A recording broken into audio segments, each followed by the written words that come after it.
Hello and welcome to Trial TV Live. I am the Squeegee of Justice. Thank you so much for joining us as we are starting a new trial. This is just a few weeks old, and we thought this would be an interesting one to watch on a lot of different levels. So this is Massachusetts versus Dr. Ingolf Tuerk, and I'm going to read you a little backstory before we get into days 1 and days 2. So you may recognize, as we start to go through this, you may recognize the courtroom. You may recognize possibly some of the players and characters that are in this. But for now, let's go here. So the date of this incident is May 14th, 2020. Kathleen McLean is the victim, as you can see in the upper right corner, and her husband, Dr. Ingolf Tuerk, is the defendant, and he is 63 right now. So, I found this article that I'm going to read to you, and this was by, this is in City Life, this is from Boston Magazine. So I'm just going to go ahead and read this. It's by Susan Zalkind, and it was written in November 17th of 2020. So let's just see who's with us before we continue on. Who was first? MEG was first in chat. Thank you for being with us. Brat, good morning to you. Coops, afternoon. I know the clue is in the title, but I might need help with this case. I don't know the backstory, but can't wait to get into it. Very cool. You are in the right place then. Ken Rosenberg, hello to you. Fala. See the description, lots of info there is, and we're going to add more to it. Therapist, hello to you. Fala 8-Ball, are you awake before stream? Trial Junkies United, hello to you.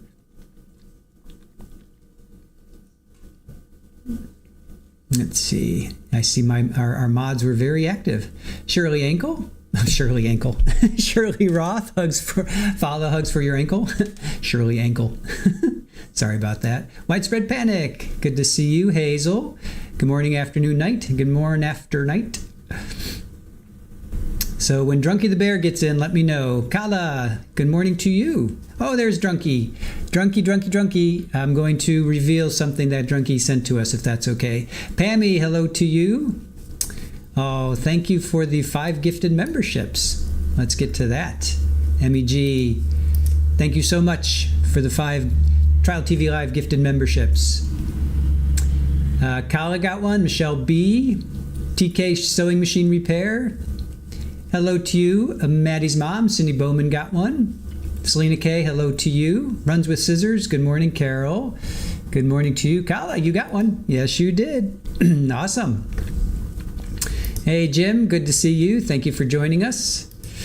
All right, before we do get started, though, I want to, I'm pretty sure, Drunky, you're okay if I share this? Let me just make sure. Let's see. Drunky, let me know if it's okay if I share. We received something from Drunky. Just let me make sure that it's okay before I share it. Let's see. Green-Eyed Cat, Gordon, hello to you. Selena K. Babaloo, love it. Kelly, hello to you. Mike Morrow, thank you for joining us. Hope 8 Fear, I should say. Lily Wayne, hello to you. All right, cool. All right. All right, all clear. Okay. I'm going to show this. Okay, so if you've seen our description, we have a P.O. box. And I did a quick short of me going to it for like the second or third time. And in our description it says send us stuff, but it doesn't say stuff.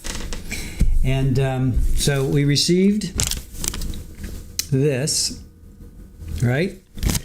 A gift for you. You send, quote unquote, send us stuff on YouTube. So here we are from Drunky.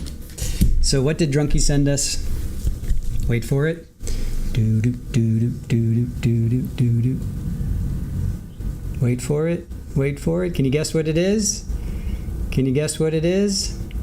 Now wait a second. Can you guys guess what it is? Who can guess what it is?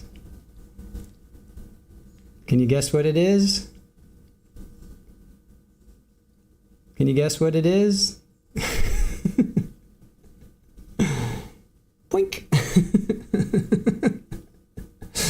So literally. And then I guess it's a...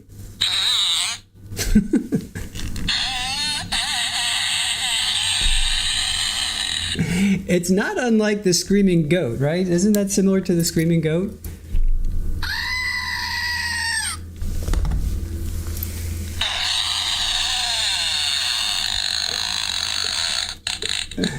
Meanwhile, Super Ball is what the actual is that? I know Super Ball. I'm sorry. She's not really a fan of it. That's a good girl. I know. Yes, love it. Love it, love it, love it. Thank you, Drunky. The note says you said send us stuff on YouTube, so here we are from Drunky. So we were expecting a drunk bear. Yep. Pugo, whoop. Follow Pugo is dying. Nice. I was expecting. So I'm going to try and I got to figure out where to put it. I have to. I have this. Let's see if I get out of the way. I have this back here. I could put it there because I got those from my brother-in-law Paul. But I guess I could put it back there. I'm collecting stuff, and don't forget the bamboo scratchers that Therapist You Know sent. These are great. Super Ball likes these. She's a big fan of this. This one she likes. Yeah, that's a cool girl. This she's okay with. Yes. That she's okay with. She doesn't mind that. All right. Okay. Let's get back to this. So, thank you, Drunky. That was really sweet of you. I got to figure out a place to put it. All right. Linda Lou found us from Recovery Addict during Sarah Boone, and he keep on coming back for more. Awesome. Thank you for all you do. Appreciate it. All right, so I'm going to read this story. It's tragic. It's a sad story. Most stories are tragic that end up in where they end up. All right, it's going to be story time. This is going to be a few minutes. It's a long article, but it's written in a certain way, so you guys will get it. Okay, so this is from Susan Zalkind from Boston Magazine, right? And she wrote this November 17th of 2020. And remember that this happened in May of 2020. All right. On a warm evening in mid-May, Ingolf Tuerk pulled his silver Mercedes G-Wagon into the three-car garage at 29 Valley Road in Dover. Now, this is all in Massachusetts, right? And sat down with his wife, Kathleen McLean, and 3 stepchildren for dinner. Family scenes of placid domesticity played out in similar homes across town, a wealthy pastoral suburb dotted with riding stables and sheltered by hundreds of acres of woodland reservations. This particular meal, though, marked a momentous occasion and a new beginning. Tuerk and McLean had been separated since early February, and Tuerk had not set foot in the house since then. A lot had changed in 3 short months. Bubbly and outgoing, McLean had a talent for making new acquisitions almost everywhere she went, volunteered her time at a handful of charities, and was famous for throwing seasonal holiday parties since the pandemic struck. Hold on a sec. Let me just... Okay. Since the pandemic struck, though, she'd spent her days quarantining inside and scrubbing down her kitchen's granite tops with Lysol. She also devoted herself to helping her teenagers, assisting with schoolwork, orchestrating art projects, and going on family nature walks along nearby hiking trails to lift their spirits. Most importantly, McLean thought Tuerk had changed too. Having built a career as a new age energy healer, or energy worker, I should say, McLean believed that people could grow and that love had the power to heal even the deepest wounds. She also believed in signs from the universe. When a family of house finches built their nest behind the ornamental spring wreath she hung on the front door, McLean decided it was a good omen. And so, on the evening of May 14th, 2020, right when the 4 little nestlings were about to take flight, McLean welcomed her husband back into their home. You know, that's right there, it's going to end poorly. The pair were quite the couple. Tuerk, a well-known surgeon at St. Elizabeth's Medical Center with a muscular build and a thick German accent, and McLean, a Reiki master with striking red hair.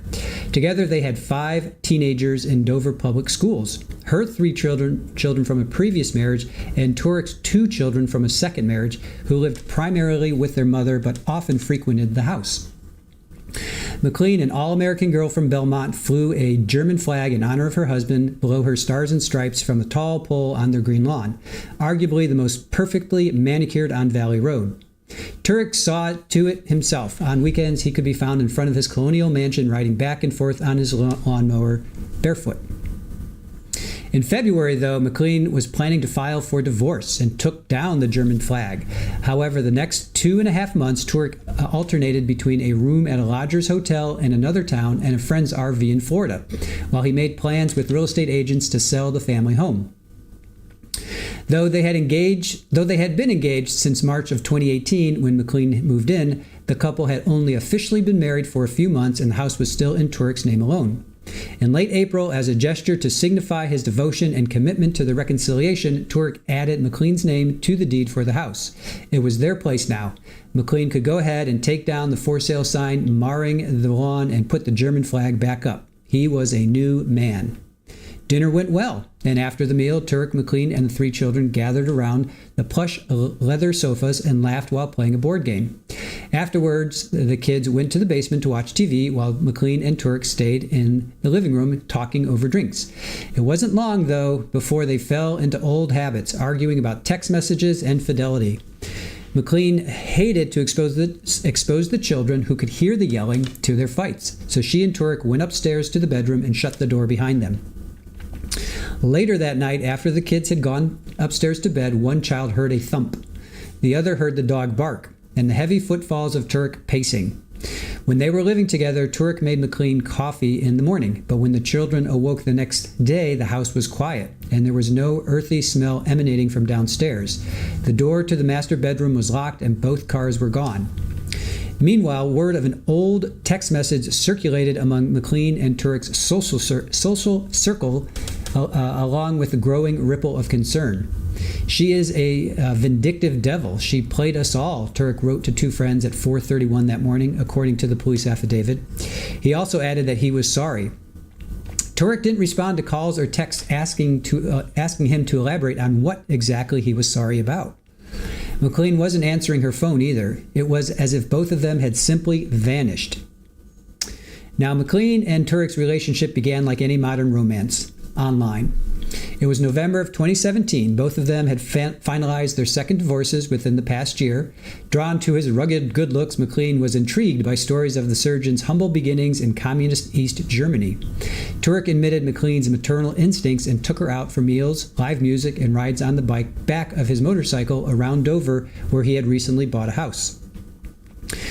Tuerk served as chair of the urology department at St. Elizabeth's Medical Center, where he was celebrated as a kind of Arnold Schwarzenegger in medical scrubs. He not only rode motorcycles, but also claimed to have served as an alternate in the 1980 Olympic decathlon and was an early practitioner of robotic prostate surgery. Wow, interesting. After completing his residency in Berlin, Tuerk was recruited by American doctors to teach his novel technique in the U.S. When Tuerk arrived in Virginia in 2001, he was married to his first wife and had 3 children. During a stint teaching in Virginia, he met his second wife, with whom he returned to Germany for several years before moving back to Massachusetts to work at the Leahy Clinic in Burlington. In 2008, St. Elizabeth's hired him, and he eventually became a key feature of the hospital's advertising campaign. Billboards of Tuerk's hulking image, complete with a Harley-Davidson skull cap, towered over highways. I think that's what I have in my... Yeah, so that's there. See the skull cap? That's a Harley-Davidson skull cap. So he was on billboards, right? That's pretty cool. A promotional video featuring Tuerk pulling up to the hospital on his motorcycle, flexing his muscles and declaring, "Surgery is physically very demanding work." McLean, on the other hand, advertised her services as a Reiki master, psychic, and medium by word of mouth. Crystal Harrington, an eyelash technician in Hudson, often sought McLean's help to clear energy blocks and connect with her late grandmother. Katie knew things that nobody would know, said Harrington, adding that McLean's psychic readings would almost always had a positive bent. Not only would McLean offer advice as though she were a friend, many of her clients, including Harrington, said she often confided in them as well. She was one of those people you really and truly wanted to be around, Harrington says. When McLean met Tuerk, she was a single mother living in a 3-bedroom house in Sudbury. After a whirlwind 4-month romance, Tuerk proposed to McLean and invited her and her 3 children to move into his new place, a 4-bedroom, 5,380 square foot home with gleaming hardwood floors that he had purchased for $1.7 million. It was almost identical to the Dover home he owned with his second wife. When McLean opened the wood panel door to 29 Valley Road for the first time, she found an empty house. The lack of furniture was no problem. She loved to decorate. Tuerk was a penny pincher, but that was something McLean could take care of once she sold her Sudbury house, which was Tuerk's idea, according to court documents. Her clients also said that Tuerk told her to go ahead and sell her minivan too, because he would let her drive his G-Wagon that she so adored. And she could stop paying rent for studio space as well. Why not see clients in the house if that was something she still wanted to do? All of her needs would be taken care of so long as she paid $1,000 a month toward the mortgage and chipped in to renovate the basement gym and outdoor pool. So he says, sell your office space or don't continue renting your office space, but just pay $1,000 a month towards the mortgage. I mean, I guess, right? That's a little odd, right? Isn't it kind of weird? I think that's a little odd, but okay. At first, their visions of domesticity complemented each other well. McLean, a self-described neat freak, liked the idea of being a modern-day homemaker, and Tuerk liked his home to be orderly. Every day when Tuerk pulled his motorcycle into the driveway from the hospital, he found a spotless home and his beautiful girlfriend waiting to pour him a drink and sit with him on the couch while he relaxed after a busy day. McLean was convinced they would grow old together. Just interesting there. The couple was a welcome addition to the exclusive neighborhood in Dover. Tuerk was happy to dispense medical advice to neighbors in need and help set up doctor's appointments. While McLean won hearts with the homemade cookies she left on doorsteps. In the evenings, the couple could be seen strolling up and down the street, hand in hand, along with their yellow lab, Cooper. As one neighbor observed, they were like the perfection of suburbia. But not everything at 29 Valley Road, though, was as perfect as the lawn. Neighbors Rick and Nancy, who asked not to have their last name appear in print, say McLean told them one day that Tuerk opened a closet and found the shelves disorganized. He pulled everything out and ordered McLean to put it all back neatly. When McLean wasn't keeping up to his expectations, he forbid her from using the G-Wagon and tell her to take his Jeep instead, clients say. And some days he wouldn't let her drive at all. Oh boy. Tuerk was known to combine his hard discipline with condescending remarks and controlling behavior. McLean was no wallflower. She could hold her own in an argument and was known to have a jealous streak herself. But her words got to her client said. According to an interview she gave to the police, McLean and Tuerk also used her iPhone tracking app to monitor her location, made regular calls to check in, and demanded to see her phone to find out who she had been talking to. Combine that with the video cameras installed throughout the house, McLean felt like she was being constantly surveilled. Once, she said in a police interview, Tuerk asked her to print out her incoming and outgoing call list and then dialed every number. McLean was an enviable figure and was fond of running 5Ks, but now Tuerk started monitoring her weight as well, according to news reports. Harrington saw a noticeable change in McLean after she got involved with Tuerk. Her makeup was runny and her hair wasn't as well kept. It was like her energy had been sucked out of her. Meanwhile, McLean told her clients Tuerk was struggling with anxiety and took a leave from his job in May 2019. There were times she confided when she found her motorcycle-riding husband curled up in a fetal position crying. McLean assumed he was reeling from the death of a patient and was committed to supporting him no matter what happened. Later that month, as McLean told her neighbors, Tuerk went on a trip to Germany, and McLean found herself alone in the big house on Valley Road, wondering against her better angels whether there could be any reason for her husband's deteriorating mental health.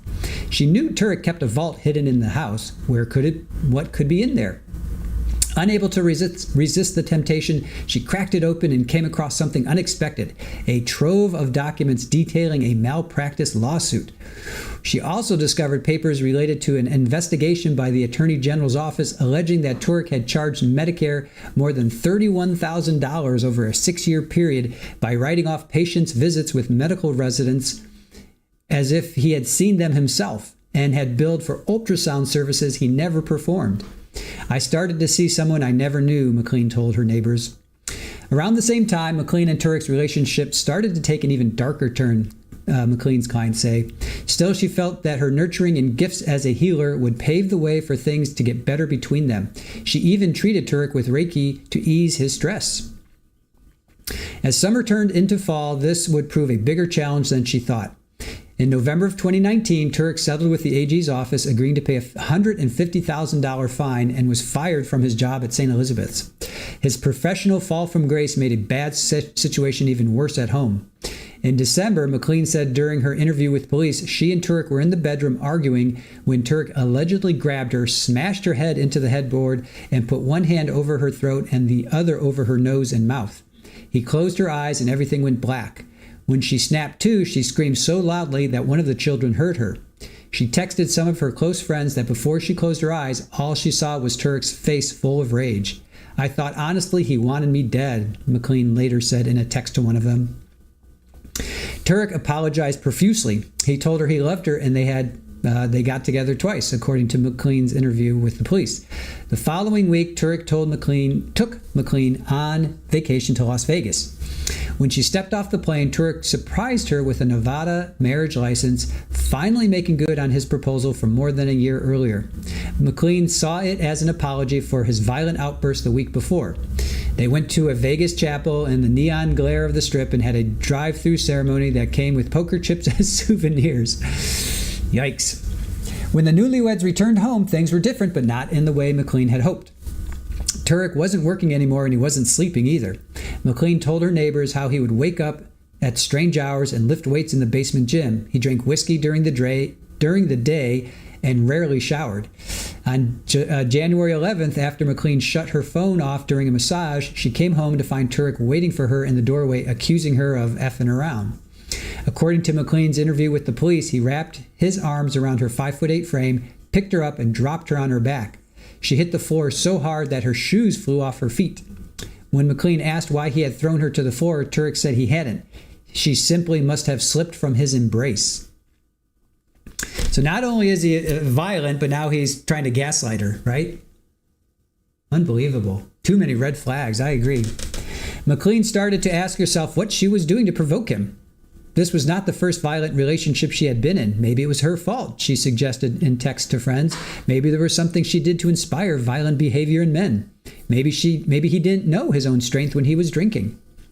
Excuses, excuses, excuses.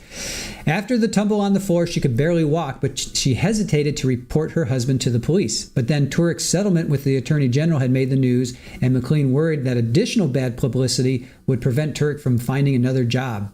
The violence only continued. Later that month, McLean told police in her interview while she sat working on a school project with her youngest child, Tuerk said, "I'm the effing king of this castle. You are only a guest," before leaning in to cut a lock of her red hair.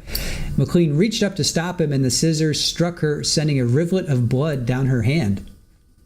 McLean was growing increasingly worried and was unsure how much further her husband would go. She told the police that after one argument, she heard the electronic tones of Tuerk entering a key code into his gun safe, where she knew he kept 4 firearms. Then there was the couple's Super Bowl Sunday party. Though McLean greeted the guests with her usual smiles and cheer, later when Tuerk left the room, she told some of them that she might not be able to stick it out in her marriage for much longer. Tuerk overheard her. After the guests left, McLean said in a police interview she decided to walk over to Tuerk and sit on his lap. But the moment of affection quickly turned dark as Tuerk called his son downstairs and, as he looked on, unceremoniously pushed his wife to the floor. That was the last straw for McLean. Let me just switch over here. Nope, don't want that, Chris. I just want to switch there. So you can kind of see their house in the background. So the very next day, McLean drove a few short minutes to the Dover police station, a building painted deep red in the spirit of a rustic barn. She was disheveled, the screen of her iPhone was shattered, and she was crying. McLean told officers at the front desk that Tuerk had been violent and she was filing for divorce. She did not want to press charges, she just wanted them to know in case something happened to her. Sergeant Ryan Menace took one look at her and told McLean they should have a talk. The heavyset man with kind eyes offered McLean a sea green swivel chair in the conference room at the back of the station. McLean was reluctant at first, but as Menace, I'll go with Menace, pulled out a notepad, she walked him through the horrors of the past few months. Ooh, I want to get this. We'll see if we can try and find this police interview. When McLean mentioned the gun safe and the strangulation, Menace, sorry if I'm mispronouncing that name, suspected he had a serious domestic abuse case on his hands. The term battered woman often conjures images of black eyes and bruises, yet strangulation or choking, particularly in the way McLean claimed Tuerk stopped her breath by placing his hands over her mouth and nose, may not always leave a mark. I should probably put myself up here. Okay.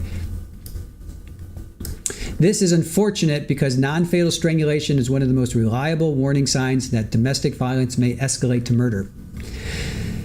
According to the work of psychologist David Adams, author of Why Do They Delete People? A study of men in Massachusetts who have slayed their intimate partners, Tuerk checked off 2 more boxes. He owned guns, and according to text messages McLean sent to her friends, she believed he was capable of deleting her.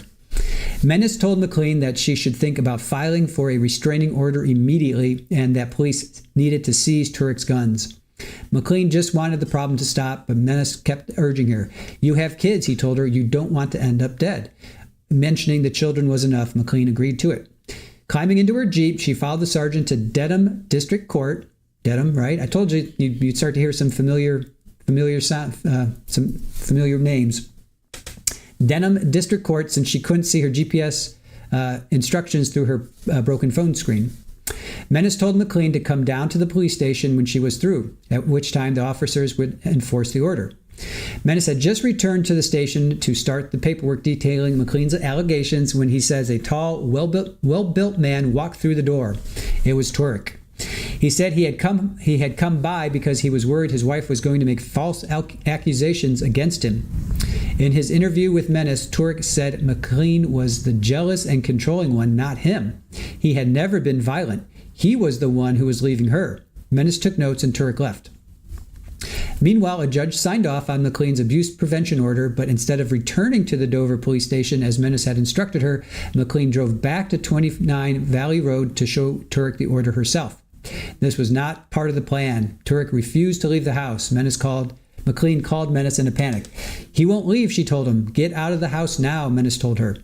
McLean quickly did as he said, while Menace and his fellow officers scrambled into their squad cars and raced over to Valley Road.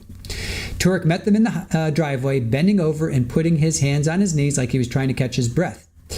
Do you have to do this, he asked. He was just trying to provide a nice home for McLean and her children, and now he had to leave. He sure did, the officers told him before accompanying him to his gun safe so he could turn over his weapons. I'd like to see that body cam if it's available. Under the watchful eye of the officers, Tuerk collected his belongings and left the premises. McLean breathed a sigh of relief, but even from afar, Tuerk found ways to torment her. McLean's neighbors said he canceled the bottled water services and had the company pick up all the unused water that had already been paid for. Court documents showed that he also attempted to seize the Jeep, at that point the only car to which McLean had access. It wasn't until she reported to the police that Tuerk used the Nest thermostat to turn the heat down, making the house unbearably cold, that he violated the terms of the abuse prevention order and was arrested. Still, this infraction plus assault charges filed against Tuerk after McLean reported him to the police in February were of little comfort to McLean, who worried that Tuerk might retaliate. According to her police interview, McLean said he once told her about a patient who offered to have one of Tuerk's ex-wives deleted. They laughed about it at the time, but it wasn't so funny anymore. After Tuerk was released on bail, she told her clients the garage door would open at strange hours, and McLean wondered if it was Tuerk driving by with the garage remote. She also told her neighbors that she sensed she was being followed. McLean was left with the disturbing realization that she may have gotten rid of Tuerk, but she was not rid of the fear that he could harm her. On a Thursday afternoon in late February, McLean walked across Valley Road in her bathrobe and fuzzy moccasin slippers and knocked on the door of Rick and Nancy's house. She was shaking. "I don't know how to say this," McLean began. Nancy sat her down on the sofa, and McLean told her everything. She was like a slave, Nancy thought to herself, cleaning all day. "Are you frightened for your life?" Nancy asked. "Yes," McLean told her. "Please, Katie, don't live here. Can you move away?" Nancy begged. McLean said she didn't want to uproot her children again. She desperately wanted them to finish school in Dover. She just wanted Rick and Nancy to keep an eye out and call the police if she ever saw Tuerk approach the house. Around that time, when McLean was chatting with the client on the phone after giving her a psychic reading, she mentioned the turn of events in her relationship with Tuerk and the secrets she discovered. Tuerk's claim that he was an alternate for East Germany's 1980 decathlon team, which was repeated in the St. Elizabeth Medical Center ad, was not right, she told the client. Sigrid Stark and Stefan Grumpt, two of three members of the actual 1980 decathlon team for East Germany, say they do not remember Tuerk. "It's so weird to be able to see things so clearly in other people's lives all the time," she said, "and then in my own life, I'm like, I don't know." In the months that followed, McLean managed to find a modicum of peace while quarantining with her kids. "I have found such a deep gratitude for my children. It's amazing," she wrote on Facebook. "This has been one of the most beautiful, cleansing, healing times of my life. Seeing my children laugh, dance, learn, and play together every day, sometimes argue, but rare, takes me back to the early days staying at home with them and just enjoying who they are. I have had some deepest conversations with my teenagers and laughed until I'm in tears." On Easter weekend, the house Finches began to build a nest out of pieces of hay collected from the decorative stack McLean kept on the front lawn. She decided to watch the birds with her children as a school project. "We are so excited to watch the eggs hatch, grow, and take flight," she wrote, "just like me watching these three." As they watched the birds create their nest, McLean and the children's time on Valley Road seemed to be coming to an end. In probate court, a judge had ruled that Tuerk could put the house on the market and she and the children could be forced to leave as early as July. It didn't matter that McLean had put most of her savings into renovating the basement, the new pool, and the gazebo with a fireplace and flat-screen TV. It didn't matter that when the shutdown came, McLean could no longer see clients there. The house is being listed soon. Sadly, the girls just want to finish high school here. They were almost done. It's sad to leave friends, sports, church, and school, McLean wrote to Nancy and Rick in a text message. In early May, Rick was checking his mailbox when he bumped into McLean at the end of the driveway. She offered some surprising news. She and Tuerk were going to be getting back together. She explained that Tuerk was receiving intensive therapy and was having a breakthrough. She was excited that her children would be able to finish their education in Dover. On May 4th, 2020, McLean, in her neat, loopy handwriting, requested that the abuse prevention order against her husband be removed. "I feel safe with him and trust his intentions to reconcile our family and marriage," she wrote in documents filed in court. This decision is not uncommon. According to Hema Saminsky, policy director at Jane Doe Inc., an organization that works on domestic violence issues, it takes a victim an average of 7 attempts to leave an abusive domestic partner for good. Yeah, we've heard that before, right? 7 times to leave. Sarang Saminsky says there are a myriad reasons why survivors might elect to resolve the issue outside of court, including the fear of retaliation, financial and social pressures, and the fact that a person who causes harm in this way is very skilled at capitalizing on all the fears that a survivor might have. McLean's request was successful, and the judge agreed to drop the abuse prevention order. The judge would not dismiss the criminal charges, though, and Tuerk's bail conditions still required that he stay out of 29 Valley Road until the case was resolved. Tuerk apparently was not concerned about that. On the evening of May 14th, 2020, he went home. On the morning following Tuerk's homecoming meal, when the children couldn't find their mom, they called their father and welcomed him. As he drove to Dover to check on them, he was getting worried calls from Katie's friends, who had gotten wind of the weird text Tuerk had sent. When the children's father arrived at the house and Katie still had not come home, he called the police. According to police affidavits, officers went to the Residence Inn in Dedham, across from Legacy Place, where Tuerk had been renting a room on and off since the separation. Pulling into the parking lot, they noticed that both Tuerk's G-Wagon and McLean's Jeep were parked outside. It looked like the couple was there together. The officers knocked on the door of the room, registered to Tuerk, and called out his name according to the police affidavit. No response. Increasingly concerned, they asked a hotel clerk to open the door with an electronic key. Inside, they found a disturbing sight. The doctor bleeding on the white hotel sheets. There was a cut on his head, a self-inflicted laceration on the left wrist, and scratches on his legs. But there was no sign of McLean. Tuerk, who appeared to be unconscious, was rushed to Norwood Hospital. He would not wake up for another 24 hours. Meanwhile, the search for McLean kicked into high gear. State troopers assigned to the Norfolk County District's office, state troopers, Norfolk County, bing, bing, bing, where have we heard that before? They entered the home at 29 Valley Road and forced open the locked bedroom door to find the floor covered in broken glass. McLean's purse and cell phone were inside. Sergeant Menace, who silently hoped she had fled to a friend's house in a hurry, says he contacted just about everyone she would have been comfortable asking for help. No one had heard from her. The scratches on Tuerk's legs looked a lot like he could have gotten them from bushwhacking, so the next day and night, officers and their search dogs combed the 595 acres of the Nonet, not sure if I'm saying that right, Nonet Woodlands Reservation, which was less than 2 blocks from McLean and Tuerk's house. They came up empty. Finally, in the late afternoon on Saturday, Tuerk stirred his massive frame and opened his pale blue eyes to find himself handcuffed to a medical bed, surrounded by a gaggle of doctors, nurses, and detectives who wanted to know what he had done with his wife. According to the Commonwealth's statement of case, Tuerk initially said he had only spotty recollections of Thursday night and did not know why he was in the hospital, but eventually conceded that his memory was starting to come back to him. A state trooper, I wonder who that was, a state trooper recorded the conversation while Tuerk waived his Miranda rights and confessed.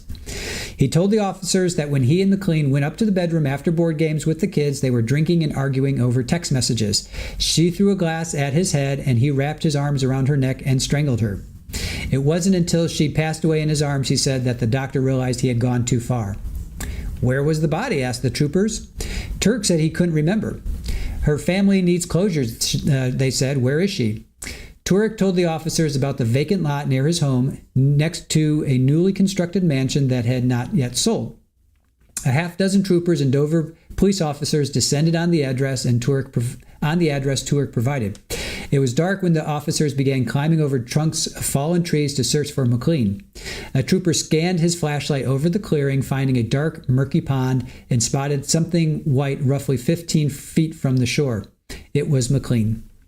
She was lying face down, wearing only her yoga pants, which had been weighted down by rocks. A dive team untangled her from a bed of water lilies, and the officers carried her body out of the woods in a tarp. Neighbors were shaken as details of McLean's death surfaced in the news. According to the medical examiner's report, the autopsy revealed McLean had a fractured neck bone, bleeding in both eyes, bruising on her neck and within the neck muscle, and bruising on her scalp and brain. The cause of death was determined to be strangulation and the manner homicide. McLean's cremated remains were buried in a private ceremony restricted to immediate family because of the pandemic. Meanwhile, her death became yet another depressing pandemic-era statistic. McLean was one of 6 women in Massachusetts deleted by their domestic partners since the onset of COVID-19, according to Jane Doe, Inc. Of those 6 homicides, half were murder-suicides, cases in which the perpetrator took his own life as well. The other half were attempted murder-suicides, incidences in which the alleged perpetrators apparently attempted to take their own lives, as Tuerk is accused of doing.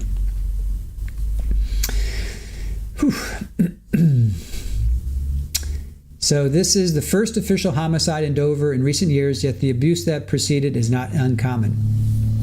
On May 18th, Tuerk faced a judge over video for a virtual arrangement wearing only orange jumpsuit with a face mask around his chin. Despite his hospital bed confession, he pled not guilty and was ordered held without bail at the Norfolk County Jail. Tuerk's attorney, Kevin Reddington, declined to comment on any allegation against Tuerk with regard to McLean's passing or the relationship prior to that. He would only say that McLean took out the restraining order so that she could use it as leverage to get Tuerk to put her name on the deed. He said he will seek an acquittal for Tuerk when the case goes to trial. All right, so that's the 411 on that. What do you guys think?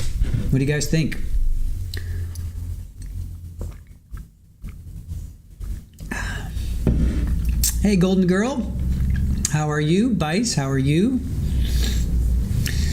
Charmaine, how are you? Yeah, Rock's only wearing yoga pants. Kathy Smith, good to see you. Shore Life. Hazel.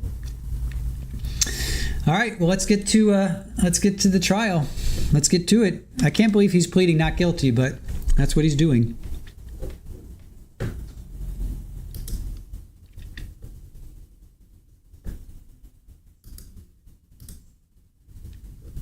You guys may recognize this courtroom.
All right, I'll go ahead and fast forward. We'll get to the judge. So you guys recognize the courtroom?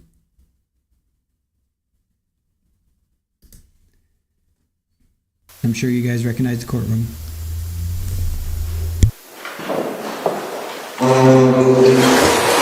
Court's attention, please be seated.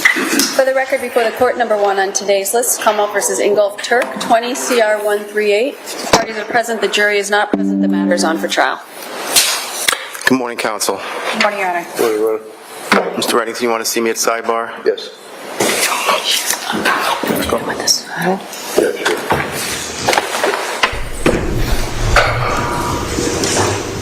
Well, some things never change. Sidebar. Immediately, sidebar.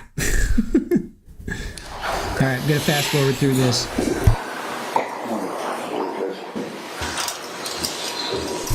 Joanne Jedi Platypus, how are you? All right, going to go ahead and fast forward through this.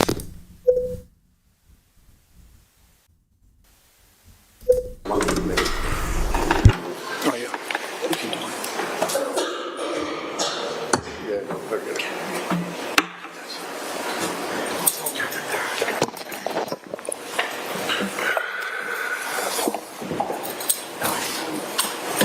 Just remember, whatever you say, if this is not perfect,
Hey, all persons having anything to do before the Honorable Judge Lau, Justice of the Norfolk Superior Court, now sitting in Dedham, within and for the County of Norfolk, for the transaction of criminal business. Draw near, give your attendance, and you shall be heard. God save the Commonwealth of Massachusetts and this honorable court. This court is now open. You may be seated. For the record, before the court is Commonwealth versus Ingolf Tuerk, 20 CR 138. The parties are present. Our 16 jurors are present. The matter is on for trial. Okay, Margaret, do you need to do anything? Sure, I'll ask some questions. Okay, welcome back, jurors. Thank you for your patience. Let me just ask all of you. So I asked you individually before you left here, either Tuesday or yesterday, to follow some instructions that I gave you about not talking about this case or any other case. Was everybody able to follow those instructions? Yes. If you were not able, please raise your hand. All right, no hands are being raised. Ms. Sandal's going to go through some preliminary matters, then I'm going to give you some brief instructions, and then we're going to get into opening statements. Thank you. So we're going to first swear you in as trial jurors. So if you could each stand and raise your right hand. Do each of you solemnly swear that you shall well and truly try and true deliverance make between the Commonwealth and the defendant at the bar, according to the law and the evidence, so help you God? Yes. Thank you. Please be seated. Members of the jury, hearken to this indictment. Norfolk Superior Court Criminal Action Number 2082CR00138, Offense 1, charging murder in the first degree.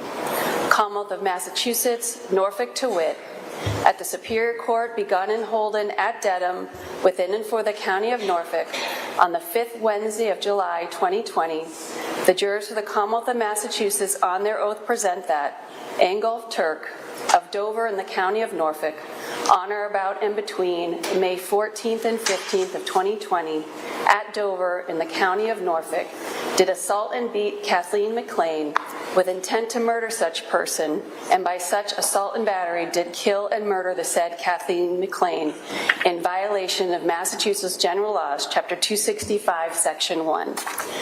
To this indictment, the defendant at the bar pleads not guilty, and for trial places himself upon the country, which country you are. You are sworn to try the issues. If he is guilty, you will say so. If he is not guilty, you will say so and no more. Members of the jury, hearken to your evidence. Okay, so jurors, you'll be responsible for deciding this case. Please pay close attention to the evidence you will see and hear during this trial. When the evidence is complete, I will explain the legal rules that you must apply to decide this case. You'll then meet together in private to consider the evidence, apply those rules, and work together to reach a verdict. Before we start the trial itself, I'll give you some initial instructions.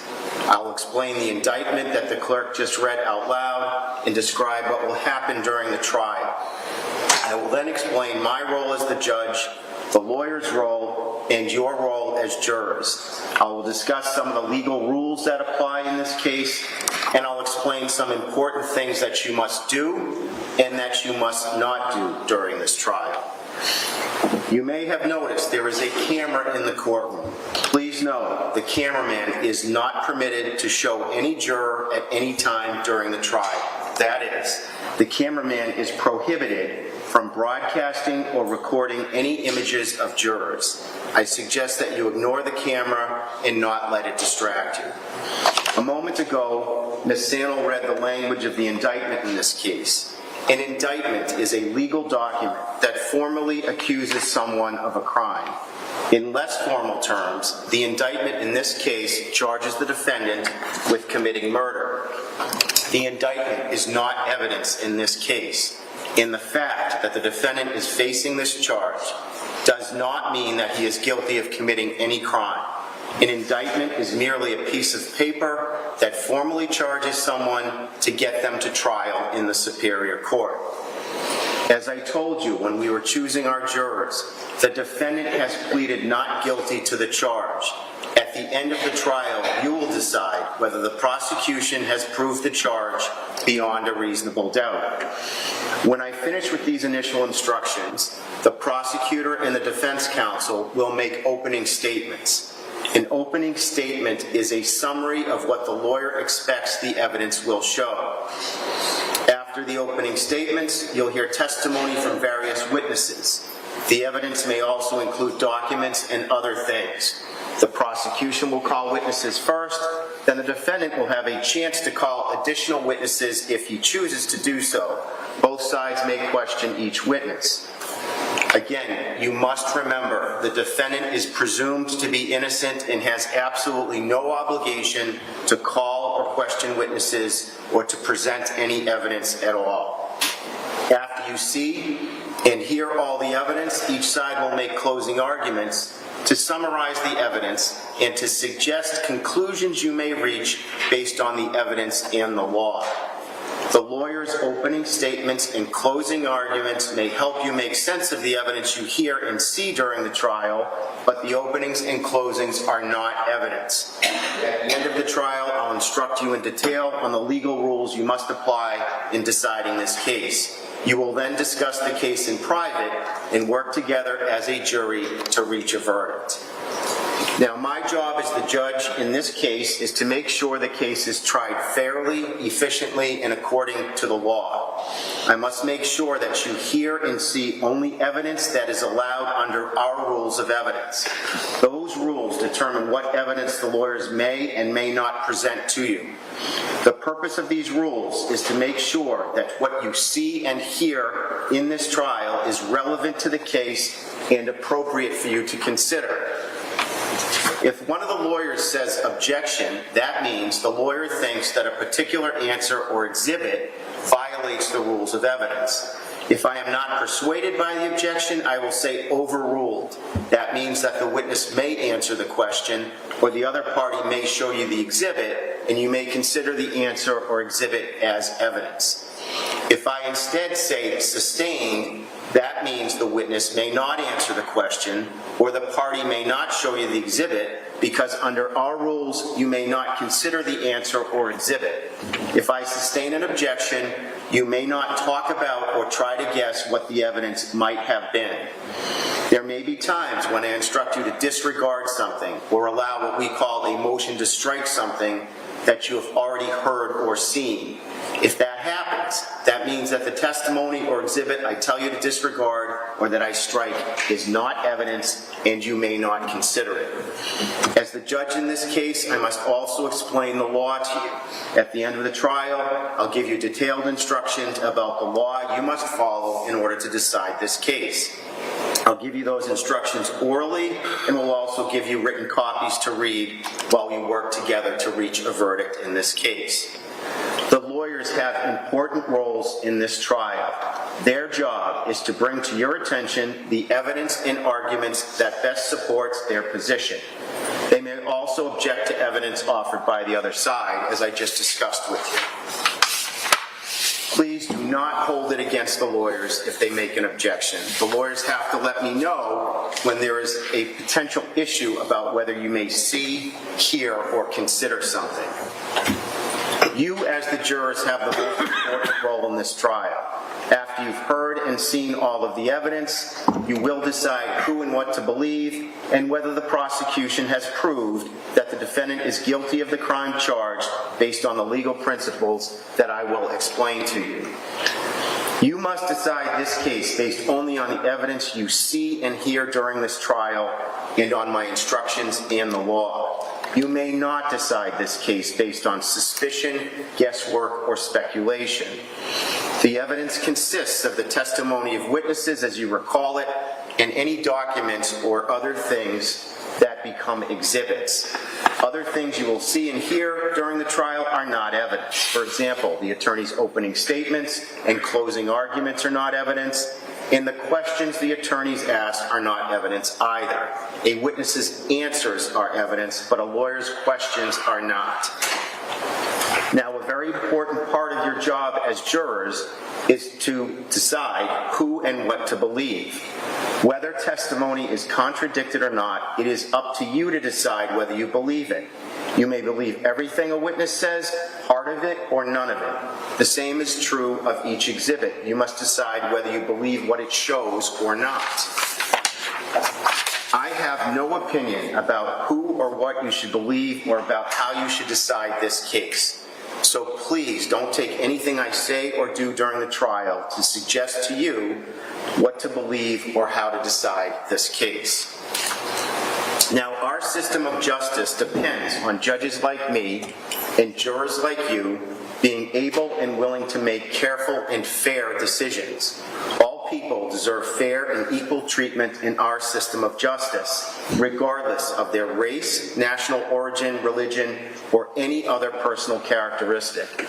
You've agreed to be fair, and I'm sure that you want to be fair, but that's not always easy. Let me share a few strategies. Slow down. Do not rush any decision. Keep an open mind as you listen to the evidence. Also, as you listen to testimony about the people involved in this case, consider those people as individuals rather than as members of any particular group. All we ask is that you, individually and as a group, do your best to resolve this case based on the evidence and the law, without sympathy, bias, or prejudice, to the best of your ability as human beings. Now, there are certain legal rules that you must follow in this case. I'll discuss them in more detail at the end of the trial, but here are some key things you should know from the beginning. Now, as I told you during the jury selection process, every person who is accused of a crime is presumed to be innocent of that crime. The defendant is presumed innocent of the charge in this case. That means you must consider him to be innocent now and must still consider him to be innocent at the end of the trial unless the prosecution has proved, beyond a reasonable doubt, through evidence presented during the trial, that the defendant committed the crime charged.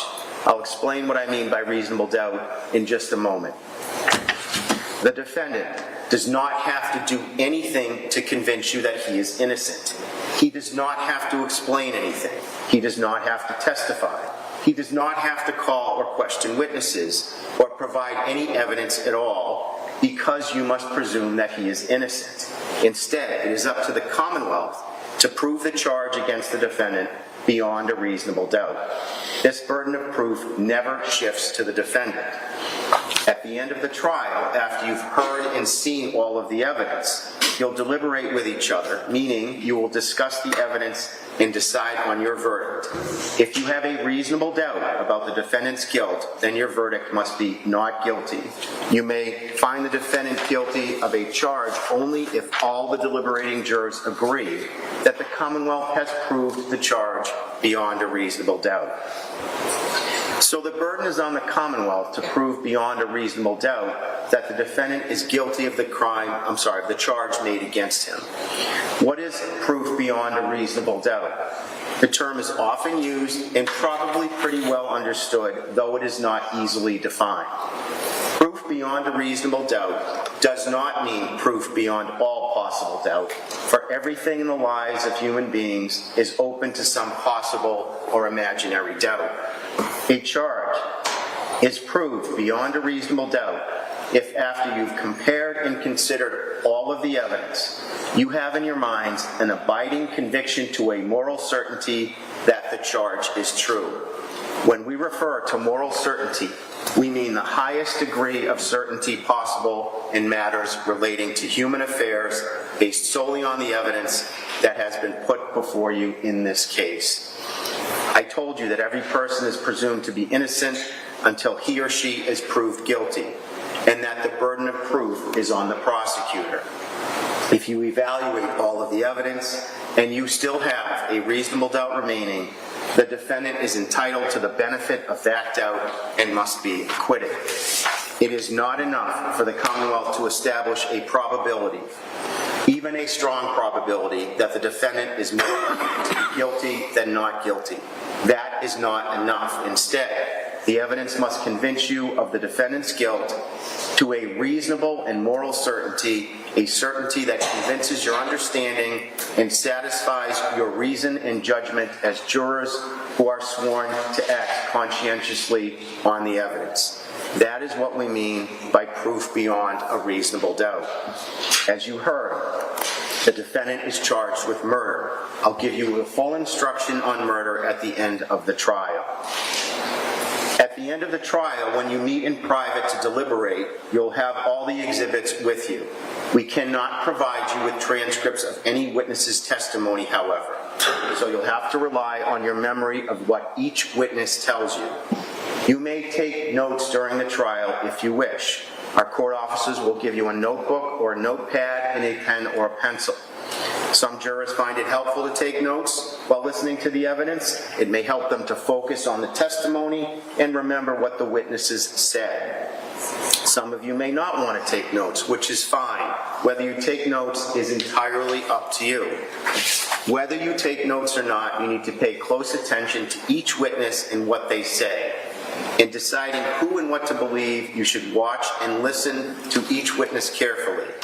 Think about whether the witness seems believable, whether the witness's memory seems reliable, and anything else about how the witness testifies, and what the witness says that helps you decide whether and how much to believe the witness.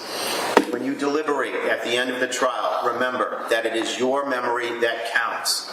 Your notes may help jog your memory about what a witness said, but they are not a substitute for what you or the other jurors remember about the testimony. Do not assume that because you or another juror wrote something down, that it is more accurate than you or another juror's memory of what the witness actually said. Your notes are confidential.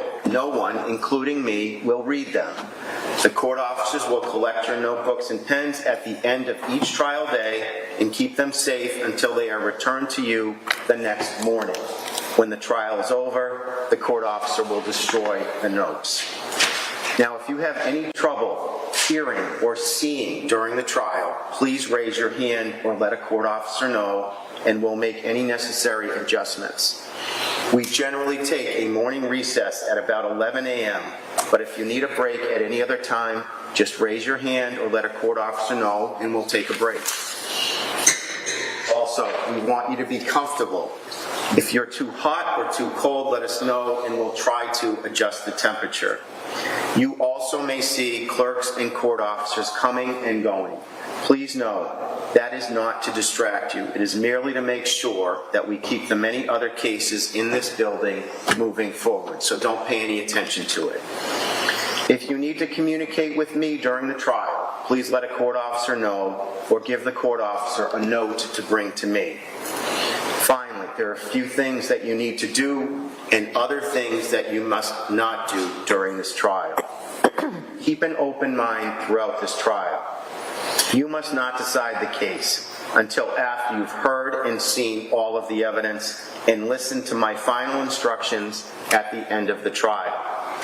Do not discuss the evidence or this case with other jurors until you start your formal deliberations at the end of the trial. This is because it can be hard to keep an open mind if two or more of you start discussing the case in the middle of the trial. Do not talk or communicate with anyone else about this case until after you reach and deliver your verdict and I tell you that you have completed your jury service. This is because you have to decide this case based solely on the evidence presented in this courtroom and must not consider other information or opinions. When I say that you may not communicate with anyone about this case before you've reached a verdict, that means you may not do so in any way, including through a cell phone or other device. So until you reach a verdict, you may not text, chat, email, tweet, blog, or post anything about the case using social media, other electronic media, or anything else. You have to wait until the trial is over and you've reached a verdict before you say anything about this case to anyone else. You may not talk to the lawyers, the parties, or the witnesses during the trial. If the attorneys or other trial participants see you and turn away, they are not being rude. They are simply following the rule that they may not speak with you during the trial. During this trial, you must not read, watch, or listen to anything about this case that may appear in any news media, social media, or any other source. If there's any press or other coverage about this case, you must ignore it.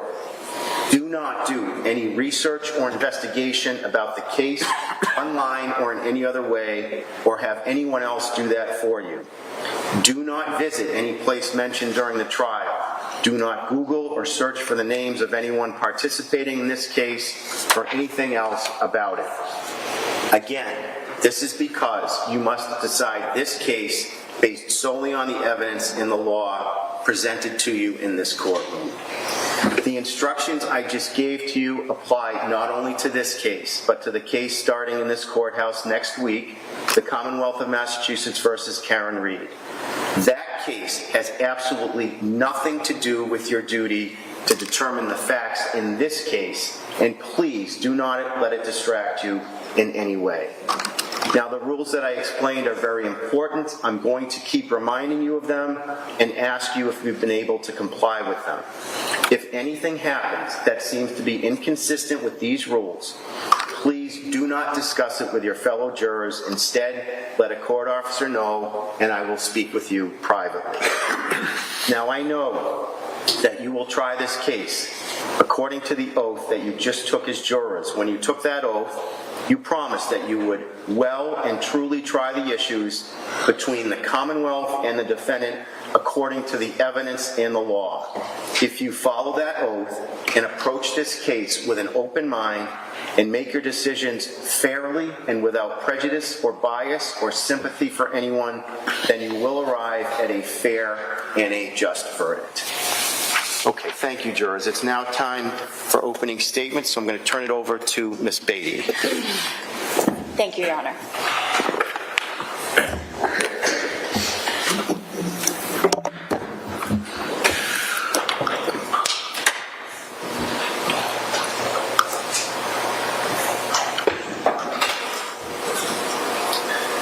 Curt, I am sorry, brother, but she is a vindictive devil.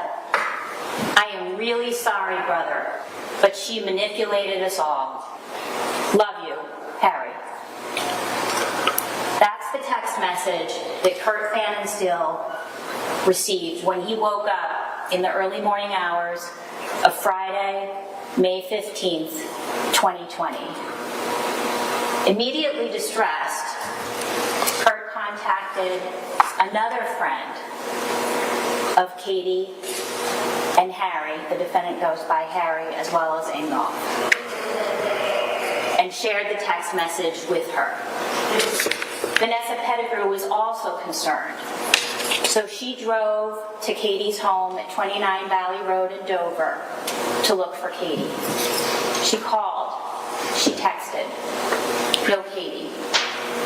Vanessa knew that there was a court order that prohibited Dr. Tuerk from living at 29 Valley Road, and so that he was staying in a hotel.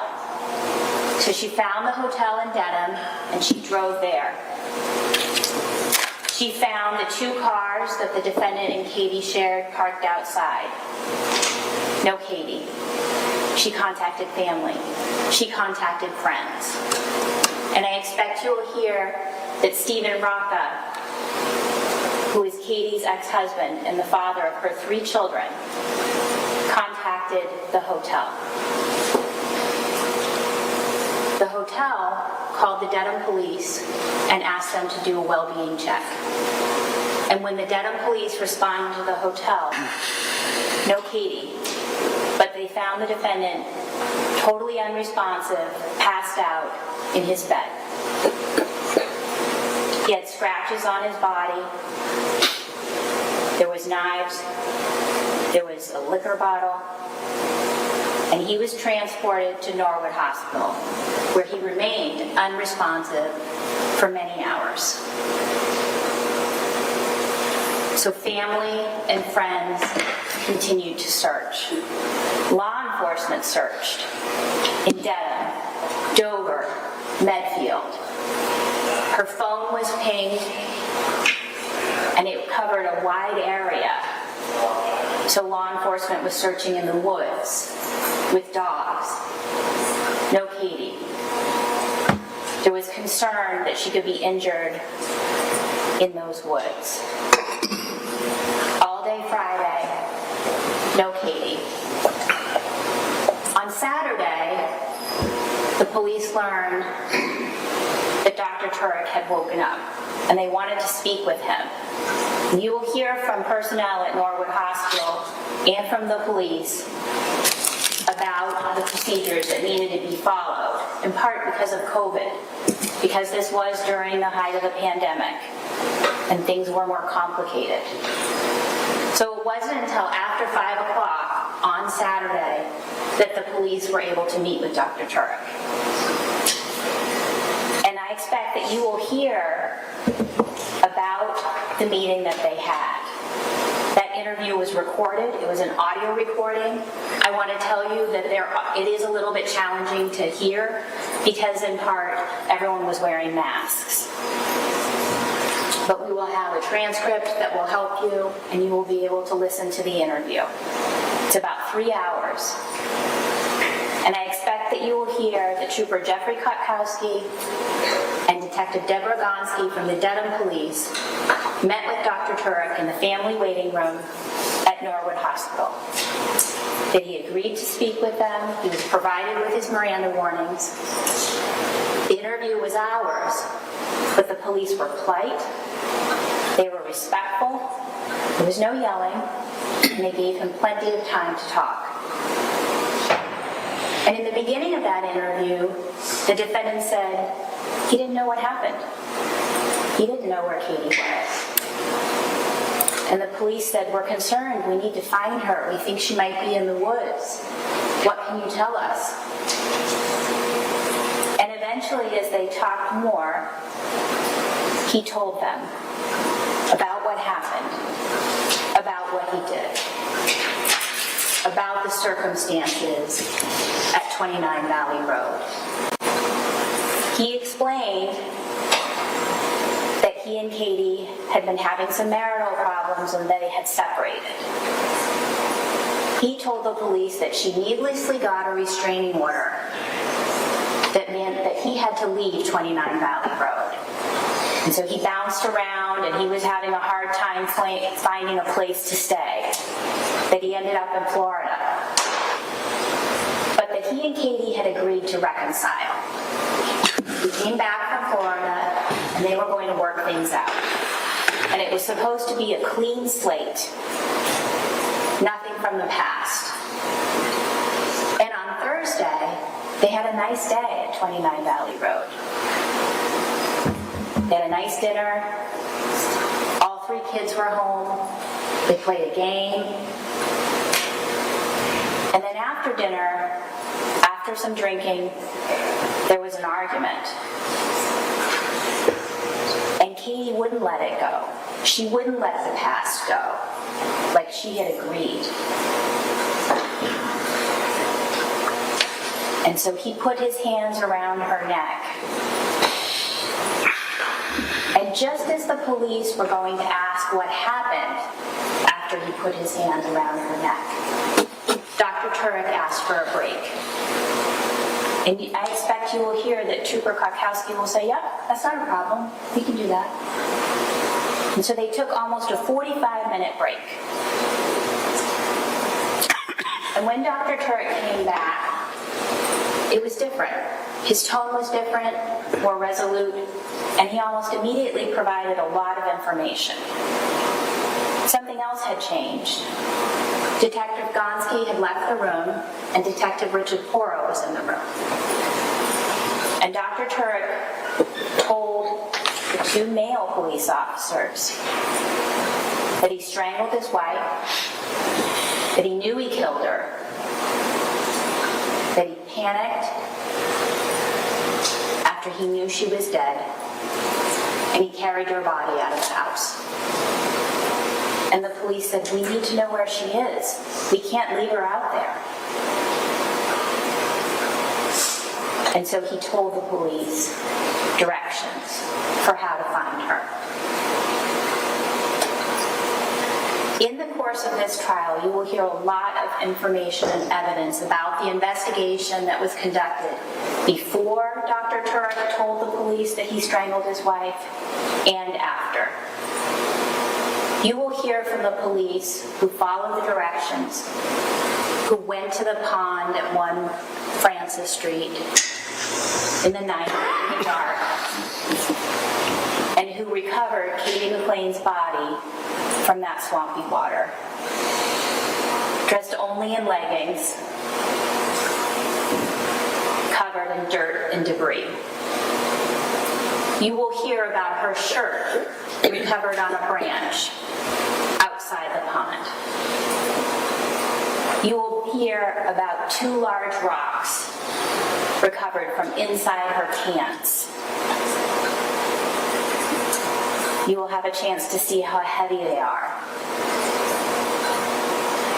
The rocks that were meant to hide her, to cover up what he had done. And in the course of this trial, you will hear from the medical examiner who examined Katie McLean's body, who conducted an autopsy, and about her findings of strangulation, of head injury, and from a DNA analyst about the DNA that was found under Katie's fingernails.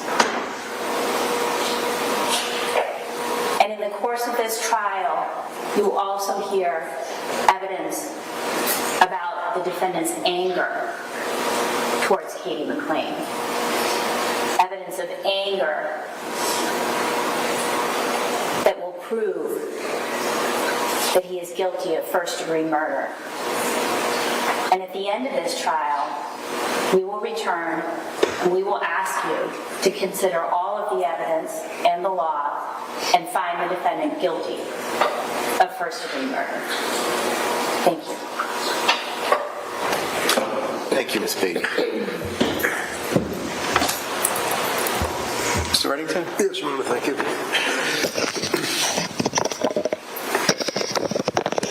Judge, I apologize.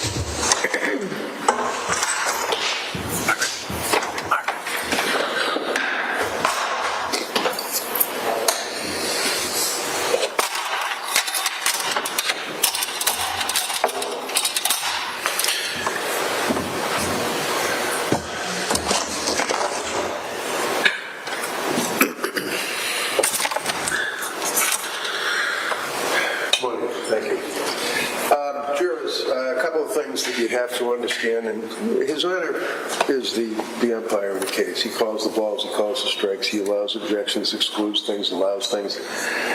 What I say is not evidence, what the DAs say is not evidence. What's evidence are what you people determine the facts of this case to be, consistent with your life experience, which is obviously very important. Because as a juror, you bring to this trial your life experience dealing with your friends, dealing with work, inferences that you can draw from evidence that you determine to be the facts. And as jurors, coming from all walks of life, you bring together that life experience and the ability to discuss, once the case is over, the evidence that has been presented, to determine whether or not the government has proven a case beyond a reasonable doubt, as His Honor instructed you what that definition of beyond a reasonable doubt means. And the high burden that is set on the government to say to a jury, this is not close, this is not more probable than not, this is not more likely than, it's beyond a reasonable doubt. And the only one that determines who is going to get charged with a crime in our society is the government. And when the government determines that they're going to charge somebody with a crime, they don't call you up and say, hey, we're thinking we're going to charge you with a crime. Do you have any input on that determination? They arrest you, and they determine, we're going to charge the person, I suggest to you, the highest crime that is possible that can be proven beyond a reasonable doubt. In this case, first-degree murder. the end of the trial, His Honor will tell you what the law is, and he'll explain to you that there are two theories, I suspect, of murder in the first degree: premeditated, malice aforethought, cruelty, and atrocity. He'll tell you about the factors that one can consider to determine whether or not an individual has killed another human being with cruelty and atrocity with the intent to kill and taking pleasure in the death of that person. His Honor will tell you about what's called second-degree murder. His Honor may tell you about what's called voluntary manslaughter, perhaps maybe even involuntary manslaughter. That depends on the evidence that goes in to this trial, and that's entirely up to the judge. And giving you the law is entirely up to the judge, not me. At the end of the case, you're going to be able to have his instructions, and then you take the facts that you determine to exist, and you match it up to the law, and you make a decision as to whether or not the government, not the defendant, the government has proven guilt beyond a reasonable doubt, and if so, to what degree? Now, how do you do that? Well, you come in here, you may say, I'm not really capable of determining credibility. Well, yeah, you do it every day. And you bring that life experience into the jury room. And you factor that in when you weigh the testimony of a witness. And you notice the witness stand is right here. It's right next to you. And the reason it's right next to you is so that you as a jury are able to observe the demeanor of the witness, consider whether or not the witness, to your determination, has a dog in the fight, as they say. Are they gilding the lily? Are they adding anything? Are they trying to portray something because they have a reason to want to portray something? That's all up to you. Credibility determinations are left to the jury. So what do we have here? You have a man who's on trial for murder. And by the way, he's a doctor, he was a doctor, he is a doctor. He never liked to go by the term doctor. He was always Harry. You're going to hear evidence that he was always Harry, that he was a gentleman who was a urologist, dealt with kidneys, dealt with prostate, and was a surgeon. You're going to hear evidence that Harry was born in East Germany. And as a kid, he grew up in East Germany. Went to the East German schools. When he graduated from high school, he went into the East German Air Force. Served in the East German Air Force for a number of years, got out, went to med school after he graduated from college. Became an accomplished physician, an accomplished surgeon. The wall came down. He was able to leave East Germany. And he, like a bat out of hell, got out of East Germany and came over to the United States. When he came over to the United States, at the age of 42, he learned English. Didn't know English. You'll hear him testify. He's going to testify in this case. He sounds like Arnold Schwarzenegger. But he knows English, and he speaks very, very good English. Self-taught. In the United States, he became not just an accomplished surgeon, but he was one of, if not the best, as far as reputation, worldwide for robotic prostate surgery. Those hands saved hundreds of lives and took one. And he knows it. Every day, he wakes up, you'll hear evidence that he thinks of Katie. Nobody's happy with something like that. You live with it. But as human beings, and His Honor, I suspect, will instruct you that you look to the circumstances that surround the taking of a life. What was involved? What happened? Like if somebody's acting to protect themselves, or if somebody's acting out of hot blood, heat of passion, or if it's an accident even on certain cases. So when Harry comes over here to the United States, and he ended up meeting Kathleen McLean on Bumble, one of those websites. Nothing good ever comes from Bumble or Twitter or whatever those things are that you go on, and you're dating websites, and nothing wrong with that. You meet people, hopefully you meet the right one, maybe, or you have fun. So you're going to hear evidence that both Katie and Harry went on this dating website. He's living by himself He's living life large. She's been married twice before. No judgment there. He was married twice before. So now he's living in Dover. And as he's living in Dover, and by the way, you're going to see a timeline. And here's the timeline that I think is somewhat relevant. You're going to see that in November of 17, Harry and Kathleen meet online. Like most of us, they date, they have fun, they end up feeling that they have feelings for each other. March 18. 4 months later, she moves into his house. His house. You heard the government indicate her house. Well, it's her house now.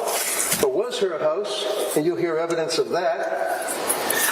So the house was in Dover, Massachusetts. You're going to hear evidence that Harry had occasion to work on that house. It was a very nice house. Here's the house in Dover. Here's a photograph of the backyard that he worked on, the pool, the cabana, the waterfall, outside TV. You're going to see evidence of the interior of the house. Beautiful home, downstairs, huge exercise gym, huge movie theater with the movie you can watch, office space. Because in March of 18, 5 months later, Kathleen McLean and her 3 children, with Dad, Steve Rocca, her 3 children move into the house, and they're living together. He's working, he's going to Boston. And as I say, he didn't like to be Dr. Tuerk. He didn't like to be referred to in any type of appellations. What he preferred was his lifestyle, which involved his Harley Davidson ×2. He was lucky enough to have 2 Harleys. And what he used to do is he used to go and do his surgery, and he never was one to want to wear, the garb with the round thing on the head and all that. He hated that stuff. He wasn't Dr. Tuerk, he was Harry. Everybody knew him. Everybody loved him. He would walk into work, and that was his attire. Harley Davidson getup. Underneath his surgical, he'd have Harley Davidson shirt. He became of such repute for St. Elizabeth. They were owned by that medical corporation. I forget. They own all the hospitals that they crashed. But in any event, he was the chief of urology. And he was such a star for them that there were billboards over the expressway in Boston.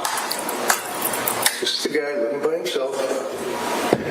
With his 2 motorcycles, his beautiful house, runs into Kathleen McLean. In December of 19, now we're talking, March of 18, to December of 19, they get married. Drunk. He had a exposition that he had to do in Las Vegas. So they went to Las Vegas. He took her. They had a good time. Well, he's in Las Vegas, and they were both intoxicated. They ended up going through the fast lane, the drive-thru weddings, and ended up being able, this is not them, this is an ad, but to sit inside the pink Elvis Cadillac. Drunk, the drive-thru wedding in December 19. January of 20.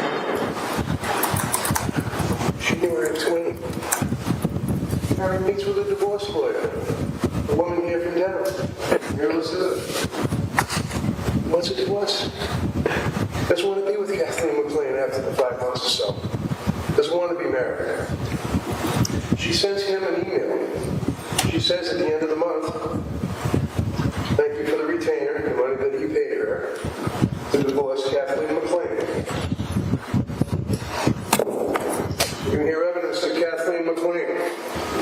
constantly went on his cell phone, constantly looking for whether or not he's on Bumble and Jumble or whatever it is, or whether or not he's flirting, or whether or not he's sexting, or whether or not he's having affairs, or whether or not he's cheating.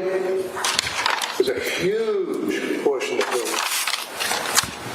2 days after, a letter was written by the attorney confirming the divorce retainer had been received and there was going to be a divorce. She went to court, she got a restraining order against him. Threw him out of his own home, ordered by the court because she got a restraining order. Then she filed for divorce. So now at this point, he's in a situation where he's out. Where's he going to go? He calls a friend, Charlie Lax. Charlie's a nice guy, lets him stay at his house for a period of time, but how long are you going to be able to do that? So Charlie has him leave. You're going to hear evidence that after he left Charlie Lax's house, he ended up going, his counsel kind of blithely says, well, he went off to Florida. He didn't just go off to Florida. He had nowhere to live, literally. He ended up almost homeless. The time came, and remember that horrific time when the pandemic struck all of us. It was an international event. He was in Germany prior to that because he had a job. His life was changing. He was going to Germany. He was going to be a physician in Germany. He already had a job with a university. His life was on a much better track. You're going to hear evidence that there's discussion about, well, you know, the Rocca kids, they like Dover, they like the schools, they like the programs. Katie didn't want to move the kids. He didn't care. Fine. Sell the house in June. When the kids are done in school, he didn't care. He was out of there. She knew it. As the pandemic got worse, at his age, being a physician, obviously, all of us, I suppose, at that point were concerned. He was worried about dying. Not an unusual thing that he was worried about at the height of that pandemic, and the fear that took him by overwhelming emotion. He ended up consulting his doctor, had medication, and again, had nowhere to go. Would knock on the door, would say to a friend, can I stay with you? And they'd be like, dude, I'm sorry. No, there's stuff going on. You're going to hear evidence from one of the government's witnesses who was a friend for a long time of Katie McLean, in 2015, I believe. Vanessa Pettigrew. Talked to her every day. There were 12,000 pages of texts that they sent back and forth to each other every day, talking about what's going on in their life, talking about, you know, whether or not what type of fingernail polish, what type of shoes, what type of dresses. Is this trashy? Does this look good? I think it looks nice. And by the way, let's go to dinner. We're going to drink. Are you drunk? Are you okay? How's your alcohol problem? On and on and on. Meanwhile, he's reaching out to his best friend, Curt Pfannenstiehl, German guy. He reaches out to Curt, and I stay with you. You're going to see, because he texted a text that he received from Harry to Vanessa Pettigrew. So you've got Kate McLean, you've got the two planets rolling around, Curt and Vanessa. So Harry reaches out to Curt and says, please, can I stay with you? I need safety. I have to stay somewhere and be safe. Curt says, no, I don't think so. I can't do that. But he sent that to Vanessa, and the two of them said, it's too bad. He had a lawyer, good lawyer, real good guy. John Hoffman was representing him. John was dealing with her lawyer. And John would send, you'll see the emails, he'd send letters in the course of the negotiations. Can he please stay in the basement? It's his house. Can he stay in the basement? Put a lock on the door. And you'll see text between Kate McLean and Vanessa about Harry wants to stay in the basement, LOL. Harry wants to stay in the basement. He's not. It's not her house. His house. But he now has to find a place to stay. Stays in Boston, one little bedroom with a friend. And the friend, board of trustees, you can hear evidence, wanted him out because of the pandemic. He went to Florida. In Florida, he stayed in a rusty, nasty trailer with a friend Bob Gannon let him stay in until Bob sold the trailer. In the interim, there were negotiations about reconciliation. And the negotiations basically were pretty simple. Kate McLean, who I submit you're going to hear, had a little house in Sudbury with a flooded basement and a lot of problems to it, on a $400,000 house that was underwater, that was being foreclosed on, that ultimately got sold pre-foreclosure. Now she's living in that house in Dover. So she wanted on the deed. She wanted on the deed, and she wanted a post-up. She wanted him to sign something that would give her half ownership in the property, and that's where David Keighton comes in. David Keighton, you'll hear from Zoom, was an attorney and a friend of Kate McLean's, and he talked every day, as many of her friends want to do, would talk sexting to her. At one point, getting somewhat descriptive about various sex acts and talking about the property. And he prepares the deed and she records the deed. He records the deed and she says, by the way, if he dies, do I get everything? So as time goes by, in the interest of reconciliation, he signs the deed. Signs it and puts her on the property. She owns half that property. Look at the date. 29th of April, 2020. Signed a post-up agreement, giving her $100,000, paying the lawyer's fees. You're going to see text messages between Vanessa, his best friend Curt. You're going to see text messages with Curt. And while Curt was talking to him about trying to mediate between Katie McLean and Harry and trying to get things to work out, that he was sexting her, and she's responding. Ultimately, he's sending her what's referred to in the vernacular as dick pics, and she's sending him pictures of her breasts while she's in a bathtub. And this guy's going to be right up here on that witness stand. Can't wait. That's his best friend, Curt. So as time goes by, Harry now comes back to Massachusetts, has nerve problems in his leg, and needs help. Rocca, by the way, was persona non grata with Katie, ends up together, the two of them, pick up Harry, bring him to Dedham, stays in a hotel. While he's in the hotel, Katie is with him getting water, food, things of that nature. Has a restraining order. It says, don't worry about the restraining order. Come on back home, because he signed the deed. Come on back home, and we're going to be a family again. She files documents with an attorney. You're going to hear from Mike Thaler, who's an attorney here in Dedham, filing, dismissing restraining orders. Life is good. Harry's going to come back home. They have that nice night that the DA was talking about. They're playing a board game with the kids. They're drinking. They're having martinis. Then they have whiskey. Then they have an argument. Then they go upstairs to the bedroom. That's where they go upstairs, and the DA says that he, with his anger, decided that he was going to murder her. Well, that's a good life choice, huh? No, what actually happened, and you'll see the evidence is pretty clear, that what happens is they're in the bedroom, and they're arguing, and she's talking about the other men. She's got hundreds of guys after her on these websites, and do you think I really loved you? Do you think I really loved you? I'm calling the police tomorrow. You're getting out of here. They got in the course of an argument. She had a rocks glass in her hand. She had her cell phone in the other hand. He got on his knees. He said, Katie, please don't. She smashed the rocks glass off his head, the right side of his head, not the left side like the police think. At that point, with one hand, the size of that hand, the strength of that hand, he grabbed her, snapped the highway, she died. You're going to hear evidence from Dr. Lapasada, pathologist from Rhode Island. Dr. Lapasada will tell you that a lot of what appears to be in any of these pictures that His Honor asked you about, can you handle looking at these pictures that are not pleasant? There's twigs and leaves and stuff on the pond. There's what appears to be bluish skin on the face. A lot of that is from lying face down in the pond.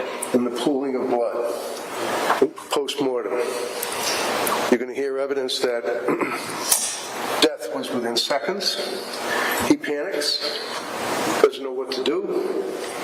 This is post-homicide conduct. The deed is done.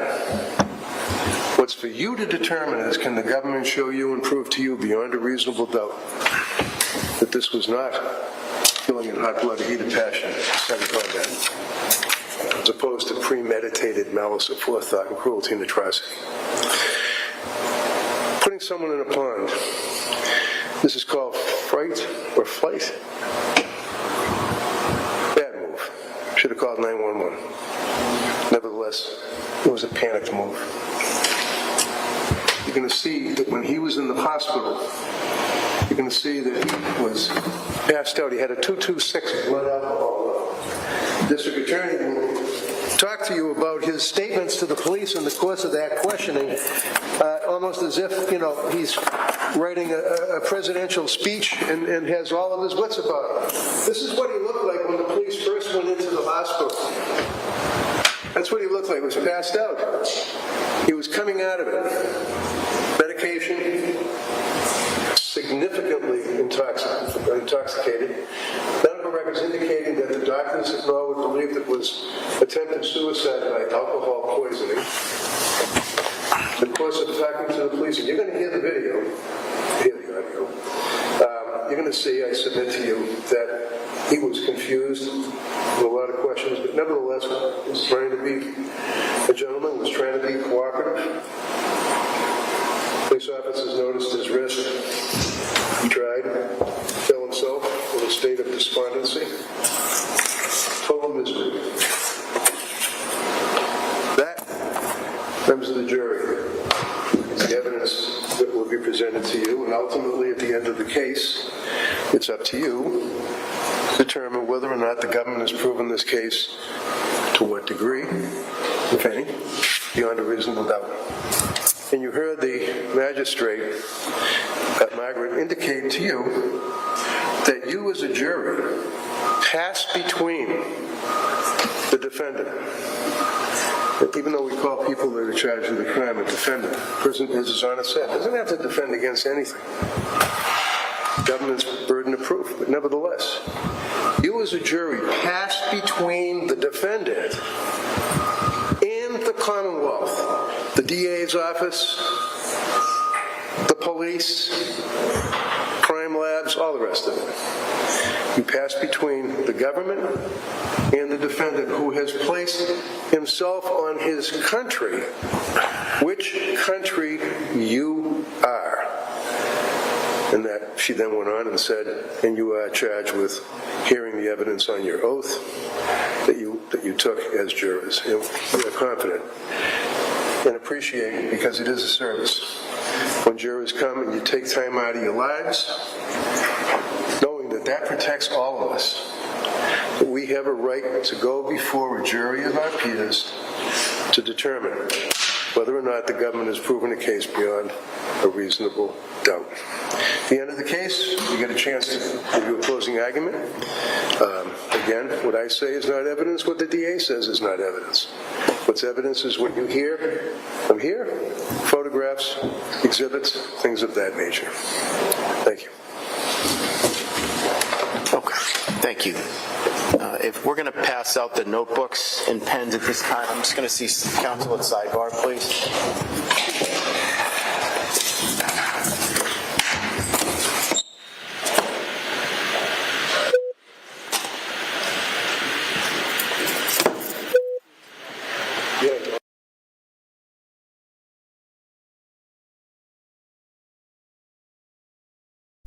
I'll go ahead and fast forward through the sidebar. Ooh, maybe it's not a long one. So what do you guys think of opening so far? Defense was longer. They definitely had a longer opening than the state. I didn't count the minutes, but the state felt like it was only, and they both were from memorization. Nobody looked at notes, which I thought was interesting. All right, let's go to the zooms.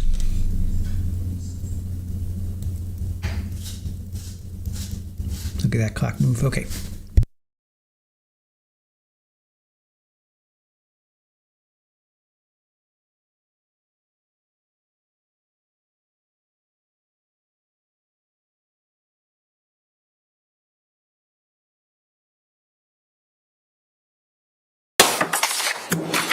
You solemnly swear that the testimony you shall give to the court and the jury in the matter now pending shall be the truth, the whole truth, and nothing but the truth, so help you God.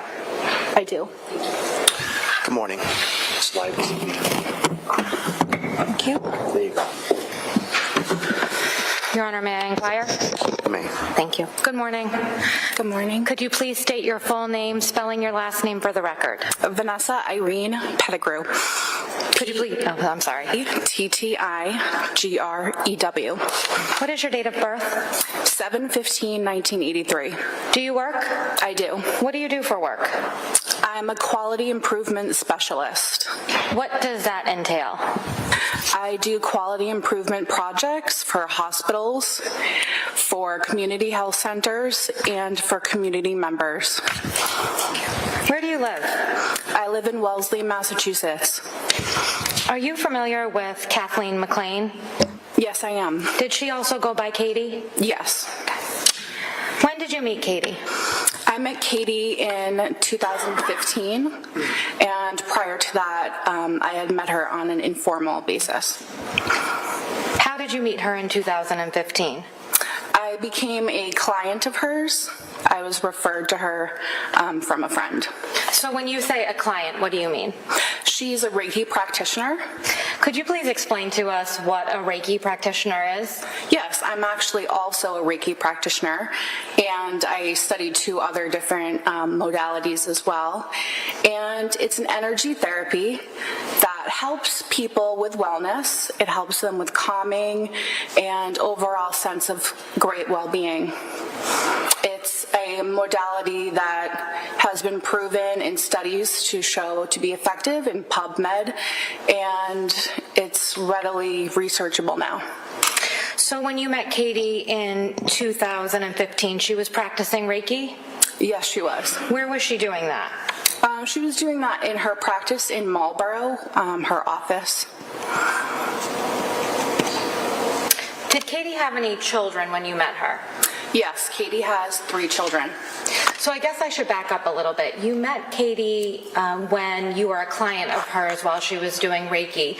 Yes. Did your relationship continue outside of Reiki? Yes, I actually had maybe 1 or 2 sessions with her, and then I felt comfortable from there on taking things on my own, and we became really good friends and actually sort of an apprentice at one point.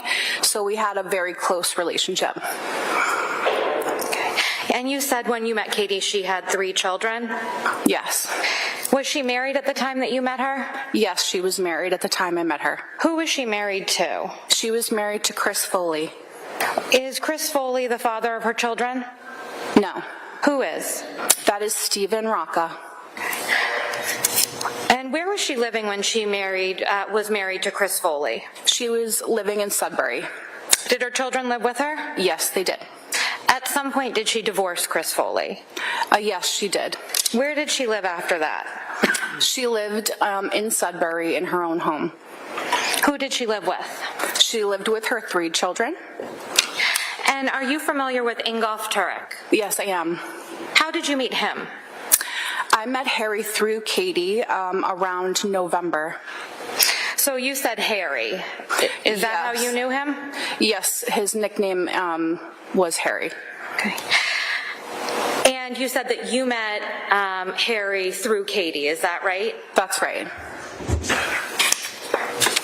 Had you been friends with Katie when she met Mr. Tuerk? Can you repeat that? So you had been friends with Katie when she met Mr. Tuerk, is that right? I was friends with Katie much prior to meeting Mr. Tuerk, that's right. How did they meet, if you know? They met through online dating. And do you see Mr. Tuerk in the courtroom? Yes, I do. Could you please identify him by an article of clothing? Yes, he's wearing a blue tie. Your Honor, could the record please reflect identification? Yes. Yeah. How often did you communicate with Katie during your friendship with her? Katie and I talked almost every day by text and by phone. How often would you see her physically? We got to be pretty close. We would see each other on weekends pretty often. How much time did you spend with Katie and the defendant when they were together? The same amount of time. It was nice. We watched football games together. We had really great cookouts and times together as friends. How often do you think that you spent time with the two of them together? At least a couple times a month. Would you speak with the defendant separately from Katie? I would, yes. How often would you say? Less. Our relationship was a little bit different. Katie and I were very close on multiple different ways. Harry and I became colleagues, and so we would talk mostly about work. So can we talk a little bit about that? How did you and Harry become colleagues? I applied to St. Elizabeth Medical Center as a surgical technologist, and I had a coworker that already worked there. Her name was Patricia McNamee, and she was the VP of Perioperative Services that I worked prior with her at Beth Israel. And so I applied there. I let Harry know I applied, and that's how the position started.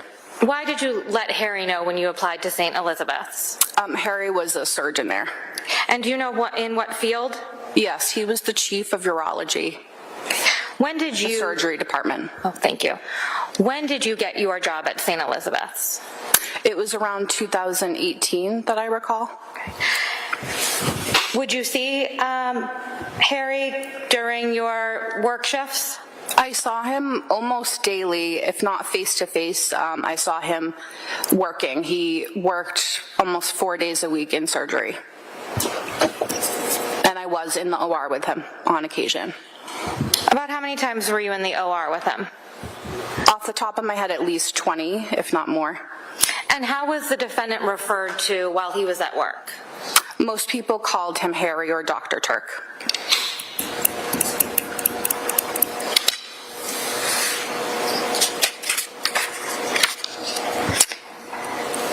You stated that Katie was living in Sudbury after she had divorced Chris Foley. Is that right? That's right. Was she living there when she met the defendant? Yes, she was. She had a lovely house in Sudbury. At some point, did her living situation change? Yes, she decided to move in with Ingolf Tuerk. Okay. Where was that? In Dover, Massachusetts, on 26 Valley Road. You said 26 Valley Road? 29 Valley Road. Sorry, Thank you. Excuse me. And who was living in the house at that time when Katie moved in? When Katie moved in, Harry had his 2 children, and also Katie's children moved in as well.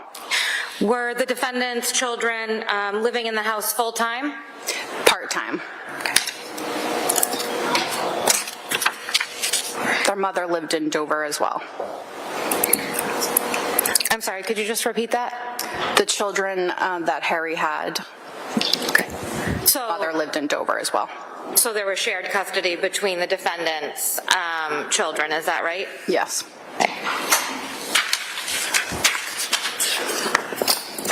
When Katie moved into the defendant's home at 29 Valley Road, what was the status of their relationship? Were they married? When they moved in? Yes. They were dating with the idea of getting engaged. Okay. Did they get married? Yes, they did. When was that? It was in December. Were you at the wedding? I was not. It was in Vegas. How did that come about, if you know?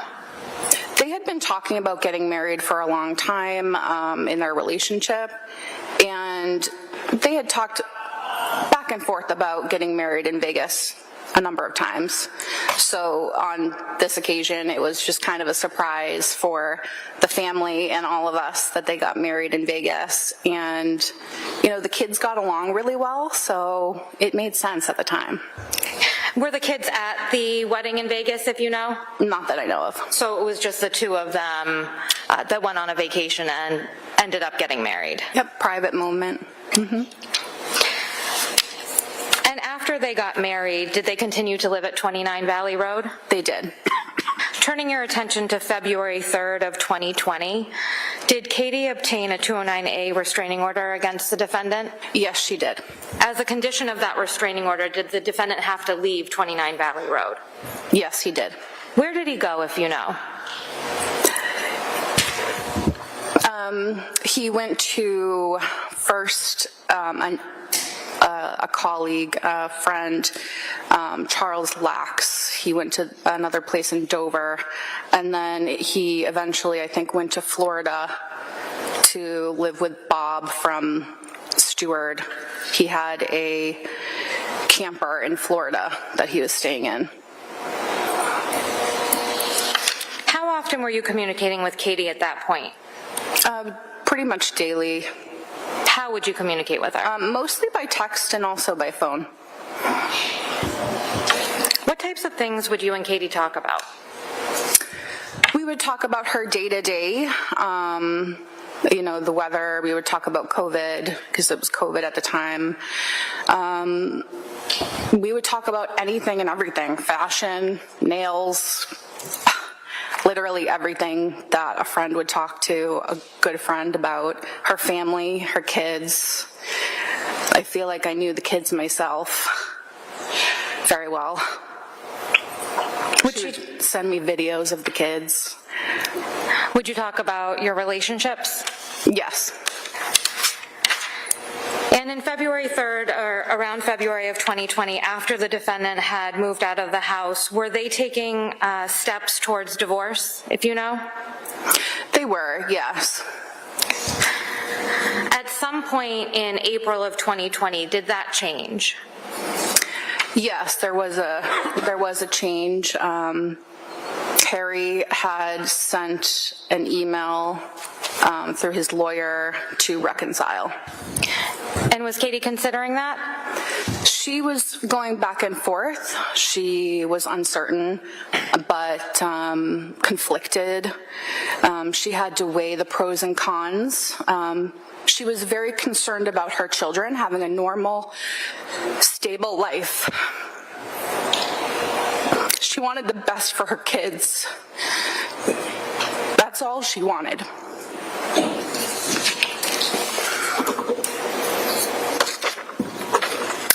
And did they move towards reconciliation, if you know?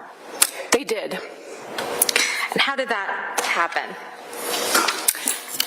Like I said, Harry's lawyer reached out that he wanted to reconcile, and they started the process. I believe there was a prenuptial agreement, and there were several things that they had to decide upon with each other that they would do moving forward to make it work, including having Dr. Tuerk undergo some psychiatric help and to refrain from alcohol. Excuse me. Sustained. Please disregard that. That last answer is stricken. Next question, please. So when they began reconciliation or talking about reconciliation, where was Katie and her children living at that time? Katie and her children were living in Dover. And where was the defendant living? He was living in a hotel in Dedham. Prior to coming to the hotel in Dedham, where was he living, if you know? As far as I know, he was living in Florida, and he had come up from that trip by car. Did he drive himself, if you know? Katie helped him. And how is that? He had some back pain, and he felt like he couldn't do the drive alone. So she, out of the kindness of her heart, obviously wanted to help him. And she drove to meet him halfway, and I believe Mr. Rocca also went as well to help make the transition of cars. Mr. Rocca being the children's father, is that right? That's right. Okay. When the defendant came back from Florida and was staying in the hotel in Dedham, was Katie seeing him? Can you repeat that? when the defendant came back from Florida and was staying at that Dedham hotel, was Katie seeing him at that time? Yes, she would bring him food. It was COVID. It was very difficult to get supplies and food, and she would supply him with his dinners or something to eat. Was him coming to Dedham just another step in reconciliation? Yeah, it was a way to safely try things out and to, maintain the relationship. Turning your attention to May 15th of 2020, do you remember that day? Yes, I do. What happened? I received a text message from our friend Curt. What's Curt's last name? Pfannenstiehl. And what was the text message that you received? I received a message believed to be from Harry, and he made a kind of alarming statement to Curt, and we didn't really know exactly what it meant. So I think I'm going to back you up just a little bit. Approximately what time was the first text message that you received from your friend Curt? It was around 8 o'clock in the morning. Okay. And what was that first text message that you received, if you can recall? I remember the context of the message. It basically said, "Sorry, brother," and said that Katie was a devil, and she manipulated everybody. Prior to receiving that text message, did you receive another text message from Curt?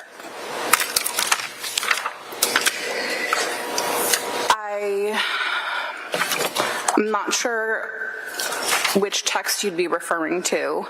Is your memory exhausted as to the text messages that you first received from Curt on May 15th of 2020? Yes. Okay. Would it be helpful to review your text messages? Sure. Thank you. Your Honor, these have been pre-marked as exhibits. Once I show the exhibit to the witness, may I display them on the screen? Yes, no objection, Thank Mr. you. Reddington? No, of course not, no. You may. And if you could just look at Exhibit 147 to yourself and read it, and let me know when your memory is refreshed, please.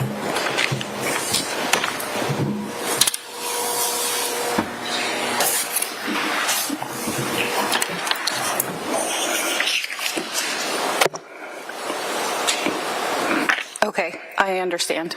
Okay. And what was that first text message that you received from Curt? He was asking me to call him as soon as possible.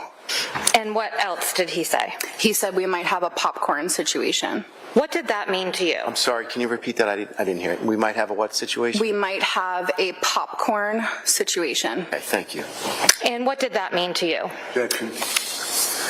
Overruled, she can answer it. Popcorn was a code word if Katie needed anything from Curt and I immediately, that we would be able to respond to her as soon as possible. When you first got those two messages in the early morning hours of May 15th, how did you feel? Objection. I felt... Stay. Next question. Okay. Ms. Gilman, could you please put Exhibit 147 on the screen?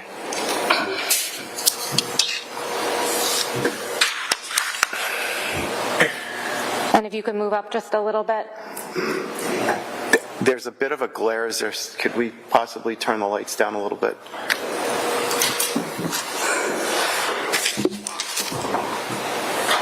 Is that better, jurors?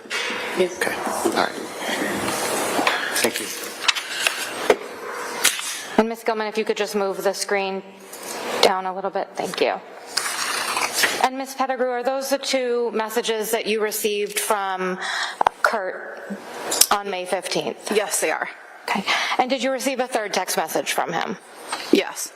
And what was the third text message that you received from him? The third text message was a copy of a text from Harry. And what did that text message say? That text message said, "I'm sorry, brother. Katie's the devil, and she manipulated all of us. Ms. Gilman, could you please move down to page 2? And there's a text message in green on page 2 of Exhibit 147. Is that the text that you received from Curt that morning? Yes. And what does it say? Curt, I am sorry, brother. If you need to refer to the exhibit in front of you, if that's easier to read, I know the screen is somewhat far away. I apologize for that. Curt, I am sorry, brother. But she's a vindictive devil. She played us all. I am really sorry, brother, but she manipulated us all. Love you, Harry. After receiving that text message, what did you do? After receiving this text message, I tried reaching out to Katie, and me and my husband, we got into the car and we tried to, the first thing we thought of was, and what I thought of was to check on the children. And where did you go? We went to the house at 29 Valley Road. When you got to the house, what, if any, cars did you see there? I didn't see any cars. What did you do when you got to 29 Valley Road? I rang and knocked on the front door several times. We didn't get an answer, so we got back in the car and we tried to find where Harry's hotel was. How did you do that? We knew it was in Dedham, and we just tried which hotel we thought it might be. What happened while you were looking for the hotel that the defendant was staying at? I was able to see the 2 cars from the home at the hotel, and I knew that that was the right location. There was a Jeep and a Mercedes parked there. What did you do when you saw the Jeep and the Mercedes parked there? I took a picture of both, and then I went inside, and I'm going to stop you there. Ms. Gilman, could you please put Exhibit 118 on the screen?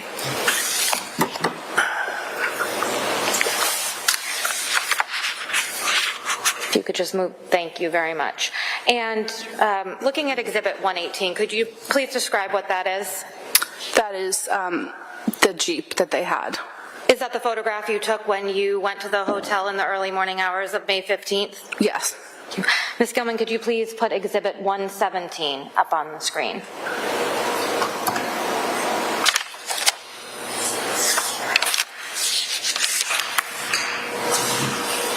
Thank you. And what is depicted in this photograph? A Mercedes. And whose Mercedes is that? That is also one of the family vehicles. And was that in the parking lot in Dedham on the early morning hours of May 15th? Yes, they were next to each other. To your knowledge, who normally drove the Jeep? Harry liked the Jeep, so Harry would drive the Jeep. What about the Mercedes? Often Katie would drive it, but they would occasionally switch up the vehicles. When Harry was living in Florida, which car was Katie driving? She was, if you know. If you don't remember, that's fine. She was mostly driving the Jeep, but I don't recall which in particular. Thank you. So you stated that you found the hotel in Dedham when you found the vehicles in the parking lot. Is that right? Yes. After you snapped those 2 pictures that we just saw, what did you do? I went in, and I'd like to remind everyone that it was COVID time, so it was a little bit awkward.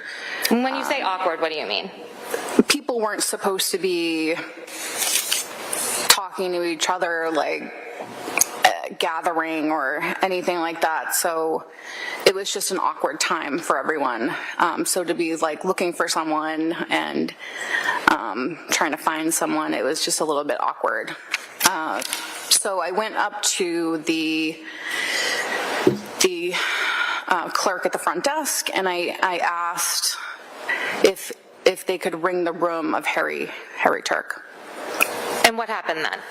They rang the room multiple times and nobody picked up, and I was very frustrated. I couldn't reach my friend because I thought she was in there because the car was there. So then I went back to the house at 29 Valley Road, and I tried to make sure the kids were okay again for a second time, and I went to the side door, the glass door this time. So you said that when you went to the hotel, you were sort of frustrated because you couldn't get in touch with your friend when they were ringing the room. Is that right? That's right. Which friend are you referring to? Katie. Were you trying to get in touch with her in any other way during this time period? Yeah, phone calls, text messages. It was not like her.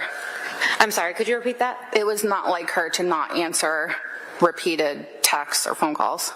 And when you say phone calls, that would be to her cell phone, is that correct? That's right. Okay.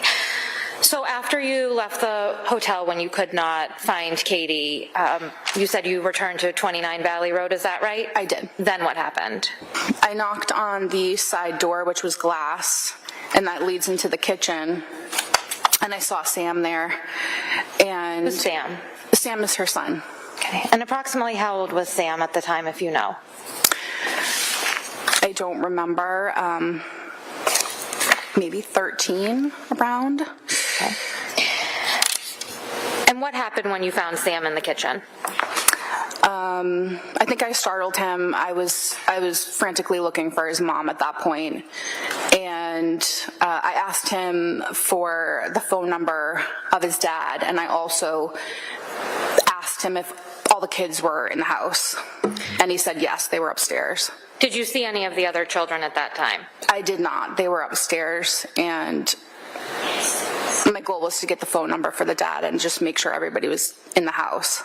So you said that you entered the house through the side door and you were in the kitchen, is that right? Yes. Did you go in any other rooms in the house? I did not.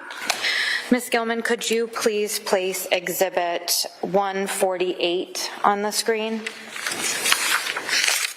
And what is depicted in Exhibit 148? That is the house at 29 Valley Road.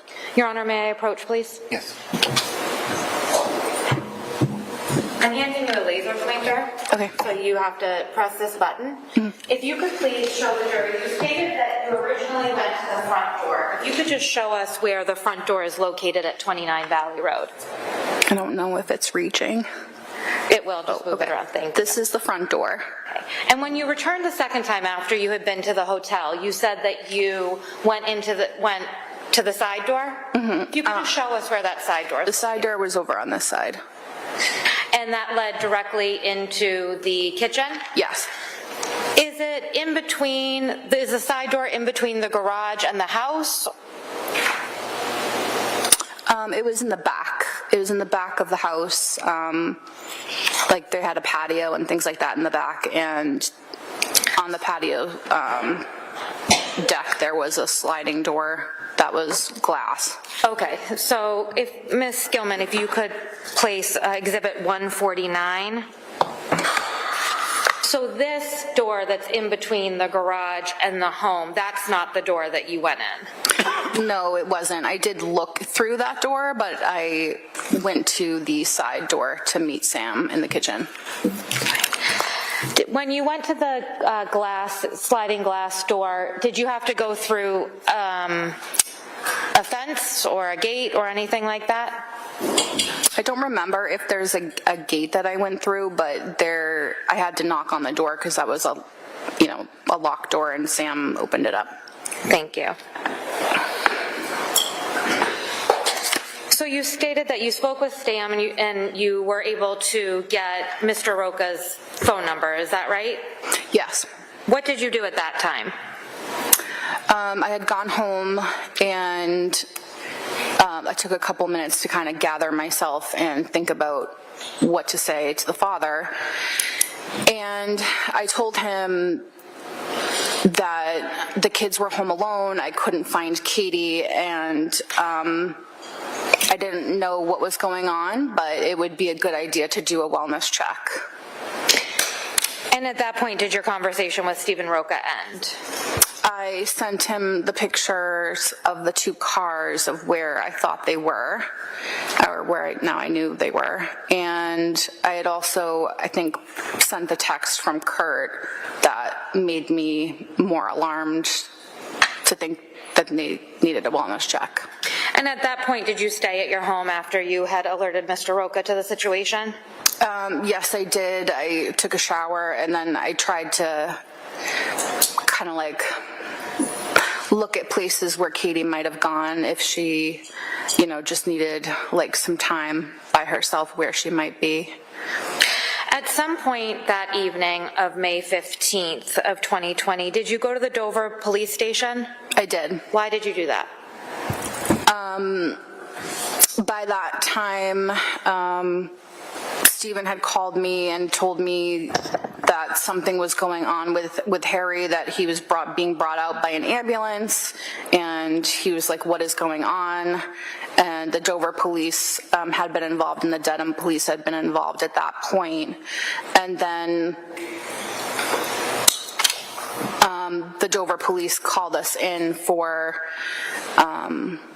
Curt and I for a statement. Did you give them anything else while you were at the Dover police station? Yes, I gave them my phone because I thought it would help find Katie quicker. And did you consent to an extraction of your cell phone? I did. Was that done to the best of your knowledge? Yes. I have no further questions. Okay.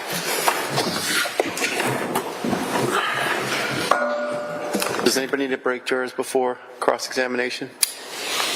Okay. All right, go ahead, Mr. Reddington.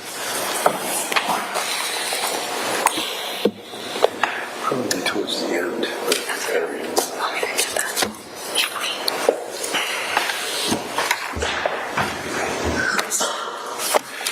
Would you agree with me that you and Ms. McLean communicated on a literally daily basis from 2014 to 15 up to 2020?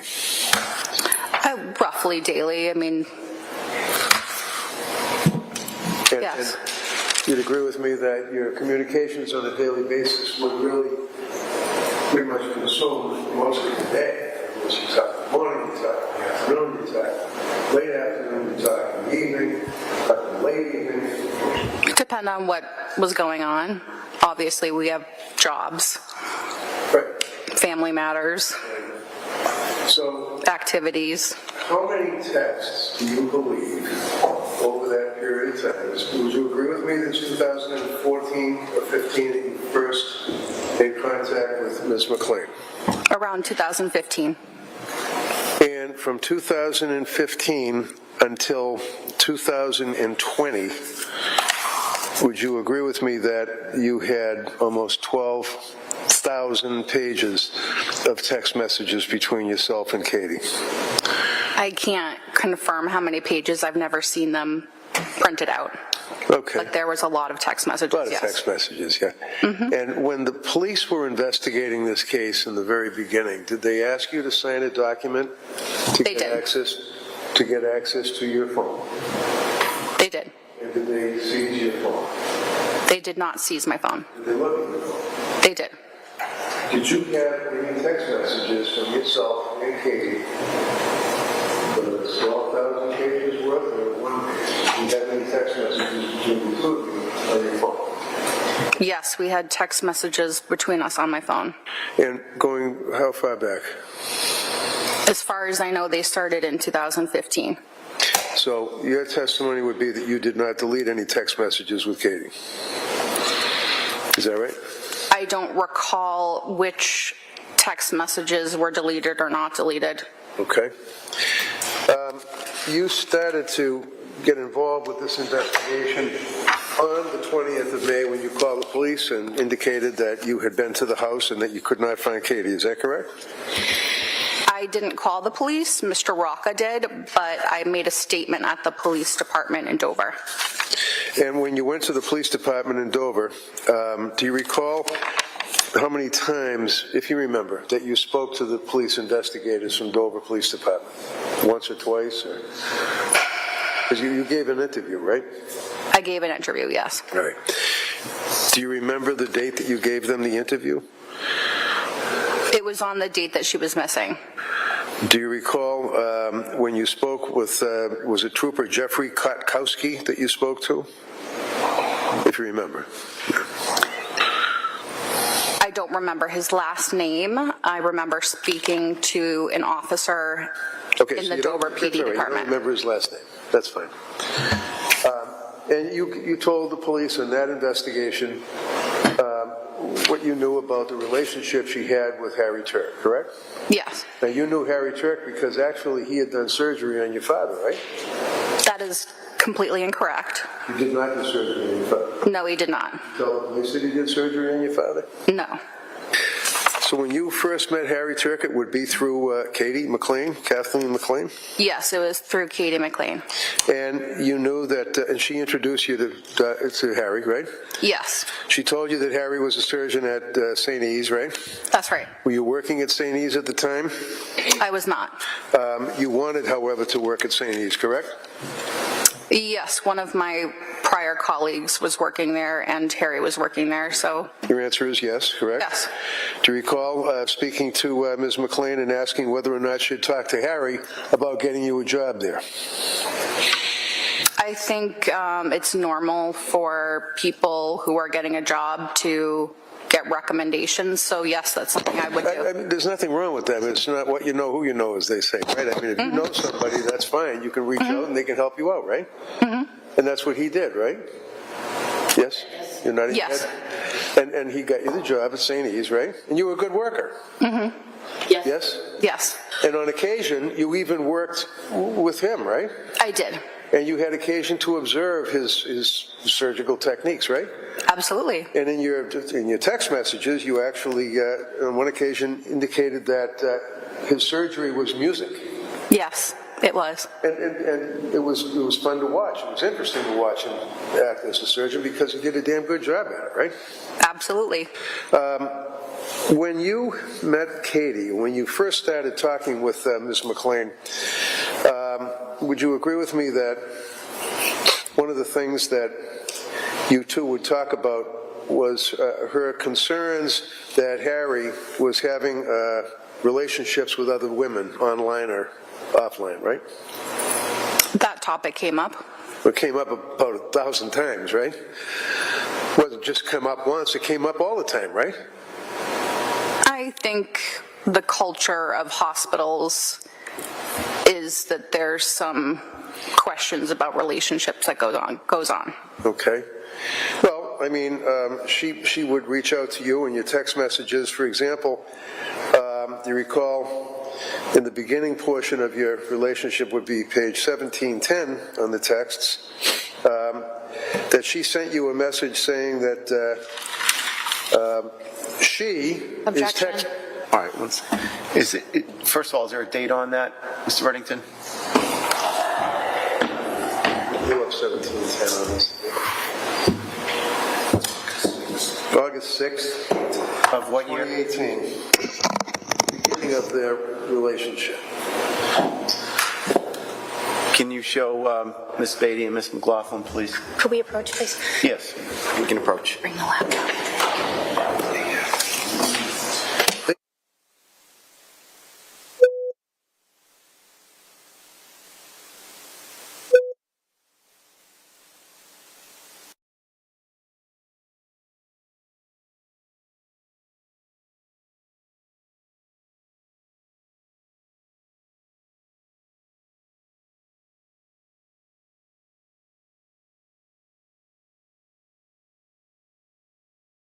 Trying to zoom through here. This is quite a long one.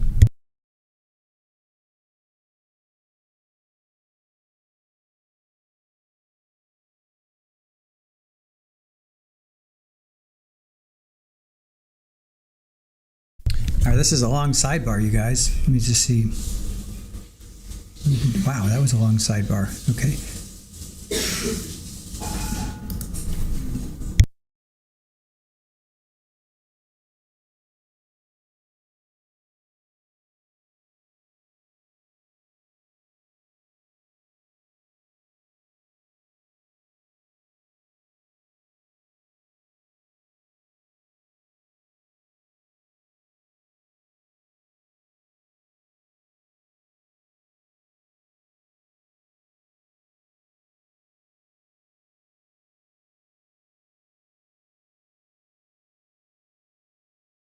can't, then we'll...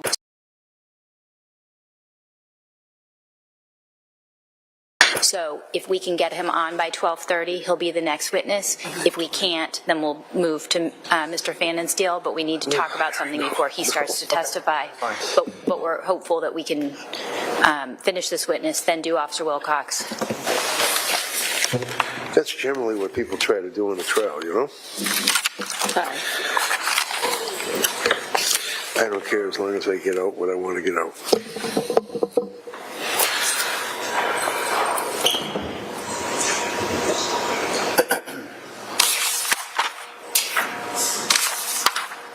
All rise, please. Jurors entering.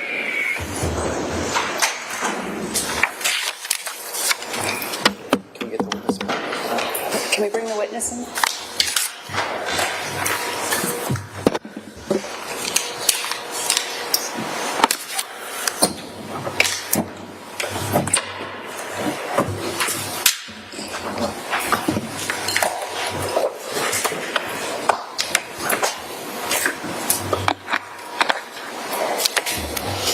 Okay, Ms. Pettigrew, come back up. All jurors present may be seated.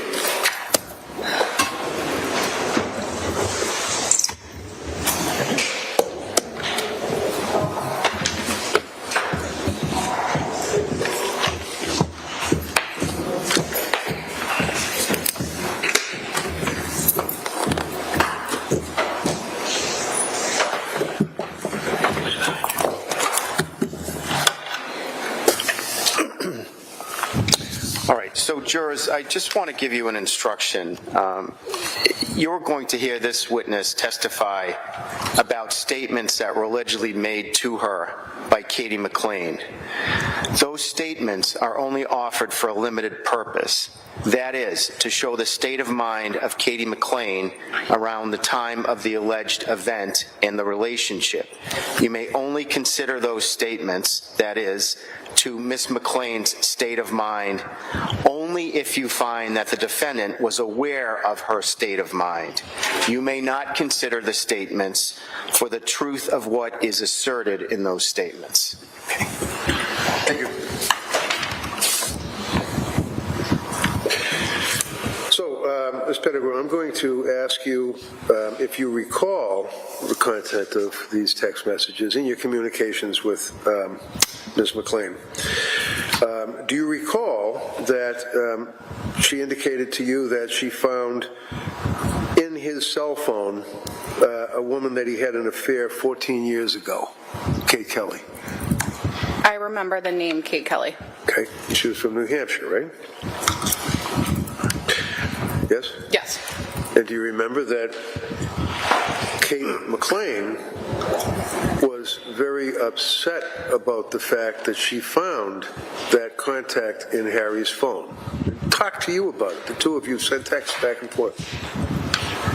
I remember conversations about the name Kate Kelly. And the conversations basically were that Kate McLean was very upset about that, right? As far as I knew, she was trying to figure out what was going on. Right. And she told you that she found that by looking in his phone, right?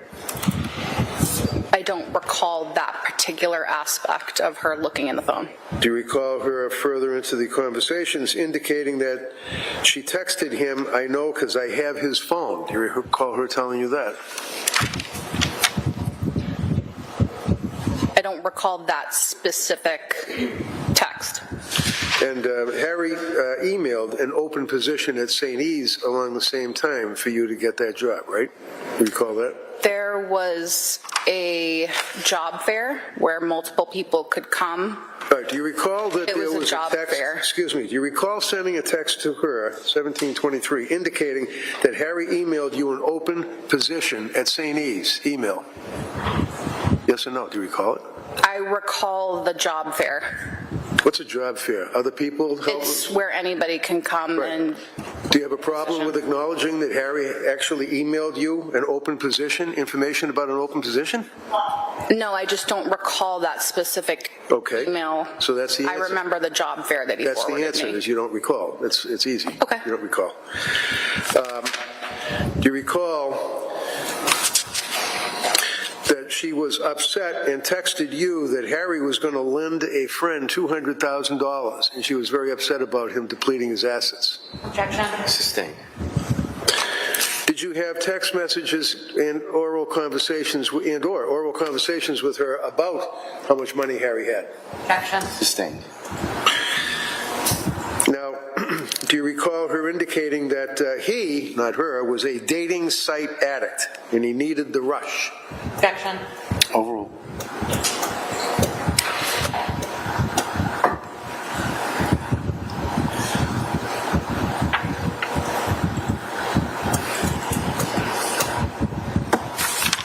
I remember both of them talking about dating sites. Okay. And do you recall her indicating that, in her opinion, he was a dating site addict and needed the rush? I don't remember those terms, but they did talk about the dating sites. It often comes up in new relationships, whether or not to stop the dating sites or not. Right, yeah, you've answered that. Yeah. Do you recall? That's pretty common. Okay, so let's do it this way. I ask a question, you answer, okay? Mm-hmm. Thank you. So do you recall indicating to her, I guess maybe I should work for Harry. You need a spy. Do you remember saying that to her? Overruled. Are you talking about a joke? The other one that said it. Are you talking about a joke? That was. You remember saying it? I remember a joke passed between Katie and I. And the joke was what? That you were going to be a spy for her? I remember a joke like that. Yes. Okay. What did you mean?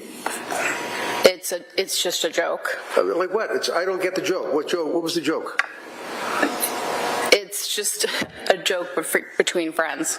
Okay, and what was the joke? That if you know where someone is and you are spending time with them, that you would, tell them what you saw. Right. And she was very active on tracking websites as well, tracking his whereabouts. Isn't that right? That you knew about? Overall. I think both of them did that. Okay, look, the question is, were you aware of them discussing anything about tracking websites? Yes or no? They tracked each other. They tracked each other? Okay. Yes. So you know that she actually, you recall sending her a text saying, you better get off that tracking thing? She felt that it was interfering with their relationship? I say that to parents that track their children all the time as well. There's a lot of helicopter parents out there. So the question is, again, if you can focus, I apologize if I confused you. Mm-hmm. Do you recall any conversations about the tracking app that she was using ruining their relationship? As far as I know, they were both using it, and people use it for their kids. Can you just answer the question? Yes. Okay, yes. Thank you. Now, do you recall that she then, at the same time frame, moving up about a month or so, indicated that Dina friended him on Facebook and that he deleted the account? I went into his phone. Do you recall her saying anything like that to you? Objection. Sustained. Do you know who Dina was? I don't remember Dina. There was only so many I could keep track of. So many what? So many people that Harry knew. Oh, how about the guys that she knew? How many guys did she know that you knew about? Sustained. Did you know she was on the dating websites? Objection. Overruled. I think most people that go on dating websites date multiple people. Do you know she, McLean, was on dating websites? Both of them were on dating websites, so yes. Do you know yes. that thank you, she was on dating websites? And you know that she was receiving photographs of men, various stages of dress, on exercise equipment, beaches, things of that nature. You know that, right? Objection. Sustained. That's the nature of online dating. Listen, just take a moment before you answer the question to see if there's an objection, okay? Thank you. So how about the dates that she went on? You remember the dentist from New Hampshire, right? Objection, Your Honor, may we? Well, they were. Sustained. May we approach? Yes.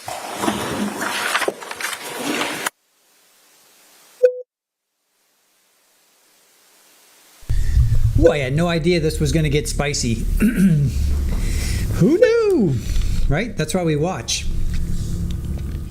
All right, let me fast forward. The spice level is getting high. All right, not quite sure.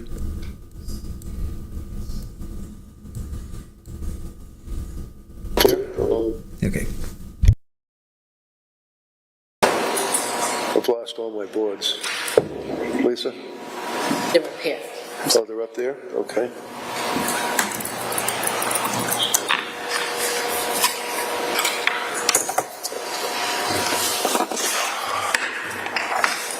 You would agree with me from your personal knowledge that in November of 17, Harry and Kathleen McLean met online. It was in November 17, right?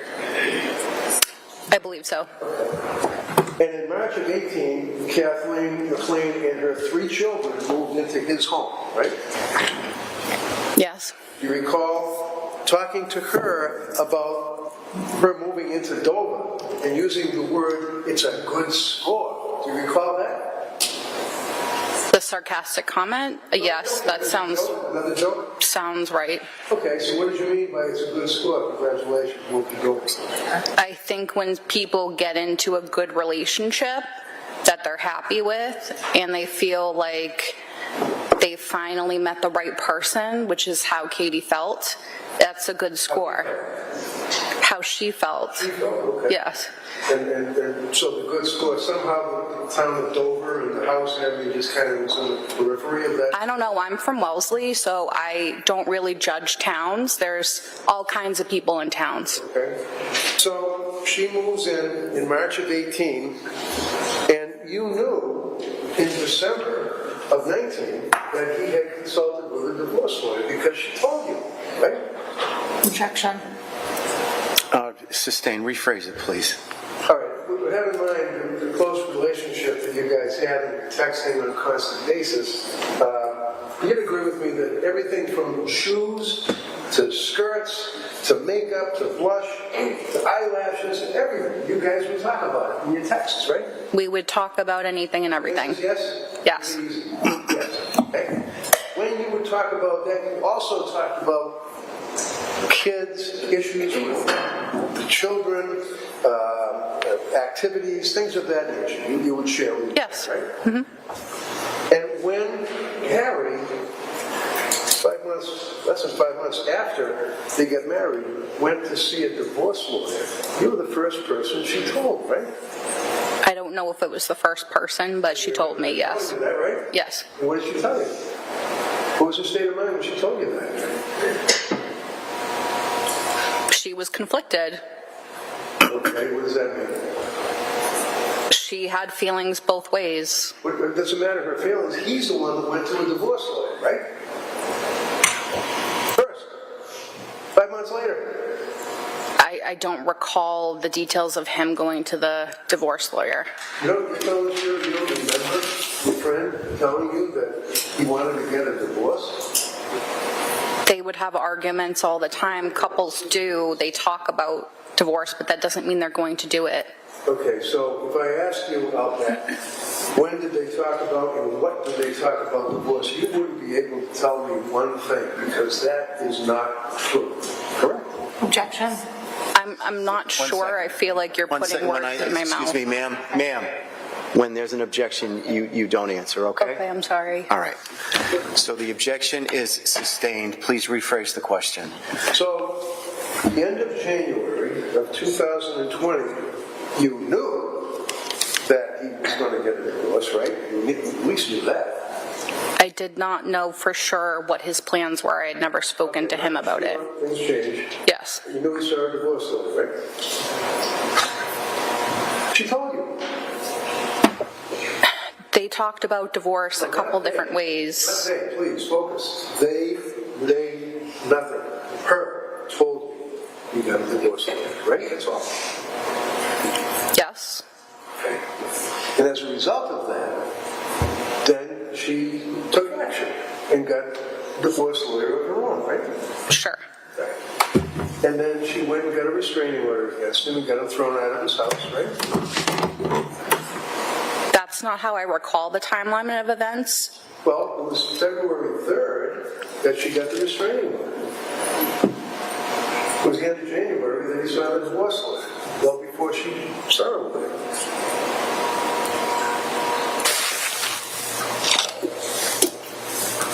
Can you restate your question? Sure. February 3rd is when she got the restraining order throwing him out of his house. Okay? Yes? Okay. And it was the end of January 30th that he had the divorce lawyer send her a letter saying he wanted a divorce 5 months after they got married. You knew that, right? Mm-hmm. Yes.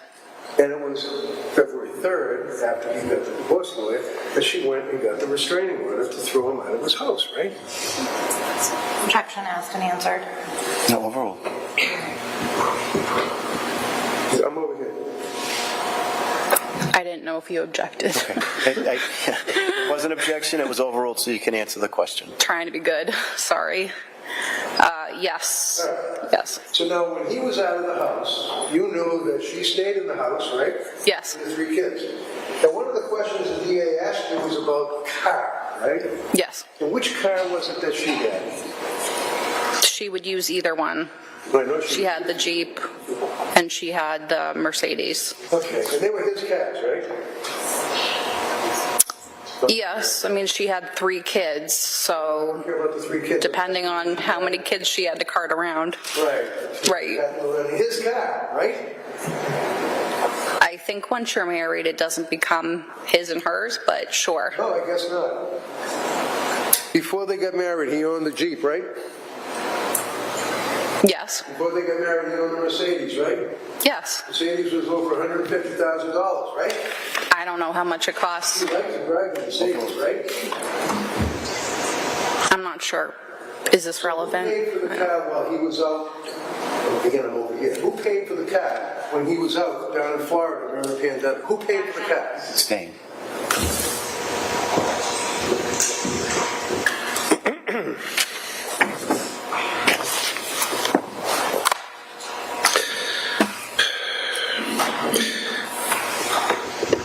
Do you recall, moving on, now it's after the restraining order was issued and Harry was out of the house, around February 2020, having conversation about him being out of the house, but he wanted to live in the basement. Do you recall that conversation? Yes, I do. And he basically just asked if he could please move back in the house and stay in the basement, at least, because of concerns with the pandemic, right? Yep, I remember that. And she said no, right? I don't know if the restraining order had been lifted. I don't think that was allowed, but they did talk about it. Right. But as far as her agreement or not agreement, you know from a text that she sent you at that time frame that we talked about, that she said no, LOL. She wouldn't let him move into the basement. It's his house. I think there was an issue about how they were communicating and getting along at the time, and there needed to be a barrier, and that's what she felt. How would they communicate? They weren't communicating and getting along at the time. He was out of the house in Florida, and she's living in his house with the 3 kids. So why would he move in the basement then? I don't Because he had nowhere to live. He's living in a trailer. Objection. Sustained. Next But if they weren't talking, why would he move in? Ma'am. It's Yes. confusing me, sorry.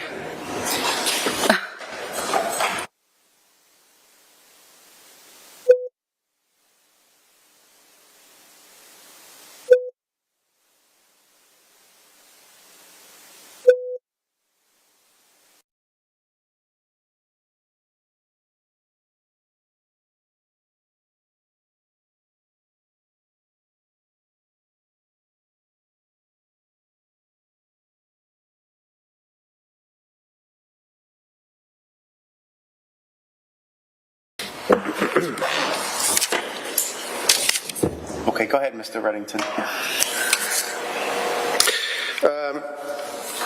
Around March into April of 2020, you knew that she knew that he was going back to Germany. Yes, I knew he was taking a trip to Germany.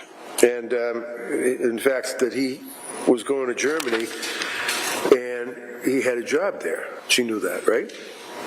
I don't know if he had a job there, but there was a job he was exploring in Germany, yes. Okay, and she knew that he wanted to go back to Germany for good, right? It was an option that he was trying to figure out, yes. As far as I know, he had an option in Florida as well. And then, but he didn't want to stay with her. He wanted to leave. He wanted to get divorced. He wanted to go back to Germany, not go to Florida with her or anything, right? That was not my understanding. Sorry, ma'am. Just, you need to wait a second before you answer the question. I'm sorry. That's okay. You don't have to be sorry. Just wait a second to see if there's an objection to the question. So the objection is sustained. Next question. In March of 2020, you would have your husband, Vincent, is it? Yes. And Vincent can speak German, right? He can speak 4 languages. So that's wonderful. Is the answer yes, he can speak German? One of the languages he can speak is German. Yes. And she, on a number of occasions, would ask you to have Vincent interpret German messages that she received, or he received from Germany, thinking that they were women, right? I don't think it was that. It was just a language barrier, and to be able to translate would be helpful. In March, at the end of March of 2020, do you recall her texting you, he's talking to a woman from Germany early. Can you please have Vincent look at it? If you don't understand a language, the normal thing is to translate it, so that's what she asked him to do, yes. Do you recall her at the same time frame, moving from March into April, that she determined from looking at his phone, he's on Twitter, on the phone, texting like cheating in my face? Do you recall her saying that to you? I don't recall that specific one, but I do recall that there were conversations about cheating. Involving both of them, right? Objection. Sustained. You remember when they, back when they got married, you remember they went to Las Vegas? Yes. You remember that it was a, what do you call it, a conference? I think like a international conference or something. I think it was on aging. I believe Harry was going to a conference and Katie went along. Okay. And he was speaking at this conference on whatever the topic was, right? Mm-hmm. And it was when they were in Las Vegas that they got married, right? Yes. And that was, you know, everybody was pretty happy about that for a period of time, right? Of course. And then she texted you that within 3 weeks that he kicked her out again, go look for a house, is what she told you. You remember that? I remember that they weren't getting along and there was an option that she would have to look for another home. Well, it wasn't an option because back before May of 2020, it was his home, right? Objection. No, over. You knew he owned the home, right? Well, she put money into the home too. So like what? She put money from her home sale into the home, and she also helped build the garden in the back. She didn't put a nickel into that home. That's not my understanding. Well, it may not be your understanding, but she didn't put a nickel into your home. That's not my understanding. Ma'am, you need sorry. to disregard that last answer, jurors. You recall that she told you, moving forward again to with the wedding, that she was excited that she got married and there was no pre-up, is what she told you. Prenup, I'm sorry, not a pre-up, prenup. I mean, you remember that, right? Yes. Okay. And she was happy about that, right? I think most women are happy when there's not a prenup. And why is that? I think it just means that you're in love. You're in love. Yeah, I believe in love. And so did Katie. And you recall having a conversation with her in April of 2020, where you were telling her, I think you're referring to the music thing with the surgery, a story about him going to a little boy to talk him into having kidney surgery. You teared up telling her about that, right? Objection. Sustained.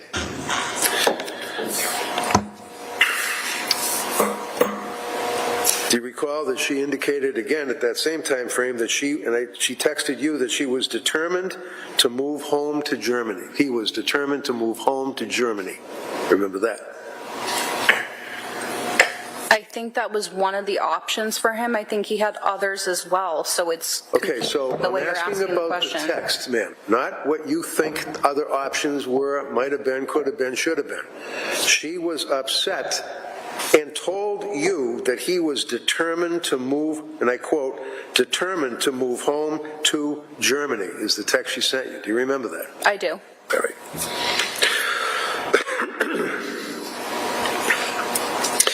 Do you recall, furthering on that topic, that she then texted you that he had a job offer in Germany and was going to Germany?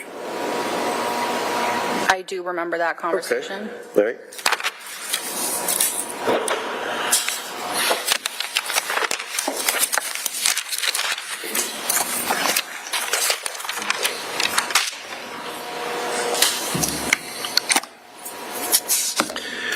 You said that she had a beautiful, cute little house in Sudbury, right? Yes, And you'd agree with me that that ultimately went up for sale, right? it did. You'd agree with me that it was in foreclosure, right? I do not have that information. I know she was renting it while she was living in Dover. Okay, do you recall that in fact she described the house to you as shitty and that actually the basement was flooded right when she was trying to sell it? I don't believe that certain homes are shitty and certain homes are not, but that might be a conversation someone has when they're frustrated, which I can understand. There was a water, like French drain in the basement. That might have been what she was referring to. So I do recall that conversation. Would you agree with me that there were a plethora of texts from Katie McLean to you talking about having a drink, I'm having a drink, I'm feeling tipsy, I'm trashed, I'm hammered, I'm hungover. You asked, has your drinking been okay? Do you recall that? Objection. Sustain.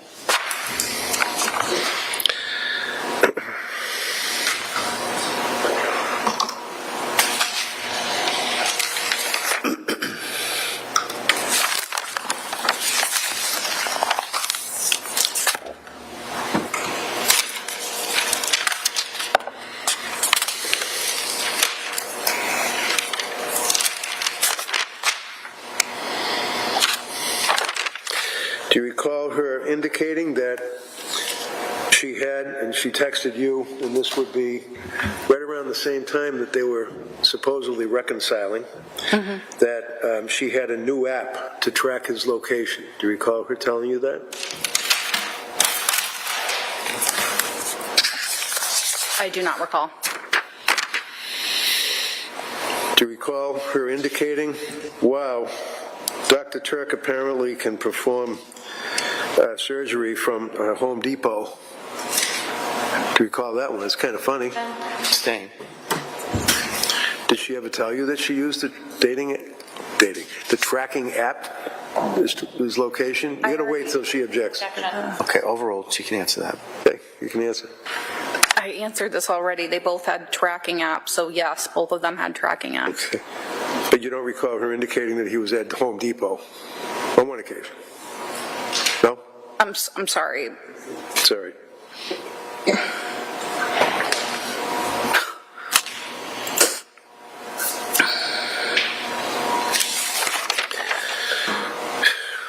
Moving up again, right to when they were at the hotel and allegedly reconciling, everything was great, that she was texting you, and I quote, I looked through Harry's cell last night. Recall her telling you that? Yes.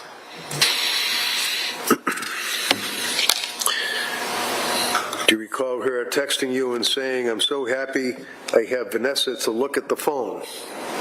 That'd be you, Vanessa, right? I don't recall that one.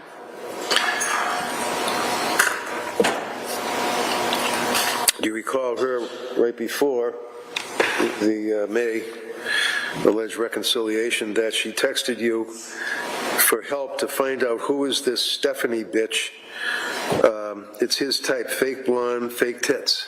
Do you recall her texting you that? Sustained. I do not recall. Sustained. Okay.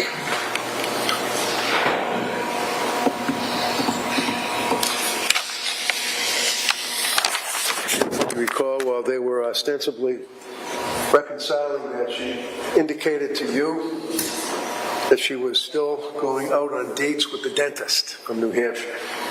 Objection. Overruled. When they were separated? Do you recall the dentist from New Hampshire? Yes, I don't recall the timeline you're Okay, so the answer is yes, Yes. right? His name was Michael, right? Yes. Okay. And in May of 2020, she told you on a text that she went out on a date with the dentist again, right? Objection. Overruled. Yes? Yes, they were separated. So. Yes, the answer is yes, right? Yes. I know you want to say they were separated, but you knew that she went on a date in May of 20 with the dentist Michael from New Hampshire. Okay. Okay. And again, towards the very end of that time frame, she indicated to you that he intended, again, talking about he had the job. Now it's not possibly. He had the job in Germany, and he will be leaving. She told you that, right? She was upset. Well, yes, it also wasn't the amount of money that he would like, so Oh, so it wasn't enough money? that was for him to decide. He was still Right. But deciding. she knew how much it was, though, right? Objection. No, It wasn't it wasn't. Sustained. Sustained. Next question. Do you remember her indicating or asking, and again at the time frame of the end of April, beginning of May, can you see if he's back on Instagram and start printing them out? Do you recall her asking for your help for that? Yes. Okay. Do you recall that one of the text messages that going back to February 2019, on February 20th of 2019,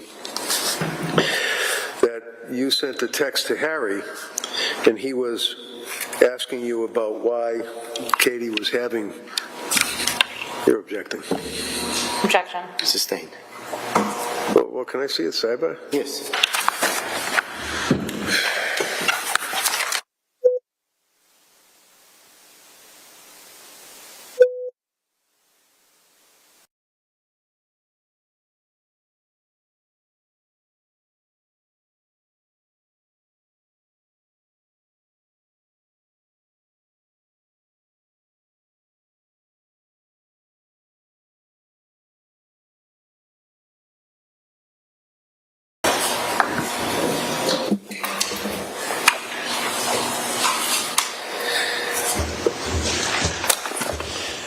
Now, when you spoke to the police after you went to the house on May 20th, May 15th, I'm sorry, you knew at that point that Harry had signed a deed transferring his house over to her and him jointly, right? Yes. And she told you that, right? Yes. And she was pretty excited about that, right? Objection. Was part of his One will, second. so it made sense wait, to me. You need to wait, ma'am, until there's an objection, so just wait to answer. Rephrase the question. Sustained. So you knew that, or she had told you that he transferred or put her on the deed to the house, right? Yeah, it made sense to me because So the answer is that was yes? part of his will. It was what? Yes. It was his will? Okay. And when you were speaking with the police, this popcorn that you made reference to, when did that come about, that you were going to have that code with Curt? We were nervous. Sorry? We were nervous about. I'm not asking about you being nervous. I said when.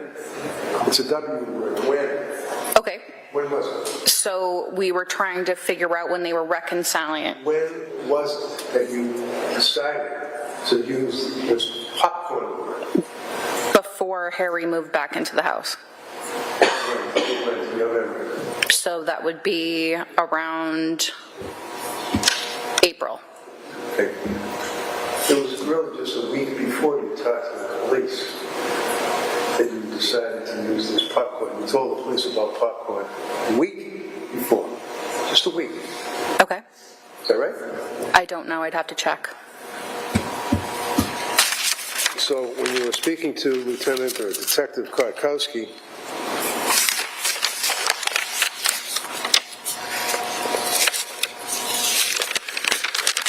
and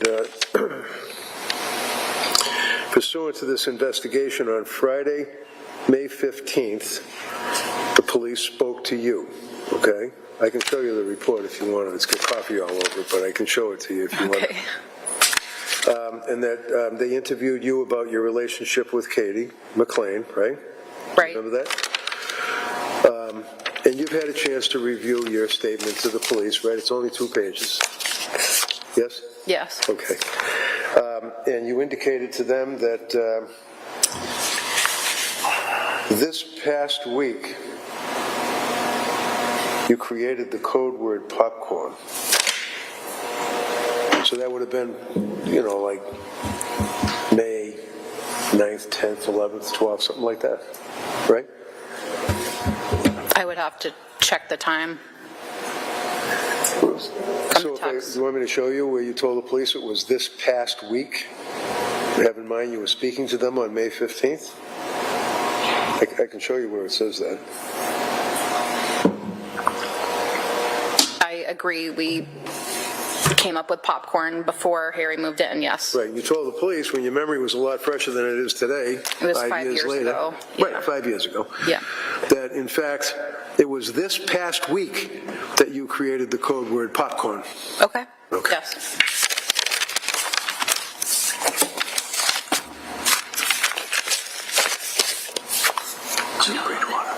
Go ahead, I have nothing further. Thank you, Your Honor. Okay. All right. Thank you, ma'am. You may step down. Please be careful. There is a ledge there. Thank you. Careful. Thank you.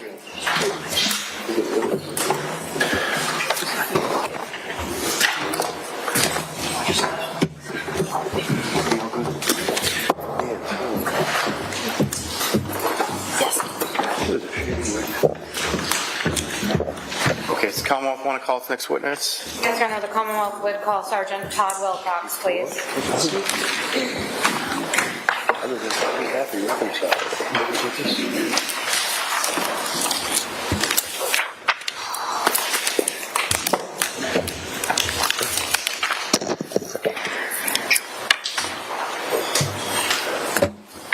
We got it out that she's fighting. It's a struggle on the side by her, obviously.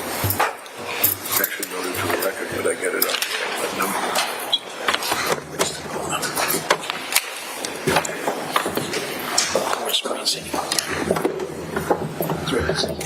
Do you solemnly swear that the testimony you shall give to the court and the jury in the matter now pending shall be the truth, the whole truth, and nothing but the truth, so help you God? I do. Thank you. You may. Thank you. Good afternoon. Good afternoon. Could you please state your full name, spelling your last name for the record? Todd Vincent Wilcox, Wilcox. Are you currently employed? Yes. How? I'm with the Dover Police Department as a sergeant. How long have you been with the Dover Police Department? 31 years, How long have you been a sergeant? almost 25. What are some of your duties as a sergeant? To supervise, support the officers that I work with, work on the daily operations, setting up sector assignments and stuff like that. What shift are you currently working? Monday through Friday, 7 to 3. Turning your attention to February 3rd of 2020, were you working on that day? Yes, I was. In what capacity? I was working patrol, but also as a shift supervisor. What shift? 7 to 3. And you said you were also a shift supervisor? Yes. What does that mean? Exactly what I said. I just did in charge of like the daily operations, supervising, supporting my officers. So when you come to work, are you in a uniform? Yes. And do you drive a marked cruiser? Yes, I do. At some point on February 3rd of 2020, did you respond to 29 Valley Road in Dover? Yes, I did. Why was that? We were going to be serving a restraining order Who were you serving the restraining order to? to Ingolf Tuerk. Was he the homeowner at 29 Valley Road? Yes, he was. Were you able to serve that restraining order on that day? Yes, we did. Do you see Ingolf Tuerk in the courtroom? I do. Could you please point to him and describe an article of clothing that he's wearing? He's sitting right there wearing a blue suit, a blue tie. Could the record please reflect identification? Yes. Thank you. What was his demeanor when you served him with the restraining order? He was upset, sad, disappointed. How long were you at the residence? Probably half hour, 40 minutes. Did you go inside? Yes. And when you left, did the defendant also leave the residence? Yes, he did. Turning your attention to May 15th of 2020, were you working on that day? Yes, I was. In what capacity? Patrol and also as a shift supervisor. And you've already told us what that means. Yep. So you were, on that day, you were in your uniform and in a marked cruiser? Yes. What shift were you working on that day? 7 to 3, 7A to 3P. Did you have occasion to return to 29 Valley Road on that date? Yes, we did. Approximately what time, if you remember? It was 12, a little after 12, 12:15, 12:20 And would that be 12 p.m.? a.m. Yes, I'm sorry, p.m. Okay. And why did you go to 29 Valley Road on May 15th of 2020? To conduct a well-being check. Can you explain to us a little bit about what a well-being check is?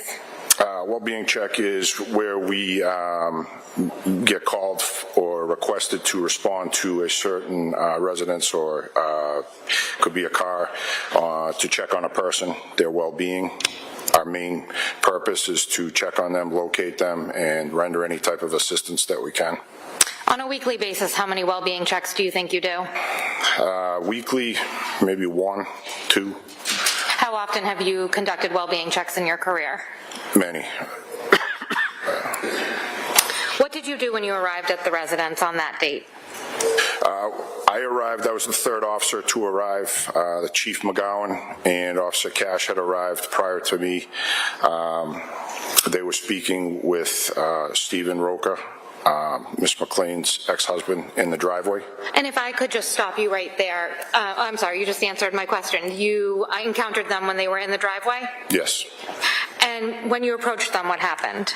I was informed by Chief McGowan and Officer Cash that they had concern that Miss McLean may be in the master bedroom. The door was locked. Mr. Rocca had expressed some concern that she may be in there injured. Then what happened? We entered the house, went directly to the master bedroom. The door was locked. Officer Cash forced entry using a Halligan tool. Can you explain to us what a Halligan tool is? It's a multi-purpose tool that we use to gain entrance into different situations. We carry them in our cruiser. Each cruiser has one. Were you able to gain entry? Yes, we were. And you said it was the other officer that used the Halligan tool, is that right? Yes. In what order were you entering the bedroom? I was the last, the third. So the officer went in first, and then Chief McGowan, and then you? Yes. Where did you go into the bedroom? I went in and to the left to where the closet is. Can you briefly describe the size of the bedroom? It's a large bedroom. When you entered, the bed was straight off a little bit to the right, and then there's a walk-in closet on the left and a master bath as you wrap around to the right. Was anyone in the bedroom when you entered? No. Approximately how long were you in the bedroom? 10 minutes, 5 minutes, 5-10 minutes. And after you left the bedroom, what happened? We searched the rest of the house. Approximately how long do you think you were in the house? We were there probably half hour, 40 minutes, 45 minutes. And after that, did your involvement in this investigation end? Yes. Thank you.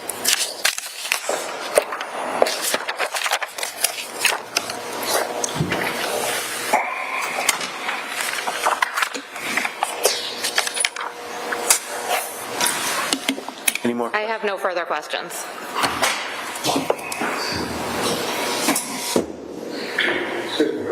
Yes.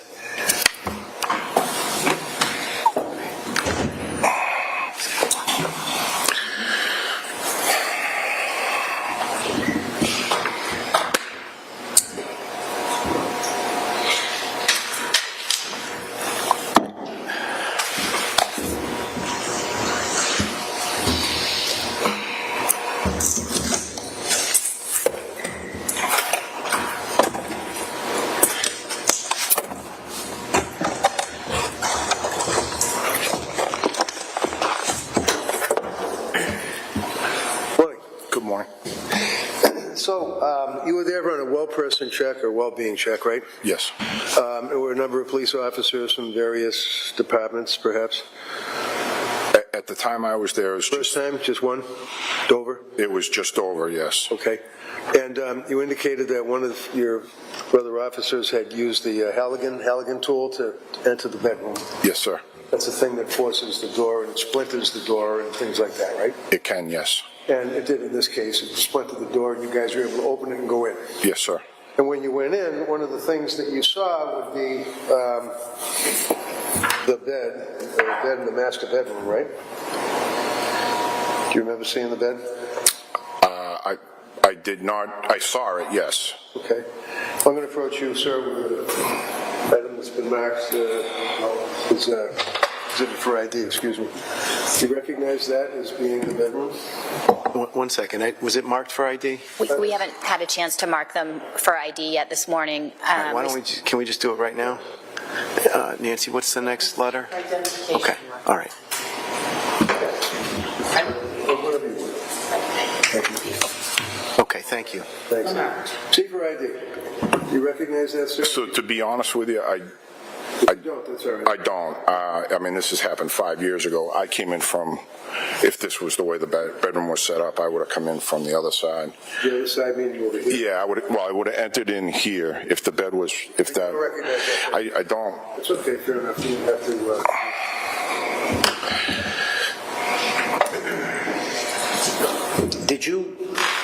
Do you have any memory of anything of evidentiary use when you went into the bedrooms, like broken glass? Or Absolutely not, no. And you continued on with your investigation for the well-person looking, right? Yes. That's all I have. Thank you. What was the purpose of going into the bedroom? To find Miss McLean, to offer any type of assistance. We were just trying to locate her. And once you realized she wasn't in the bedroom, what did you do? We exited the bedroom and then searched the rest of the house and then the exterior of the house. Approximately how long do you believe you were in the bedroom? 5-10 minutes at most, because the only thing I remember is having dispatch call the phone to see if we could hear it ringing while we were in there, and that may have taken a couple minutes, several minutes. And you didn't make any other observations of the bedroom except for the fact that Miss McLean was not in there? Exactly, yes. Thank you. No further questions. And when you were looking in the house, would you recall that you guys didn't go in the basement area at all? So I did not go into the basement. We kind of went into our different directions. One of the officers did. I did not. Okay, thank you. Okay, you may step down. Thank you. Okay, thank you.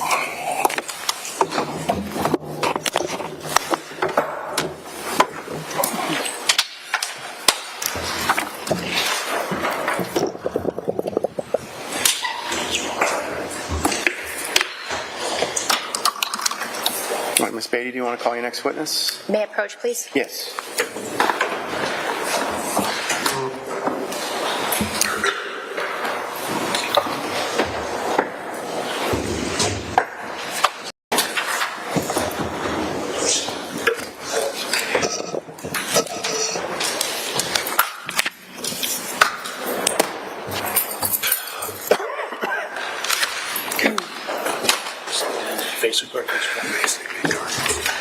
I swear that the testimony you shall give to the court and the jury in the matter now pending shall be the truth, the whole truth, and nothing but the truth, so help you God. Yes. Thank you. Good afternoon, sir. Step on and have a seat.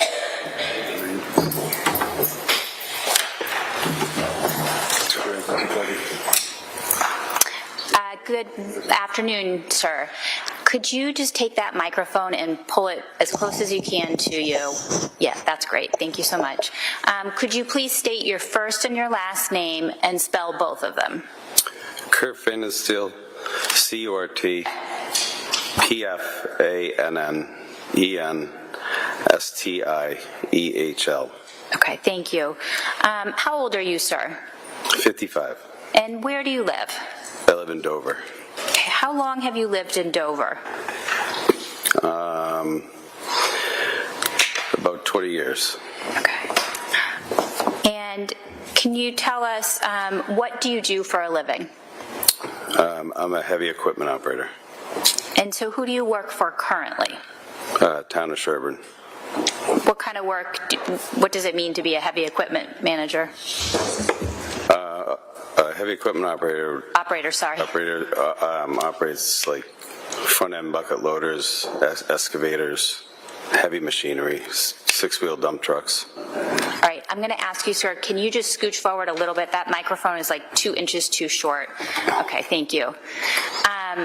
And how long have you worked for the town of Sherburne? I'm on my 5th year. And prior to working for the town of Sherburne, where did you work?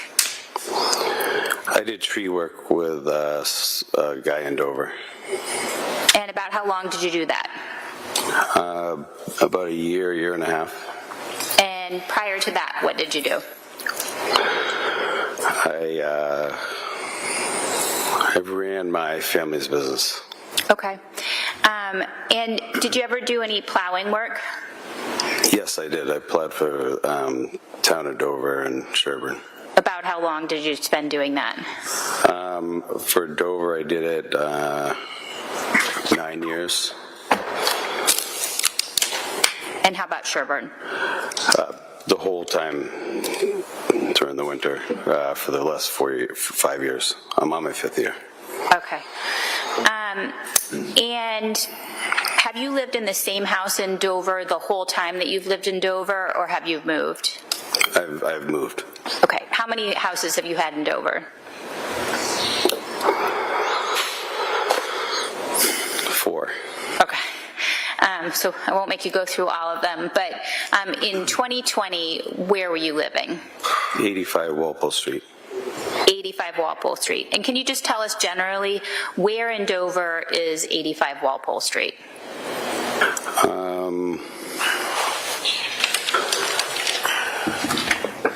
It's about, I think about a mile from the fire station. Okay. And by the way, did you have any sort of a professional relationship with the fire station? Yes, I do till the present. I'm a will call. What does that mean? We're on a paging system where you get called whenever there's a fire or a tone goes out. We go. I'm not full time. Okay. Does Dover have a full-time fire department? No. All right. And 85 Walpole Street, what kind of house was that? It was an old farmhouse. Okay. And when you say old, about how old? It's a circa house. Hundreds of years? I don't even know, 18 something. Like this courthouse maybe even? Maybe, yeah. All right. And are you familiar with 1 Francis Street in Dover? That was across from my backyard. Okay. So was it possible to travel from your backyard to 1 Francis Street? Yeah, I mean, you have to walk around like a big fence. Okay, where was the fence? The fence was between my yard and then their house. Okay. So even though the 2 houses weren't directly behind each other, did the backyards on some level sort of back up to each other? I'm sorry, say again, did they back up to each other? Yeah, parts of the backyards. Yes. I mean, my house kind of went this way, facing like, there's a pond, it's facing the pond. And then their house was here. Okay. And the pond, was that closer to 1 Francis Street or closer to your house? Theirs was closer because my house is set back from it with a driveway in between and then a garage. Okay. And do you have children, sir? Yes. How many children do you have? I have 2 children. Okay, overall, he may answer it. And at some point, did you become acquainted with Katie McLean and Ingolf Tuerk? Yes. Do you know when that was? I'm not exactly sure when it was. We met at the Legion, American Legion. And was the American Legion that you met at in Dover? Yes. And if we use May of 2020 as a reference point, how long had you known Katie McLean and Ingolf Tuerk in May of 2020? Maybe a year and a half, 2 years. I'm not 100%. Okay, but it wasn't just a few weeks or a few months? Right. Okay, it had at least been a couple of years, would you say? Yeah, maybe a little over a year. Okay. And do you know when you met them, whether you met them together or separately? I don't remember that because, I was at the Legion drinking, so I'm not 100%. Okay. And when you first met them, whether it was 2018 or 2019, how often would you see them? It wasn't every day or all the time. It was like football games and maybe birthday party or something. And where would you see them? At their house. Okay. And where was their house?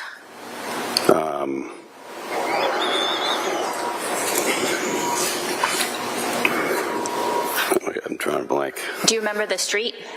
No, I can't think of the street. That's okay. If I said 29 Valley Road, would that sound familiar? Valley Road, yeah. Okay.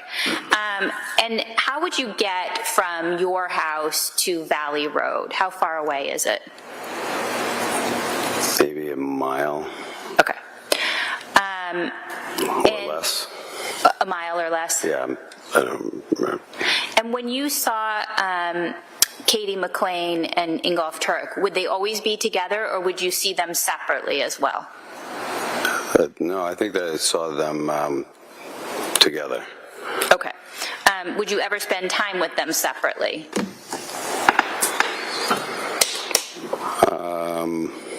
Once I think I went with Harry to the dump.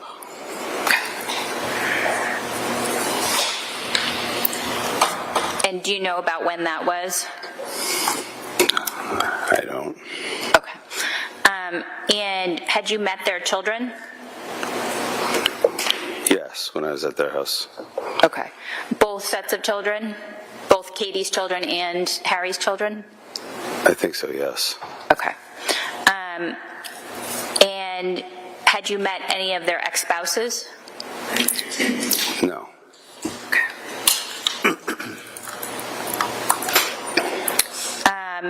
And did you have both of their cell phone numbers? Yes. Okay. And would you communicate with both Katie and Harry on their cell phones? Yes.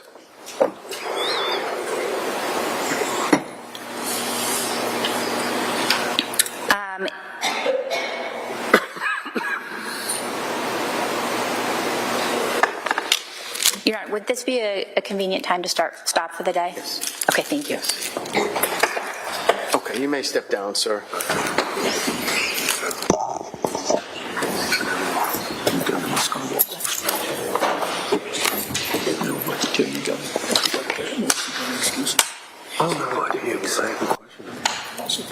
All right, so we're going to break for the day. You can leave your notebooks right on your chairs. Okay, we're going to start again at 9 a.m. tomorrow. We're going to go until about 1 o'clock again tomorrow. That's probably going to be the same schedule for Monday, but I'll give you more information about Monday when you come in tomorrow. Tomorrow, we are going on a view, so we're going to go to some of the locations that were mentioned during the course of testimony today. So please wear comfortable footwear. We'll take a bus out to 3 specific areas, and then we'll come back to the courthouse. Absolutely. Okay? Please remember the instructions that I gave you all individually when you were selected as jurors. If you leave the courthouse together, you can talk to one another about everything except the trial. Don't discuss the trial at all among yourselves. Don't discuss the trial with anybody else. No independent research. So please don't Google anything, don't look anything up, don't have anybody else do that for you. No texting or posting, nothing online about this case or any other case in this building. By the same token, please do not talk about any other case that's going on in this building. The Reed case, as you know, is starting next week. I told you that. You are not to talk about that case or follow it at all. Exactly the instruction in this case as well. Please keep an open mind. You've heard 1.5 witnesses so far. Please keep an open mind. You haven't heard all of the evidence. To the extent you see anybody having anything to do with the trial on your way out of the courthouse or even out in public, just avoid them. They've been instructed not to talk to you, so please don't engage with them. The first thing that I'll ask you tomorrow when you come in is if you're able to follow the instructions as I did today. I trust you'll all say yes, and we'll go from there. Again, 9 to 1 tomorrow, and wear comfortable footwear. Okay, thank you for your time and your patience and your sacrifice today. We'll see you tomorrow at 9 a.m. All rise, please. Jurors exit. Yep, is that nice?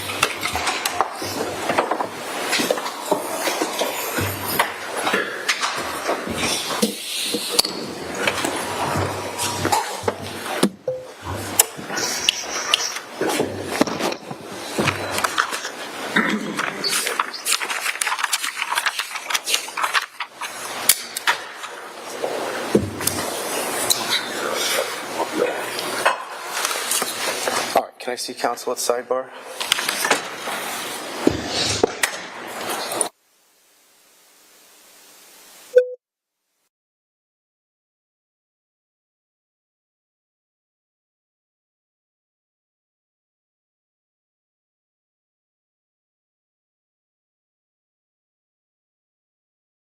Just want to make sure there's nothing here at the end that we're going to miss. Then I'll recap.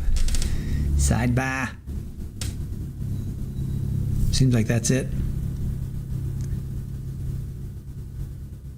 All right. Seems like that was it.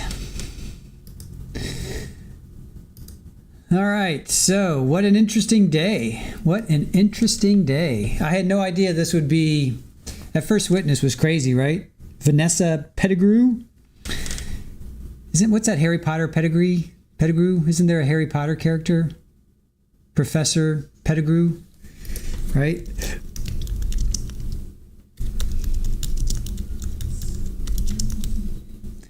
Professor Pettigrew?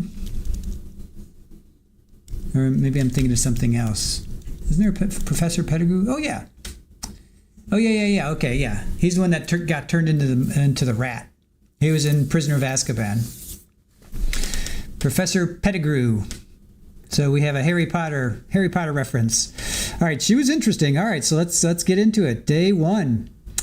Out of 58 votes, have you heard about this or watched it as it happened? 55% of you said no. 44% said yes. So thank you for being with us. All right, so there's 16 jurors. This is M in the first degree. Juror can take notes. So the state's opening, text message from Curt. So Curt, then we heard from Curt, but I'm getting ahead of myself. All right, so you're going to hear text messages from Curt that they received on Friday, May 15th. Now remember, this happened on the 14th. The ex-husband contacts, meaning Kathleen. Well, they kept saying Katie, so I'll just go with Katie. Katie and Harry. So his nickname is Harry. So Katie and Harry. When Harry met Katie, right? I think, Brat, you said that. So the ex-husband contacts the hotel. The Dedham law enforcement do welfare check, and they find Harry unresponsive in this hotel. They find a liquor bottle, scratches on his body, and knives. Katie's phone pings, and it's somewhere in this huge acreage. It's like 900 acres or something. So they search the woods with dogs. Katie is not found on Friday. And then Harry wakes up on Saturday. He's in the hospital, right? They take him to the hospital. So law enforcement interview is recorded because everyone was wearing masks. It's hard to hear, so she's already preparing the jury that you're going to hear it, but it's going to be really hard. You will get a transcript. The doctor agreed to speak, she says the doctor, meaning Harry, agreed to speak with detectives for about 3 hours. At first he says he didn't know what happened and didn't know where she was, but over time, the doctor tells more about what happened and what he did. They had marital problems and they had separated, but Katie had a restraining order. They had a hard time finding a place. He had a hard time finding a place to stay, so he went to Florida. He comes back and they work things out. Thursday, they had a nice day. They had a nice dinner. The 3 kids were home and they played games. After dinner, there was an argument. Katie wouldn't let the past go. He puts his hands around her neck just as law enforcement asks, the doctor, he's telling this story, right? So Henry's telling this story to law enforcement. So just as he puts his hands around her neck, he asks for a break. About a 45-minute break, his tone was different. He then tells law enforcement he strangled Katie and knew that he deleted her. He panicked and carried her out of the house. He told law enforcement the directions and how to find her. They later discovered Katie in a pond with leggings. Her shirt was on a branch. There were 2 large rocks inside her pants. You'll see how heavy the rocks are. I guess they're going to bring the rocks in. The medical examiner will say strangulation, head injury, and DNA will be found underneath her fingernails. And then she ends with, the doctor's anger towards Katie will prove he is guilty of first degree. Then the defense gets up. What we say is not evidence. The judge calls balls and strikes. Excuse me. So what we say, meaning the prosecutor and myself, is not evidence. Judge calls balls and strikes. It's you, the jury, that will weigh the evidence. You bring life experiences to determine whether or not the state has proved beyond a reasonable doubt. Premeditation, malice, or forethought, cruelty, and atrocity. That's what they have to prove, that this was premeditated, malice of forethought, and cruelty and atrocity. Now, whether it's second degree or manslaughter, that's up to the judge. Has the state proven this, and to what degree? This is where we find out that he goes by Harry. He's a neurologist. He dealt with kidneys and prostate, I should say. Let me change that. Prostate. He was born and grew up in East Germany. He went to the Air Force there. He was an accomplished surgeon. When the wall came down, he said, like a bat out of hell, he left and came to America at the age of 42. When he says he is going to take the stand, and when he does, you'll hear he sounds like Arnold Schwarzenegger. He is a self-taught. He's learned how to speak English by himself. He says those hands saved hundreds of lives, and he only took one, and he knows it, and he's not happy. So when he's saying that, I'm like, wait a minute. So he's admitting he did this, but he's pleading not guilty, but he's admitting that he did this. So I'm trying to figure out where he's going to go with this. Where is the defense going to go with this, right? They met on a dating site. Both were married twice before. He says no judgment there. And then he shows this timeline. He brings the demonstratives, right? This is Mr. What's the defense's name? Reddington. And apparently he's Jen McCabe's attorney as well. So Reddington brings demonstratives. He shows the timeline. 2017, they met. 4 months later, Katie moves into Harry's house. Then he shows the jury the house and the pool. He had 2 Harleys, right? He hated to wear that medical lamp, and he would have Harley get up under his scrubs. There were billboards over the expressway in Boston of Harry. That's kind of interesting, right? So they were using him. He literally was a poster boy. December 19, they got married. They went to Las Vegas for a conference. They both were intoxicated. They went through a drive-thru wedding. Sounds like these guys drink a lot. Go figure. January 2020, Harry meets with a divorce lawyer. Katie consistently went through his phone. He says bumble, jumble, whatever it is they call it, to see if he was sexting. Katie gets a restraining order, gets him thrown out of his own home. where's he going to go? So then we hear about Charlie Lax lets him stay for a few, but he didn't just go off to Florida. He had nowhere to live. He almost became homeless. Okay, cool. Aaron has the billboard. All right, well, let's pull it up. Why not? Let's pull up this billboard. Let's pull up this billboard. Let's see. I'm interested. Let's see what this billboard looks like. Can I pull that up? All right. All right, here's this billboard. Let's check it out. All right, there's the billboard. All right. Good job, Aaron. Thank you. So there's the billboard. Robotic assisted surgery made me famous. Bringing it to Brighton makes me proud. Cool. Good job, Aaron. Let's see. He had a job at a university in Germany, but Katie didn't want to move the kids. Remember, she has 3 kids. He has 2. Katie knew he would be out of there. He was worried about dying from COVID. He became overwhelmed, and he consulted a doctor.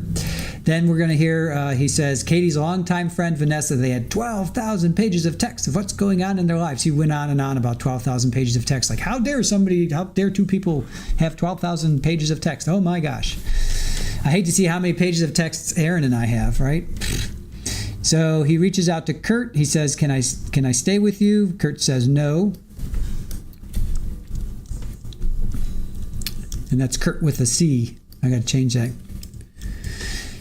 So John was his lawyer then through negotiations. So he lives in a rusty, nasty trailer in Florida. I guess this buddy in Florida lived in a nasty, rusty trailer. Katie was living in a $400,000 house with a basement flooding, so she wanted to be put on this deed. Let's see. Harry signs her onto the deed. Then there's text between Vanessa and Curt trying to mediate. So we hear about both Vanessa and Curt in the openings. Then we hear about pics, D-pics, and photos of her chest.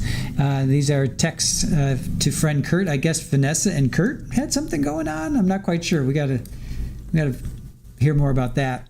Then the night of, they were drinking, they had an argument, they go up to the bedroom, and with his anger, he decided to murder her. So his story is, he's on the bed, she's talking about other men, and do you think I really love you? I'm going to call the police. He says he's on his knees, he's begging her, he's on his knees, right? On his knees, and she smashes a rock glass on the right side of his head, not the left, like law enforcement said, but the right side. And then with the strength of his own hands, he deletes her. Her passing was within seconds. And then he talks about post-homicide conduct. Can the government show you that this was not hot-blooded heat of passion? And I'm sorry to laugh, but this was so far the line of the trial. Putting her in the pond was a bad move. Oh, yeah, putting her in the pond, weighing her down with just yoga pants. Why'd you take her shirt off? Why was her shirt off? I mean, seriously? Her shirt was on a branch? Why'd take her shirt off? Anyway, so yeah, he put 2 heavy rocks in her yoga pants and weighted her down. His blood alcohol level was 0.226. That's pretty high because I guess because he was drinking, and then they found him, so it was probably pretty immediate or pretty close to being immediate. And then he's like, law enforcement wanted him to write a presidential speech, when they interviewed him. He was drugged up and confused. So then they pass out notebooks and pencils, and of course they take a sidebar right away. Let's see. Then state witness number 1, Vanessa Pettigrew, who is Kathleen's friend. They met in 2015. She was a client first and foremost. Kathy is a Reiki practitioner. We hear about that. First, I don't know if you guys saw in the very opening, I read this long thing in the Boston magazine. So we found out there that she's a practitioner of Reiki.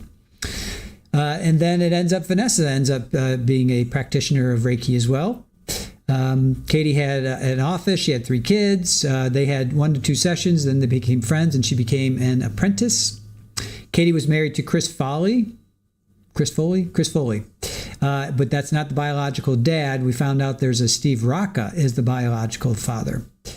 So Katie divorced. She was living with 3 kids. She met Harry. Meaning Vanessa met Harry through Katie around November. Let's see. She knows that they had met through online dating. She identifies Harry in the courtroom. She talked almost every day via text and phone. They saw each other on the weekends often. They spent the same amount of time once Harry and Katie got together, at least a couple times a month. She spoke to Harry separately. It was different, but then they became colleagues, right? I didn't know this, right? So then, because she applied for a surgical technician at the hospital that he was staying at, we're at St. Elizabeth's Medical Center, I guess, right? She knew Harry and was told about the position. Harry was the head of neurology, and she got that position in 2018. She was actually in OR with him on occasion. She said about 20 times, if not more. Most people called him Harry or Dr. Tuerk. Katie had a lovely house in Sudbury where she met Harry, or when she met Harry. Katie decided to move in with Harry in Dover, and Harry had 2 children living at home, but they were part-time because his mother also lived in Dover as well. They were dating with the idea of becoming engaged when they moved in. They got married in Las Vegas in December. We heard about that. They had talked about getting married for a while. It was just the 2 and no kids were there at the wedding. Then the restraining order came out February 3rd, 2020. Harry went to his friend Bob from Stuart in Florida. He had a camper. So Bob from Stuart has a camper. Apparently it's rusty and nasty. They still were talking every day. They talked about fashion, nail, kids, whatever good friends talk about. They also talked about relationships. Then they were talking about taking steps to divorce. April 2020, things started to change. Harry sent an email through his lawyer trying to reconcile. Katie was conflicted. She was very concerned about the kids having a stable life. She just wanted the best for her kids. So then they moved towards reconciliation. There was a prenup agreement. There were several things they had to decide upon to make it work. One of those was Harry undergoes psychiatric help, and that was stricken. Katie and the kids were in Dover. Harry was in a hotel in Dedham. He was living in Florida, and he came up by car, so Katie helped him. Apparently Harry had back pain, so Katie drove halfway out of the kindness of her heart, drove to meet him halfway, and her ex-husband, Steve Rocca, helped as well. That's pretty cool. Ex-husbands helping. Interesting, right? Because this was COVID, Katie was bringing him food. It was a safe way for them to try things out. And then May 15th, which was the day after, she gets Curt's text saying that there was an alarming statement and didn't know what it meant. So the text was, "Sorry, brother. Katie was the devil. She manipulated everyone." So she looks at the text to refresh her memory. Curt says, "Call me as soon as you can. We might have a popcorn situation." Popcorn situation has entered the trial. Popcorn situation. So what did you mean? That was overruled. Let's see. So popcorn was the code word for them to respond to her as soon as possible. So then ultimately the text is, "Curt, I'm sorry, brother, but she is a vindictive devil. She played us all. I'm really sorry, brother, but she manipulated us all. Love you, Harry." So her husband, meaning Vanessa's husband, we find out later his name is Vincent. So her husband, her get in the car, and they go to check on the kids. Right? She's kind of like the Deborah Obad of this trial, but she seems like she was genuinely concerned, right? So she goes with her husband. They go to check on the kids, went to the house. They didn't see any cars, so they rang and knocked on the doorbell, no answers. So they got back in the car to go search for Harry's hotel. They don't know where he's staying, but they're just kind of driving around. I guess there's only a certain number of hotels, probably, sure. Probably maybe now 5 hotels in the area, if that. So they do find a hotel. They found a Jeep and a Mercedes. Remember, it was that wagon, G-Wagon, in a hotel parking lot. So she took pictures, and they show those pictures. It's a white Jeep with "Life is Good" on the back wheel, and then the Mercedes wagon. So Harry liked the Jeep. So they went in, and they asked the front desk to ring Harry's room, which they do, and no one picks up. So she gets very frustrated. So they go back to the house, and she's knocking on the glass door. she saw Katie's son, Sam, and he was probably about 13 years old. He was in the kitchen, and he got startled, and she just kept asking for Dad's phone number, his father's phone number, his name was Steve. And Sam said all the other, his siblings are upstairs, and they're fine. So the kids were they were fine. She said she didn't go to any other houses. She gave her phone to law enforcement, and they did an extraction. So then Cross gets up, and this is where this trial got really interesting. I was not expecting this. He says, so you guys talked roughly every day from 2015 to 2020. It pretty much consumed you all day, right? And you were talking about this, talking about that. And she's like, yeah, it depends on what was going on, sure. And then he's like, almost 12,000 pages of text. And she's like, I can't confirm. I've never seen them printed out. Again, think of your best friend, your spouse. I mean, how many pages of text would there be? Hundreds of thousands. Aaron and I text like 500 times a day. Did law enforcement ask you to sign a document? She said yes, but they didn't seize my phone. The possibility of Harry cheating was discussed. The culture of hospital relations go on. Then there was a sidebar. Then there was a hot mic. There was hot mics all over the place. So he gets back, and he doesn't realize that he talks loud. Reddington talks loud. So he said, that's generally what people do in a trial. I don't care as long as I get out what I want to get out. That's what I picked up. So then the judge goes into talking about, you're going to hear some evidence, some text messages. This goes to the state of Katie's mind, and it's not for evidence. It just goes for her state of mind. So here's where it kind of gets a little dicey, spicy as we go on here. So Katie found Kate Kelly in Harry's phone and was trying to figure out what was going on. She was texting him because I have his phone. So she recalls this job fair, right? So he's saying, you got this job because Harry got this job for you. And she's like, no, I got it through a job fair. Do you have a problem acknowledging Harry emailed you for the job opening? Here's where it starts to go sideways. Do you have a problem acknowledging Harry emailed you the job opening? She's like, I don't recall. Do you remember Harry was going to lend a friend $200,000? That was objected to and sustained.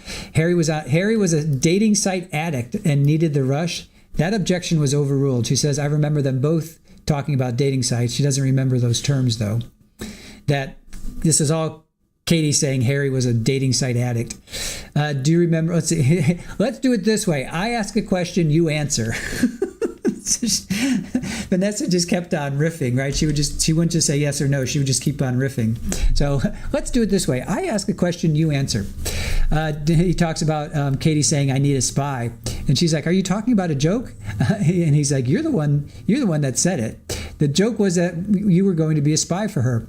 And then he's like, I don't get the joke. She's like, it's just a joke between friends. He's like, what's the joke? If you were spending time with them, you would tell them what you saw. Apparently, they both tracked each other. Nice relationship, right? They both tracked each other.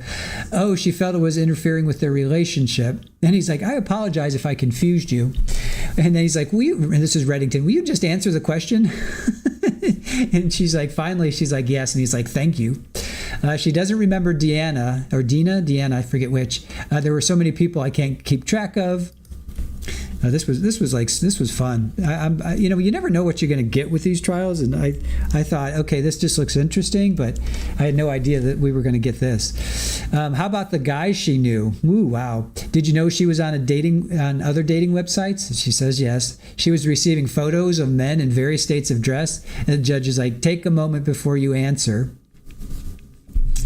Because it was being objected to, and she was talking before the objection would come in.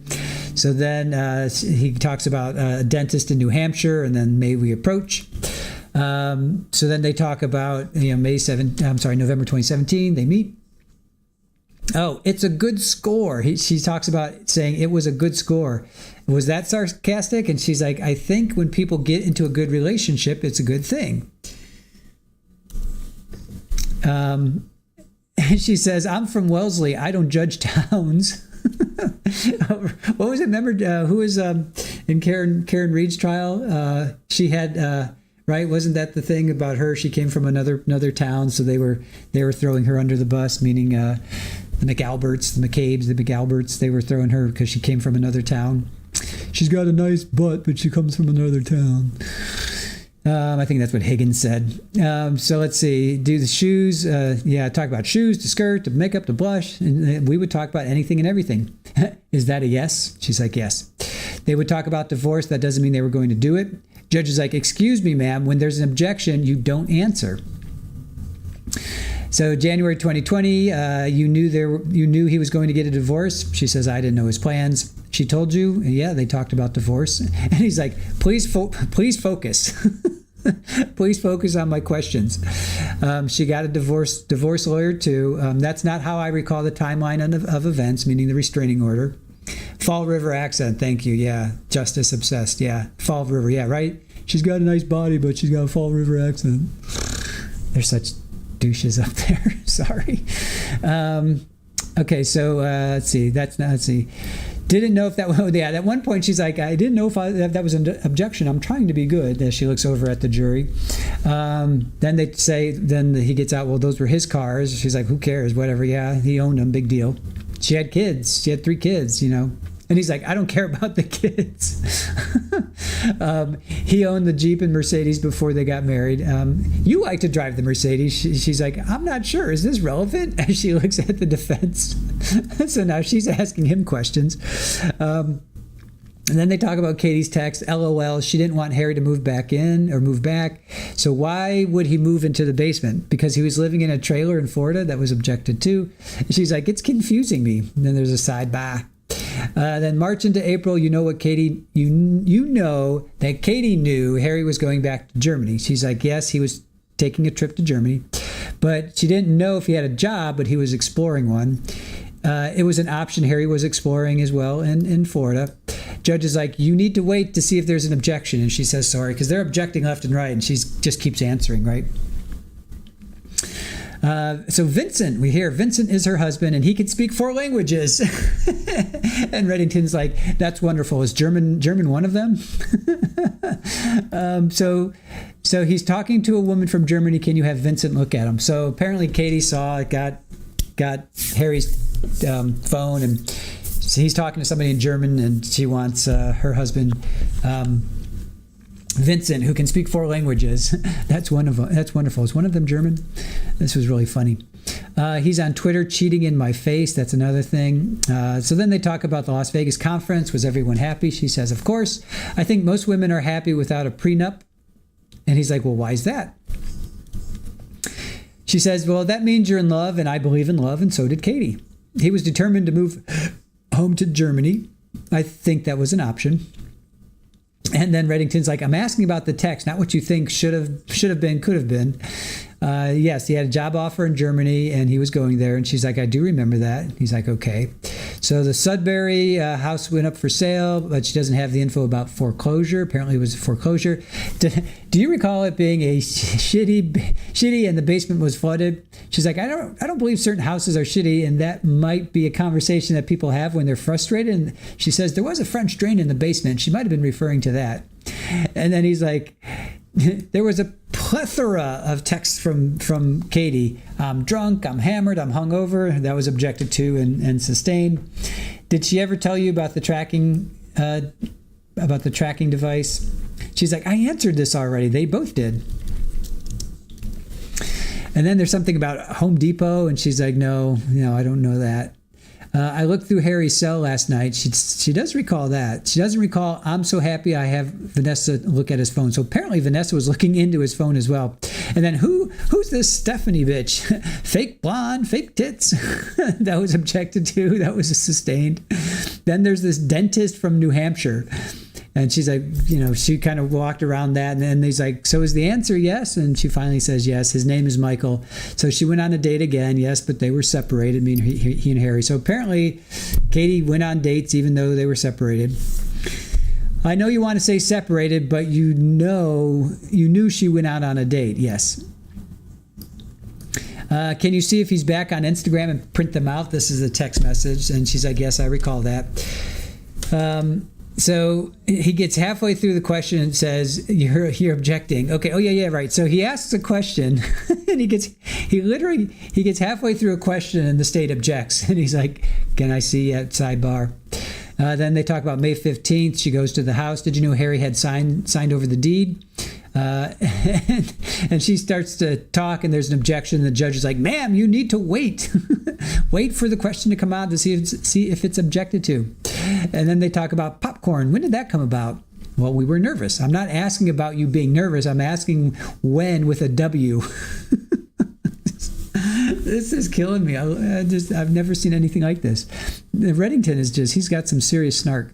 Then before Harry moved back into the house around April, she doesn't know when they created the term popcorn. And he's like, I can show you when you said that to law enforcement. So apparently she told law enforcement the past week they created the term popcorn. So she meets with law enforcement, I guess, like the 16th, right? The day after, 15th, 16th.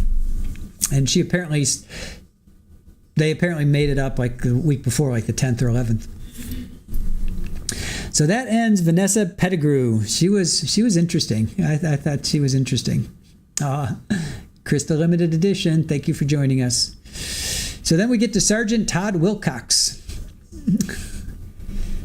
Let's see. Widespread panic. People sometimes go on dates with others when they're separated from their spouses. Why do attorneys in Lori Vallow try to make a big deal of it? Because it just shows what kind of hussy they were. What kind of cheater they were. They didn't care about you. Pam, you liked her. She was pretty funny too. I don't know. She was putting it back just as much as she was getting it. All right, so then Todd Wilcox comes up. 25 years as a sergeant. He was third to arrive for the welfare check, so they did a welfare check. Chief McGowan and Officer Cash. We got McGowan and Cash on the scene.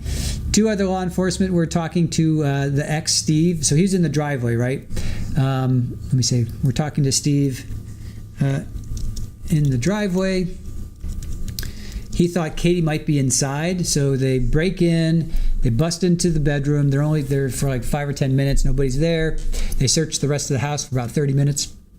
30 to 45 minutes, there was nobody there, and that ended his investigation. Then redirect, not much there. Showed, yeah. Oh, did you see anything? Did you see anything like broken glass? And he says, absolutely not. So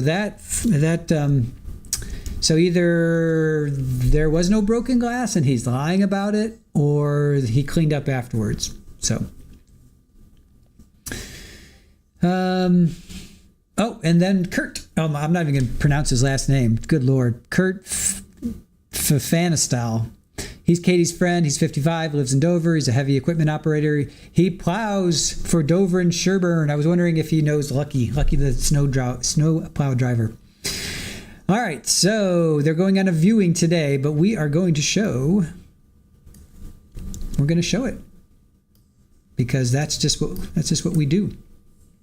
All right, day 2. We're going to day 2. Nope, not that one. This one. All right, let's get to day 2. I wish they would take us on their little field trip. That'd be fun, right? But we, unfortunately, do not get to go on a field trip. All right. Birdie, he sounded drunk. He did sound a little. All right, let's see. And let's get to.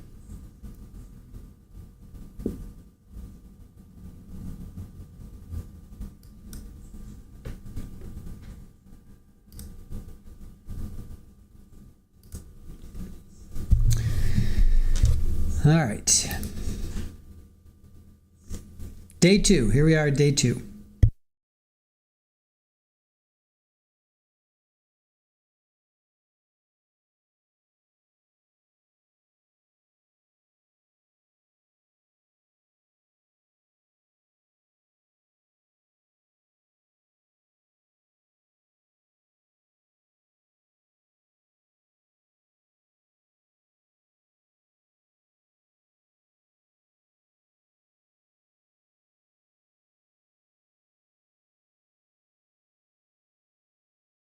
The record before the court is Commonwealth versus Ingolf Tuerk, 20 CR 138. The parties are present. The jury is not present. The matter is on for trial. Okay, good morning. Good morning, Your Honor. All right, there's no closed captioning, unfortunately, guys. We have no closed captioning for this. So, no closed captioning. Good morning, Mr. Reddington. Oh, I'm sorry. I was distracted. I always say good to you. So, just with respect to scheduling, so we'll break around 1 today. If we go a few minutes later, so be it. And then Monday, we will also, that's the 31st. We'll break it 1. April 1st, I believe we can do more of a full day, if that works for all of you. Yep. And then we can wait to see about April 2nd, which is the Wednesday. As you know, we're off the 3rd and the 4th, Thursday and Friday of next week. And then we have to start a little bit later on the 7th. I have a medical appointment on the 7th in the morning that I cannot change, so we'll start about 9:30, maybe 10 o'clock on the 7th, and we'll see if we can perhaps go into the afternoon a little bit. Okay. All right, anything else? We have booties. I don't remember. I'm sorry? We have booties for people to put on when they get to 29 Valley Road. I see, okay. I'm hoping that we can enter through the garage, Yes. and then people can either remove their shoes or put the booties on as Sure. they would like. Sure. All right, can I see counsel at sidebar?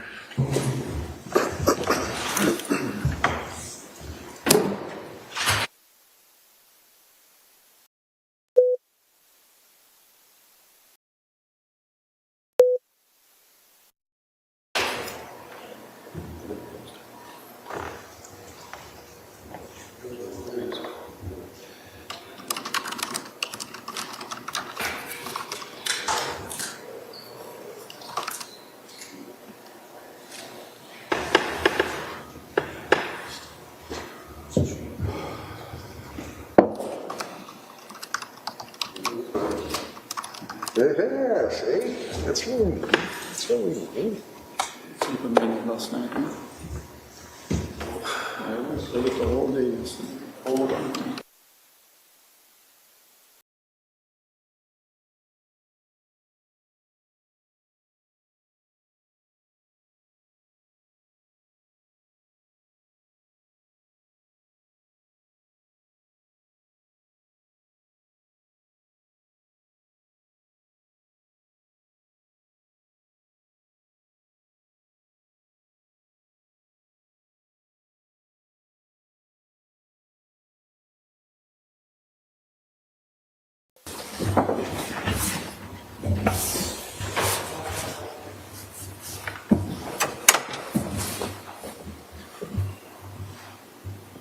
All jurors present, please be seated. For the record, before the court is Kamal versus Ingolf Tuerk, 20 CR 138. The parties are present. Our 16 jurors are present. The matter is on for trial. All right, good morning, jurors. Thank you for being prompt. A couple of things. First, was everybody able to follow the instructions that I gave you at the end of the day yesterday? Yes. Okay. Anybody who was not, raise your hand. No hands are being raised. We always like to see that. I know a couple of jurors had expressed to the court officer that there was a glare on the screen. They had difficulty seeing the screen. So what we're going to do is try to, while we're out on the view, try to make some adjustments so you can see it better. Please keep in mind that anything that's marked as an exhibit, you'll get with you in the deliberation room. Just keep that in mind. Also, to the extent we can move your chairs down a little bit, we're going to do that so you can be a better vantage point of the witnesses who are testifying. Okay? Let me just update you on the schedule as well. So we're going to go on the view this morning. I'll give you a brief instruction about what that is in just a minute or so. We're going to come back and we're going to go until 1 o'clock or thereabouts today, maybe a few minutes after that, and then we're going to break for the weekend. Monday we're going to have a half day again, which means that we're going to go from 9 until approximately 1. Tuesday may be more of a full day, so that means it may be 9 to 4:30, and then we'll talk about Wednesday, but that's for your planning purposes. To remind you, we are not sitting Thursday, April 3rd or Friday, April 4th. So if you have obligations to tend to those days, you certainly may do so. and then I'll give you an update on the schedule as I promised I would once we get into Monday and Tuesday of next week. Okay? So let me just tell you what the view is. So you're about to visit a place, or places I should say, which you'll be hearing testimony about during this trial. You may have heard some testimony already about these locations. In court terminology, we call this taking a view. The purpose of the view is to help you better understand the evidence that you will hear during the trial and to help you appreciate the locations and their surroundings. The view that you will take is part of this case. The observations that you make while on the view may be used and considered in your deliberations in reaching a verdict. The places that you will view are a hotel, or motel I should say, in Dedham, as well as a residence in Dover and a pond in Dover. The attorneys and I will accompany you on this view. We're going to go on a bus that's parked just outside the back of the courthouse. When we are on the view at the different locations, the attorneys may point out to you the arrangement of those locations, different things at those locations that they want you to take notice of. But they may not discuss anything else with you. So they're merely going to be pointing out things and directing your attention to certain locations, distances, things like that.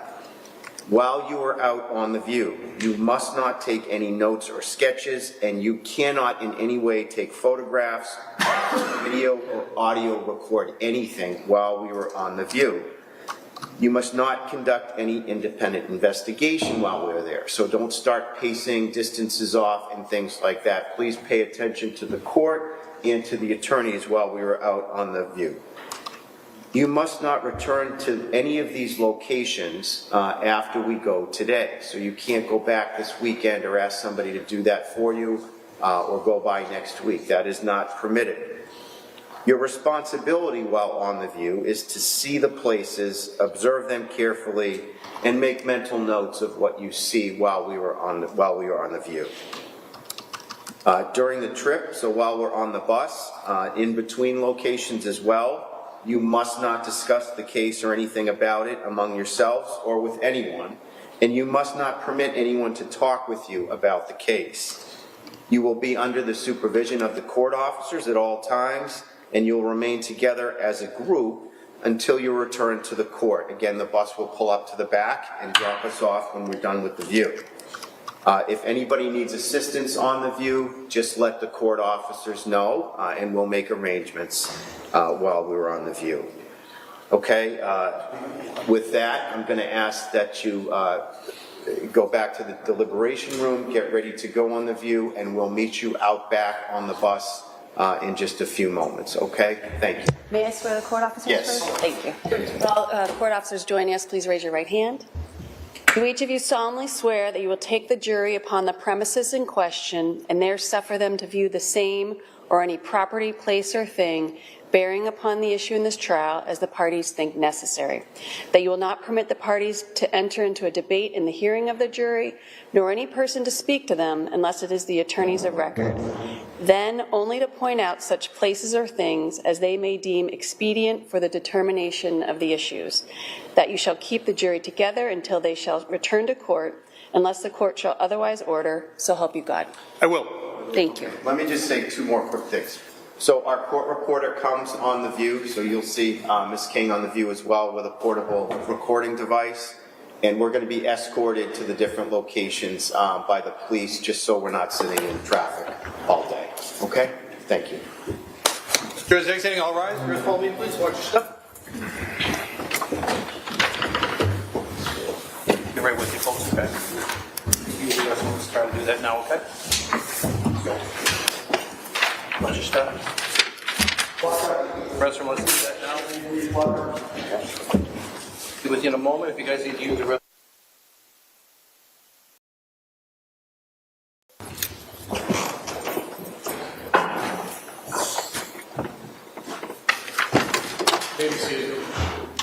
All right, we'll see you downstairs.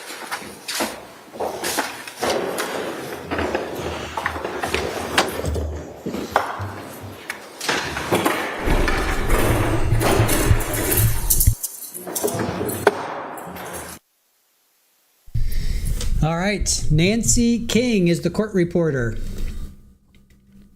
Nancy King is the court reporter. All right, so we are going to zoom through all of this. Oh, they're not. Okay, so it's. Wait a minute. So they're only there. It's like what's that? 9:30, and they come back around 11:30. That's not too bad. Almost 12 o'clock. Yeah. So they were there 3 hours ish. I wonder how long a drive. Did he say how long a drive it was? I didn't catch that.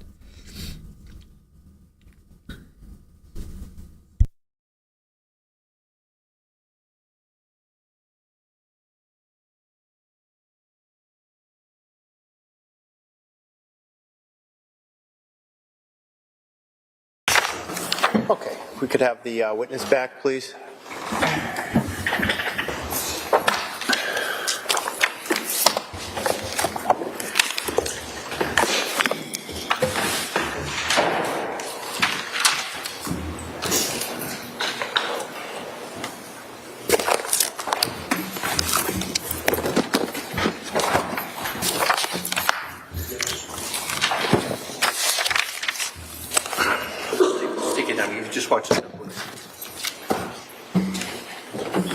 And if you could just raise your right hand, sir. Please, clerk, over on the right-hand side, please. Do you solemnly swear that the testimony you shall give to the court and the jury in the matter now pending shall be the truth, the whole truth, and nothing but the truth, so help you God?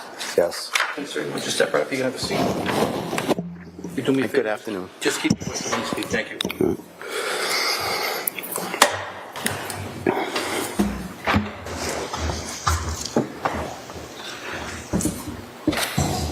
All right, go ahead, Ms. Beatty, if you're... Good afternoon, sir. So I think when we left off, we were talking about your communications with Ms. McLean and Mr. Tuerk. Did you have both of their cell phone numbers in your cell phone? Yes. Okay. Turning your attention to the end of 2019, the fall of 2019, would you communicate with both of them on your cell phone? Yes. Okay.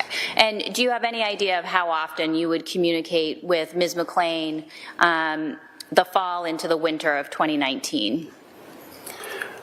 I did more so with Katie than Harry. Okay. So you sort of anticipated my next question.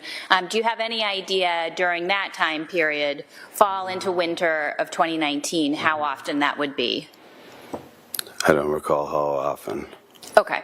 And in 2020, would you also communicate with both Ms. McLean and Mr. Tuerk? I think so, yes. Okay. And at a certain point in time, were you aware that Mr. Tuerk had left 29 Valley Road? Yes. And after he left 29 Valley Road, did you continue to communicate with Mr. Tuerk? Yes, very little. Okay. Did you communicate over text as well as voice calls? I think more so by text. All right. And did you continue to communicate with Ms. McLean over text and voice calls after Mr. Tuerk left the home? Yes. Okay. And would you see Ms. McLean in person? I might have seen her in passing, but not. I don't think at their home. Okay. And during that time period, during February, March, April, May of 2020, where were you living?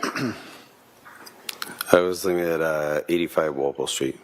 And who were you living with at 85 Walpole Street, if anyone? Myself and then when my kids came over. Okay. Were you in a relationship with anyone during that time period? I think so, yes. Okay. When you say you think so, are you certain? I'm not really certain of exact. Exact timeframes? Yeah. Okay. Not exact time frame. And have you been in a relationship for many years with one person? Yes. Okay. And can you ballpark say how many years that is? 13 years. Okay. And have there been periods of separation in those 13 years? Yes, a few. Yeah. Okay. And did you live together during those 13 years? Yes, on and off. Yeah. Okay.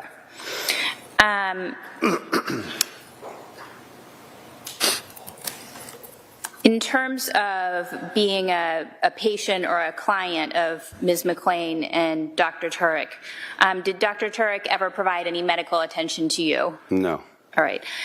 What about Ms. McLean? Were you ever a client of hers? Yes, she did Reiki. And had you had Reiki prior to meeting Ms. McLean? No. All right. How many times did Ms. McLean provide Reiki to you? Once. And where was that? At their house. And where in the house? I think it might have been like the living room or something, or... Okay. And do you know Vanessa Pettigrew? About the what? Do you know Vanessa Pettigrew? Yes. How do you know Vanessa Pettigrew? Through Harry and Katie.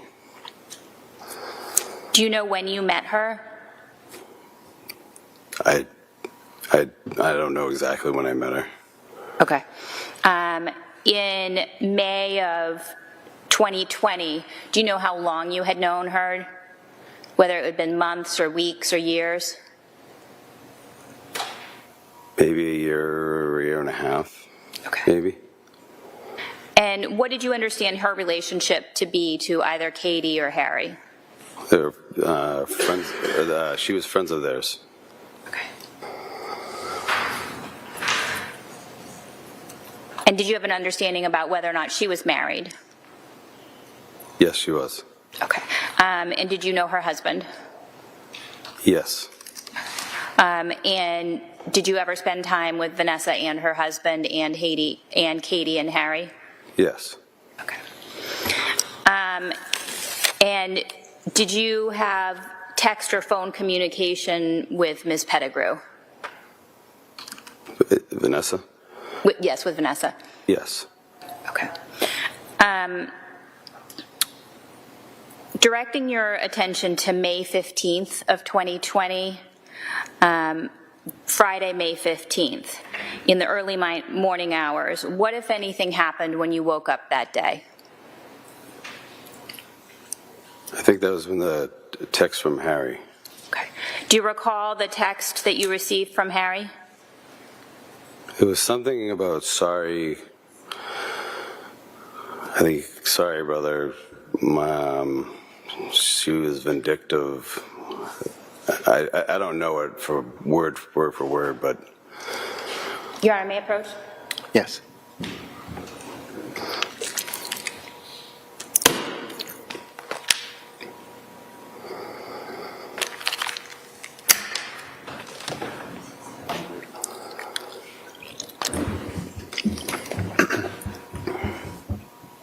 Can you take a look at what's been marked as exhibit number 1?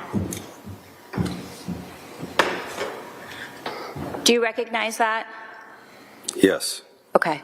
Your Honor, can exhibit number 1 be published on the screen, please, at this time? Thank you. Yes.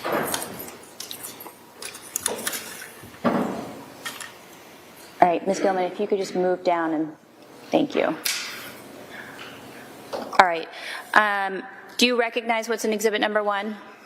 Yes, I do. What is this? What is this? Yes. The text message from him. Okay. Could you please read it aloud? Kurt, I am sorry, brother, but she is a vindictive devil. She played us all. I'm really sorry, brother, but she manipulated us all. Love you, Harry. All right. Thank you. And did you respond to that text message? Yes, I said, what happened? And did you get a response to that? No. All right. And did you send another text message after that? I'm not sure. Okay. If you take that out of the sleeve and continue on. If I do what? If you just take the paper out of the sleeve.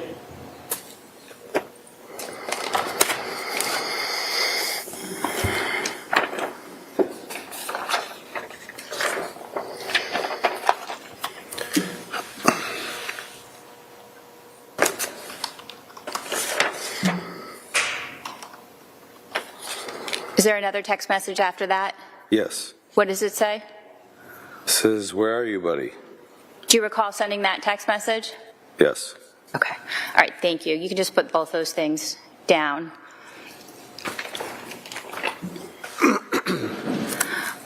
Other than sending those text messages, what, if anything else, did you do on Friday, May 15th?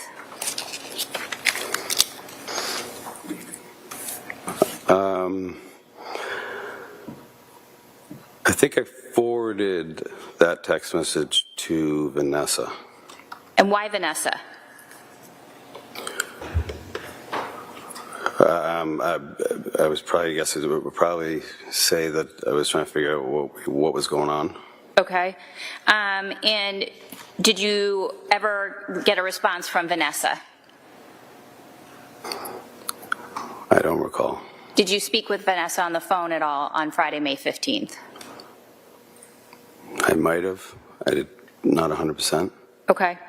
And did you speak with anyone else on Friday, May 15th about that text message? I think I eventually sent it to the police. Okay. Did you ever speak to the police, either in person or on the telephone? I think I did. It was brief on the phone and then in my driveway. Okay. And when you say your driveway, is it fair to say that this was during 2020 and people weren't entering each other's homes as often? Yes. And does that make sense to you that that's why you were in your driveway? I think so, yes. Okay. And when you met with the police in their driveway, what was the purpose of that meeting? The text message. Okay. And did the police ask if they could perform an extraction of your cell phone? Yes. All right. And did they provide you with a consent form to sign in connection with that? Yes. May I approach, Your Honor? You may.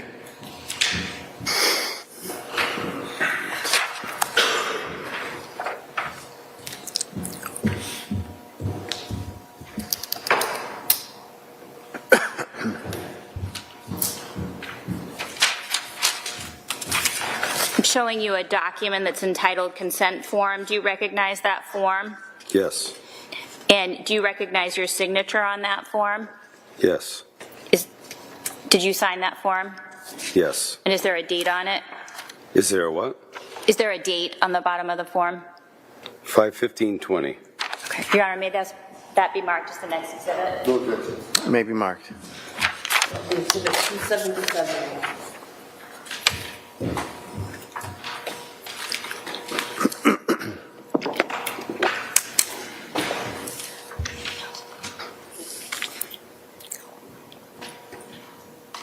All right, I have no further questions at this time, Your Honor. Okay, thank you.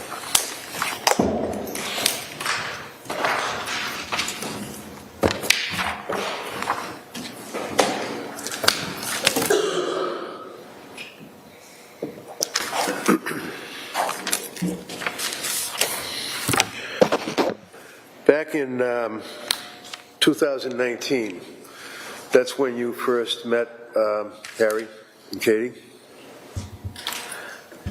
I'm not exactly sure exactly the time I met him.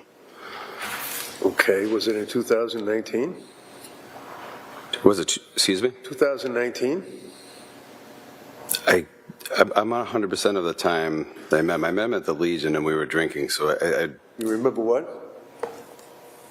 Say again? You remember what? That I met him at the Legion. Legion. American Legion. And you would socialize with each other, wouldn't you? At the Legion? All over the place. You guys were friendly, weren't you? Yeah. You were one of his best friends, weren't you? I wasn't his best friend. Oh. Well, did you go over the house and hang out with him? Yeah, but that doesn't mean you... Cigars, do you? What? You don't smoke cigars, do you? No.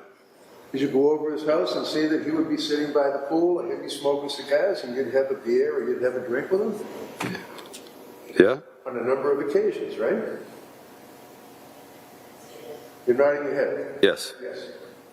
And how would you describe your relationship with Harry? I think we were friends. Good friends. And you knew that he was a doctor working in Boston, right? Yes.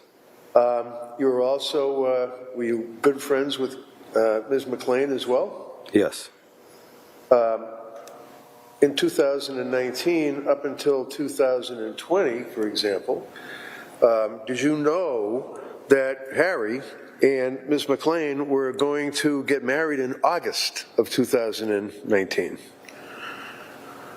Yeah, they talked about it, yes. Right. And you know also that Harry didn't get married. He took it off. He canceled it, right? I guess he did, yes. I guess he did. You talked to him about it, didn't you? I don't really recall the conversation. You talked to Katie by text about it, didn't you? Some, yes. I don't recall. She was upset about that, wasn't she? Yes. And then as time went on, they ended up getting married again, or getting married, in December of 19, right? I guess so, yeah. Now,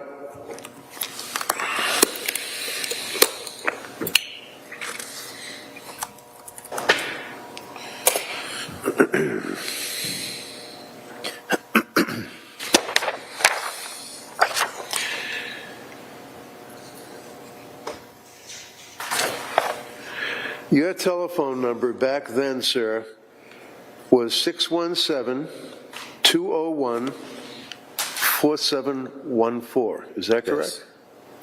Yes. And that's the phone that you authorized the police to do a phone dump on, right? Yep. You knew that that meant that they were going to be able to use a particular computer-type program to access your phone and get text messages, videos, things of that nature, right? Yes. And you signed that form, right? Yes. And one of the things that they were interested in was whether or not you had communications with Kathleen McLean at 339-222-9407, right? Yes. And you remember that was a number, right? Yes? Yes. All right. And when you would go over to their house, would you stretch your memory and recall that in 2019, in the summertime, you had occasion to go over there a number of times, right? I don't know how many times, but yes. I'm not asking you how many times, obviously, but there were a number of times. You sit by the pool, right? Yes. Have a barbecue, right? Yes. It had a television set that was attached, and it also had the fire pit and everything else, right? Yes. Waterfall, right? Yes. Yes. And Harry built all those, didn't he? Did he what? Built all those. Yes. And when you were giving your phone to the police and they accessed your phone, sir, do you recall how many text messages between you and Miss McLean were on your phone when you gave it to the police? I don't recall how many, but it was several. Several, right. Certainly not in the hundreds, right? When you gave your phone to the police? I have no idea how many. So, did you delete, sir, your texts between you and Kathleen McLean when you gave your phone, before you gave your phone to the police? I don't recall. You don't recall? But you knew that Kathleen McLean had been found dead, right? Yes. Yes? You knew that the police were investigating the homicide, right? Yes. You had indicated to the police that she had given you, strike that, he had given you a text indicating that she was a devil, I'm sorry, things of that nature, correct? Calling you brother, right? Call you what? Calling the text that he sent you, calling you brother and saying, sorry, she was a devil, she played us all. You remember that, right? So when you gave your phone to the police, you had that particular text that you gave them, right? Yes. That was about it. It was on your phone. There weren't any other texts on your phone, were they? Between you and Katie? I don't recall what I did. Do you remember taking your phone and deleting the texts, hundreds of texts between you and Ms. McLean before you gave your phone to the police? No, I don't. Do you remember deleting the text from you and Ms. McLean? No, I don't remember. Do you remember deleting photographs or videos or FaceTime chats or anything like that? No, I don't recall. You knew that in 2020 that they got married in the Elvis Chapel in Las Vegas, right? I guess they did it there, yes. Yes, they did. Do you remember her texting you that they got married? No, I don't recall getting a text. Remember her texting you and you going with the exclamation points, congratulations, and going back and forth with texts about being married, don't tell anybody, things of that nature? She saying that to you? No, I don't recall that, but okay. if you have it on paper, then I guess it is. Well, we'll see.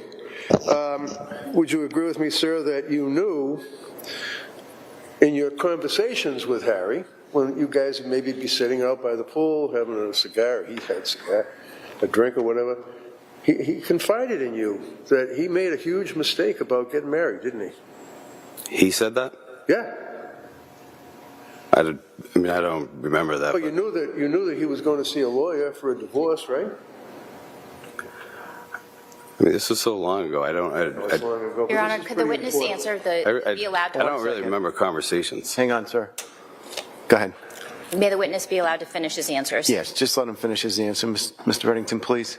Of course. All right. Finish your answer. It's been long ago. I don't know what.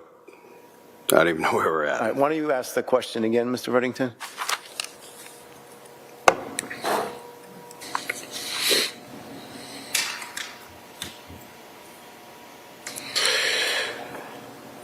Back in June of 2019, sir, do you recall, well, let me back up. Can you describe for us what your understanding was of your relationship with Kathleen McLean in 2019? Just a friend. And you knew that she had moved in with her 3 children to Harry's house about a year and a half before that, right? Yes. Yes? Yes. And you knew that they were not married, but they were obviously living together, right? Yes. And you knew in your conversations with Harry that was, she's living in his house as a living girlfriend, right? I guess so, yes. You guess so. Did you ever tell Harry that, for example, you would talk to her about getting laid doggy style? Objection. Sustained. I don't recall that conversation. Sustained. You don't have to answer that, sir. Just wait for the objection, please. Taking, for example, the number ending in 9407, that's Katie, correct? That's what? That's Katie's number, correct? Yes. We just went through that. And your number, sir, we went through, ends with the 4714, correct? Yes. All right. Now, just like the DA, I'm going to approach you with... Mr. Reddington, can you show Ms. Beatty, please? I sent it to you. No. This is page 24. I'm sorry? I sent the date, June 19th. But there's a text message. Yeah, I know. It's June 21st. May we approach?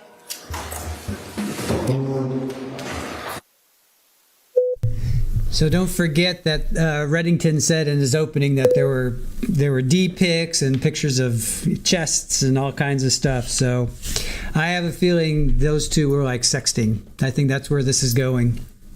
I think they were talking dirty to each other.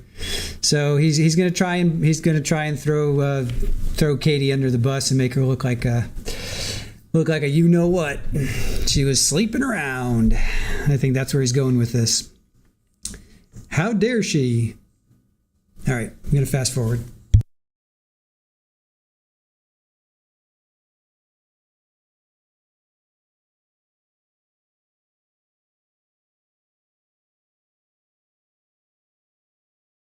Yeah, Caprila. Some booty pics.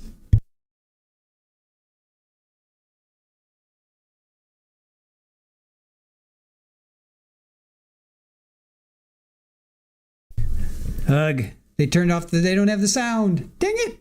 That's not on us. That's them. Hold on.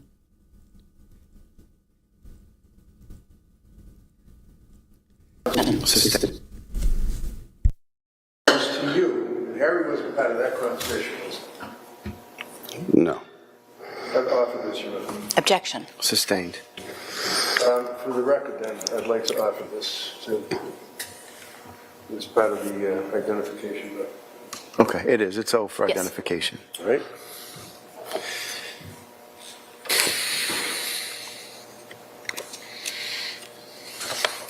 Do you recall that you would have conversations, text conversations with Ms. McLean about Donna? Donna was your girlfriend, right?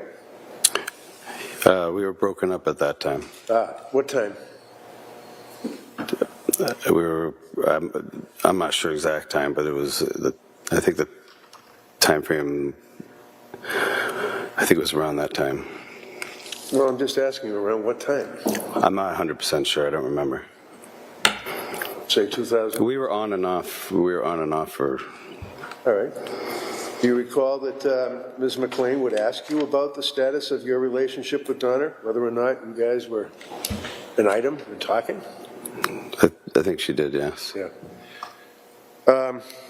And do you recall describing to Ms. McLean that you really didn't have much of a relationship with Donna, right? That I what? Didn't have much of a relationship with Donna.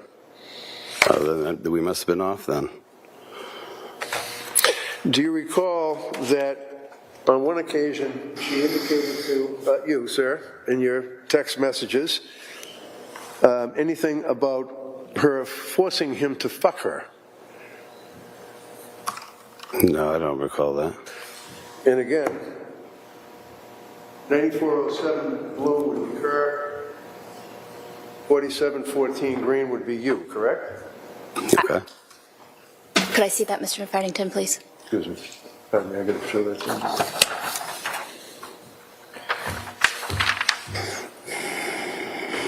you. If you pull them up, I can tell you what page. Sure. Okay. Yep.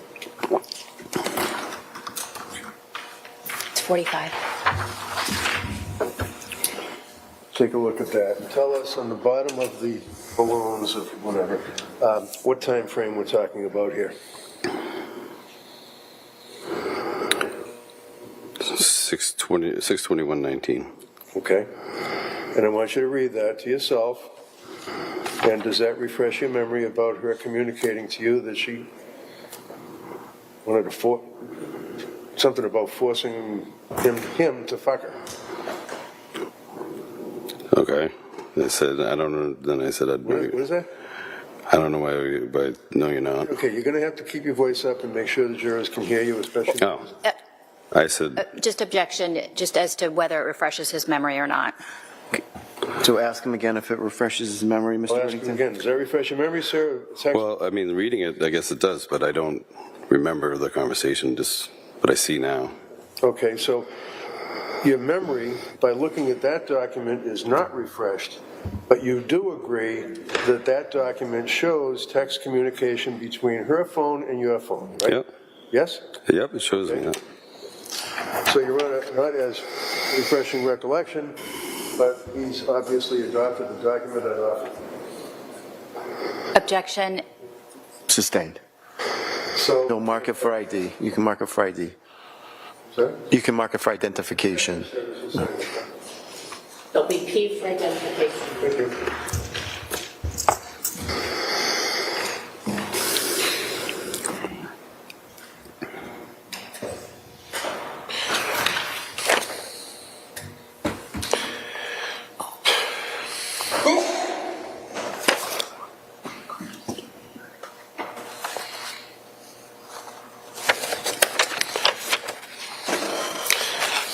Do you remember in the end of June, June 28th to be specific, page 60, on your phone, 4714 and 9407 between Ms. McLean and yourself, that she was asking you about whether or not you were with Donna? You indicated that Donna was leaving for Vermont, things of that nature, and then you inquired as to whether you were invited over.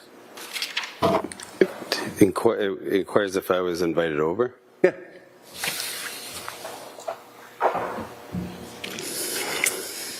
The middle balloon.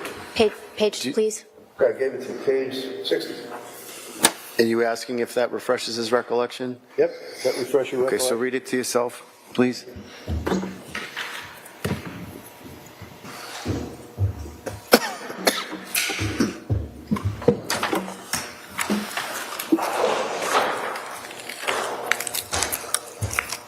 So, does that refresh your recollection? Yes. Okay. And then your recollection refresh would be what? You asked her what? Objection. What? Objection. Okay, overruled. He may answer it. He may answer it. Just ask it again, Mr. Reddington, please. Does that refresh your memory as to what you indicated to her, what you said to her? When I was coming over? Yeah. Okay, when are you inviting me over? Yeah. Okay. Your Honor, just so I can understand, are these always going to be excluded after you just said? That, if you want to mark that for ID, you may. Okay. That would be Q for identification. The Q? Yes, sir. So that would refresh your memory as to the fact that there was a conversation at the end of June 2019. And again, Harry wasn't part of that conversation, was he? He was not in the text. No. And you knew that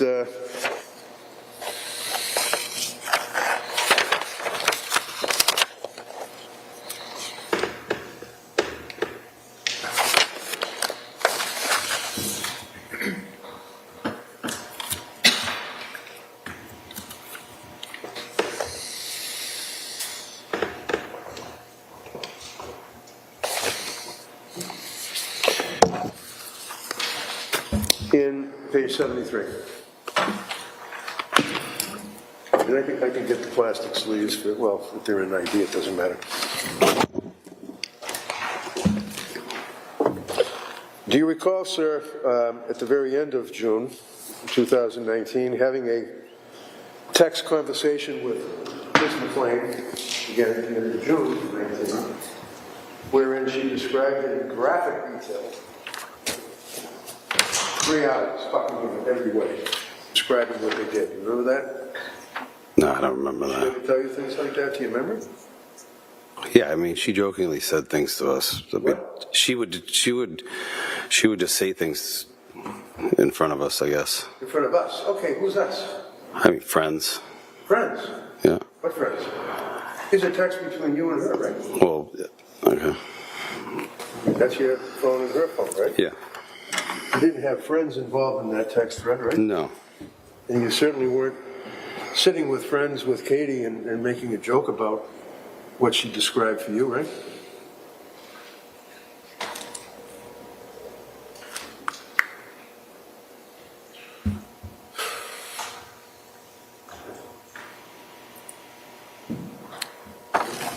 Is there a question?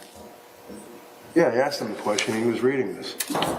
I'm sorry, I'm Memory not refreshed on following. it? Yeah, I see that it's on there, yeah. Okay. And what does that refresh your memory to that she said to you? Objection. Okay, does it, ask it again. Does that refresh your recollection as to that text conversation, sir? Yes. Okay, now ask the next question. Okay. And what is your recollection now refreshed, sir? What Objection. Overruled. what she said. Okay, so what does your recollection refresh say that she said? I literally just spent 3 You have to hours. slow down. Make sure the jurors can hear you, sir. I literally just spent 3 hours fucking him every way. His favorite too. He came twice, held me, telling me he loves me, and not I'm to. sorry, what was that? The last thing you just said? Telling me he loves me and not to leave. This is like a soap opera. Okay. And, do I do your honor? Yes.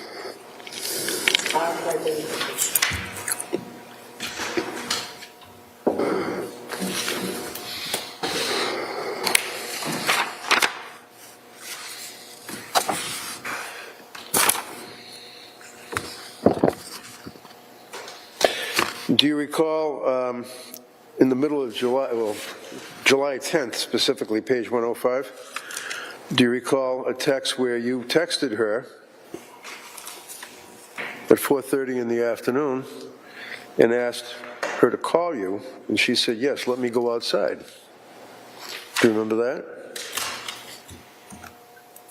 I don't remember it specifically, no. Okay, so if it was like it wasn't late at night or anything, if Harry was home in the house and you called her, there were occasions that she would say, let me go outside to talk to you, right? No, I don't recall if Harry was home or not. Okay, but you recall that there were occasions when you would say, can you call me? And she'd say, yeah, let me go outside. Out of the house, right? I guess so, yes. Hopefully, I'm sure you don't guess. Page. Your balloon.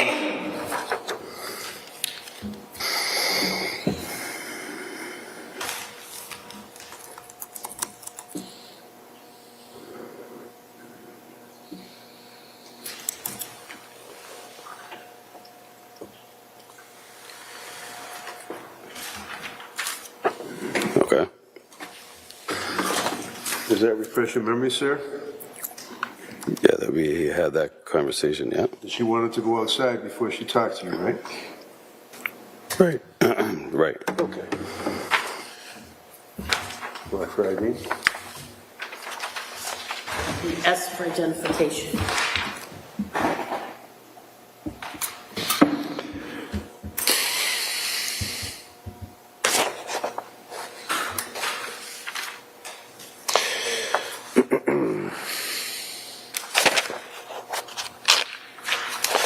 And then on July 13th, 2019, sir, you called. This is around 7 o'clock at night. You said, are you alone? And you wanted to know, where is Harry? Do you remember that conversation?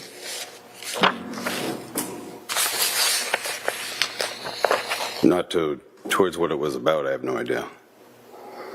Okay. Did you want to go over and hang out with Harry? All the time I went there, I wanted to hang out with both. Why didn't you call him? You guys are bros, you know? We weren't bros. No? But a lot of time I talked to her because of the Reiki session, and she also has a kid. The what? The Reiki session? Yeah. No, we did that once. Yeah, but it was really important to me because it was my mother that died when I was 22. Objection as to form. Sustained. I'm telling you why I called her is because I wanted to talk about. You need to wait for the objection. It's sustained. Rephrase the question, please. When was the Reiki session?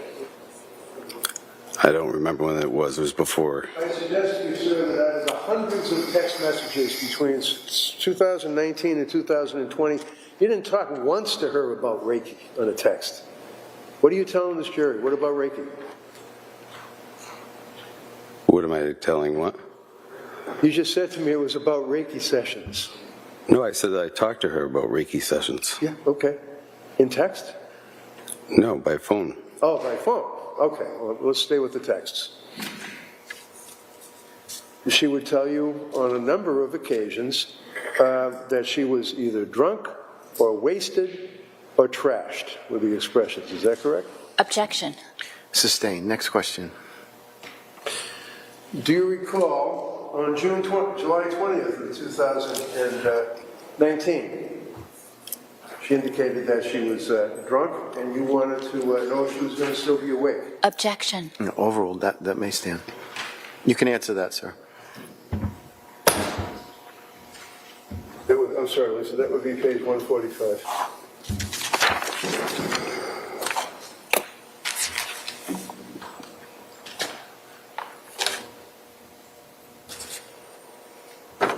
Okay. Okay. Does that refresh your memory, sir? Yeah. Yeah? As to what? That I asked that. Okay, so she's told you in a text that she was literally drunk, right? Yeah. And your response was, oh, good, you're going to still be awake, right? Yeah, I guess. Were you going to talk about Reiki if she was still awake? Maybe, yeah. Well, how about Harry? Did you call him or say, hey, I'm coming over to talk about Reiki with your drunk Well, I'm sure that she would tell him that I was going to come over and talk to her about Reiki. Oh, okay. Thank you. See for identification.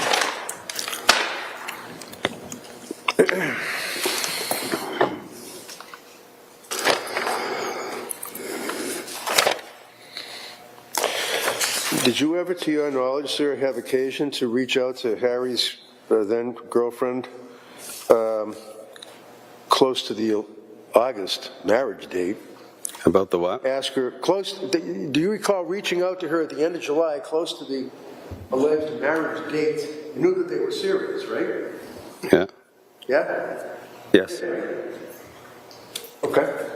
Do you recall at that time frame, sir, reaching out to her and asking her what she was wearing? Oh, for the wedding?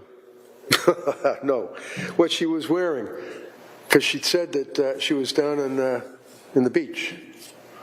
No. No? I don't recall. Okay. That's what she was wearing. Do you recall you randomly reached out to her and said, "What are you wearing?" And she said, "Bikini." I'm sorry, that's on page 175.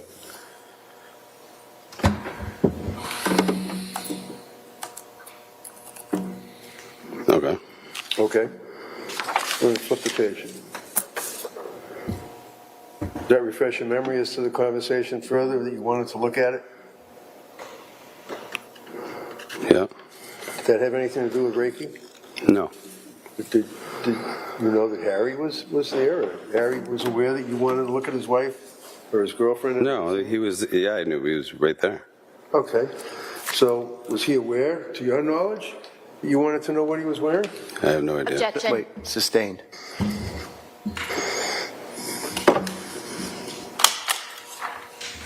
You for identification.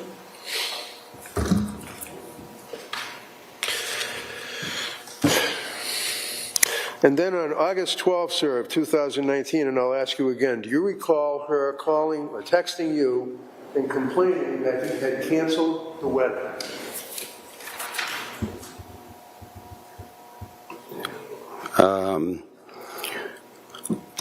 They canceled it more than once, if I remember.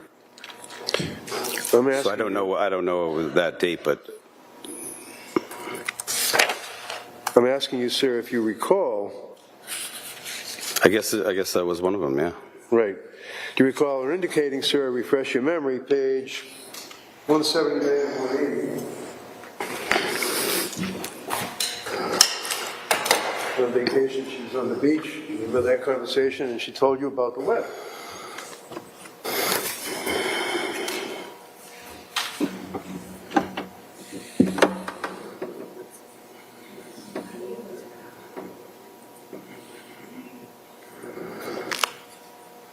She said she found out that he canceled the Justice of the Peace. Keep your voice up, sir, so She said just found out that he canceled the Justice of the Peace again.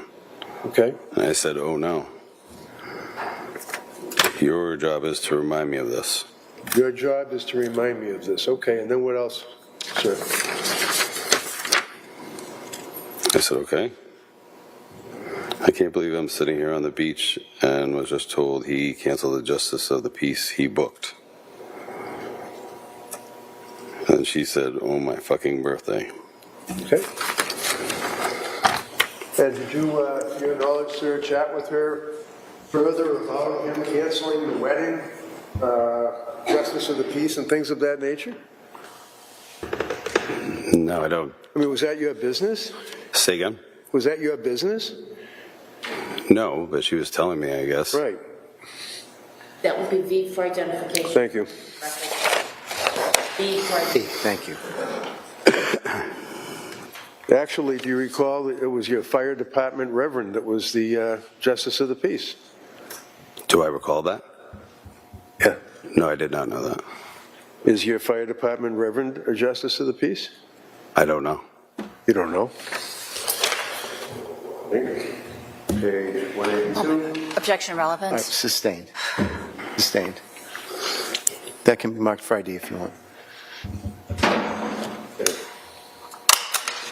W for identification.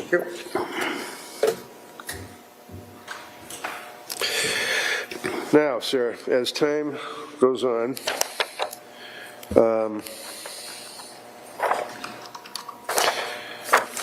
do you have any memory, sir, as to how many times that she, during that period of time, would ask you if you want to get drunk with her?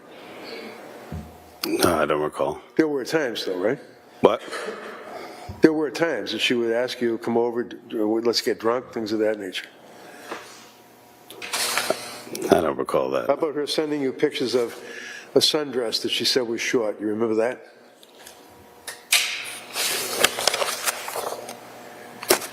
Yeah, it was. I think it was a wedding dress or something cut up. Cut up the wedding dress. Something like that. And she said that it was what, if you recall? I don't know. Do you remember asking her about, because she said it was short, and you asked her how short, right? Yeah, I don't know why. I'm sorry? Yeah, I don't know why. You don't know why, okay. And she showed you a picture of it, right? I think she did, yes. And then you then said, looks nice, do you recall? Yeah. And as time went by,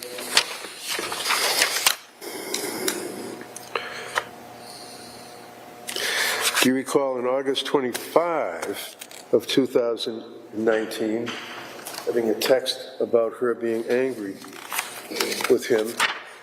I'm sorry, it's 2:58. What's the date, Mr. Reddington? August 25, 2019. Objection.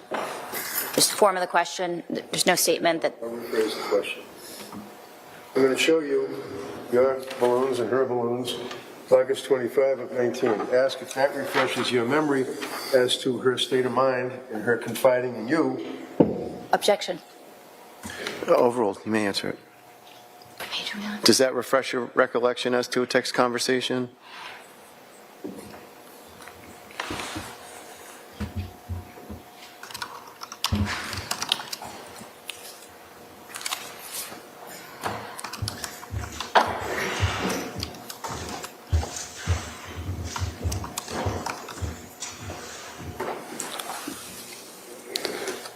Yes. I think we better approach, Your Honor. Okay, we'll approach. As if you want to stand, by all means.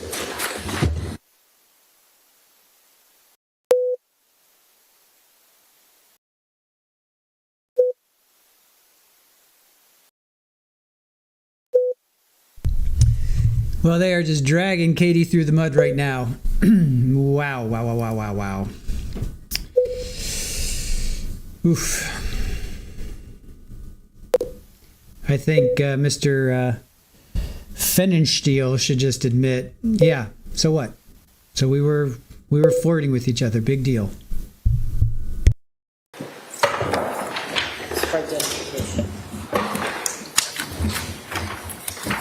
Now, sir, approaching you with the what's been marked X for identification, and you read this to yourself, correct?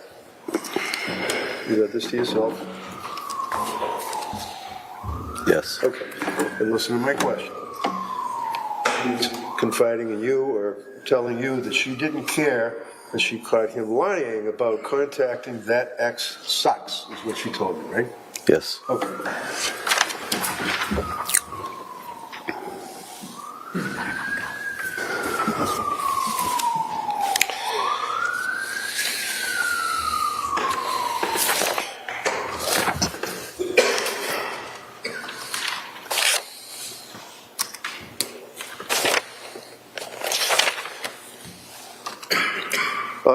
The end of August 25 of 2019, do you recall text messages between the two of you where she was running away, going wild and having fun, getting drunk, and you wanted to find out what that meant, and then she sent you a picture of herself in a bathing suit. Any memory of that at all? Page 286.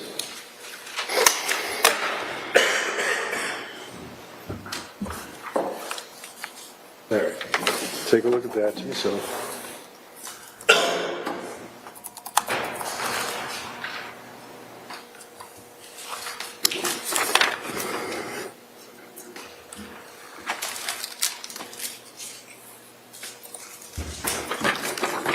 Okay. That refresh your memory? Yep. You recall that in the course of that text message that she sent you a photograph of herself in a bathing suit? Yes. Okay. Was Harry involved in that conversation? Not on that text. Was he there when she was texting you? Say again? Was she there when she was texting you? Was he there? Yeah. I don't know, I guess. In other words, did you know, or to your knowledge, in your discussions, texting with Katie McLean, that her live-in boyfriend, where she's living with him, was there while you were texting, and she's sending you pictures of herself in the bikini? And I don't know if he was there or saw it. I have no idea. did you ever talk to Harry about, hey, she's looking pretty good, I've seen some pictures of her in a bikini or in the short skirt? No. Identification. Thank you.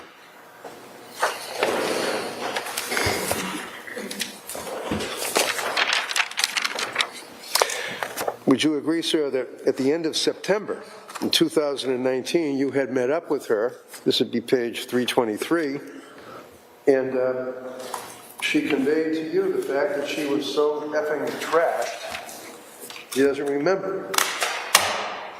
Well, that's it. No. Objection.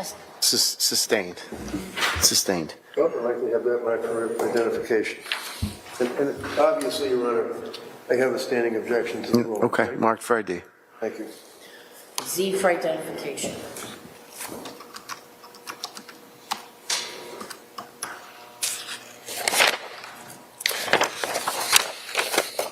Do you recall that when the two of you were together at that time, that she was concerned that she, while drunk, said something to you about cheating? Do you remember that conversation? What time? 3:30. No, what date, Mr. Reddington? 9/26, 2019. I'm sorry, 9/26? Yes, 2019. What was your question again? I'm sorry. Okay, do you recall that you were with her and she was drunk and told you that she was so effing trashed, and then explained further about asking you whether or not she said anything about cheating while drunk?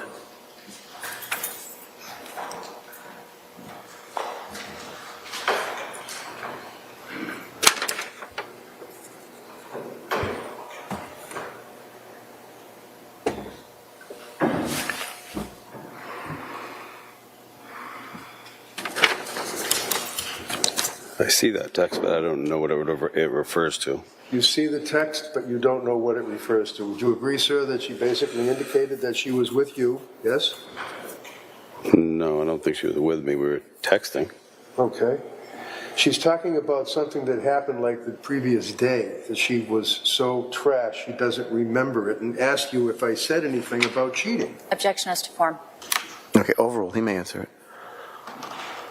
You remember that? Does that refresh your memory? No, I don't recall that situation. Okay. And then you responded to the text about the cheating, I know, and then you indicated, does he know where you were?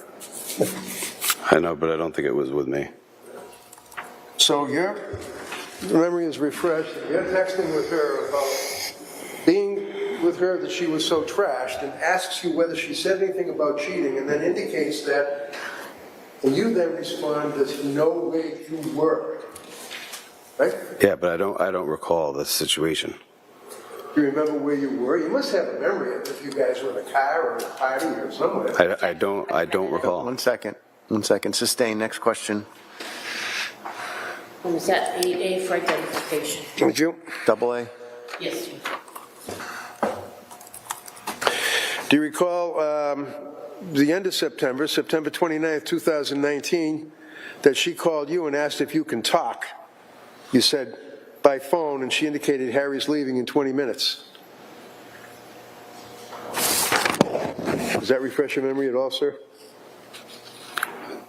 No, I mean, it's on there. I don't know what it was referred to. September 29th, sir, of 2019. Do you recall, after she inquired as to whether you could, this is 364, that you could, whether you could talk, and you indicated by phone, right? I guess so, yeah. Okay. And she then went to describe fucking and indicated that boundaries were set and he broke them. Objection. May we approach? Yes.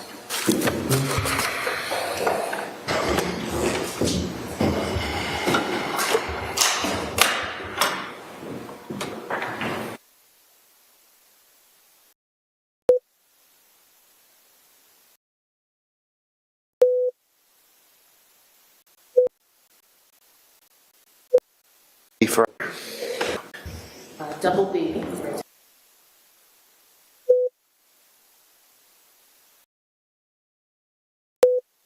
BB for ID. Double B.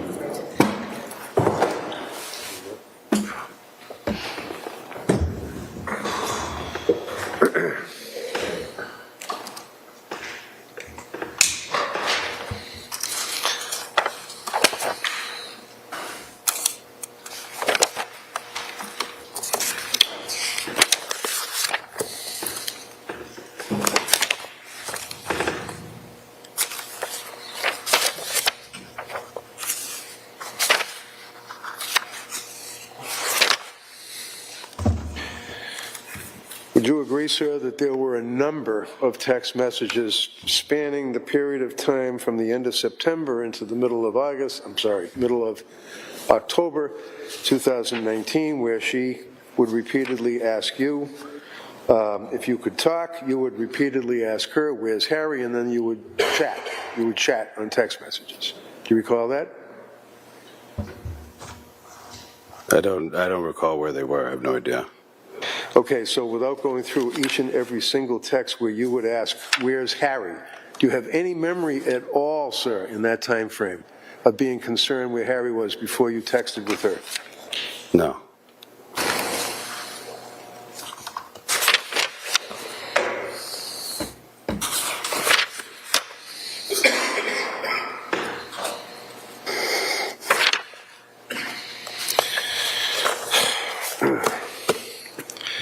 In October, the end of October 2019, sir, do you recall where she indicated, again, that he was at a restaurant in Boston, a woman she told you about?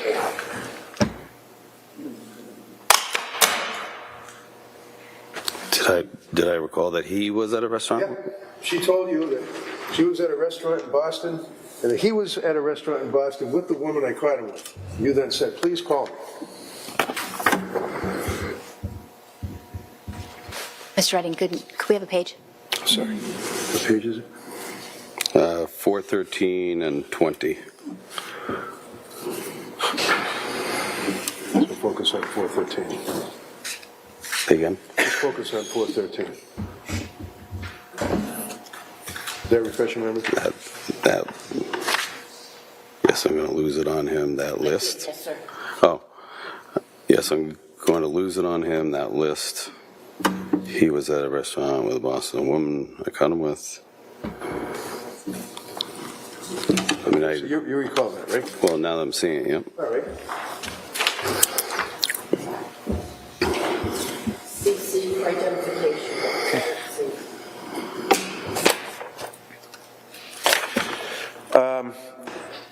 The end of October, October 27th of 2019. Do you recall calling? This would be 428. How's it going? And you were told to swing by for a drink today. Do you recall that? No. Do you recall going over and drinking with her when Harry wasn't there? No, I don't think I did.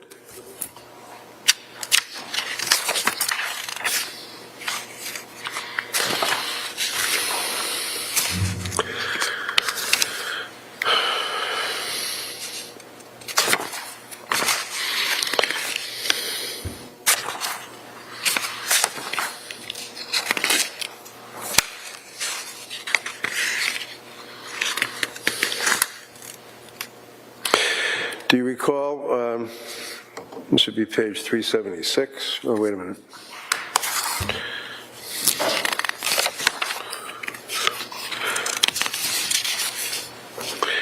Do you recall that she indicated to you that after they were married, we talked about, you knew that they got married, right? Yes. Do you recall, and I'm looking at page 591, December 28th of 2019 would be a week or 2 weeks after they got married? Do you recall her indicating to you that he wanted an annulment? No, I didn't. I wasn't told that.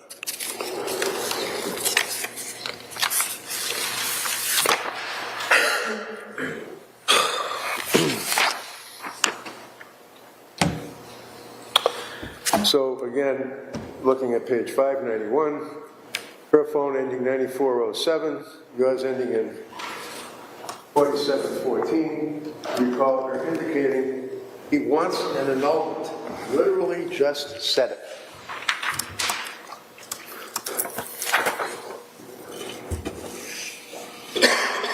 It's like 2 weeks after they get married.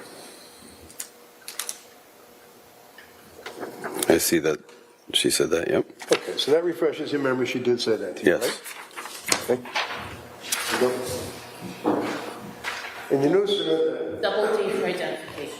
you knew that they had basically been together for other than the 2 years after she met him and moved into his house after 5 months, that they got married in December, and she's telling you that he wanted an annulment like 2 weeks after the wedding, right? She was upset about that, right? I guess so, yes. Yeah?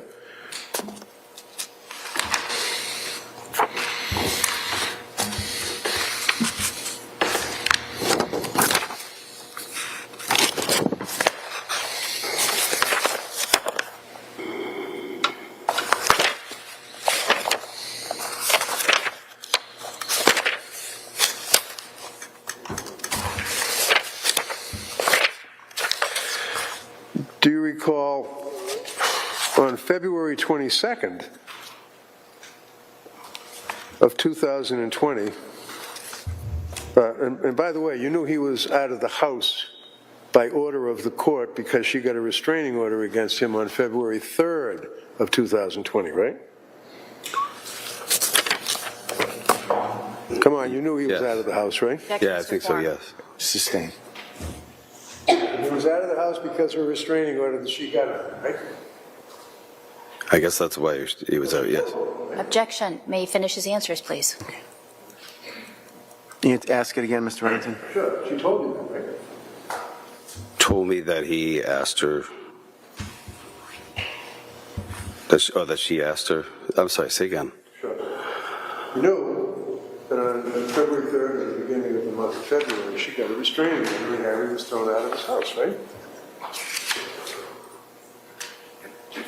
I know that it happened, but I don't recall how I... But do you recall texting him and asking him how he's doing? And he said, I got thrown out of my house? Yeah, when he was in Florida? Well, that was after he had nowhere to stay. You knew that, right? Yeah. And he was asking people if he could stay with them and was scared because of the pandemic, right? Right. And was saying that he needed shelter, correct?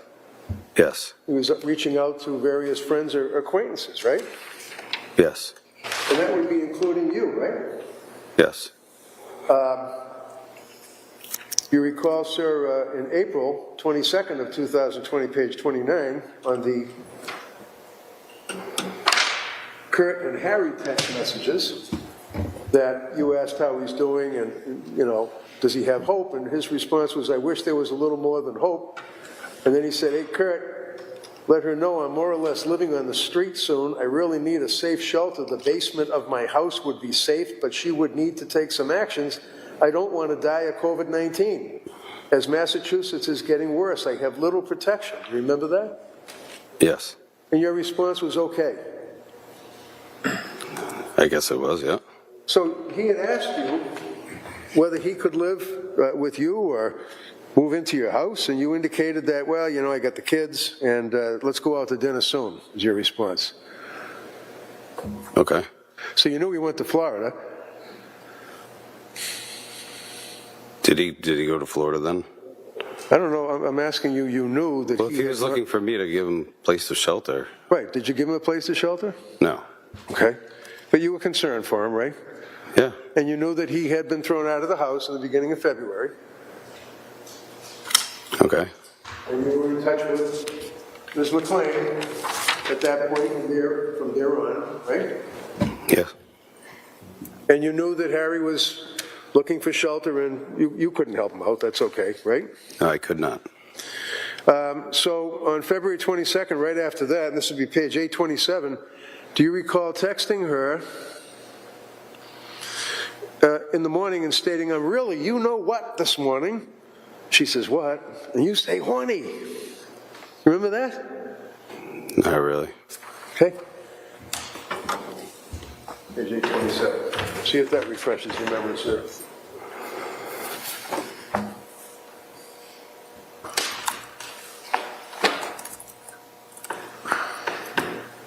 Okay.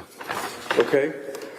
Does that refresh your memory, sir, that you texted her and began a conversation stating something to the effect that you woke up horny, basically? Yeah. It was just joking. It was just joking around. Oh, you joking around? Yeah, she. Where was Harry when you were doing that, joking around? Huh? Huh? Where was Harry when you were joking around doing that? I don't know. He was in Florida. Objection form. Sustain. You knew he was thrown out of the house. This is February 22nd.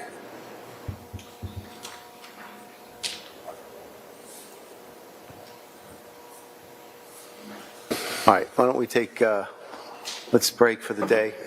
One. If I may, for identification. All right, sir, you may step down.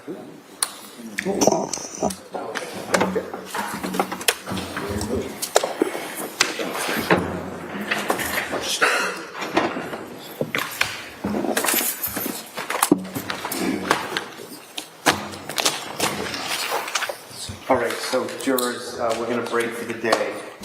Let me just give you the instructions again. You need to keep an open mind, right? Don't form any judgments or conclusions, etc. You haven't heard all the evidence yet. You are not to talk about any aspect of this case to anyone. That includes spouses, family, friends, acquaintances, and whomever else. Do not talk to any of the witnesses or parties or attorneys involved in this case. Do not stop in any public areas of the courthouse. Just leave the courthouse when I dismiss you for the day. Do not read, watch, or listen to any account or any aspect of this case in any news media or from any other source. And do not visit the locations that were mentioned that we visited this morning. Okay, that's what the view is for, so you are not permitted to go back to any of those locations. Again, the reason I keep giving these instructions is because you have to decide this case based only on the evidence that's presented in this courtroom and on nothing else. Right? The instructions that I just gave to you apply to any case in this building, including the Karen Reed case. All right, with that, I'm going to wish you a good weekend. We'll see you on Monday. We'll start at 9 a.m. We're going to do a half-day Monday, and as of right now, we're going to do a full day on Tuesday. I'll let you know about Wednesday when you come in Monday. Okay, just remember for scheduling purposes again, April 3rd and April 4th, we are not sitting, so you can keep your obligations on those days. I will talk to the attorneys about updating you on the schedule again on Monday. That is whether we're ahead of schedule, on schedule, or behind schedule. I'll have that information for you on Monday. All right, so thank you for your time, your sacrifice, and your patience today. We'll see you on Monday morning. Sure, is everything all right? Sure, please leave your notebooks in the chairs. Call me, please.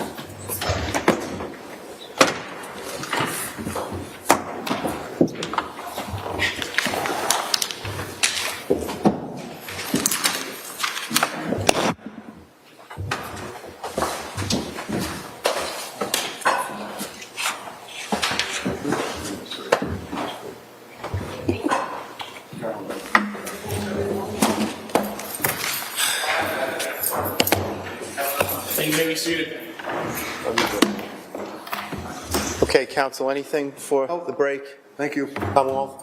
Oh, thank you. All right, we will see you on Monday morning. Have a nice weekend. Your Honor, is there sorry, I know Yes, I said no. that's okay. Is there a possibility that we could just switch on Monday? Courtrooms? I will check. Thank you. And I think they're off until Tuesday. Might be wrong, but I think your Karen Reed case is not starting until Tuesday. correct, but Ms. Beatty's asking if we can switch Monday. Why? Because of the concern that the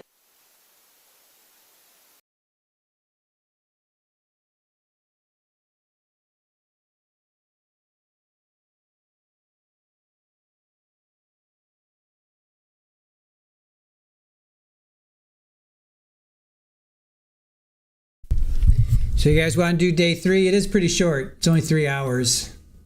3 hours and 46 minutes. You guys up for day 3?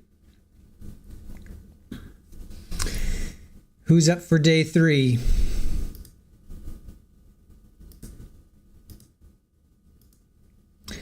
Let me know if you're up for day 3.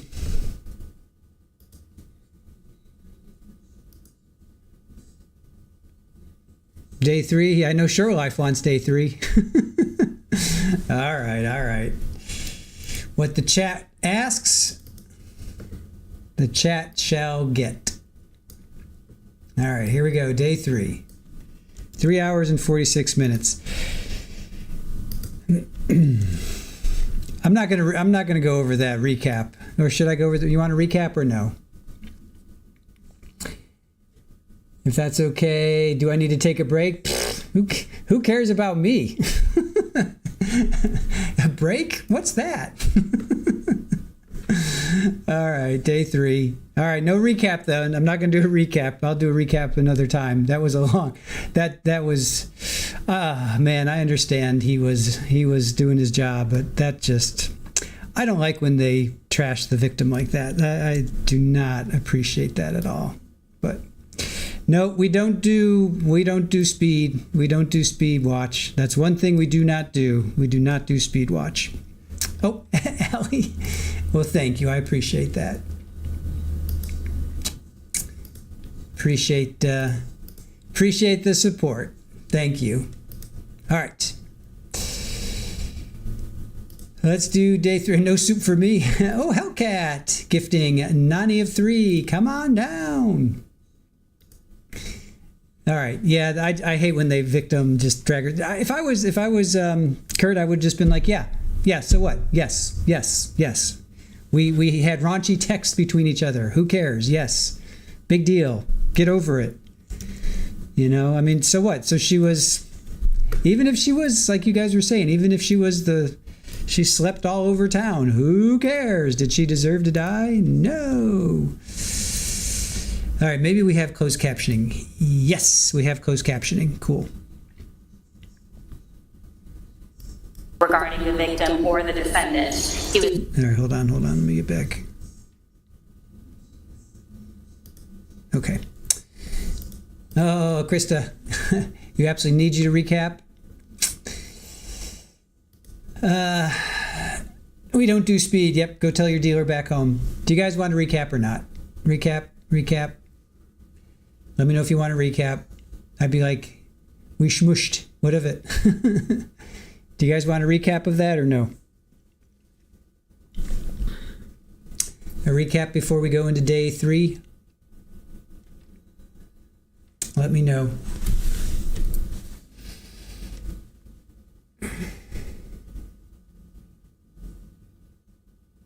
Later is fine. No, it's either now or never.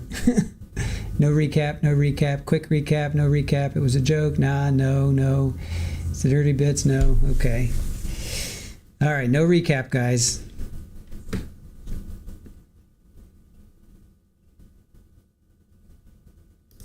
Okay, here we go. Day 3.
Commonwealth versus Ingolf Tuerk, 20 CR 138. The parties are present, the jury is not present, the matter is on for trial. Good morning. Good morning, Your Honor. All right, so I'm told that all the jurors are in. Did you want to address something, Ms. Beatty? Yes, please. Yes. I'm objecting to the defendant continuing to cross-examine this witness regarding text messages. This witness testified on direct examination to nothing that was particularly opinionated or descriptive regarding the victim or the defendant. He was the recipient of a text message that started the investigation. The defendant is not challenging that he sent this text message, it appears, to the Commonwealth at this point in time, and has already elicited many text conversations regarding communications of a sexual nature, the defendant wanting an annulment, requesting communications when the defendant is not around. And I would suggest that all of this serves only to disparage the victim and to potentially lead to some sort of a nullification regarding the manslaughter that was raised in the opening. It's cumulative at this point, and I would suggest that this line of questioning should end at this point in time. I don't show any surprise over the government's requesting that you shut me down at this point, cross-examining this witness. And my suggestion to the court, and I speak to you as a former trial attorney, you know and you're well familiar with the fact that when you cross-examine a witness, especially a hostile witness, especially a witness that is called for the other side, and you're cross-examining that person, it's almost like, making candy, if you will. There's a time when the candy starts to solidify. You've got to pour it into but you know where you're going with your questioning. For them to suggest right now that I'm shut down in front of this jury and sit down like a dunce and just say, okay, I have no further questions, I think is, number one, extremely prejudicial to the defendant. Number two, the government has no idea where I'm going with this. Number three, this guy was well up to here with his discussions with McLean as to the settlements. What should I do? He won't settle. Pfannenstiehl says, I'll talk to him. Let me talk to him. There are significant discussions back and forth with his state of mind, Pfannenstiehl's state of mind, talking about the pandemic, statements that are made by Dr. Tuerk as to his fear and concerns about the pandemic, not just, can I stay with you? All of these things are all legitimate questions, and I'm towards the end, obviously, of my cross, so I would take a significant objection to being told I can't cross-examine this witness. So just to be clear, I don't think it's the cross-examination in general, correct? No, it's this line of questioning. Right. I would suggest that statements of the pandemic are very different than the line of questioning that's been, there may be other objections to that, but and statements regarding the reconciliation and Mr. Pfannenstiehl mediating between the parties, that's also a different line of questioning. Okay. So to the extent the cross-examination goes to the victim's state of mind, which we already talked about, that would be permissible. And to the extent it goes to any bias on behalf of this witness, meaning his relationship with Ms. McLean, that's also permissible. However, I think you've already established that he had a close relationship with Ms. McLean, so any further questioning about specific texts with respect to... I caution the court with all due respect not to shut me down on the texts between this witness and Ms. McLean, because it goes to the heart of the cross-examination, and he has a right to confront the witness. I know the government is not happy with the way the witness has stood up, if you will, but to suggest that I have to now, in front of this jury, have no further questions regarding text where you know that I am ready to go on that, with a fairly short balance to finish off my cross-examination, Your Honor, I would significantly object to being shut down in that regard. I understand your concern. I have a couple of other questions that I'd like to ask this individual, but I ask that the court not close down, if you will, cross-examination. Again, to be clear, my objection is not to questions regarding text messages. My objection is only to text messages regarding what Mr. Reddington characterized at sidebar was an inappropriate relationship between the victim and himself.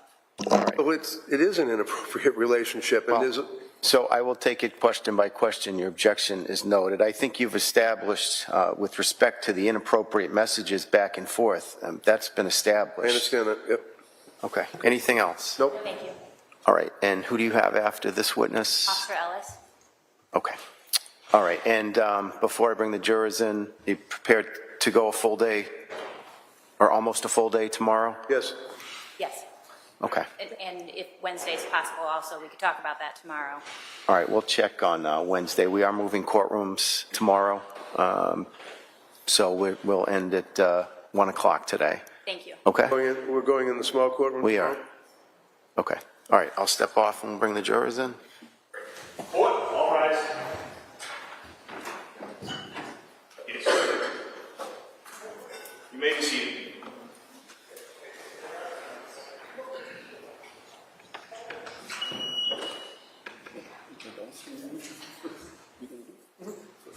New locking system.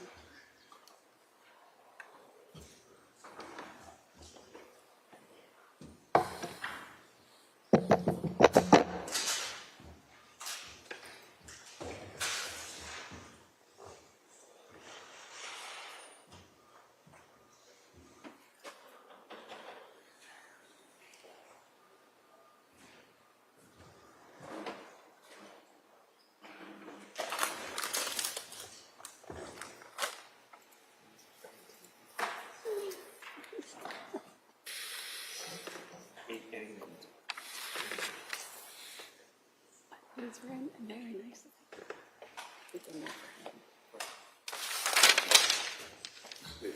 Take off the remaining position.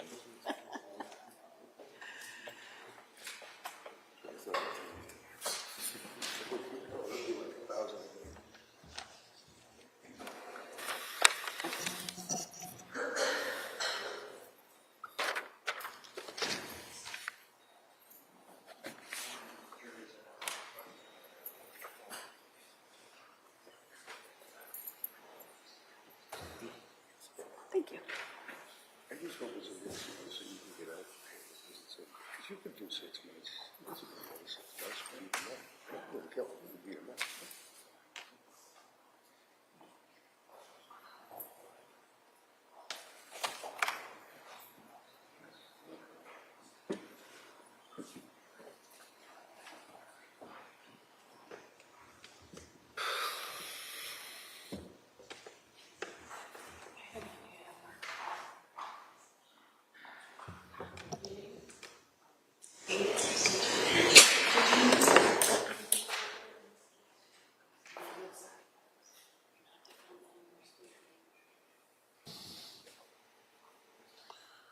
Watch out, Aiden. She's going to beat you up.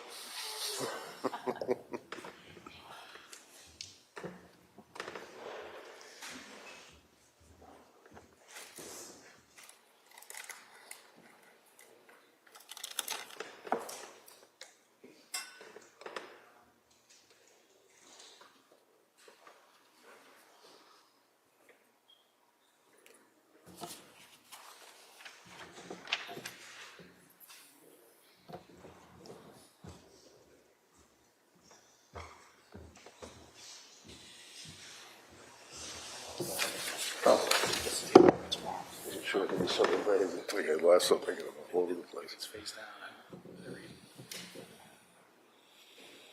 I hate that little courtroom.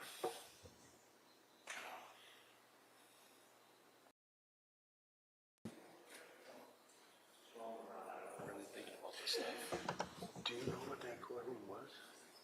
Bill here. That's so fucking old. I remember Judge Rowe, who was Sue was dead. This is a Superior Court judge. He was a tough guy. The judge, but tough. And I get along.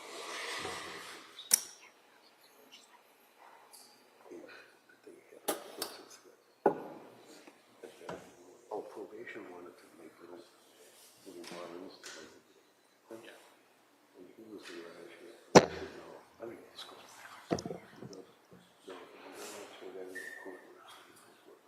Those windows are bulletproof. Traveling crash. He was afraid somebody was going to snipe at him.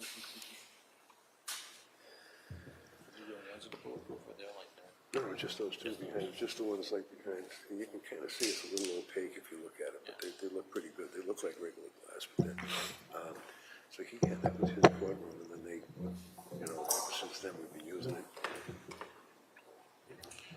I've had a shitload of trials in there, but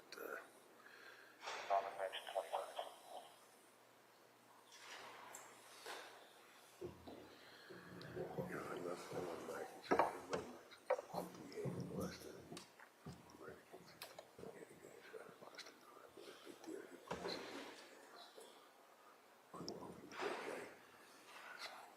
Just gotta watch him.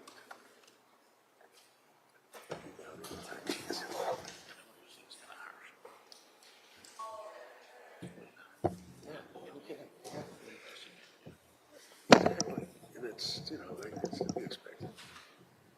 Hey.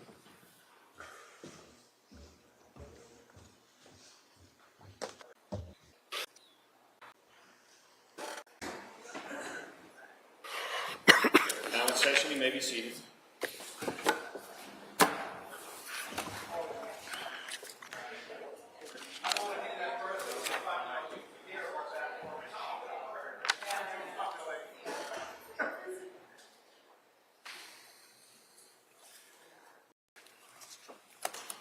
Margaret, what is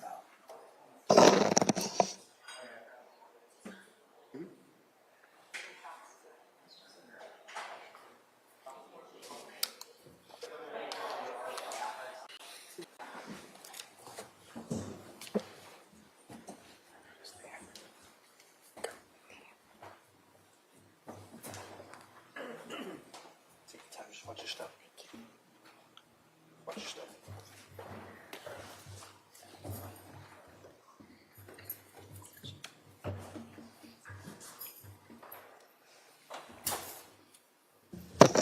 Hey, all persons having anything to do before the Honorable Judge Lavery, Justice of the Norfolk Superior Court, now sitting in Dedham, within and for the County of Norfolk, for the transaction of criminal business.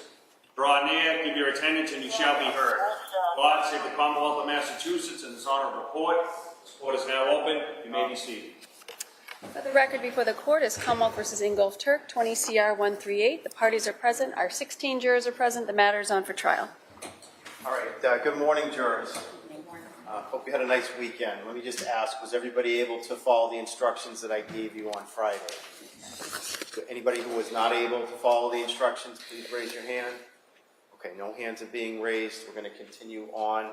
We'll take a morning recess today. We're going to break for the day around 1 o'clock. Tomorrow will be more of a full day, so we'll go until about 4 o'clock tomorrow, and then I'll let you know about Wednesday as we get into today. Just to remind you again, we do not have court Thursday or Friday of this week.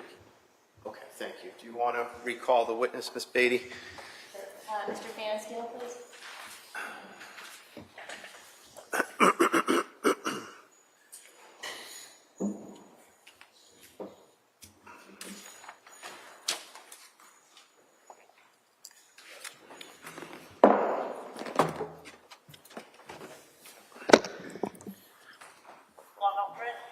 Just take your time, just watch your step, please. Just raise your right hand. Do you solemnly swear that the testimony you shall give to the court and the jury in the matter now pending shall be the truth, the whole truth, and nothing but the truth, so help you God? Yes. Thank you. This way, this chair under here. All right, good morning, sir. If you could just pull that microphone close to you, if you could just keep your voice up so everybody can hear you. Thank you. Yes, sir.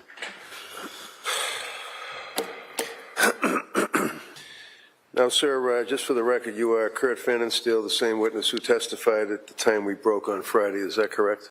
Yes. Now, Mr. Pfannenstiehl, you were aware that Ms. McLean and Harry Tuerk were in a relationship going all the way back to June of 19, right? Yes.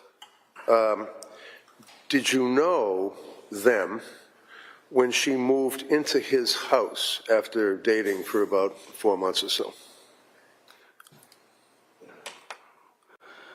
I think I met him after that. Okay.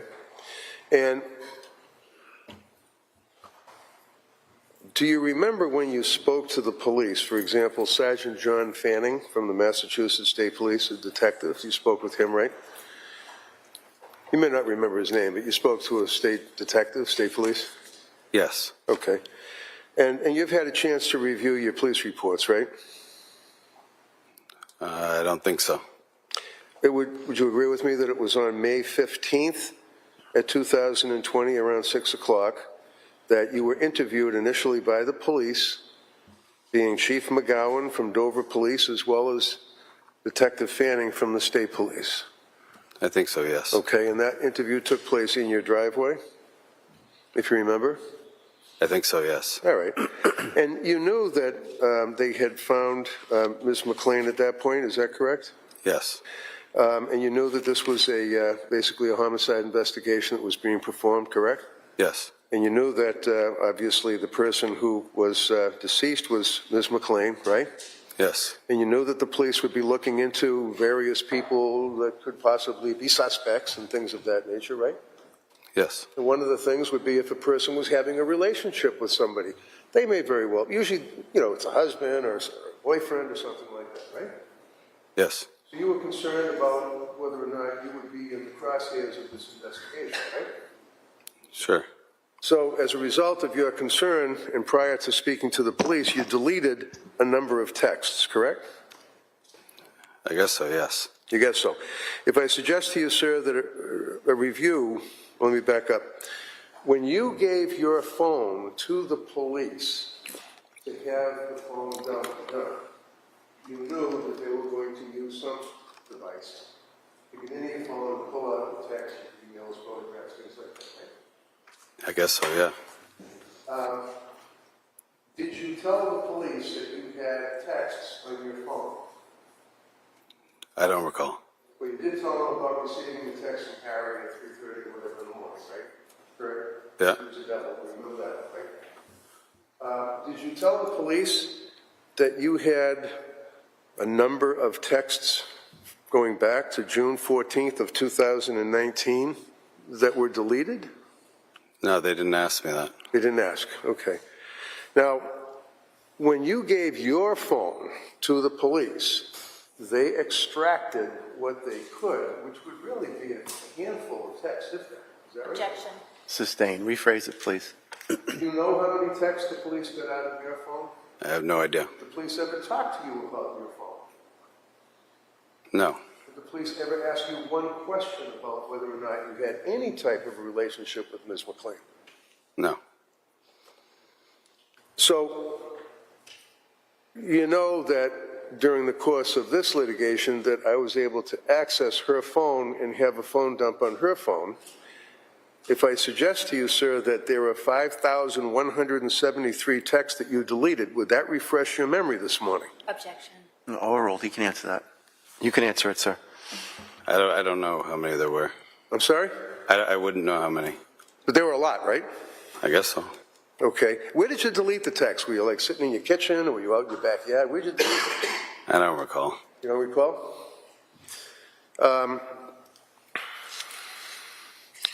In your conversations, and when I say conversations at this point with Ms. McLean, sir, would you agree with me that there would be warnings between the two of you, if you will, reference to page 439, and this would be November 7th of 2019 conversation. You indicated to Ms. McLean, please be careful. You got any text? No. No? You recall conversations where she indicated to you, and this would be on page 440, Harry's in his office, I'm in the kitchen, and then you said, we'll talk later. Remember that, sir? No. How about 441, where you indicated to Ms. McLean, November 8th, 2019, erase our conversation. Was that right? I have no idea. Did you ever, to your knowledge, sir, tell her to erase that conversation? I don't remember saying that. It's on your text. Why would you tell her to erase that conversation? I have no idea.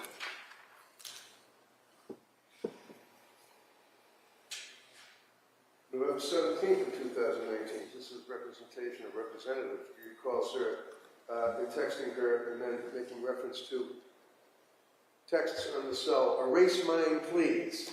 Remember that? No, I don't. When you were speaking with the police, sir, in the driveway, they were asking you, because obviously you were an important, potentially, witness of their relationship. They meaning Harry Tuerk and Ms. McLean, right? You were a potential witness to their relationship, right? I guess so, yes. You indicated that you had known, and this again would be on June 5th, strike that, May 15th of 2020. Let's call it the driveway conversation, okay? That's May 15th of 2020, right? Okay? Yeah. That'd be the day that she was discovered, is that correct? Yeah, I guess so, yes. Okay. I mean, that was obviously something that was of monumental importance to you in your life, wasn't it? What? I'm sorry. That's all right, that they found her body in a pond? Yeah. Okay. And you wanted to be helpful and cooperative with the police, right? Yeah. And when you were talking to the police, they asked you how long, again, have in mind, this is back in May of 2020, that they asked you how long you had known Harry and Katie, right? Do you remember that? That they asked me how long I knew him? Yeah, I mean, that's kind of a normal question a cop would ask, right? Sure. And how long, as of May 2020, had you known him? I don't recall, like, I don't remember. If the witness could answer. Okay. All right. Just ask it again, Mr. Reddington, please. How long, as of May of 2020, did you know Harry and Ms. McLean? I don't recall when exactly I met him. Would it refresh your memory, sir, if you told the police that you had known them for about 2 to 3 years? You want me to show it to you? No, I believe you. Okay. Do you recall indicating to the police that you had known both Harry and Ms. McLean for 2 to 3 years, and that you stayed friends with them over that period of time, right? I guess so, yeah. Tell them that? You told them that you were a closer friend of Katie, right? If you want to see it, let me know. Yes, she was a friend of mine. Okay. And that you knew that they got married in Las Vegas in February of 2020, right? You knew that. Yeah. And you knew that from her, right? Correct? Yeah. The first time that you heard of Katie and Harry having an altercation was when Katie filed a restraining order against Harry. Is what you told the police, right?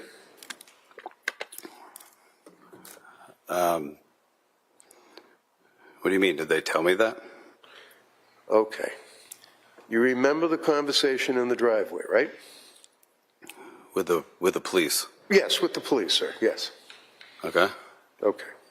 And do you remember indicating that you first heard about Katie and Harry having an altercation this winter when Kate filed a restraining order against Harry? Those are your words to the police.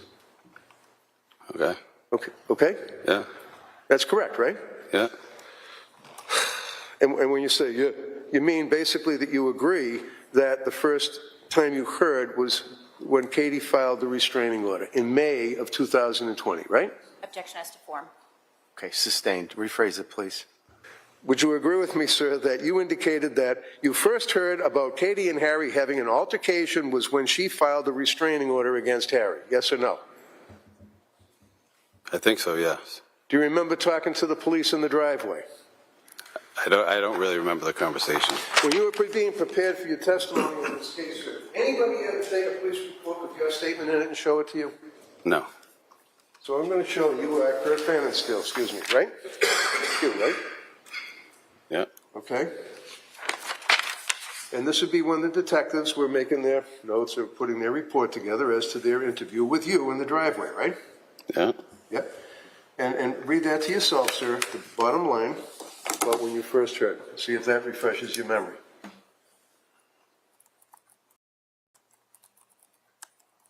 Okay. Okay. Does that refresh your memory, sir? Yeah. When was the when was the first time that you heard about an altercation between Kate McLean and Harry? I guess it was on that day. And that day meaning when she filed a restraining order against him? I guess so, yes. And that would be in May of 2020, right? Yeah. I'm sorry, February of 2020. Right? Yes. You guess. But you knew when he was thrown out of the house, right? Yes. Now, you knew that they had been in a relationship, obviously we've established that, in 2 to 3 years, you knew that, right?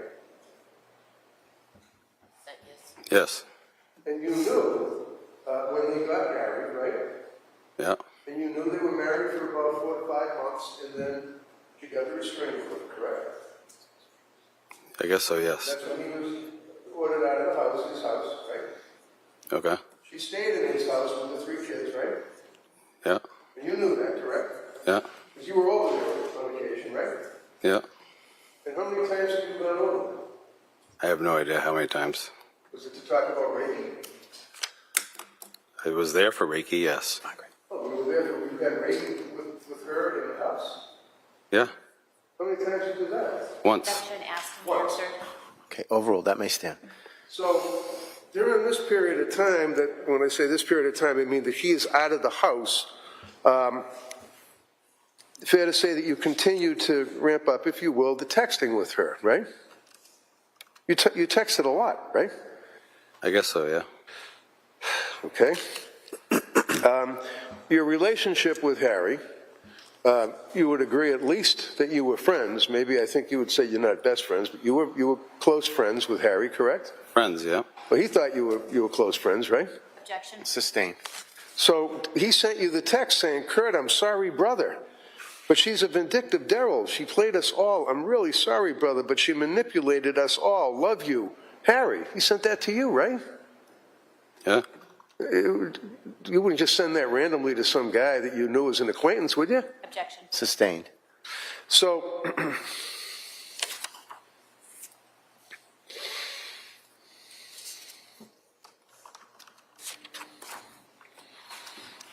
you then had occasion to speak to the police.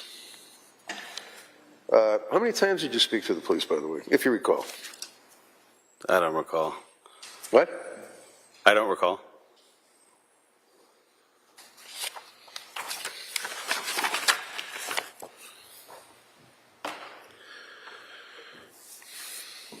You were texting her back in February of 2020, like on February 22nd, literally about 2 weeks, 3 weeks after he was out of the house, you were texting her, correct? I guess so. Now from February of 20 to March of 20 to April of 20 into the beginning of May of 20, you didn't have many texts with Harry, did you? I don't recall. So you recall that on February 22nd of 2020, you were advised by Ms. McLean, this would be page 830, that she had pulled her back and it was sore. Do you remember that, sir? No. Do you recall asking, how's your back? And then saying, when she said it's sore, come here, I'll fix it. I can massage you. Do you remember saying that to her? He was out of the house for 3 weeks. No. Did you talk to Harry at all in that time frame that you recall on the phone? I don't recall. Did you know where he was, sir, other than some nebulous down in Florida? Did you know where he was staying? No. You knew it was at the height of the pandemic, or the pandemic that basically the world was shut down, right? Okay. You knew you couldn't talk to people. You had to wear masks and you had to social distance. This is before you could even eat dinner behind plexiglass, right? Yeah. Yeah? Okay. Did you talk to Harry at all and find out how he was doing or where he was staying or what? I don't recall. But you stayed in touch with Kathleen McLean, didn't you? Yeah, just as friends. That's just as friends. No big deal, right? I mean, you would have the respect for a guy's married wife, right? Correct? Yeah. You wouldn't ask to see her boobs, would you? No. Objection. Well, you did. Objection. Sustained. Excuse me. Can I see the side about that? Yes.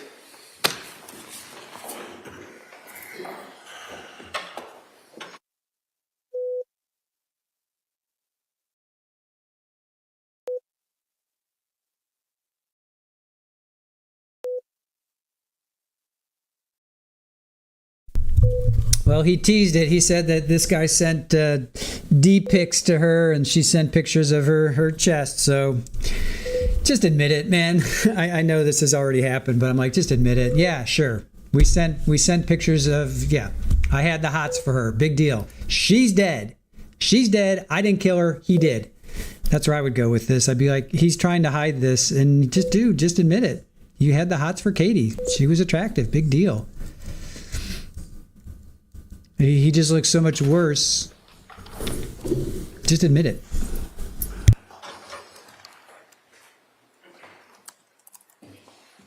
Excuse me. Again, sir, your phone is the 4714, correct? Yes. Her phone is the 9407, correct? Yes. And this is page 89. You see that text from you to Ms. McLean, sir? Yes? Yeah. Yeah. And when was that? On 3/2/20. March 2nd of 2020. What did you say to her? I want to see your boobs. I want to see your boobs. Did she show you her boobs? I don't recall. You don't recall? Give me that, please.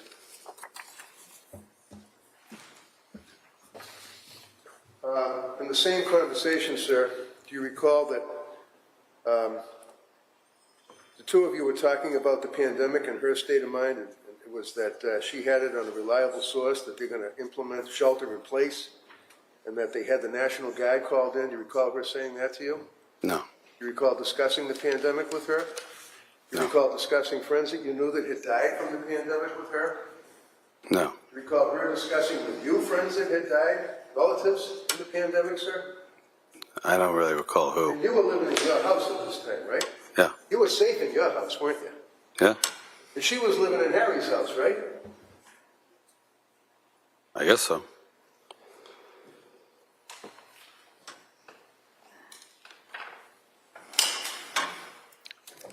You want to mark those for ID, Mr. Reddington? Yes, sir. The double H.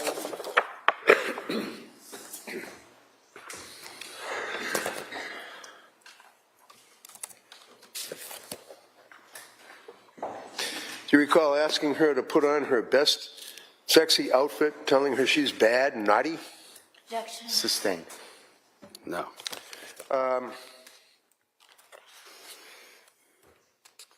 Did you ever recall, sir, that you went over to, this would be on page 1307.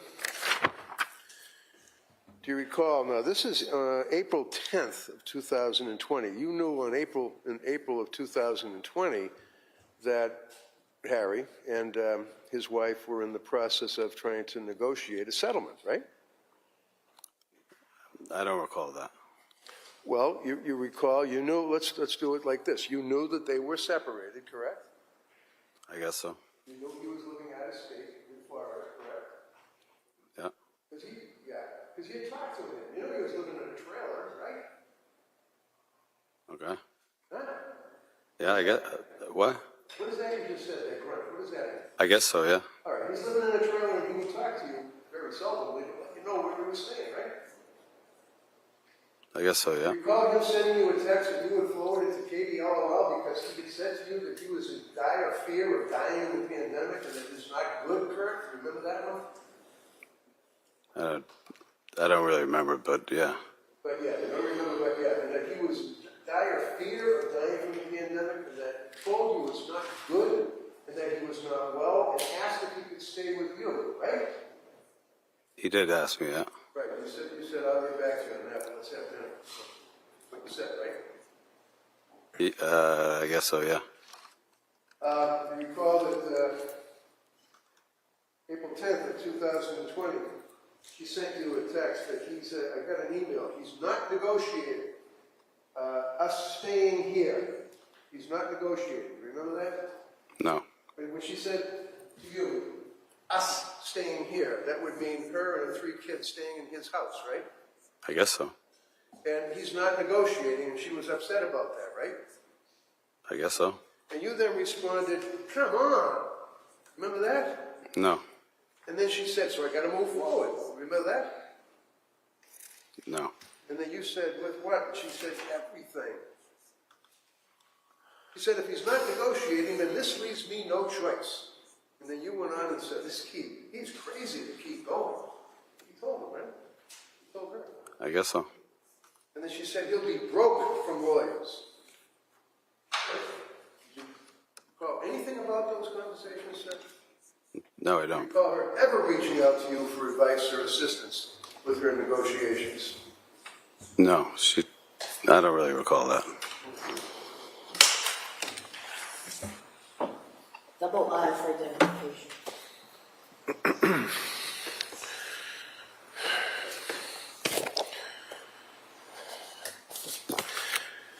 As it relates to her state of mind, sir, on April 21st, when things were really heightening with the pandemic, do you recall, this would be page 1465, that she told you 2 friends' parents died yesterday? Objection. Sustained.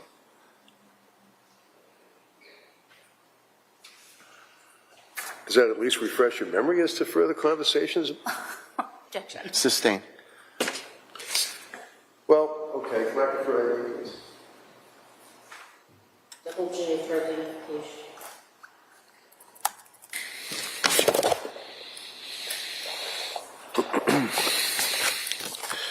And then, on April 23rd, sir, page 1493, is when you indicated you sent her a text in the morning, I'm still in bed, help me.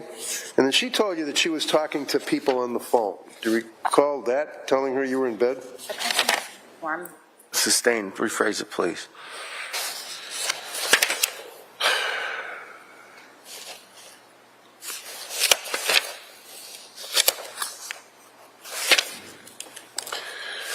Do you recall, around April, the end of April, 2004, you were texting her and started off the morning by saying, I'm still in bed. Do you remember that?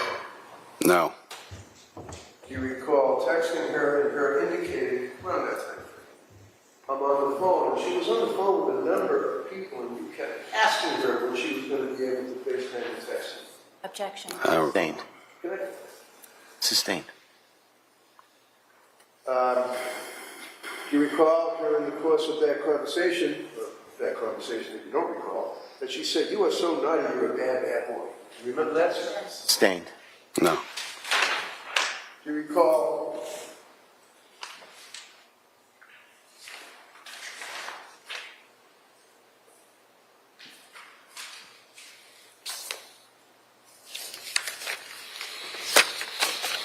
indicating, sir, that I'll talk to him because she was complaining that he still would not settle the case? Do you remember that, sir? No. You don't recall saying you'll talk to him? Huh? You don't recall saying I'll talk to him, meaning Harry? I might have. I don't. Right, you might have. And when you say to her, because she was complaining that he wouldn't settle, and you said, I'll talk to him. What was that about? What were you going to say to him? Were you going to advise him? I don't remember. What? I don't remember.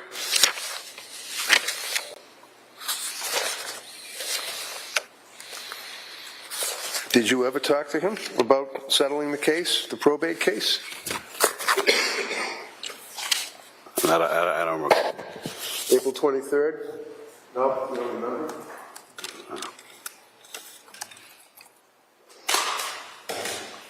AK for identification.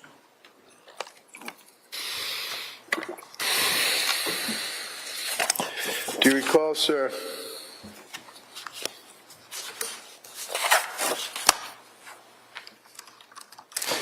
that she actually shared with you in detail the negotiations that she had with Harry about getting the house or getting on the deed of the house, about him giving her money on a post-nup agreement? She talked to you about that. Do you remember that? No, I don't remember that. I don't think she did. Okay, do you remember her saying Harry's not getting the things I was saying during a joint meeting that they had of lawyers and Kate McLean and Harry? I think Harry didn't get the things I'm saying because they kept muting me. This is back when you had to do things by Zoom. You remember her saying that to you? No, I don't. And that she said this has to be wrapped up no later than May 1st, him home because of the virus? Do you remember anything like that? No, this is like 5 years ago. I don't remember. Yeah.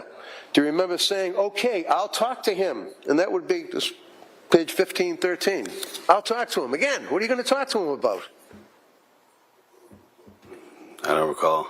Were you going to call him up as a guy that's kind of not a good friend, just an acquaintance, and give him advice on what he should do about the house and settling it and giving her the house? That's not my choice. Sustained. Rephrase it, please. Do you remember her saying, as long as he agrees to the post-nut, we're okay? I don't remember that. And then you said, I'll call you.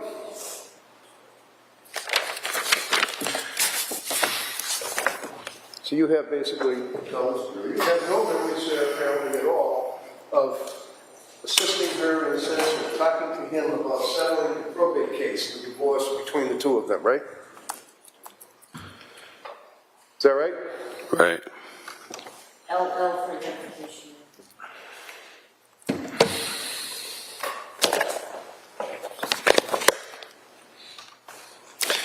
Do you recall 1596, where she was complaining that he was complaining about being in Florida, and she said to you, well, he's not trying to take care of 3 kids and a dog, and you're like, right, I agree, and then she said, he has tons of money. Do you remember that, sir? I don't really remember it, but if it says that. What? I don't remember it, but if it says that. Right, and then you say, yup. And that she then said, his state of mind, he's saying he can't stay at a hotel, he's afraid of COVID. And this is back in May 5 of 2020. She's sharing with you, confiding in you, her conversations with her husband that was saying he couldn't stay in a hotel because he's afraid of COVID. May 5, 20. You remember that? I guess he was, yeah. Yeah, I guess he was, because he'd already texted you a couple of times about his death fear about that, right? Yeah. And you said, I agree, is what you said, sir. Right? Yeah.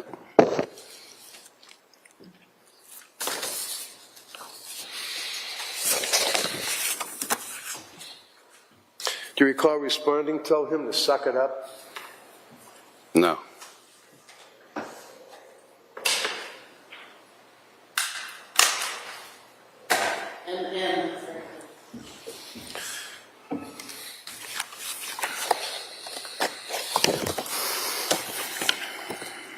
On May 6th, do you recall sending her a text saying, I'll meet you in the garage in 5? Do you recall that, sir? No. Is that one of the days that you recall going to the garage? I don't know why I would have gone to the garage. Okay. Do you remember telling her on May 6th at 6:41 p.m.? And again, 4714 is your phone, 9407 is her phone, right? Yeah. And showing you this, sir. Text. Tell her I'll meet you in the garage. I guess. You guess. And then you said in 5. Tell her that? Yeah. Objection as to procedure at this point. Procedure? Okay, so ask him if it refreshes his recollection. Does that refresh your memory, sir, that you told her that you'd meet her in the garage in 5? I guess so. Okay. And then when she responded, I'm just too good to you. Do you recall that, sir? Yeah, I see that, yeah. Okay. And have in mind that this would be on May 6th, 2020, at, make sure I read that right, 6:42 in the evening, right? Yeah. 6:45, okay? You met her in the garage, didn't you? Yeah.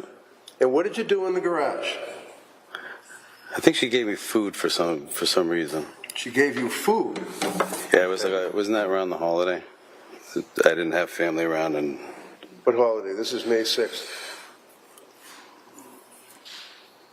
She had like friends over or whatever, had extra food, and I don't remember. So without having at least any text conversation, you knew that she had food, so you said, I'll come to the garage and see you in 5? No, I don't. I don't really recall the whole thing. I don't.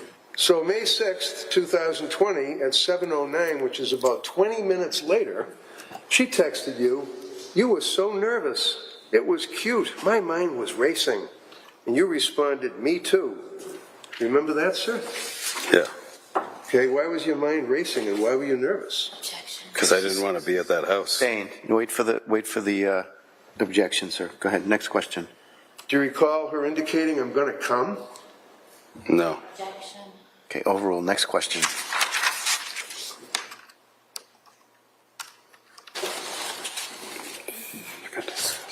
Well,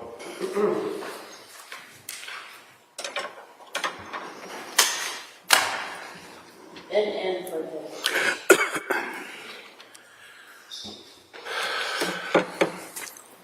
would you agree, sir, that you were in love with Kate McLean? Was I what? That you were in love or had feelings for Kate McLean? Just as friends. Just as friends. Do you recall, and this would be on May 7th, page 1639, texting her, "I think you and I are feeling the same." And then you texted again, "Hello," and then you texted again. Do you understand what I'm saying? Just friends. So when you said, "I think you and I are feeling the same," after all this time, you were just friends? I don't know why, but just friends.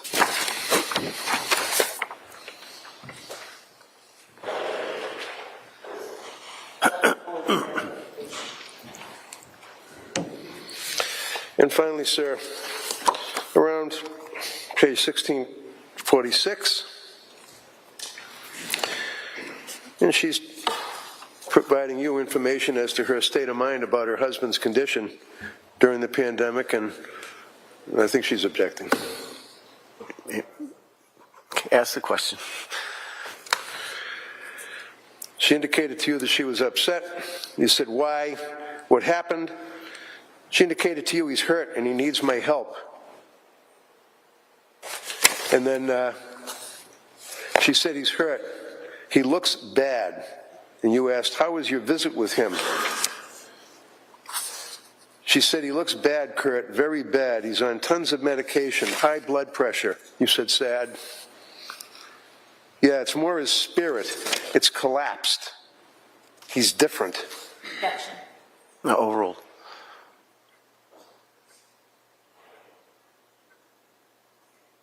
Did she share that with you, sir? I guess she did. Did you care? Of course, you don't want someone to, be hurting or anything. And then you asked her, "How was he towards you?" And then she responded, "So gentle and loving." Kept tearing up, saying, "I love you so much, Katie. I never was made love by him like that last night." And you said, "That's good." Do you recall her sharing that with you? I mean, if you say so, there. What? If you read it, yeah.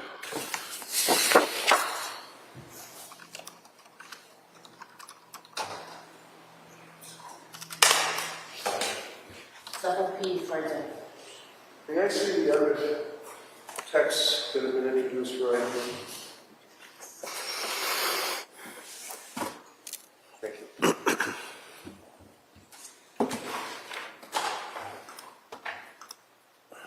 Your Honor, based on the foundation and the fact clearly that this witness has adopted these texts and has indicated they are from his phone to her phone, rather than just read them or offer them as evidence now, as a substantive exhibit. Objection. Okay, the objection sustained. Can I approach the side? Yes.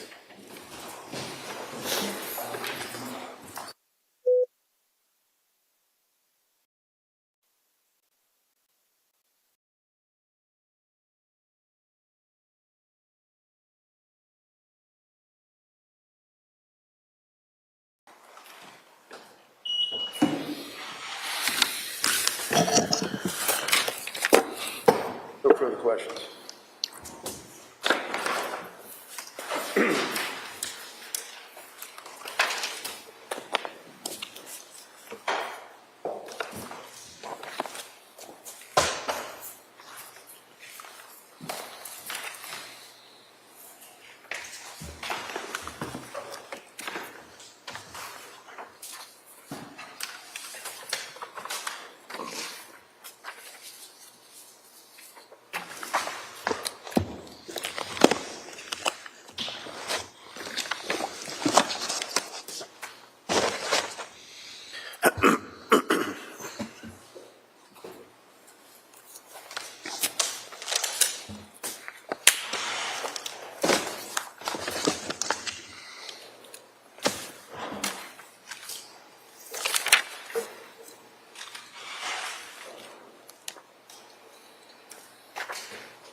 morning, Mr. Pfannenstiehl. So you were asked some questions about whether you recall assisting Ms. McLean and Dr. Tuerk in reconciling. Do you remember having conversations with them separately when they were separated about them reconciling? Not really. I don't really remember, but If either of them asked you to assist with that, would it make sense to you that that's something that you would do? yeah, I might have, yeah. Okay. And during, you asked some questions about May of 2020. During that time period, do you recall that it was during the COVID pandemic? Yes. And you met with the police in the driveway, and I think you said on direct that that was in part due to the pandemic? Yes. Okay. Normally, would you have invited the police into your home? Sure. Okay.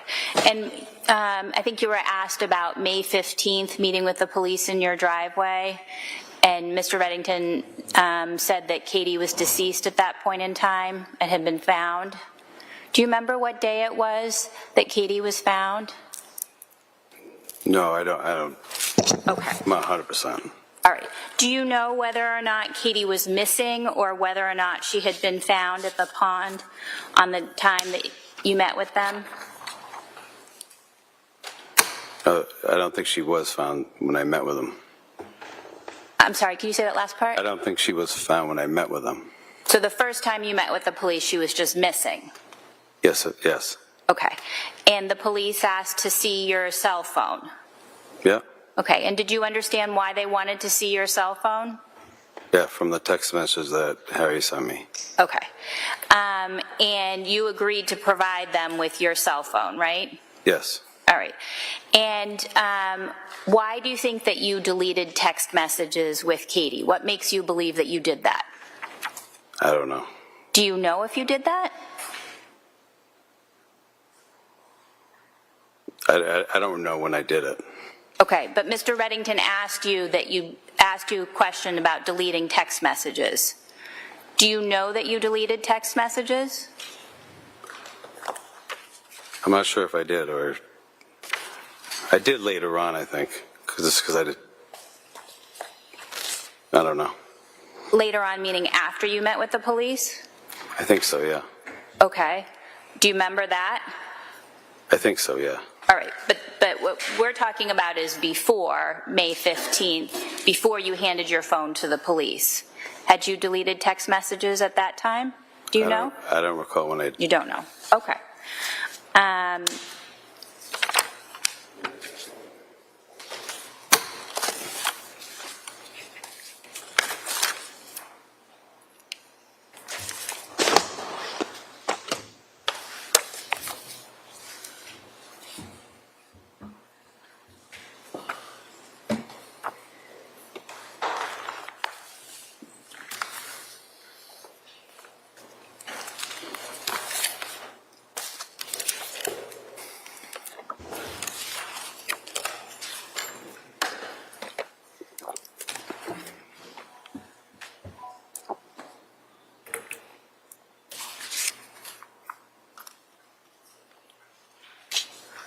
All right, may I approach, Your Honor? The witness? Yes. Yes.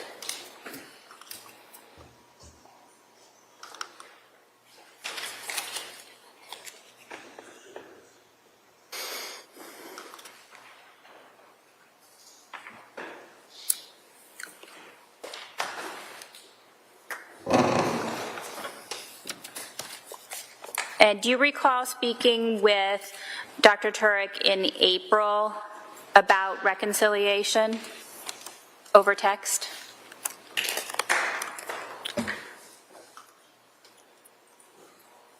I might have, but I don't remember exactly. May I approach? You may.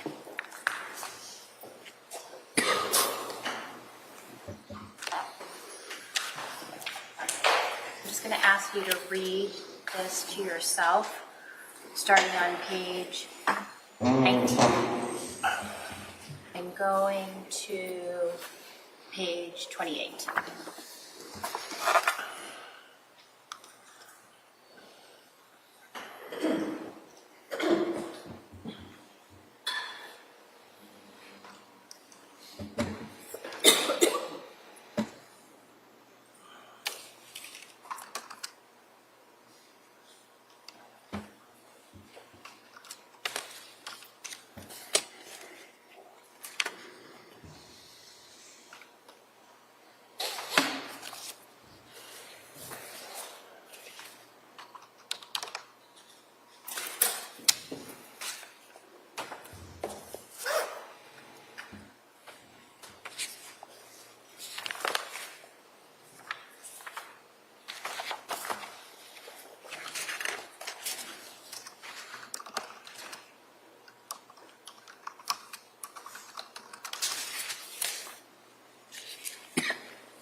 And does that refresh your memory about whether or not the defendant asked you to help communicate with Katie regarding reconciliation? Yes. Okay. And do you believe that you did do that? Yep. You said at some point you met Katie in her driveway or garage and she gave you some food. Would it make sense to you that that was cake? Yeah, maybe. I don't remember what it was. Okay. And then you were asked some questions about asking to see parts of Katie's body. Do you remember that? Yes. And did Katie agree to do that? I don't remember. Okay. May I approach? You may.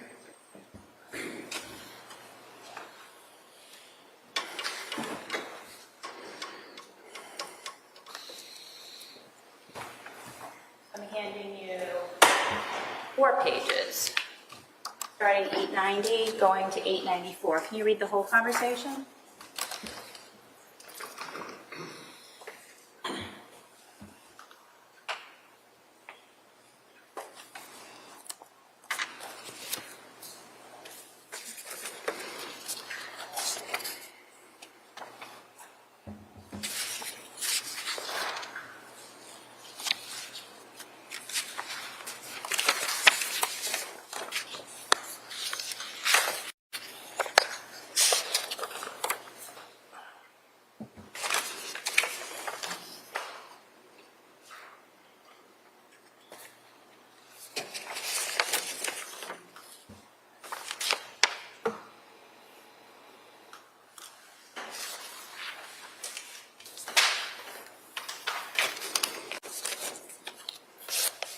Does that refresh your memory? Yep. And did she agree? No. And you were asked some questions about a conversation about massaging her back. Do you recall those questions? No. Do you recall the questions that Mr. Reddington asked Oh, yes. you? Okay. And did Katie allow you to massage her back? No. Okay. And what did she say about why not? Do you recall? No, I don't.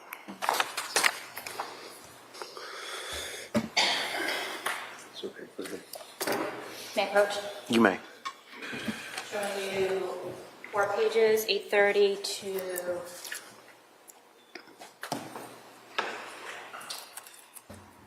834, 5 pages. You can look at that.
Does that refresh your memory? Yep. What did she say about why not?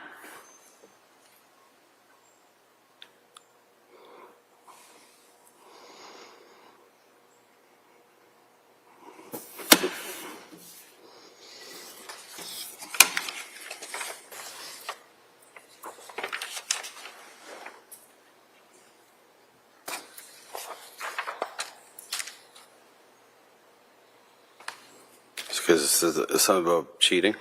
She said that it would be cheating. Yeah. Okay. And then you were asked about a conversation where in June of 2019, where Katie said it was like a soap opera and that she'd been engaged in consensual sexual relationships with her husband, and then she said it was a soap opera. Do you remember those questions yesterday or Friday? Yeah, kind of. Okay.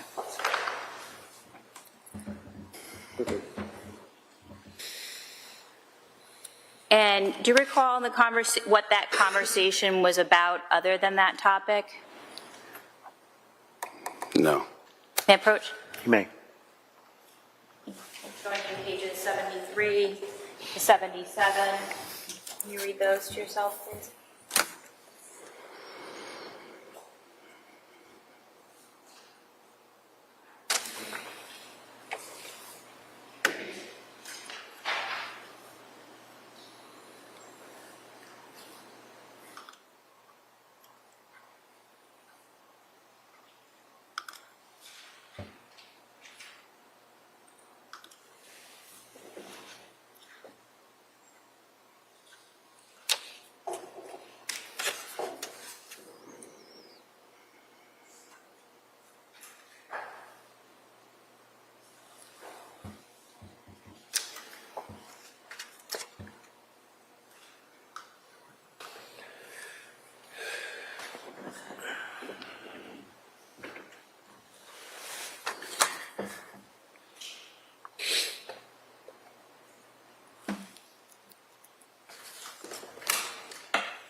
Does that refresh your memory about what that conversation was about? Yeah. What was it? About a safe place for her kids so they could finish up school, their IEP. That was what she was concerned about? Yeah, And why was she concerned about that? because her son had special needs, I think. He had IEP. How did that relate to the conversation with Harry?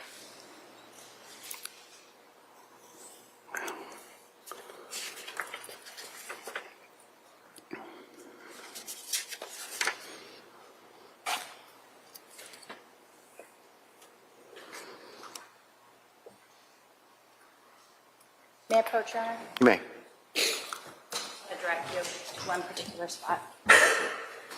So this one.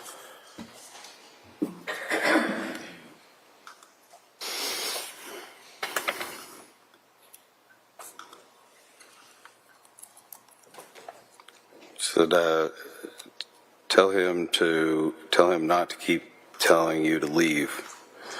And she said, I have. Okay. And she said, I say that's crossing the line. I have no security, but it's more about the IEP and schools. I was available to get Sam into Landmark. Now he goes Monday. All right. Did you talk with Katie about her concerns about not having somewhere to live? I'm sorry, say again? Did you talk with Katie about her concerns about not having somewhere to live? I'm not sure. You're not sure. Okay. Do you recall speaking with her about her concerns about the children in the Dover schools? Yes. All right.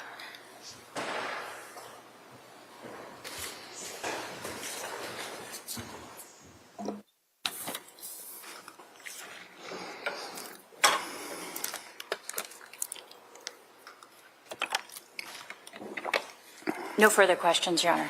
So you knew all about her concerns about her son because he had some special needs, and her concerns about having him stay in the town of Dover for their school, right? Yeah. And you knew that she wanted to stay in Harry's house with her 3 kids because she liked the school system, right? Yes. Yes. And while she was living with Harry, you knew from your conversations with her that went back almost a year, that in fact he was the one that would go to take the kid to the school for the IEP interviews. You knew that from her? Okay, overall, he can answer it.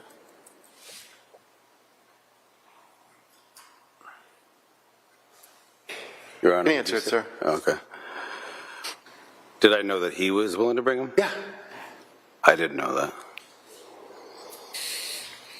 And as far as the district attorney asking you a question about apparently she had nowhere to stay other than Harry's house, you knew that her family had a place in Belmont. You knew that it was empty, right? I think that rings a bell. Rings a bell? Yeah, I think that sounds familiar. Sounds familiar. All right. That's all I got. Okay, you may step down, sir. Thank you.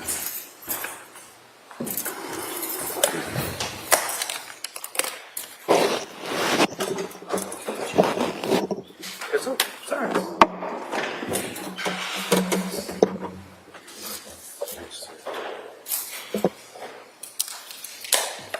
Officer Ellis, please.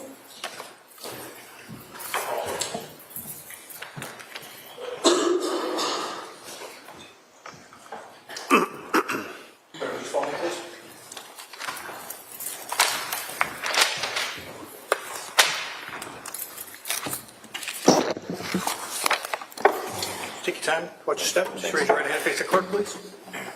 You solemnly swear that the testimony you shall give to the court and the jury in the matter now pending shall be the truth, the whole truth, and nothing but the truth, so help you God. I do. So we're going to sign this here under here.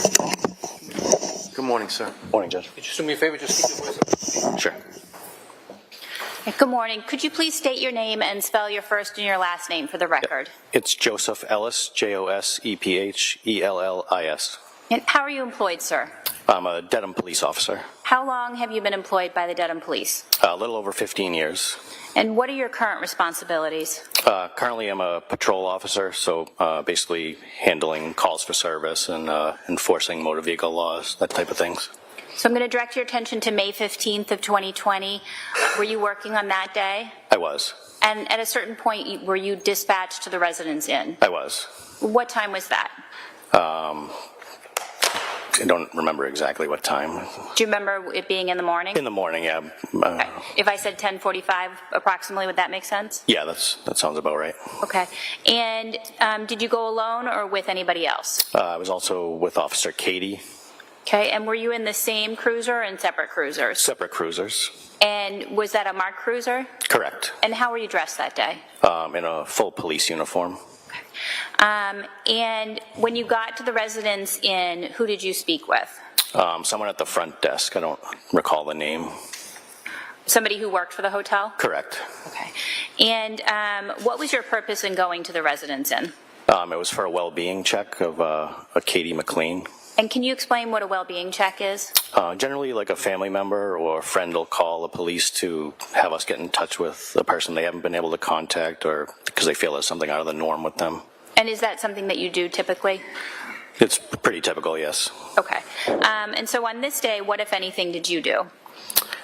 We went to the Residence Inn, spoke with the clerk at the front desk, and were directed to a hotel room upstairs. And did you go upstairs to the hotel room? Correct. And then what did you do? We opened the door. How did you get the door open? There was someone, a staff member up there that had a key card that opened the door. Okay. And before opening the door, did you knock on the door? Yes, we knocked and announced Dedham Police. And when you say announced, what do you mean by that? Kind of loudly, say Dedham Police, just so could get the attention of the person inside. Louder than we're speaking right now? Correct. And would you knock loudly? Knock loudly, yes. Okay. One time or more than one time? Several times. All right. And did anyone open the door for you? Nobody opened the door, no. Okay. So then what happened? After getting no response, we proceeded to open the door with the key card. And what did you see when you looked into the room? There was a man laying in the bed. Okay. And can you describe the man? He was dressed in jeans and a shirt, and wasn't answering to us. Okay. Did you enter the room? We did, yes. And when you entered the room, were you speaking to the man in the bed? We tried to. What were you saying? Ask him if he was okay. And did you get a response? No. Okay. Can you describe his demeanor at that point in time? Kind of moaning, eyes were pretty much closed, just kind of unresponsive. Okay. And do you see that person here in the courtroom today? I do. Can you please point him out and identify an article of his clothing? He's over at the defense table there wearing a blue tie and suit. Your Honor, may the record reflect identification. Yes. And so what happened next? At that point, based on the gentleman's condition, we called for an ambulance. Okay. And did you do anything while you were waiting for the ambulance? Kind of just looked around the hotel room to see if there was, we were also looking for Mrs. McLean, but also just kind of seeing what was going on. Okay. Was Mrs. McLean there? No. All right. And was there anyone else in the room? No. Okay. So what else did you see at that point in time? On the nightstand next to the bed, there was a bottle of whiskey or scotch, and there was a small table that had a kitchen knife on it. Appeared to be some blood on the knife and some bloody tissues. Okay. Did you touch any of those items? I did not. Okay. Was there anything else that you observed at that point in time? No, nothing. Okay. And so what, if anything, did you do next? I think we waited for the ambulance to get there. They started treating him, and I think at some point I called for a detective to respond. Okay. And by treating him, what do you mean by that? The EMTs they're kind of checking his body to see if there's any wounds or what may have caused his condition. Okay. And did you see anything at that point? What's that? I'm sorry. Were you able to make any observations while they were checking his body? He had some kind of superficial cuts on his arms, and they had rolled up his jeans. He had cuts on his jeans. On his legs. Okay. Were you able to see any treatment in particular that they performed? Not really, no. Okay. Did they provide any medicine to the defendant? I believe they gave him Narcan. Okay, and what is that? It's kind of reverses the effects of an opioid overdose. Okay, and is that pretty standard that you would do that, or the ambulance would do that when you find people that are unresponsive? Yeah, when there's a circumstance, kind of when you're not sure about what's causing a condition, you usually give Narcan just in case. Okay, and did that have any effect on the defendant? It did not. And so what happened with the defendant at that point in time? I believe he was placed on the stretcher and transported to the hospital. Okay, do you know which hospital? I don't recall. No. And what, if anything, happened next? I think we went out to the parking lot because we were told there were two. You went to the parking lot? Yes. And what were you going to do in the parking lot? We were told that two vehicles were in the lot. And what were the vehicles that were in the lot? They said one belonged to Miss McLean and one to Mr. Tuerk. Okay. And did you see those vehicles? I did. All right. And did you speak with anyone in the parking lot? I was approached by a male party, yes.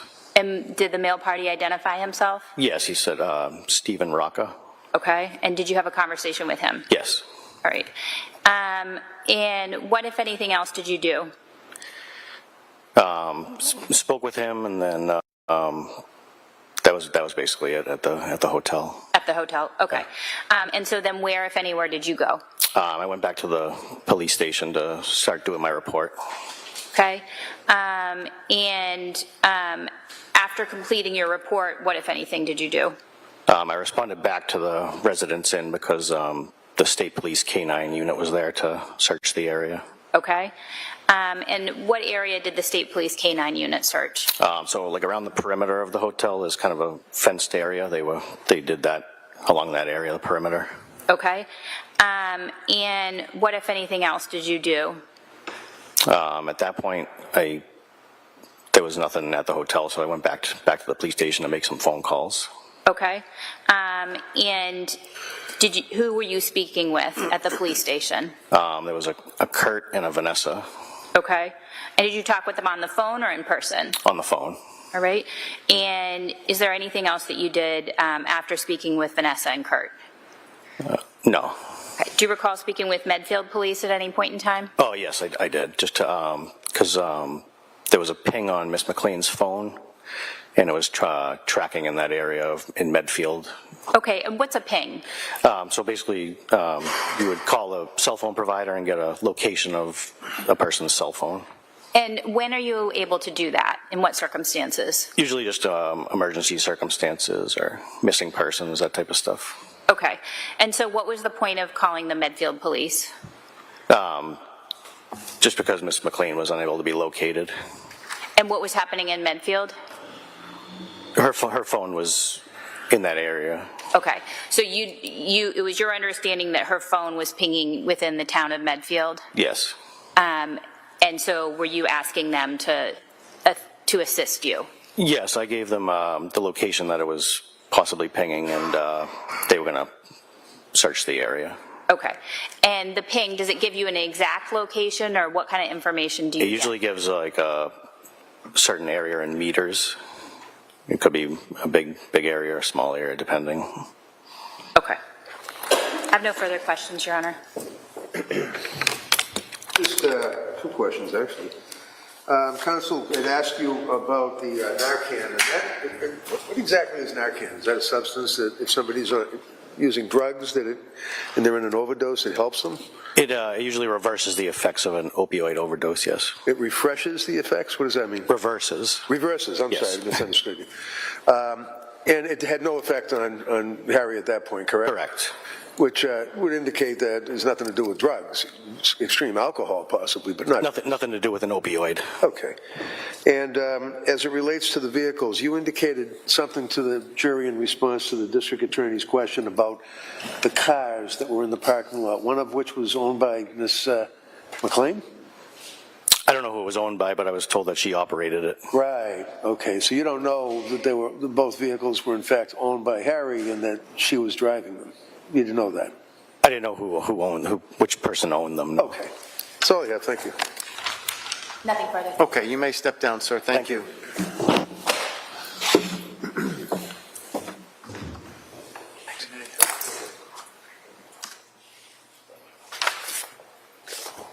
Your Honor, the Commonwealth would call Stephen Rocca.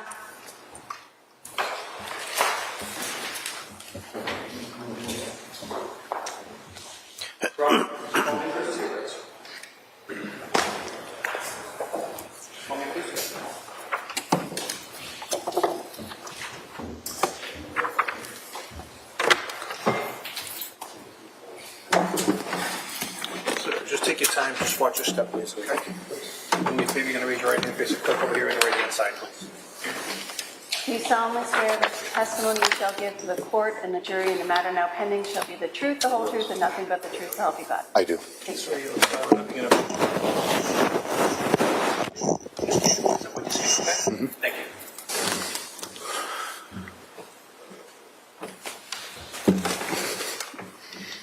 Your Honor, may I inquire? Yes. Good morning. Good morning. Could you please state your full name, spelling your last name for the record? Stephen Rocca, R-O-C-C-A, How old are you? 56, What's your date of birth? 7/16/1968. Do you work? Yes. What do you do for work? Self-employed carpenter. How long have you been doing that? Pretty much my whole life. Where do you live? I live at 385 Newton Street, Waltham, Mass. Who do you live with? My son, Sam. Are you currently married? No. Have you ever been married? Yes. To who? Kathleen And what's Kathleen's last name? McLean.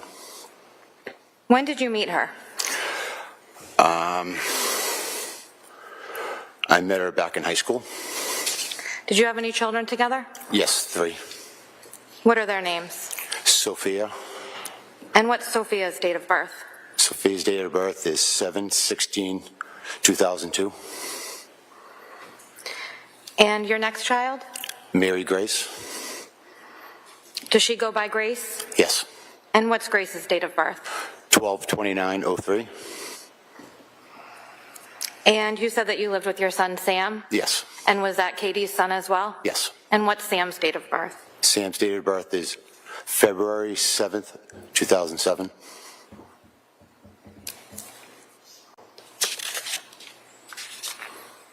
When did your marriage to Katie end? 2011. Where did Katie live after your marriage ended? With her mom. What town was that in? Waltham. Where did your kids live at that time? With her. How often did you communicate with Katie after your marriage ended? Daily. How often would you see her? Weekly. And would that be to exchange the children? Yes. Turning to the beginning of 2020, where were Katie and your children living? Tell me the date again, please. The beginning of 2020. I believe she was living in Sudbury. At some point, did that change? Yes. Where did she move to? I believe to Dover. And who was living with her in Dover? My 3 children, Harry's 2 children, and Harry. And you say Harry, who do you mean? Mr. Tuerk there? And you see him in the courtroom? Yes, I do. Can you please identify him by an article of clothing that he's Striped blue wearing? tie. I'm sorry? A striped blue tie. Your Honor, could the record please reflect identification? Yes. When did you meet the defendant? Probably 2002, 2020. Would you communicate with him separately from Katie? Never. How often did you see him? Maybe when I picked the children up. I hardly ever had any contact with him.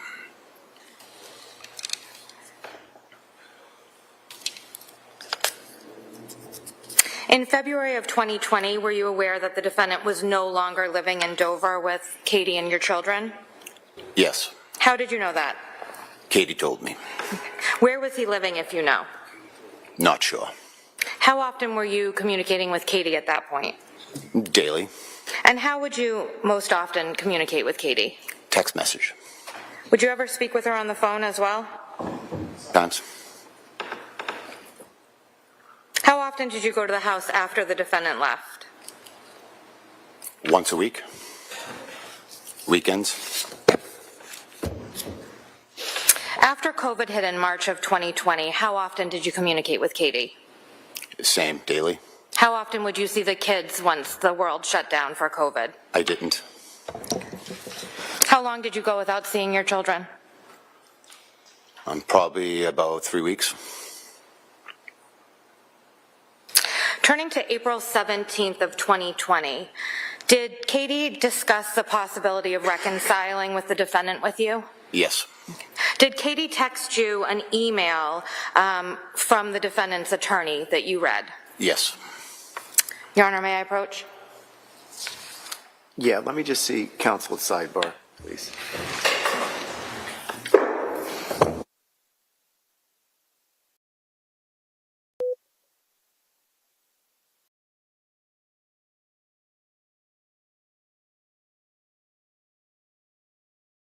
Accurate enough to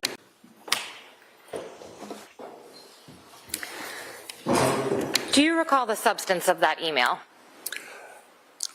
not accurate enough to go off my top of my head, no. Would seeing a copy of your text message refresh your recollection? Yes. May I approach, Your Honor? Yes.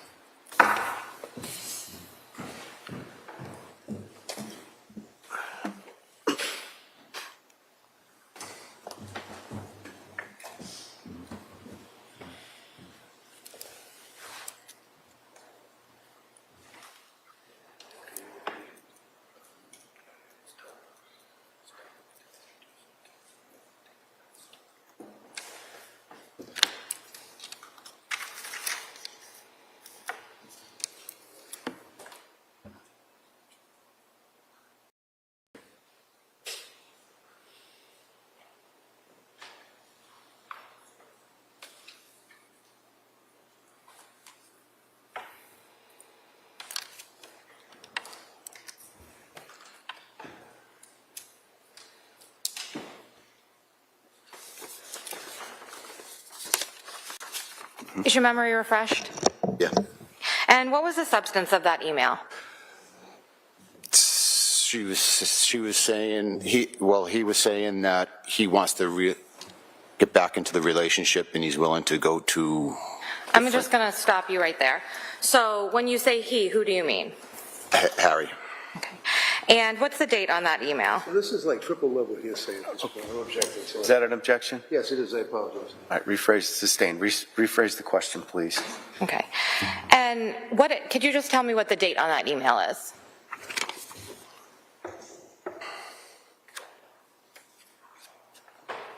Friday, April 17th, 2020. And that's an email that Katie sent to you. It's a screenshot, is that correct? Screenshot, correct.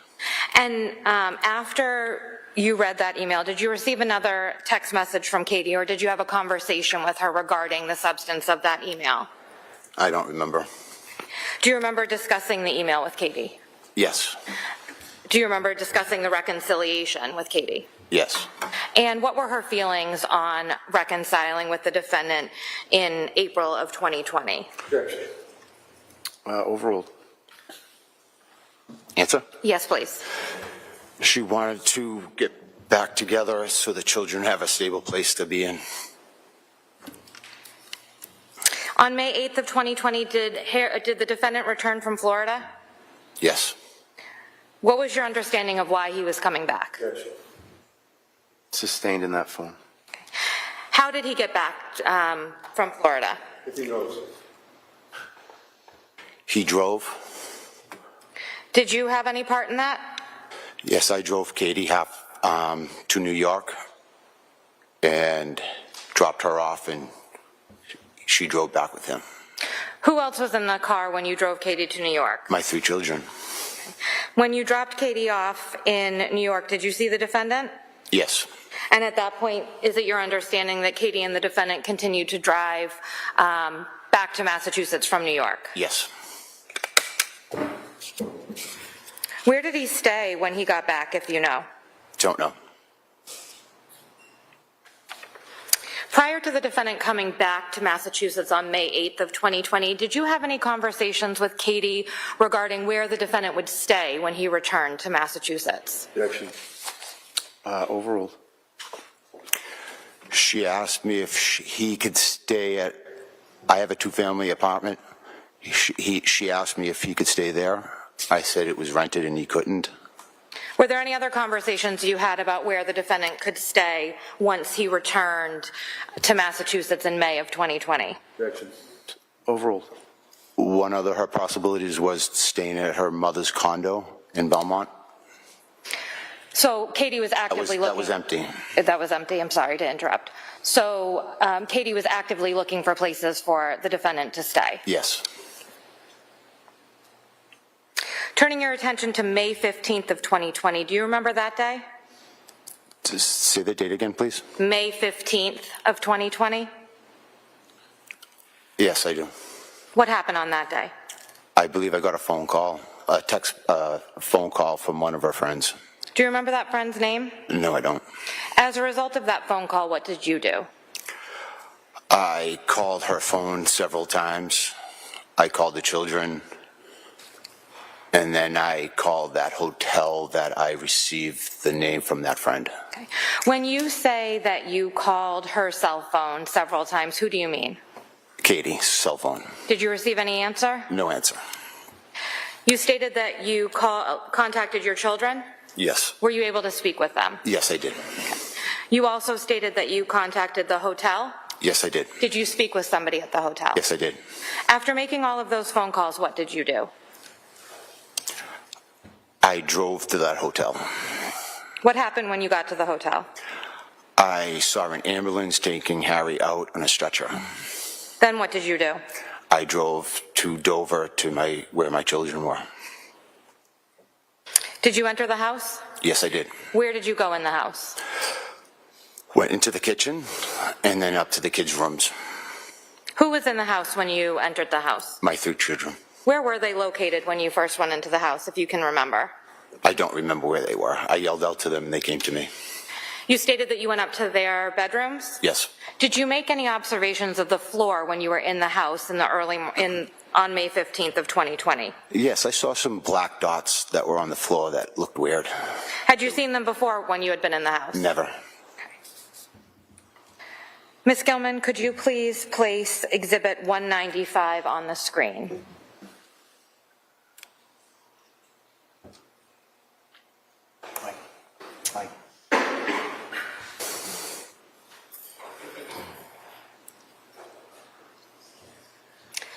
Looking at Exhibit 195, can you please explain to the jurors what those are? I don't know what they were. They were just black dots that were in a pattern on her wooden floor that was in the same pattern every so many inches or feet or wherever they were. So when you say the same pattern, do you mean those 2 dots. 2 dots next to each other? Yeah, then it went a blank space, another 2 dots, a blank space, another 2 dots. And where did you see these black dots? Through the kitchen floor. Anywhere else in the home? If you go into the kitchen floor, their foyer, up to where the stairs were. Did you see them in the upstairs hallway? I didn't see them upstairs. I didn't remember seeing them upstairs. So the first time you saw these black dots was on May 15th of 2020 when you entered the kitchen? Mm-hmm. And they continued as you were walking up the stairs to your children's bedrooms? Yes. Thank you. I have no further questions.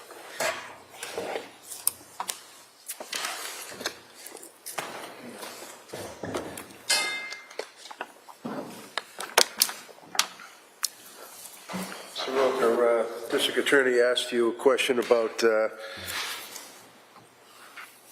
Harry living somewhere, and you mentioned something about Belmont, right?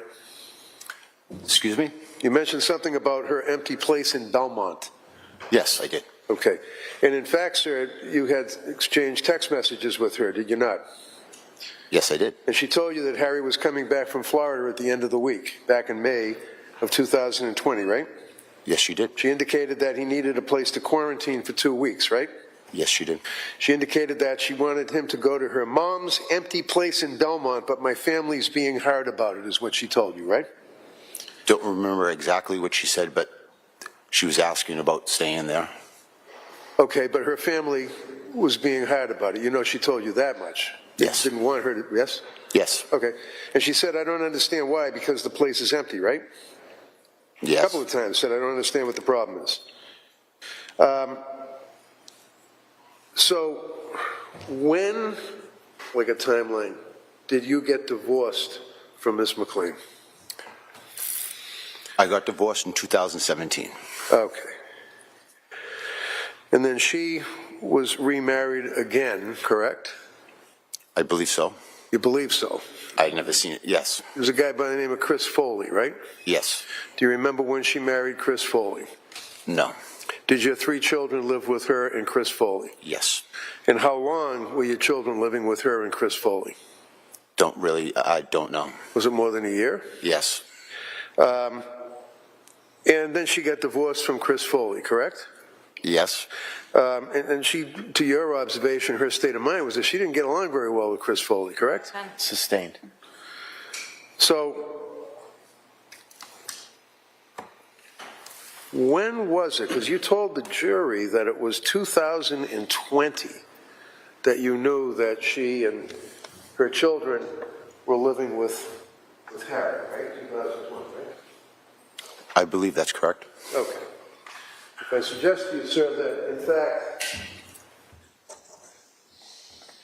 it was 2017 that Harry and Miss McLean met online, and it was in March of 2018 that Kathleen and your 3 children moved into Harry's home. March of 2018. 2 years before you telling this jury you knew that he was taking care of them in his house.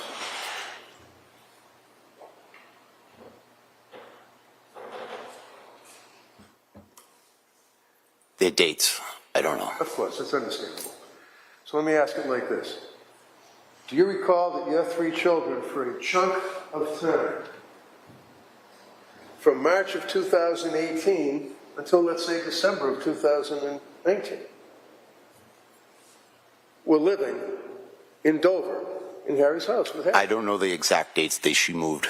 Understandable. And you don't have to know the exact dates. I just want to make sure that it's understood that well prior to 2020, you knew that your children and Miss McLean were living with her boyfriend, Harry. Yes. No. Yes. Yes. And you didn't see them during that period of time either, did you? Objection. Sustained in that form. Can I approach that, Beth? Just sustained in the form. Form. All right, I'll try another one. When Harry had his house that your ex-wife was living in with your 3 children, for that period of time, 2019 up until December of 19, when you got married, you had not visited with your children. Yes, I have. Sorry? Yes, I do. Yes, I did. Where did you visit with them? I went to their house and picked them up and brought them to my house. Went to what house? The house that she was living in Dover. So, and you weren't allowed in the house. You had to park out on the street. At a park in the street, yes, sir. All right, one second. Sustained. Rephrase it, please, and just wait for an objection. Sorry. Thank you. Can you ask the question again, Mr. Reddington, please? You had to park out on the street, right? Yes, sir. Okay. And you'd park out on the street to pick up your kids. And would you agree with me, sir, that before the pandemic, shall we say, that you and Ms. McLean were not getting along? Isn't that right? Sustained. Would you suggest, sir, that you were angry because Ms. McLean was allowing Chris? She's objecting. Objection. All right, ask the question. Don't answer until there's an objection, sir. Well, you were upset that she was allowing Chris Foley to stay in Harry's house, weren't you, during the pandemic? Okay, that's sustained. She didn't. Okay. So during this period of time, sir, during the pandemic, you would agree with me that you had issues, if you will, with Kathleen McLean, correct? Objection. Overall, just a yes or no. Is that right? Repeat the question. Yeah, you had issues with Ms. McLean during that period of time that your children was living with Harry, right? No. Can you just specify the, Mr. Reddington, can you specify the dates, please? The actual dates, okay? The dates that you're referring to when you say period of time. So in December of 19, they get married, right? Yeah. You knew they got married. Yes. And she told you they get married, right? Yes. And you didn't like that, did you? Objection. Sustained. Were you paying child support? Yes. Objection. Sustained. Can I push that button? Yes.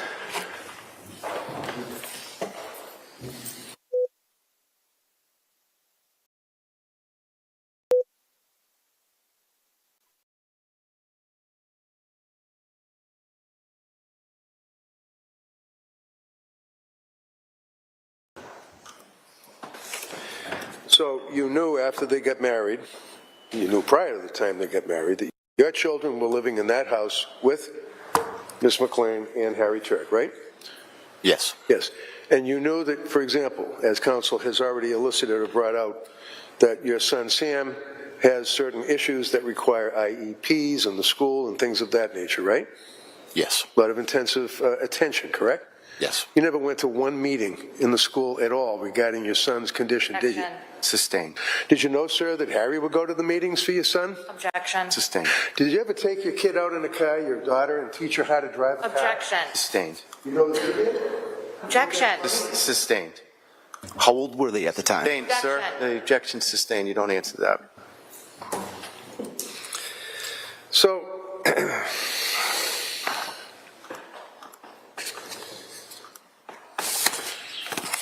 the police talk with you, and they, at some point, did they ask you for your phone so they could see if you had text messages with Kathleen McLean?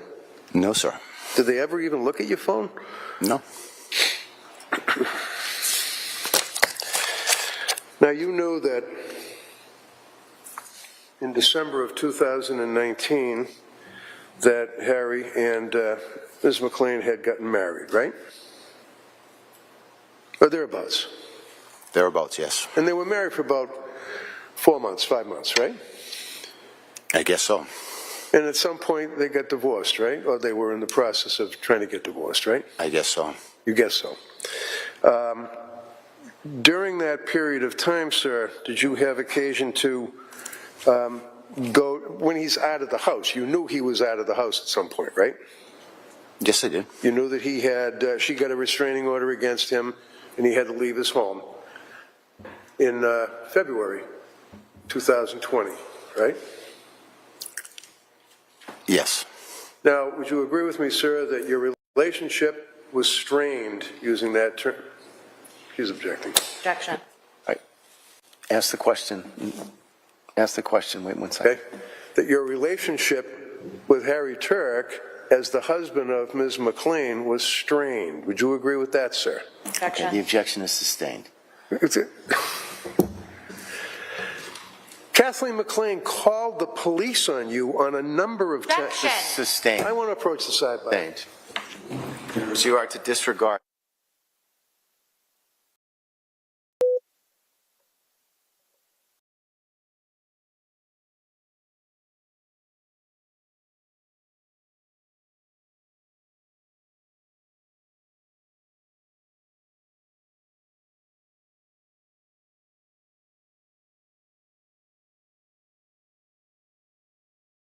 All right, thank you.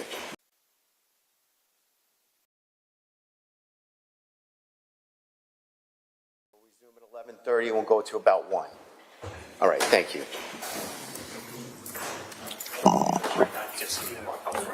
Yeah.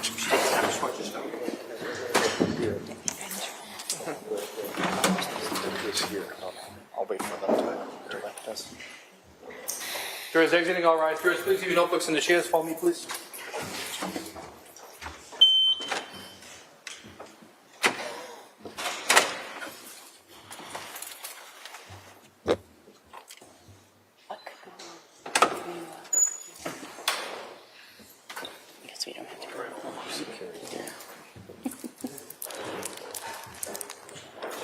Just give me a moment, we'll be right with you, folks.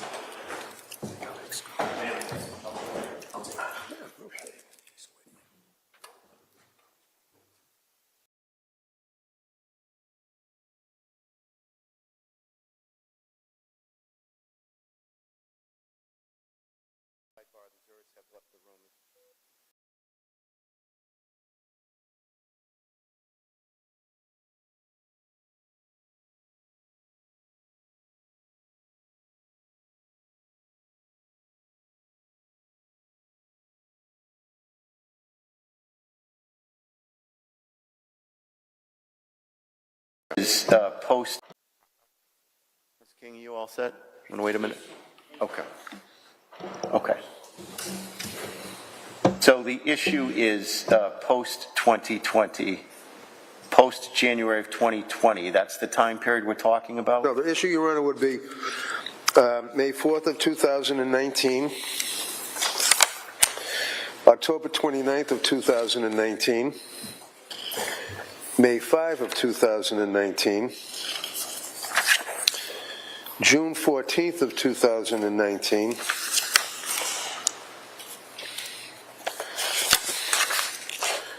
and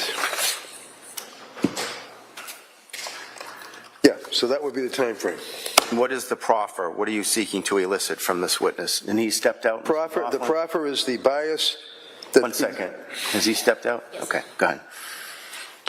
The proffer, Your Honor, is the bias that clearly I'm entitled to explore with this witness as it relates to, for example, May 4th of 2019, the Dover Police Department received a phone call. Kathleen McLean found a threatening letter on the front door of her and Ingolf Tuerk, and they obtained the letter. Kathleen McLean was very scared, and Kathleen McLean indicated that she was concerned for her safety as she had issues in her past where her house was broken into, said that her ex-husband, she had an ex-husband, meaning the cop, asked if this could be him. They both stated no. Kathleen asked if we could fingerprint the document. I explained the surface, said there was any alarms in the video surveillance. They answered that they're going to be getting video surveillance. In May 5 of 2019, so Kathleen... That was one incident? That's the first incident I just wanted to reference to the court where they were... Let's go through the incidents one at a time. Ms. McLaughlin? Your Honor, the May 4th incident that he's talking about, specifically in the police report, stated, she stated that she had an ex-husband, so I asked if this could be him, and they both stated no, meaning the victim and the defendant. So I don't know how that's relevant, considering they both stated that it could not be. Furthermore, they had the letter fingerprinted, and there were no fingerprints found on it, and he was never considered a suspect in that matter. So I don't believe it's relevant at all. So why is that relevant, Mr. Reddington? So my point, Your Honor, is that I'm not looking to suggest that Mr. Rocca is the one that wrote the note or left the note, but I want to show their state of mind that both Kathleen and Harry were obviously of heightened awareness, if you will, and were in fear, and were concerned enough that she called the police. That's it, on that May 4th. There's no indication that she called the police with respect to your client, correct? No, my client was one of the ones that was a victim. So why is it relevant? Because it shows their state of mind, that they were concerned that there was a note that had been left on their door. How does it have anything to do with this witness? So that the objection to that incident is sustained. May 5 of 2019. They take a report from a resident on suspicious activity. Resident...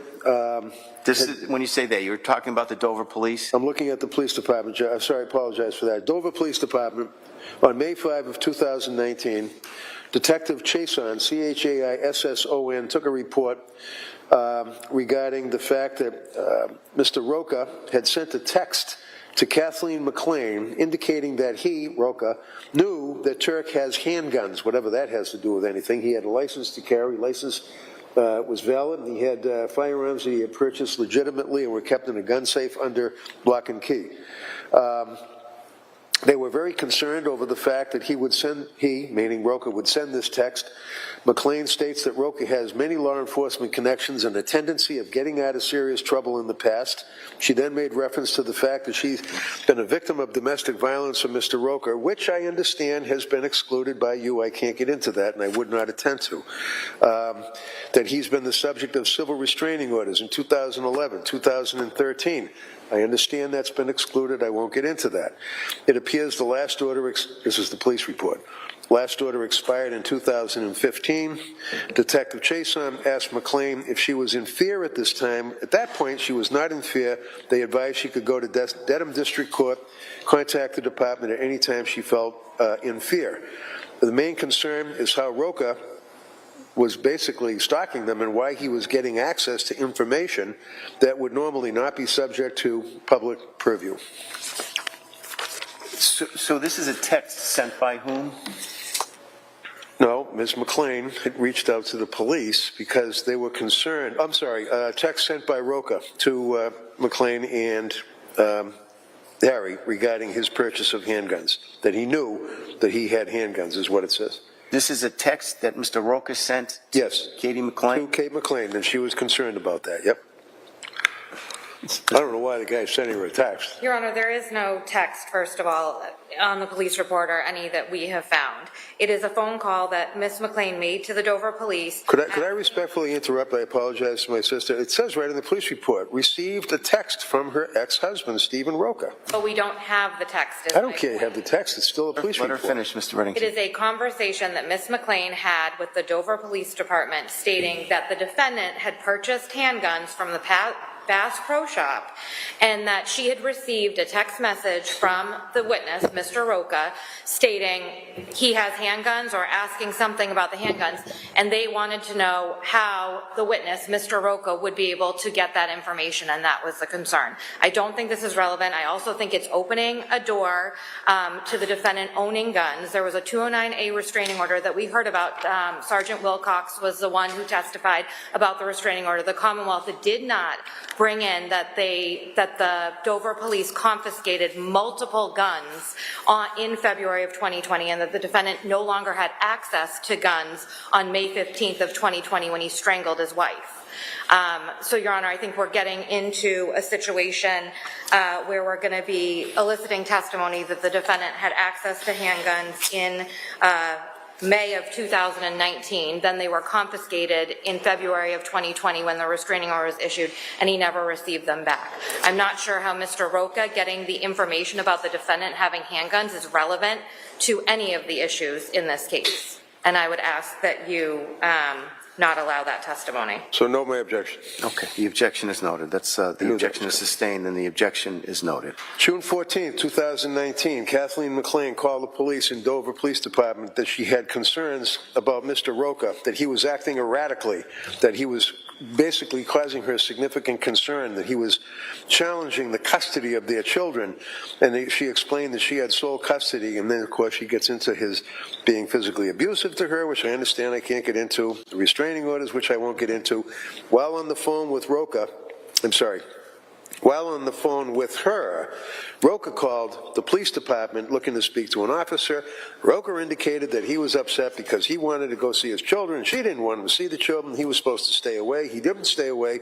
Rocca ended up, or they saw, 1752, 522, Sergeant Menace was checking the neighborhood, observed the vehicle in the area of the house, registered to John Rocca, whoever that is. He then made contact with the operator, who identified as Stephen Rocca. At the same time, Kathleen again called the station to report that Stephen was outside her house and that she was obviously concerned. June 14th, 2019, at 5:05, she calls the station, states that Rocca is coming to her house. She obviously was concerned about him coming to the house. The police saw the vehicle there. They pull up behind Rocca, argue with Rocca about he's there to pick up his children. They have this argument. They have a problem in that regard. And then Rocca did not agree with the interpretation and ultimately left the area. Shows his bias. His bias because he was going to pick up his children? I'm not sure.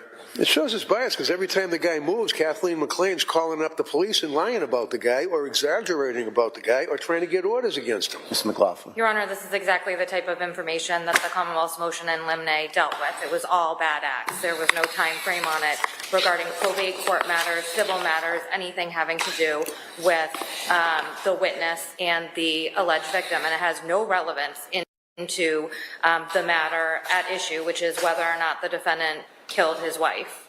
All right, so it's sustained with respect to any specifics about the calls to the police department, et cetera. If you want to elicit from him that he would sometimes go and pick up his kids and there would be issues in a general sense, you can elicit that, but nothing further than that. What does that mean? What am I supposed to ask him about? What's a general sense? The fact that the fact that she calls the police on him is what's causing, obviously, an inference that he would have an issue with either her or with him. It goes to his bias. But if you're letting me ask him in a general way, I don't know what that means. I have to ask him. You can ask him if there were issues sometimes when he went to pick up his kids and leave it at that. I don't see why the specifics are relevant and why police involvement is relevant. You asked him where would he go pick up his kids for different periods of time. He answered the Dover house. So to the extent you want to generally elicit that there was some issues, you may. All right, no, my objection to your ruling, and I'll ask him that and try to adhere to the court's limitations. I'd like to revisit the issue that I tried to get into evidence that was excluded by Your Honor as it relates to the argument that they had in 2020 where Rocca was upset at the fact that Chris Foley, the ex-husband, had been hanging out at Harry's Dover house, and I'm quoting from a text, "I was not yelling at you. The concern in my voice is that it's being taken. I'm yelling. It's not yelling. It's concern. If I find out that Chris is at your house again, I'm going to call Debbie from DSS and explain the situation. You're not putting the children's safety first and having him come to your house and exposing them again. That's why the governor has a stay-at-home shutdown order, and they're not going to go to school order, I believe is what it means. And I would have figured you would have got that. I think that, again, goes to the issue of his state of mind and bias as it relates to, and also showing that this guy, Chris Foley, had been in the house as well. Well, Harry's not there. I don't know what relevance that has to do with. Of course not. Okay, sustained. That is excluded. Anything else at this time? No, thank you, Your Honor. And, Not for me. I get enough. Thank you. all right, why don't we take no more than 10 minutes, okay? And we'll go to 1 o'clock today. All right. Wow, this guy's a jerk. That's official. Reddington, you are a jerk. Man. State says, I don't see the bias defense. Of course not. I officially do not like you, Mr. Reddington.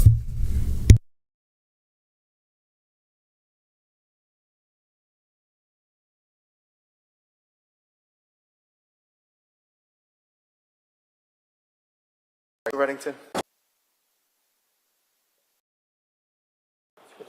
All right, can I see counsel at sidebar, please? Including Mr. Reddington?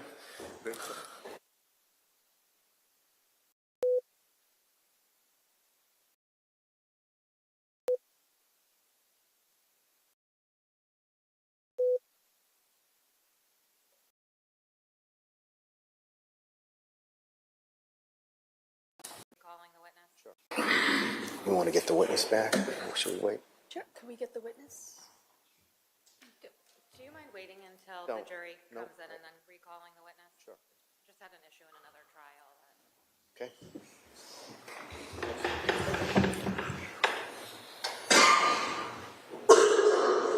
So,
8th, and 9th about potentially using those as full days? Yes, Your Honor.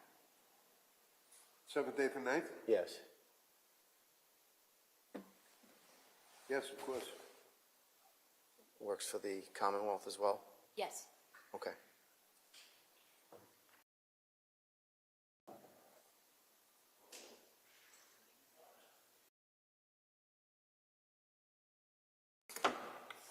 Jurors entering will arise.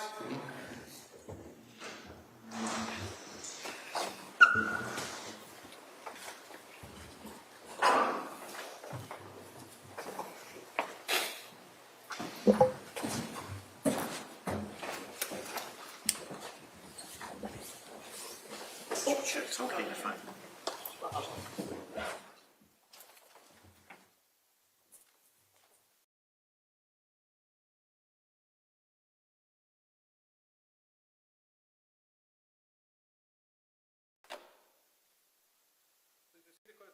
Turn off your cell phones, please. All right, can we recall the witness, please?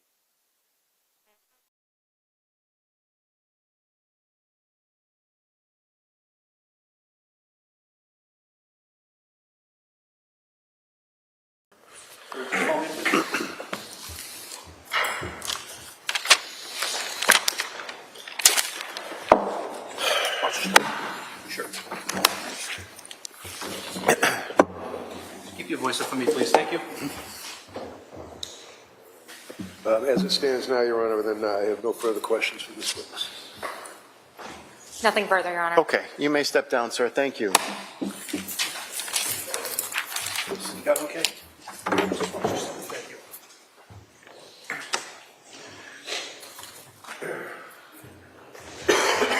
Detective Gonski, please. Can you say the last name again, please? Gonski, Gonski.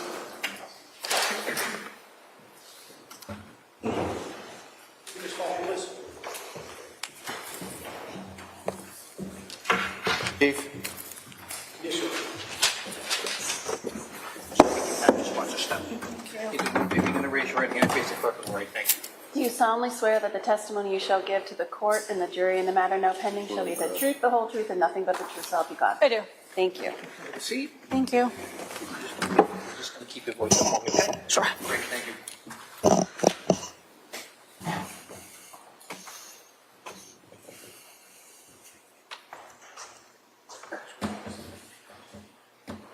All right, sorry. Go ahead.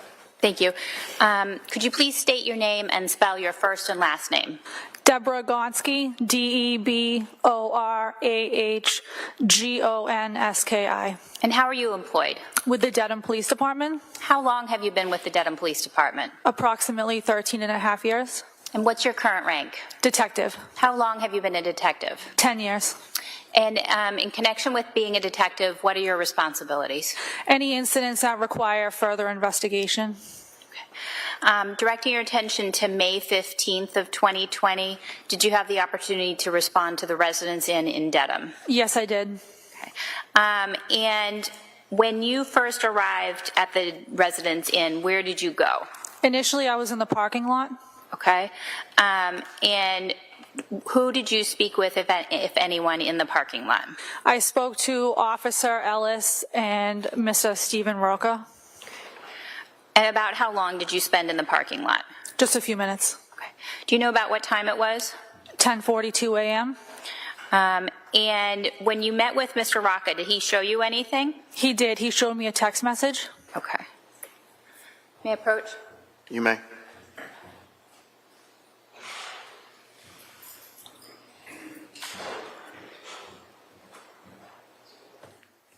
I'm showing you what's been marked as exhibit number 1. You just look at that first message on there. Yes. Do you recognize that text message? I do. What is that? That's the text message that Mr. Rocca displayed to me on his cell phone. All right, you can just close that, thanks. And when you were in the parking lot, was Dr. Tuerk there? He was already in the ambulance at that time. Okay. And so what, if anything, did you do next? I went up to room 228 with Officer Ellis and Officer Katie. Okay. And when you went to room 228, generally, what did you see? So I reviewed the room as it was. I photographed the room to document as it was, how we found it. I did note there was a small kitchen table in the kitchenette that had several items on top of it. Okay. And you said that you took photographs yourself? Yes, I did. Okay. If I could move through those at this time, Your Honor? Yes. Can I just shut off the lights? Yes. I'll get it. These are already marked. These are already marked into evidence. If we could start with Exhibit 5, please, Ms. Gilman.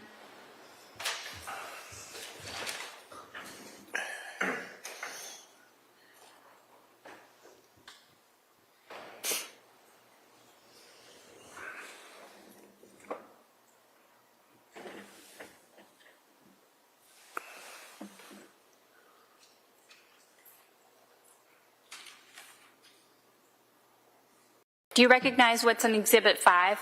Yes, this is the hotel room from the exterior. All right. And is that a photograph that you took? Yes, it is. All right. And could I have Exhibit 6, please? And do you recognize this? Yes, I do. And what is this? This is the kitchen table. Okay. And there's a syringe on that table. Did you learn that people treating from Fallon Ambulance treating Dr. Tuerk had used syringes? They did not. Did they administer Narcan? Not to my knowledge. Okay. And Exhibit number 7, please. What's contained in that photograph? So there is, this is low-dose aspirin that had been dumped out by the paramedics just to confirm that's what was in the bottle was what was supposed to be. And then there's a kitchen knife with a small amount of dried blood on the tip. Okay, and could we have Exhibit number 8, please? And what is that? Apple iPhone belonging to Mr. Tuerk. Okay. And did you do anything in connection with the phone that's shown in Exhibit number 8? I seized the phone. Okay. And can we have Exhibit number 9, please? What can be seen in Exhibit number 9? This is the desk area in the room, and there's just some miscellaneous items on there. Okay. Exhibit number 10, please. What's in Exhibit number 10? This is the bed. And is this how the bed appeared when you were in room 228 on the 15th? Yes. Okay. Could we have Exhibit number 12? And what's contained in Exhibit number 12? This is the nightstand to the right of the bed. There's some water, some miscellaneous items, and a half-empty bottle of, I believe it was scotch. Okay. And can we have Exhibit number 13, please? And what's contained in Exhibit 13? So this is a photo from the parking lot. This is Mr. Tuerk's vehicle. Okay, and did you observe this vehicle parked in this manner on May 15th? Yes, I did. Okay, could we have Exhibit 14, please? And what photograph is this? This is the same vehicle from the rear, depicting the license plate. Could we have Exhibit 15, please? And what is this? The same vehicle from the driver's side. Could we have Exhibit 16? And what is contained in Exhibit 16? This is Miss McLean's Jeep Wrangler. And is this parked in the manner in which you observed it on the 15th? Yes, it is. Right, could we have Exhibit 17, please? What's contained in Exhibit 17? This is Miss McLean's Jeep Wrangler from the rear, depicting the license plate. Okay. Could we have Exhibit 18, please? What is contained in Exhibit 18? This is Miss McLean's Jeep Wrangler from the driver's side. And could we have Exhibit 19, please? And what's contained in Exhibit 19? This is Miss McLean's Jeep Wrangler from the front. Okay, could we have Exhibit 20, please? What's contained in Exhibit 20? This is the passenger side of Miss McLean's Jeep Wrangler. And what can be seen in that? There's a kitchen steak knife with a black handle and an empty bottle of scotch. So at the point that you took this photograph, where were you positioned, or how were you positioned? I was standing outside of the passenger side of the vehicle. Both the windows had been left down and the items were in plain view. And did you ever open the doors when you first responded to the residence in the morning of the 15th? No. Okay. Could have the lights back on, please?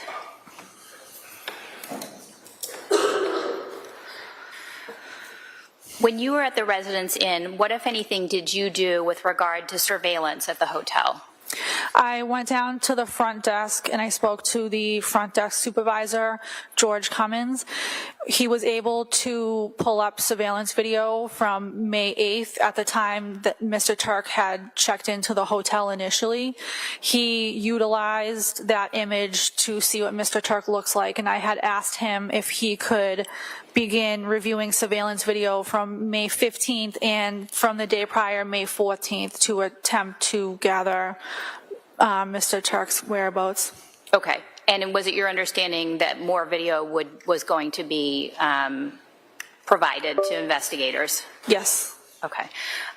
Based on the information that you obtained and what you saw in the room, what, if anything, did you do?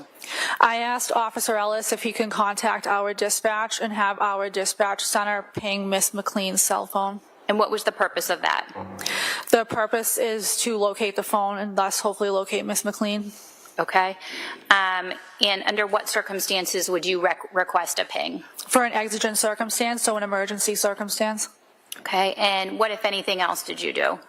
I responded back to the station, and at that time I requested that our dispatch locate a K-9 unit to respond up to the Residence Inn to meet Officer Ellis to search the area around the hotel. Okay. And what, if anything, else did you do? I took a phone call from Miss McLean's sister, Beth Mellinson. And what, if anything, else did you do? I responded to the Norwood Hospital at approximately 2:15 p.m. with Detective Mahoney. We met at the time Sergeant Fanning, now Lieutenant Fanning. And what, where was Lieutenant Fanning or Sergeant Fanning, what law enforcement agency was he from? With the Massachusetts State Police, the investigative unit out of the District Attorney's Office. And why'd you go to Norwood Hospital? To follow up with Mr. Tuerk's status. Okay. Did you take any items with you to Norwood Hospital? I took the cell phone with me. Okay. And what, if anything, did you do with that? The phone was ultimately turned over to Lieutenant Fanning. Okay. And were you able to go into Norwood Hospital on the 15th? Ultimately, we were. Okay. And who, if anyone, did you speak with on the 15th? We met with Ellis Wilcox, one of the directors from the hospital. Okay. And did you meet with anybody else? We met with a Matthew Lavery and a Tara Dobb. Okay. And anybody else? Lieutenant Fanning, Detective Mahoney. We met in the family waiting room. Okay. And were you able to meet with Mr. Tuerk or Dr. Tuerk on that day? No. Okay. And so after going to Norwood Hospital, where, if anywhere, did you go? I responded to the area of 29 Valley Road, along with Detective Quigley, also from our department, to assist with a neighborhood canvass around Mr. Tuerk's residence. And what's a canvass? We checked the area for any possible surveillance video or doorbells with video capability, spoke to some of the residents to see if they had witnessed anything, heard anything. And what was the purpose of that? To see if there was any witnesses to anything that had occurred, possibly near or at the residence. Okay. And about how long did you spend in Dover? A couple hours. Okay. Directing your attention to Saturday, May 16th. What, if anything, happened on that day? I contacted Miss Wilcox at 8 a.m. for a status update on Mr. Tuerk. Okay. And after speaking with Ms. Wilkie, what, if anything, did you do? I responded to Norwood Hospital at approximately 10 a.m. along with Detective Porro, also of the Dedham Police Department, and Trooper Kukowski from the DA's office. Okay. And were you able to go into Norwood Hospital On the 16th? Ultimately, yes. Okay. Do you know about what time you were able to go into the hospital? I recall that the interview began at approximately 5:20 p.m. Okay, and what do you mean by the interview? So we interviewed Mr. Tuerk in one of the family waiting rooms that we were situated in by Miss Wilkes. And when you say we, who was present? Myself and Trooper Kukowski. Okay.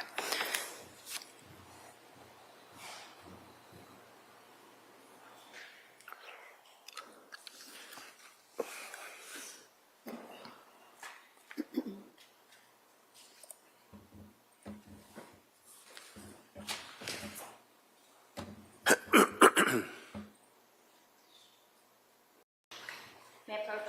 You may. I'll trade binders with you. And I'm showing you what's been marked as exhibit number 280. Do you recognize that document? Yes, I do. What is that? This is the Miranda rights that was read to Mr. Tuerk. Okay. And is your signature on that form? It is. Okay. And is there a date and time? There is. And what's the date and time? May 16th, 2020, and the time is 5:21 p.m. Okay. And how were you and Trooper Kutkowski dressed? I believe Trooper Kukowski was in a suit and I was in regular plain clothes. Okay. And what about Detective Porro? Did he come with you into the hospital? He did, yes. Okay. And how was he dressed? Plain clothes. And is it fair to say that you were in the interview for the first portion of the interview? Yes. Okay. And during the time period that you were in the interview, were you ever concerned that the defendant didn't understand anything that you were saying or Trooper Kutkowski was saying? No. Did you have the opportunity to observe Dr. Tuerk moving? Yes. In what way did you see him moving? Initially, prior to the interview, he walked out from the wing his room was located in and walked into the family waiting room to meet with us. Did he require any assistance? No. And during the interview, where was he seated? He was positioned with his back to the door to the family waiting room. Okay. And did he ever require any assistance in his chair? No. Was it just a regular chair? Yes. Okay. And at some point in the interview, was there a break? There was, yes. And what happened during that break? Mr. Tuerk asked to take a break. It was approximately 45 minutes. The break was 45 minutes? Yes. And what happened during that break? He walked back to the area of his room. Okay. And did you or any other police officer go with him? No. And how did the interview resume? Mr. Tuerk returned back to the family waiting room. Okay. And what happened at that point with you? I remained in the hallway. Okay. And could Dr. Tuerk see you during the time period that you were in the hallway? No. And could you hear what was going on in the room? No, I could not. Okay. And after the break, who was in the interview?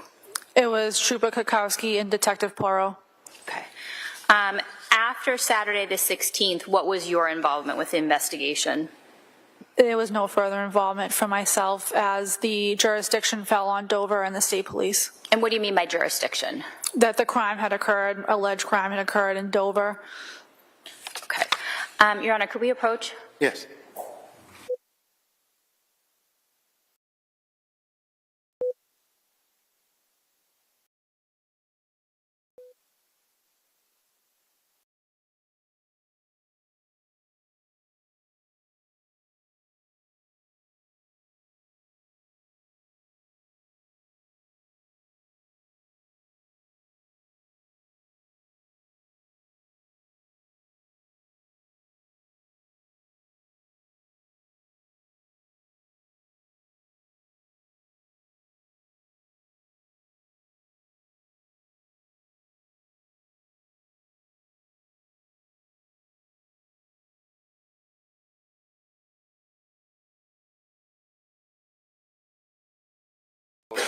You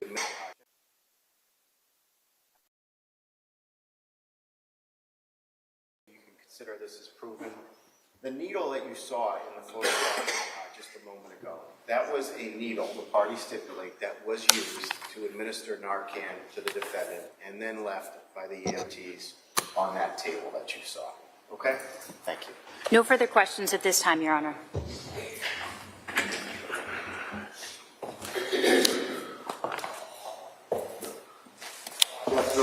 Good afternoon. So I understand you're a detective, is that correct? Yes, sir. And you've been a detective for about, what, 8 years, 9 years? 10 years? 10 years. And that would be in the town of Dedham, or the city of Dedham, right? Yes. And one of the things that you do when you're a detective, obviously, is you detect things. You investigate, and you're looking for potential evidence and things of that nature, right? Yes. You want to keep an open mind at all times, right? Would you agree with me that you mentioned on a number of occasions, could I have Exhibit 17, please?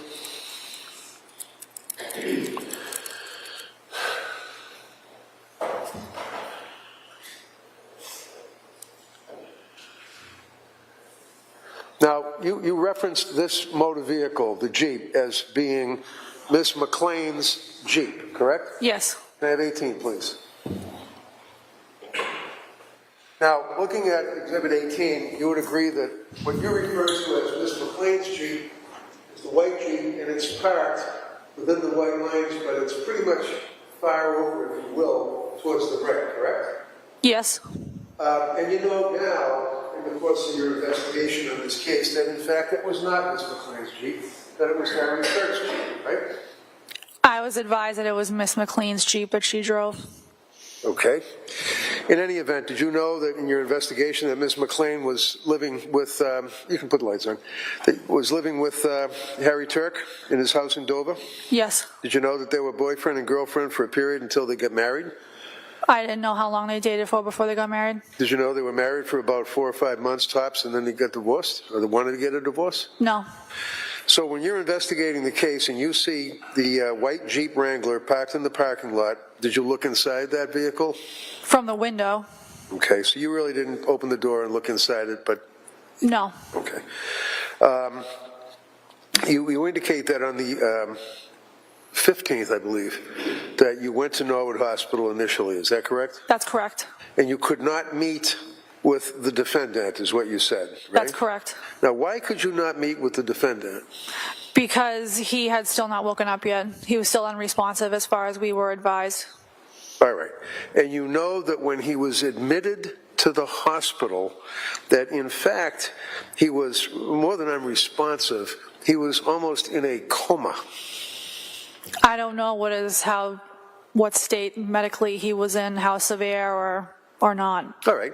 So as a police officer now, you know, even though you're in plain clothes, you still have the gun and the badge and all of that, right? Yes. And you're with the state police and you're going to the hospital to try to get a statement from him, right? Yes.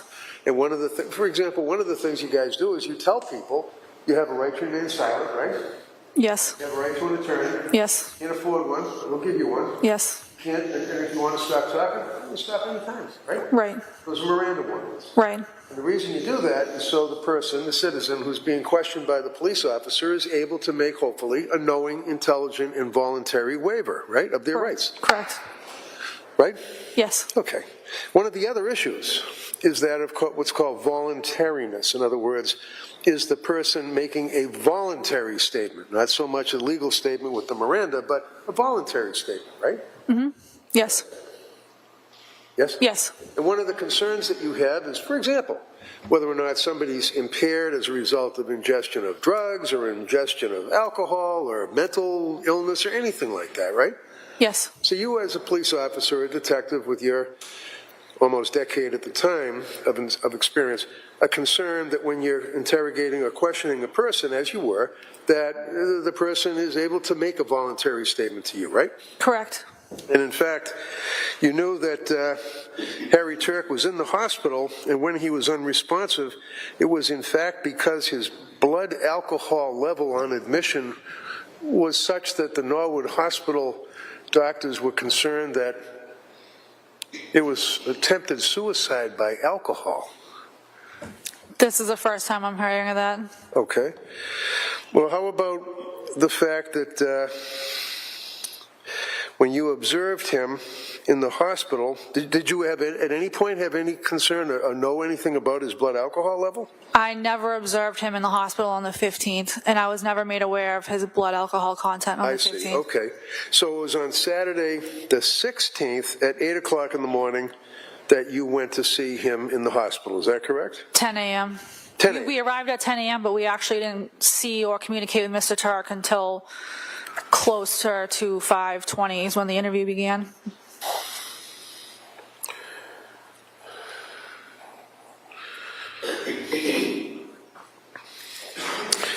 Okay, so your initial effort on May 16th would be that you reached out to Ms. Wilkies, is that right? Yes, I reached out to Ms. Wilkies at 8 a.m. for a status on Mr. Tuerk.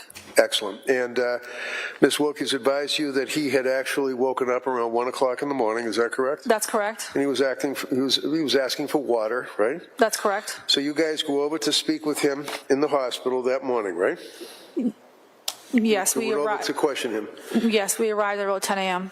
And I guess the questioning was in two parts where it was broken because he wanted to take a break and you guys were pretty good. No problem. Let him take a break. Yes, he requested a break.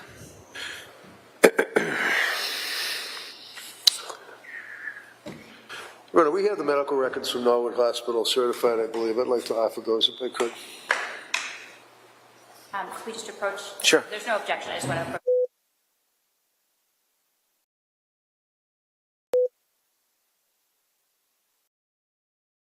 He had,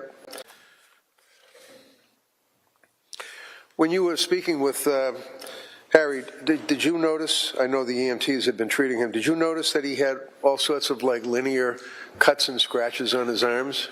I didn't observe them myself. No? No. Did you see any injuries on his arms or his legs or his torso at all? I didn't. I wasn't looking for the injuries when we were interviewing him. Okay. I didn't see them myself. How about his wrist? Did you see any cuts to his wrist when you were talking with him at all? No.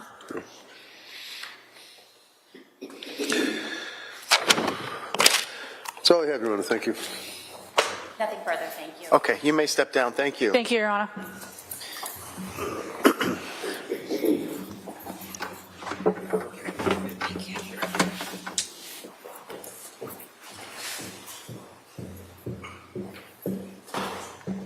Colby Roy, please.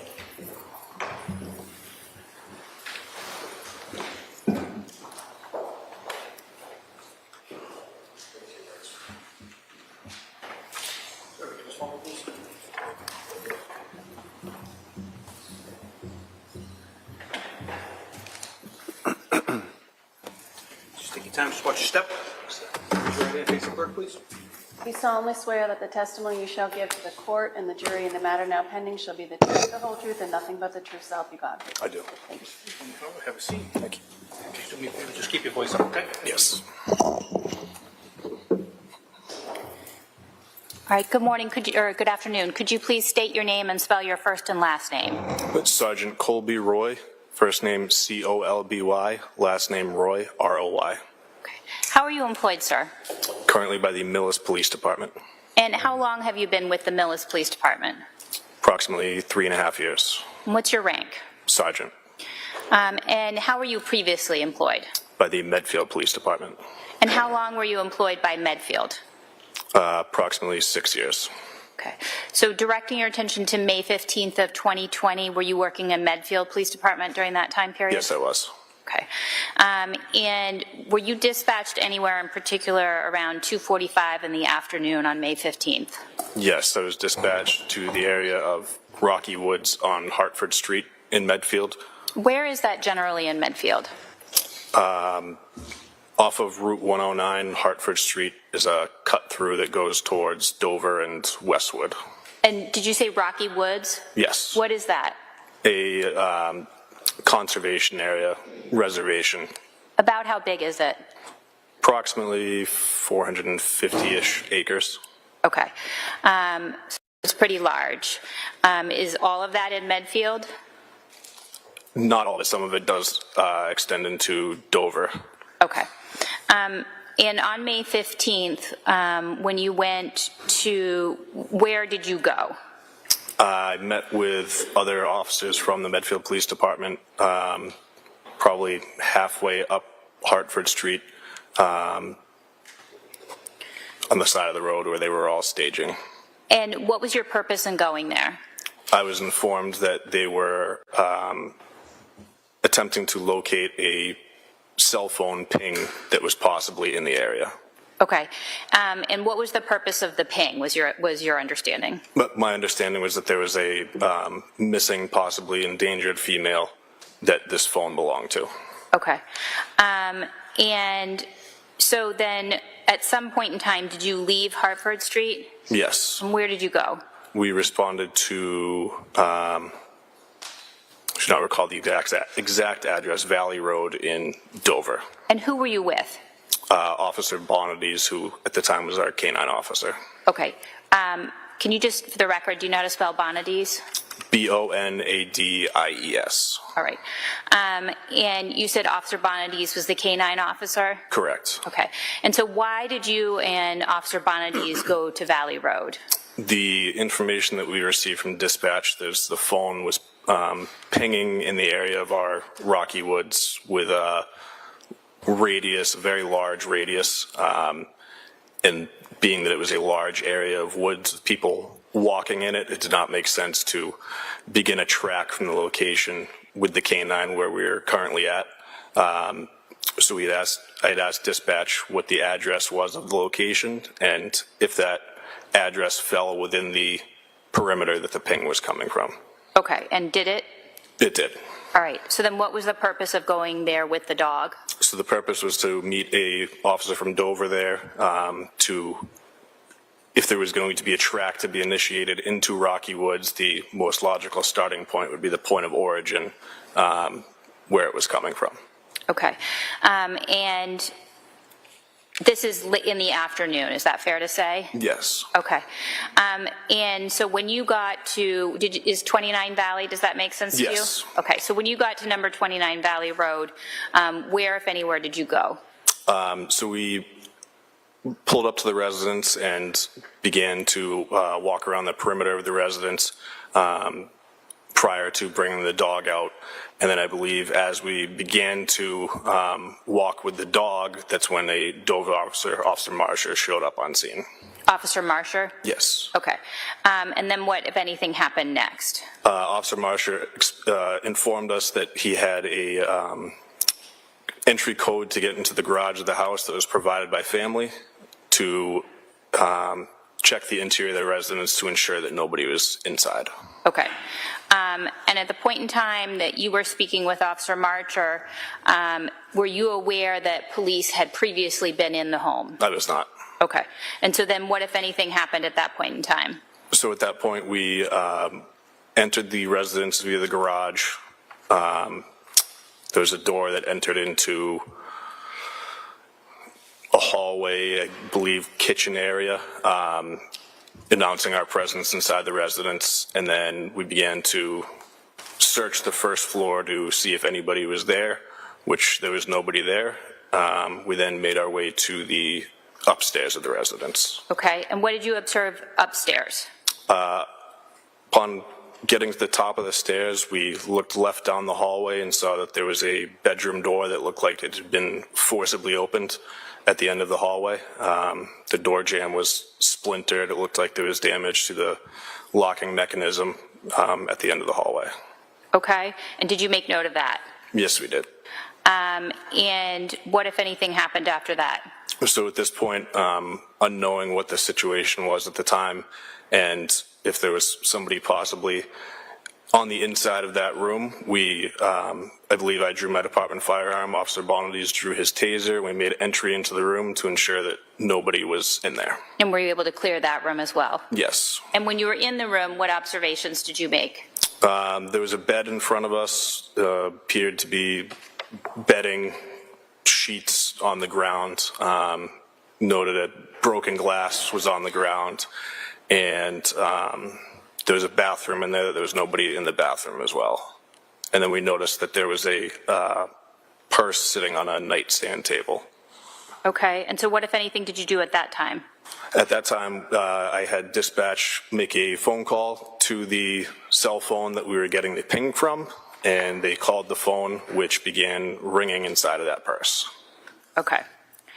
And while you were in the bedroom, did you touch anything? No. Okay. So what, if anything, did you do next? At that point, I believe it was Sergeant Mayo arrived on scene from the Dover Police Department, and we informed him that it looked like there may have been something that struggle of some sort happened here, and that he should notify his detectives, and then we exited the residence the same way that we entered.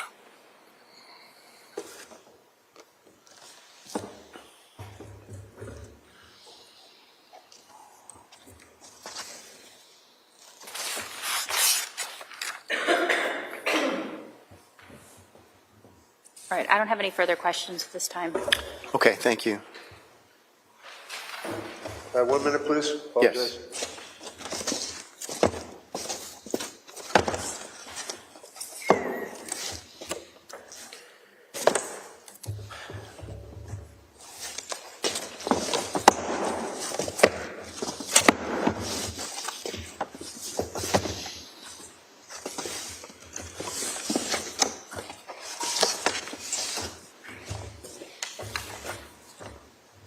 So when you went in the bedroom, you indicated that you made notice of the fact that there was a splintered door. Is that correct? Yes, sir. That'd be the bedroom door?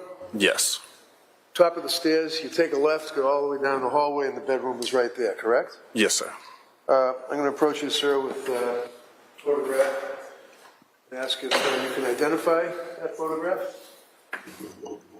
Is that a fair and accurate depiction of what you saw when you went towards the bedroom?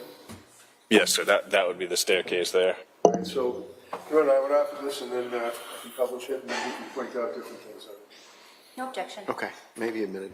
There's a number on the back, Mr. Reddington. Is that your number? Yeah, that's right. Okay. We're on the front. Yeah, wherever. The exhibit 282, Your Honor. Okay. Thank you. So now showing His Honor and the jurors the exhibit, this would show where the splinter is on the door. Is that correct? Yes. And you were pointing something out about over here. Yes, I believe, so this would have been the staircase that we had come up. So you're coming up the staircase. Yes. Down the hallway. Correct. This is where the Halligan tool was used to break into the bedroom by the police, correct? I was not, all I knew that there was a door that looked like it would be forcibly entered at the end of the hallway. Yes. And when you went in, you had occasion to make an observation of the bed, and the bedclothes were in a ball, kind of bundled up on top of the bed. Is that right? I believe they were on the floor. There was some bedding on the bed, but there was some bedding on the floor as well. All right. And you made observation that there was a lot of shattered glass on the floor, correct? I would not necessarily use a lot, but I did see a shattered glass of some sort on the ground. Okay. Where did you see the shattered glass? I do not recall exactly, but it was, I believe, between the door and the bed, but I'm not 100% on that. Okay. I'm going to approach you, sir, with what has been marked as C for identification, and ask if you can identify this. Yes. Does that appear to be a fair and accurate depiction of the bed that you're referring to? Yes. And if you look in front of the bed area there, does that appear to be what appears to be clear items or glass or something of that nature? Yes, from my recollection, that is what I saw. Well, I would offer this, Your Honor. No objection. Exhibit 283. Thank you. Did you notice what was readily apparent to be a bottom of like a rocks glass, a drinking glass? I wouldn't necessarily refer to it as a rocks, but some sort of drinking glass, yes. I don't recall if it was on the ground or where it was, but I do recall seeing I that. recall that it was on the ground and one of you guys picked it up and put it on the dresser. I do not recall that, sir. All right, but you do recall that I do remember, yes, seeing a piece of the... So I'm going to show you an item, sir, and ask if this is a fair and accurate representation of a piece of furniture in the bedroom and a piece of a glass. Yes. Drop of this. No objection. Maybe in the... The 284. And looking at that, sir, that would show, this is the window. You'll notice there's like a mermaid or something like that in the windowsill, correct? Correct. And this would be a piece of furniture in the bedroom. Correct. Looks like a pillow or blankets or something, right? Correct. And then someone had placed clearly a broken water glass or a drink glass on that piece of furniture, correct? It would appear that somebody would have placed it there, yes. Did you see that there, or did you see it on the floor? I do not recall exactly. I just remember seeing the glass.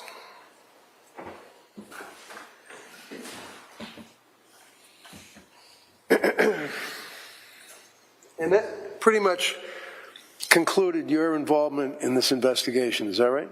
Yes. That's all I had, Your Honor. Nothing further. Okay, you may step down, sir. Thank you. Thank you, sir.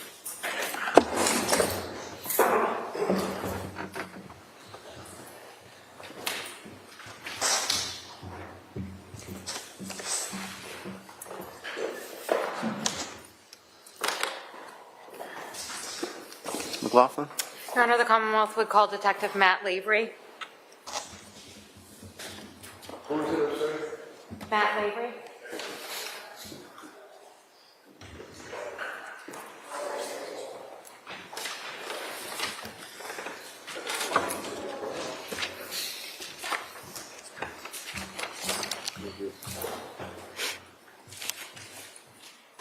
Just take the time to watch your step. Yes, thank you. Raise your right hand, please. Good afternoon, sir. You solemnly swear that the testimony you shall give to the court and the jury in the matter now pending shall be the truth, the whole truth, and nothing but the truth, so help you God. Yes. Thank you. Sir, you have a seat. Thank you. Voice up, please. Yes, thank you. May I inquire, Your Honor? You may. Thank you. Good afternoon. Good afternoon. Could you please state your full name, spelling your last name for the record? Matthew Lavery, Lavery. How are you currently employed? Dover Police Department. How long have you been with the Dover Police? 10 years. What is your current capacity? Detective. How long have you been a detective? Approximately 7 years. What are some of your duties as a detective? Conduct follow-up investigations into crimes against people and property. Respond to crime scenes, note crime scenes, conduct interviews. Turning your attention to May 15th of 2020, were you working that day? Yes. In what capacity? Patrol. What does that mean to be in patrol? I was in a marked cruiser assigned to a sector to answer calls for service. What shift were you working? The 3 p.m. to 11 p.m. At some point, did you become involved in a missing person investigation? I did. How did you become involved? When I came in, they informed me that they were on Valley Road looking into a missing person. They asked me to go take another call for service and then respond to Valley Road. Approximately what time did you respond to Valley Road? 3:30. Do you recall what number Valley Road you went to? 29. Who was at 29 Valley Road when you arrived? There was members of the Dover Police, the Dedham Police, and the Mass State Police. Where were they? They were in the driveway. What did you do at the residence once you arrived? I stood by and waited for instruction. And then what happened? More members of the state police showed up, and we were instructed to do a canvass of the neighborhood. What is a canvass? You go door to door and ask the residents if they saw anything, if they heard anything, if they have any cameras. What was the results of that canvass? We found one home on the corner of Valley and Taylor that had some cameras. And where is Taylor Road in relation to 29 Valley Road? It would be the lower numbers of Valley, so north towards the center of town.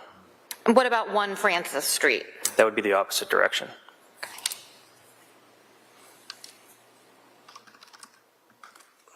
So 20 Taylor Road is not in the direction of travel from 29 Valley Road to 1 Francis, is that right? Correct. Approximately how many homes did you go to on May 15th? Approximately a dozen. Was there any video from 29 Valley Road in the direction of 1 Francis Street available that you're aware of? No. After you completed, approximately how long were you canvassing that area? A couple hours.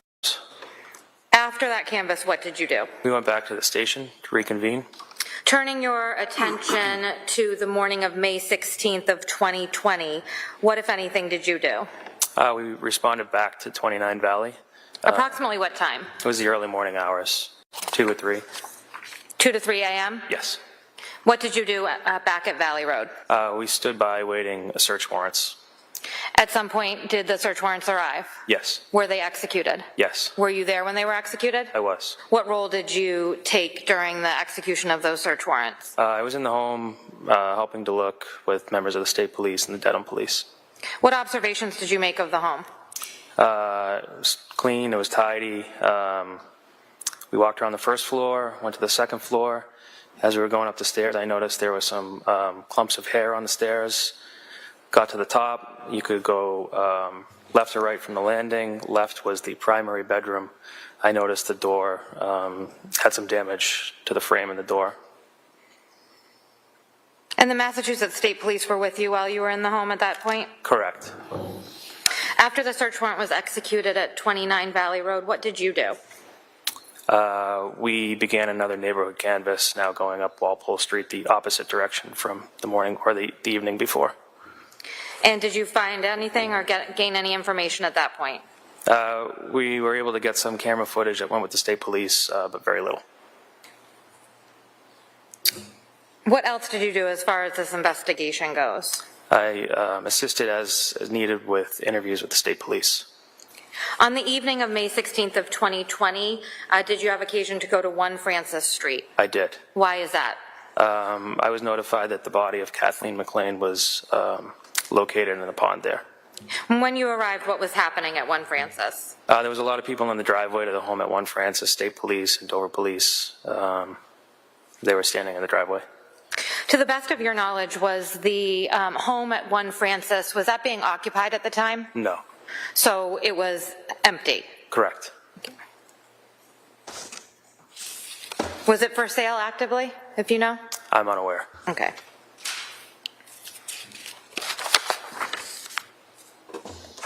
And if you could just explain, you stated that you have been with the Dover Police for approximately 10 years, and some of those years were on patrol, is that right? Yes. And when you're on patrol, you have to move around the roadways of Dover, is that right? That's correct. Can you please describe the roadways in Dover? Country roads, they're narrow, they're windy, they're not well lit. We have 1 stoplight in town. Thank you. I have no further questions. Did you go into the house at Valley Road? I did. So you're a detective, or? Yes, sir. And how long you been a detective? Approximately 7 years. So as a detective, you obviously went to the academy. Yes. And you learn in the academy how to detect things, right? Yes. Evidence that you might be looking for, correct? Yes. Now, when you went into the home, what day was it? The 15th, 16th? When was it? It was the early morning hours of the 16th. So this was before or after Kathleen McLean's body had been found? It was before. So when you went into the house, it was in the course of continuing with this investigation you were involved in, right? Yes. You indicated to the jury that one of the things that you observed is, as I think your words were, clumps of hair on the stairs, right? Yes. Is it fair to say that it was like a hair, a long hair, that was kind of curly hair that was on the stairs? From what I remember, there was a small grouping of hair. Small grouping? Yes. And was it blonde in color? What was color? It was light. It was light? Yes. And in fact, sir, there was a photograph that was taken of this particular hair. Is that right? I didn't take photographs. So I'm going to approach you, sir, with a photograph and ask if you can tell me, is this a fair and accurate depiction of what you described to this jury as a clump of hair on the stairs? Yes. Okay. I'd offer this, Your Honor. No objection. Any objection? No, Your Honor. Okay, maybe a minute. 285. Now, sir, this would show the stairs, and this would show the hair that you're referring to, correct? There's several lines there, yes, but there could be one hair, yes. Okay, the hair are hairs. This is Yes. what you're referring to, right? Yes. On the stairs, correct? Did you have occasion to look inside the car at any time? I did not. Did anybody, is it your understanding, sir, that there were clumps of hair or hairs all over the furniture in the house, in the living room, for example? I'm not aware of that. Not aware of it. Did you know they had a dog, big Labrador? I did not. Was the Labrador in the house when you were there? I didn't see a dog. Did you see hair all over the house from the Labrador shedding, sir? I don't recall. So you don't know where that came from, do you? I do not. Okay. Now, when you were investigating, you went into the bedroom. I did. Up the top of the stairs, hook a left, and then you go in, right? Yes. This is a number of police officers had been in this bedroom up to this point, right? I believe so, yes. Photographs were taken to depict or show or secure evidence, right? I didn't take photographs. Well, I know you didn't, because you have people that will do that, right? Yes. And the people that will do that would be crime scene services, CSI they call them, right? Correct. Right? One of the things that was taken is you noted that there were, for example, in the living room, there was a martini glass that was of interest to be taken on the, right in front of the large couch, right? I see that, yes. Yes. And also, it was of note that there were a number of alcohol bottles that were in the kitchen. Tito's, vodka, martini and Rossi, things of that nature, right? I see that, yes. You saw that. Is that correct? I see it, yes. Put off of these two? Any objection, Ms. McLaughlin? No, Your Okay. Honor, thank you. May be admitted. It's 286, 287. Now, when you went into the bedroom, sir, you would agree with me looking at Exhibit 283 that this is a fair and accurate depiction of the bedroom, the bed, and the bedclothes, correct? Correct. Would you agree with me, sir, that there was shattered glass or broken glass all around this area that I'm pointing towards the floor in front of the bed? I recall there being glass, yes. Yes, and you also recall that there was a large drink glass, kind of like, it looked like it was smashed.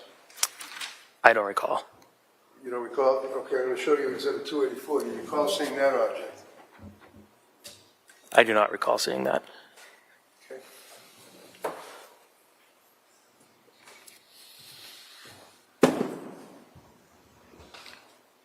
I'm going to approach you, sir, and ask if this is another fair and accurate depiction of the headboard, the backboard, if you will, of the bed and the floor itself. Yes. Okay, get off of this.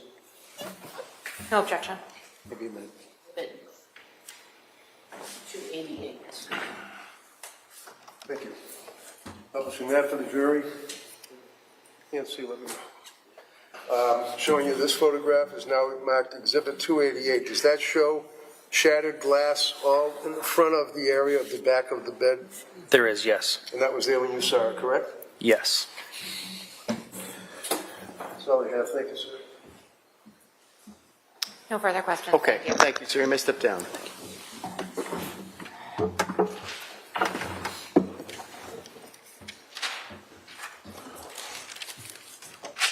Safety approach. Yes.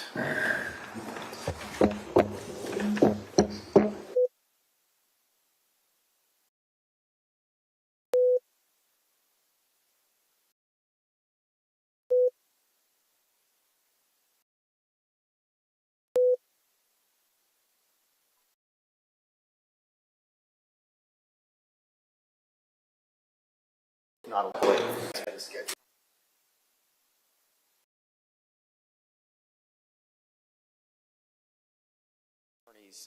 We are on schedule, if not a little bit ahead of schedule at this point. So I am actually going to let you go for the day. A couple things. Please remember my instructions with respect to both this case and any case in the building. We're talking about the case, no independent research. Do not visit any scenes, no posting anything, and please keep an open mind because you haven't heard all of the evidence yet. I wanted to let you know we are moving courtrooms tomorrow. So we're actually going to be in the courtroom across the hall in the corner. Okay, so report where you usually report, and the court officers will show you where to go. Okay, Officer Land will meet you if you want to park in the behind the deeds building. You're more than welcome to do that. Officer Land will meet you in the morning. Okay, and bring you to the deeds building where you've been going to congregate in the morning, and then walk you over here. Okay?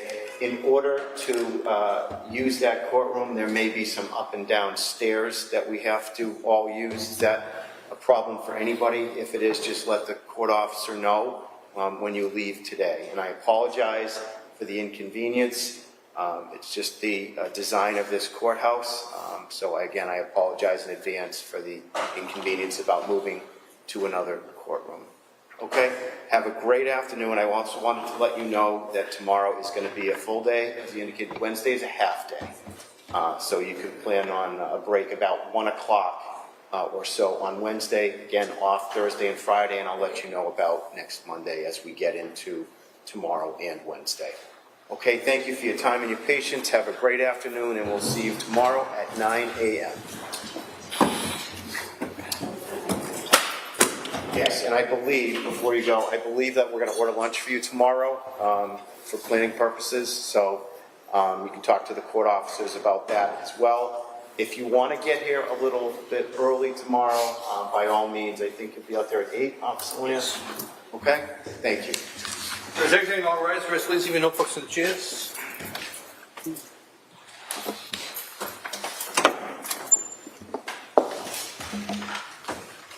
All right with you?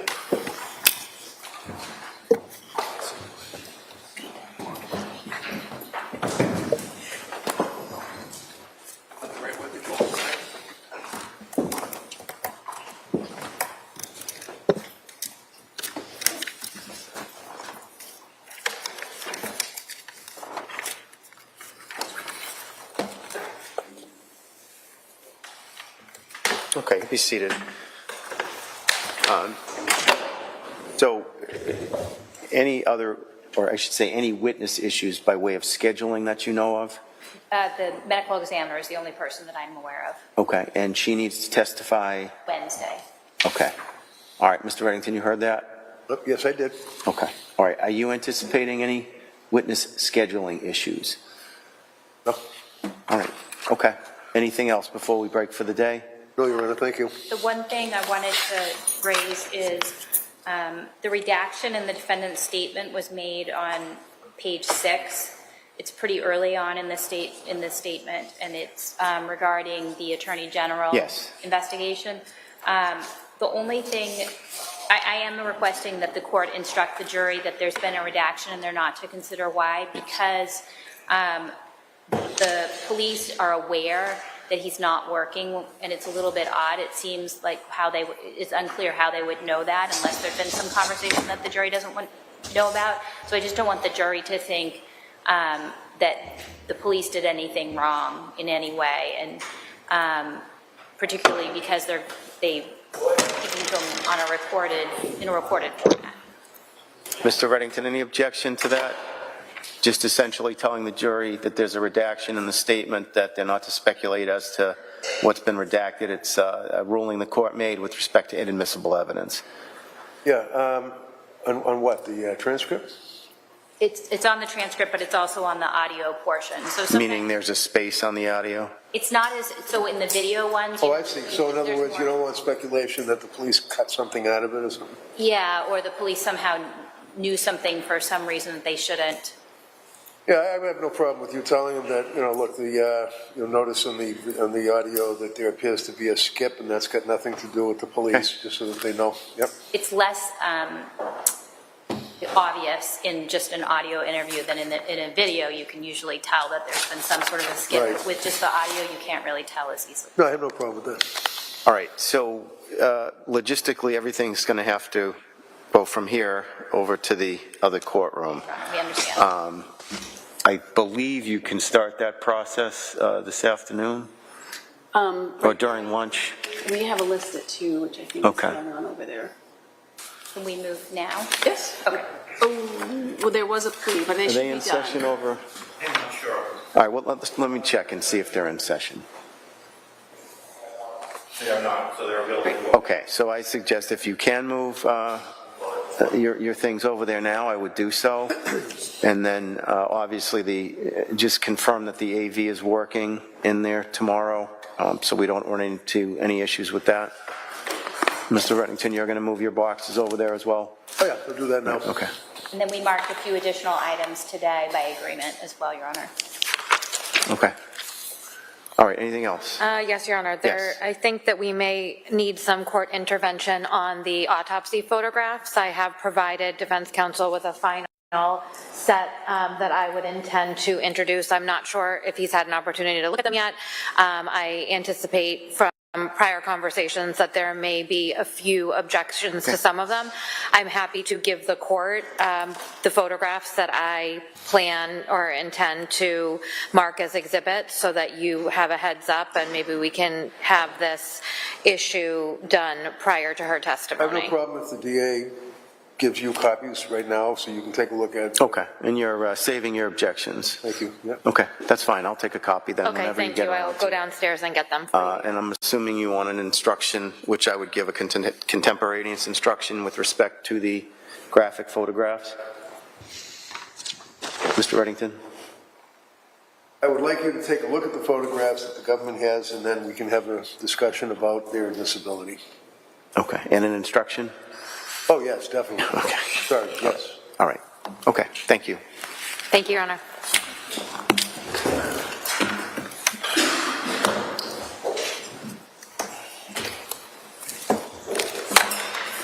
Oh, I was like, where is it? Thank you. All rise.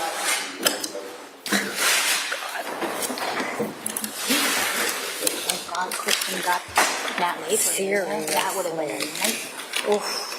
Well, it was a nightmare for me. Oh, you're still filming.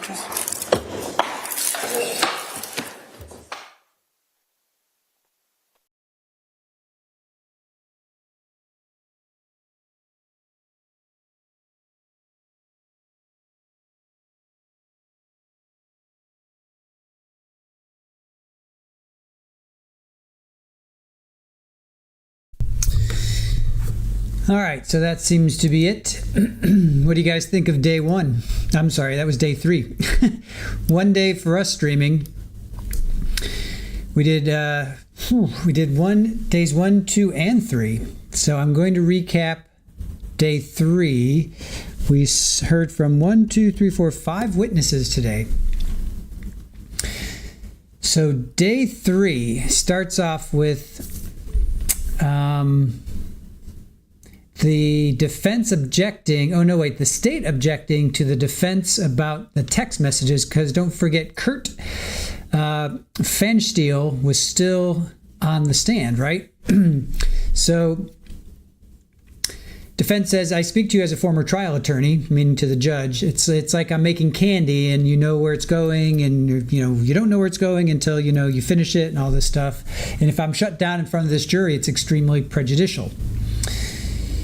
So then Curt gets back up, and Curt, to summarize, because Curt was on all day, day 2. He was on all day, day 2. Now, granted, it was a short day, but he was on all day, and he basically, to sum it up, he said he was friends with Katie.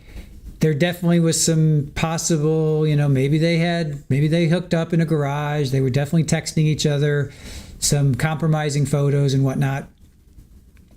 But he kept saying they're friends, and he kept saying, I don't recall this, I don't recall that. I think he recalled. I think he just didn't, he has a girlfriend, on and off girlfriend for 13 years. He may not have a girlfriend after that testimony. Who knows? But so he, I guess, deleted a bunch of text. He deleted 5,173. And we thought Jen McCabe deleted a lot of texts. He deleted 5,173 texts. Where did you delete them? Like, where were you? Were you in the kitchen? Were you outside? He's like, I don't recall. So he basically just said, I don't recall, I don't recall, I don't recall. I kept saying, I don't recall. Do you remember talking to law enforcement in your driveway? I don't really remember the conversation. He had Reiki at Katie's house just the one time. He didn't have many texts with Harry. He says, I don't recall. So he basically just didn't recall. But the whole gist of it was he would send pictures, she would send pictures. He would say, hey, are you still up? You want to come on over? I want to see your chest. I want to see pictures. I'm still in bed. You're so naughty. You're a bad one. Send me a picture of you in bikini. Yeah, he had the hots first. So what? Big deal. Did he strangle her? Did he choke the life out of her? No, that was Harry. So if I was him, I would have just been like, yeah, so what? Yep. I had the hots for her. Big deal. Yes, we sent pictures to each other. Big deal. She was married. Yep, big deal. Was she cheating on her husband? No. We never slept together. Or what? Maybe we did. Yep, so what? Maybe we did. But I didn't choke her out. I wish he had just been like, yeah, so what? Yep. So instead, that was just so painful for like 2 days. Well, one solid day and then another half a day, yes. So all in all, a full day of it was just brutal. But then in redirect, we found out that Katie's son had special needs. That's the first time we heard that. Hadn't heard that one before. So then we get to Joseph Ellis. He's a patrol officer. Now here's where this is interesting. So he did a welfare check on Katie. He went to the front. He went to the resident inn. He spoke to the front desk. There was no one. He knocked on the door. No one was there. So they went in and they saw a man lying on the bed. He was in jeans and a shirt. He was unresponsive. He was moaning with his eyes closed. Now on the nightstand there was a bottle of whiskey and the kitchen knife on a small table. Here, we can pull this up. Let me see here. Oh, kitty. All right. Here we're. Okay, this is what was on the nightstand. Right? I mean, that's. So there's some. All right, basically that.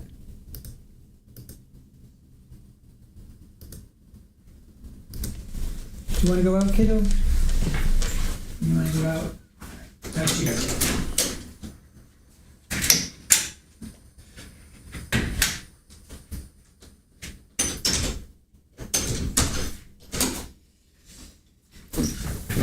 All right, so that was what was on the nightstand. Then there's another photo I took of the bottle of booze. So let's see, the medics came in and treated him. They were checking his body to find wounds. He had superficial cuts on his arms, cuts on his legs. Do you guys remember, who was it? Was it Tellus? Yeah, remember when Tellus got busted? And Tellus tried to commit, and he had like a few scratches on his wrist. Sounds like this guy kind of did the same thing. He had a few scratches on his wrist, so. But he was given Narcan with no effect. He was put on a stretcher, sent to the hospital. So then Cross comes back in. Narcan, what exactly is that? It reverses the effects of opioid. So no effect, nothing to do with opioid. So it was clear that he did not take any opioids, right? And then the cars, not sure who owned it, but she operated. He's like, right. So he didn't know Harry owned them. He's like, I don't know who owned them. So Mr. Reddington definitely, I don't like his style. I mean, he's just trying to totally slam Katie. Like, Katie's the devil, Harry's an angel. So it's like, that's why I had to kill her. That's why I had to off her, because she, she was such a terrible person. I mean, really? And he's not saying self-defense. So what if she hit him in the head with a glass? So then he chokes her out? He didn't, whatever. Then Steve Rocca gets up. So this is Katie's ex. They had 3 kids together, and he doxes himself. They were asking some really personal questions. He names all the kids and their birthdays. Anyway, they met in high school. They got married in, their marriage ended in 2011. They talked daily. He saw her weekly. He identified Harry. He never communicated with Harry separately. He saw Harry maybe when he picked up the kids. He rarely had contact with Harry. Katie told him Harry wasn't living at home. They mostly texted. There was 3 weeks during COVID where he didn't talk. He needs his memory refreshed on an email. So he was saying he wants to get back into the relationship. This was Harry saying he wants to get back into the relationship. She wanted to get back together so the children would have a stable place to live. Harry came back from Florida. So Stephen drove Katie from Boston basically down to New York, maybe the city. I'm not sure where in New York he drove, but he dropped her off. And because Harry was driving back from Florida, So that's a stand-up guy. He drives his ex-wife with their 3 kids 4 hours south to meet her current husband, who she's on the outs with, driving back from Florida because his back hurts. I don't know. That's a stand-up dude, in my opinion. Katie was actively looking for places for Harry to stay. They drove to the hotel. Okay, so a friend called him in the morning of May 15th, and then he called Katie, and then he called the kids. Then he called the hotel. He did speak to the kids, spoke to the hotel. He drove to the hotel. He saw Harry coming out on a stretcher. Then he drove to Dover and he entered the house. He went into the kitchen and he called the kids, and they came to him. He said he saw black dots on the floor that looked weird. He never saw them before. They don't really say what those black dots are, but I'm assuming those were blood. He said there were like 2 dots, then a space, 2 dots, then a space, right? He didn't see them upstairs. Then for Cross, Harry was living somewhere empty. Empty place in Belmont. Harry needed a place for quarantine for 2 weeks. Yep. When did you get a divorce? In 2017. Katie got married to Chris Foley when? He doesn't know that answer. The kids lived with them for more than a year. He knew that Katie and Harry met online. 2 years before, you told this jury that, let's see.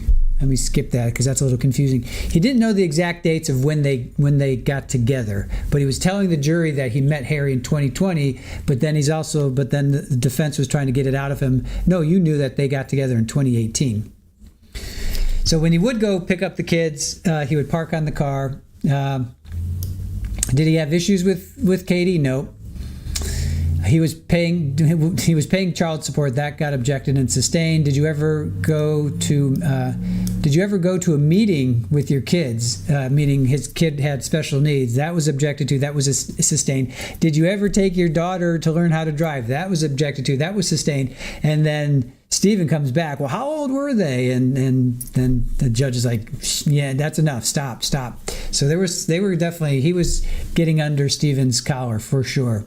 Law enforcement never looked at his phone. He did know about the restraining order.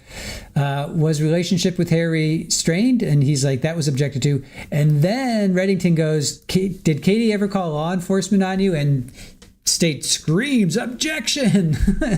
That was huge. That was huge. He snuck that in, but that was pretty big. Then the jury left, and then this is where it comes out that apparently Stephen may have been abusive to Katie. Maybe, I don't know. There was some evidence that maybe. Oh, and then Mr. Rocca there is chummy with the police, and he gets away with some things. So then there was that. That was pretty interesting, right? And then it's like law enforcement report, Mr. Rocca sent a text indicating Tuerk had handguns. Rocca has many law enforcement connections and gets out of things. And Katie has DV reports and understands that's been excluded, Judge, and I won't get into that. And state's like, there's no text. And he's like, I don't care if we don't have a text. It's right here in the police report. Like Reddington just is so dismissive. He's so dismissive of the state and witnesses too. And the state's like, this opens the door to Harry owning guns. So if you want to go down that path, we'll go down that path. So ultimately that was not. Then there was another date. Katie called law enforcement about Rocca acting erratically. Rocca called law enforcement. He was upset Katie wouldn't let him in his house. And he's like, Katie calls law enforcement. He's coming to the house. That's the defense. That's Reddington. And the whole point he wanted this to come in is where it shows his bias that every time he moves, she calls the police. So that shows his bias. I'm not sure. It shows his bias that would show his bias. See, that didn't make sense. But I guess it was showing his bias to his defendant. I guess that's what he was trying to get in. So, then it's like it shows his bias that he was upset at Katie for Chris Foley hanging out at Harry's house, and state's like, I don't see the bias, and the defense is like, of course not. He was just so dismissive of the females. I wonder if he just has a problem. I don't know. He was just really dismissive. So then Detective Deborah Gonski gets up. She went to the resident inn. She spoke to Officer Ellis. Who was it? Sergeant Wilcox? Somebody went to the house and they didn't see broken glass or clumps of hair, and then all of a sudden they see broken glass and clumps of hair. I don't get that. Something's going on. Something's fishy with this investigation. So Detective Gonski sees the bottle of booze on the nightstand, sees what we're looking at right here: blood, syringes, a knife with a small amount of blood, syringes, pills, low dose aspirin. She requested the pinging of Katie's phone. She asked for the K9 unit. She talked to Katie's sister. First time we heard that, Beth Millison. Lieutenant Fanning from Sandra Birchmore makes an entrance. Wow, it's just like this is a really small world up there, you guys. Lieutenant Fanning makes an entrance into this. Then Trooper Kakowski and her did the interview. So they went to the hospital and they interviewed Harry, and he wasn't conscious for the first day. Then he's conscious. Then he finally wakes up. They get there around 10 o'clock in the morning.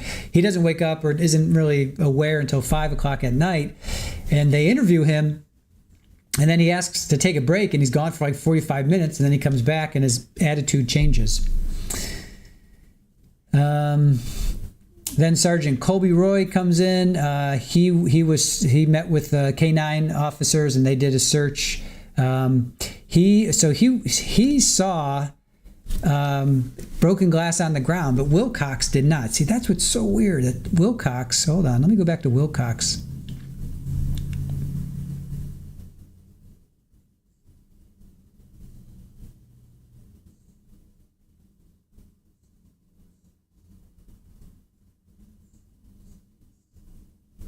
Where the heck is Wilcox? Hold on, let me find this.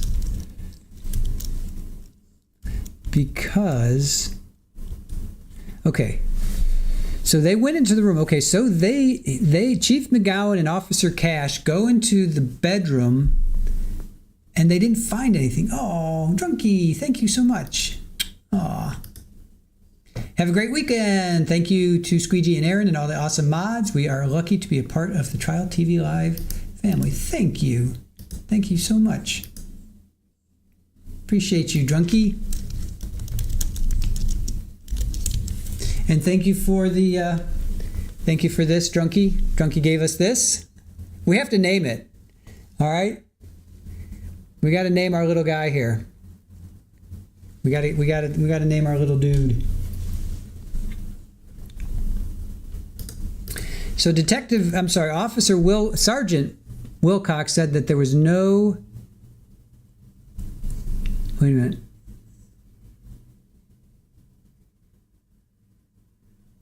Yeah, he did not see any broken glass. So then all of a sudden these other investigators found broken glass at the house. That's highly sus. I am definitely poo with legs. I like the poo with legs. We need to name him.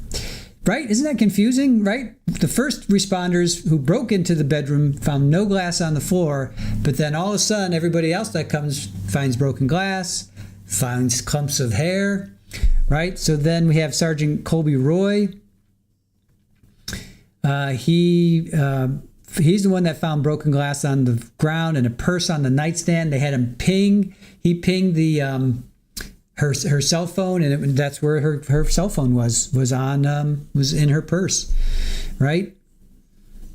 And then Detective Matt Lavery, he found clumps of hair on the stand.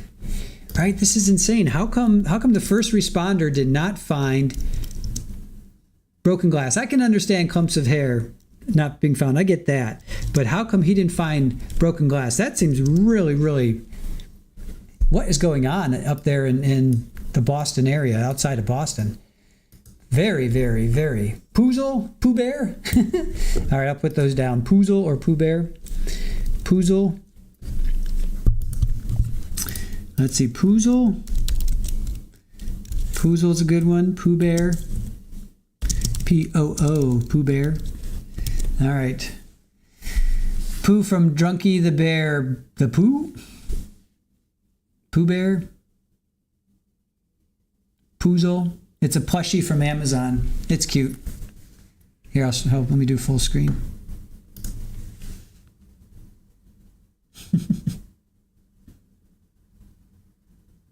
Pouchalant. Pouchalant, that's good. But we're mixing two, what do you call it? Two trials. Pouchalant. Pouchaladas. Pouchaladas. Oh, pouchaladas. You guys are mixing, you're mixing two trials. Pouchaladas. That's good. Sir Dumpsalot. I should have known better than to let Chad on a Friday night name this. That poo looks happier than you. Ooh. He's a cute little dude, right? Cute little dude. He's soft. He is very soft.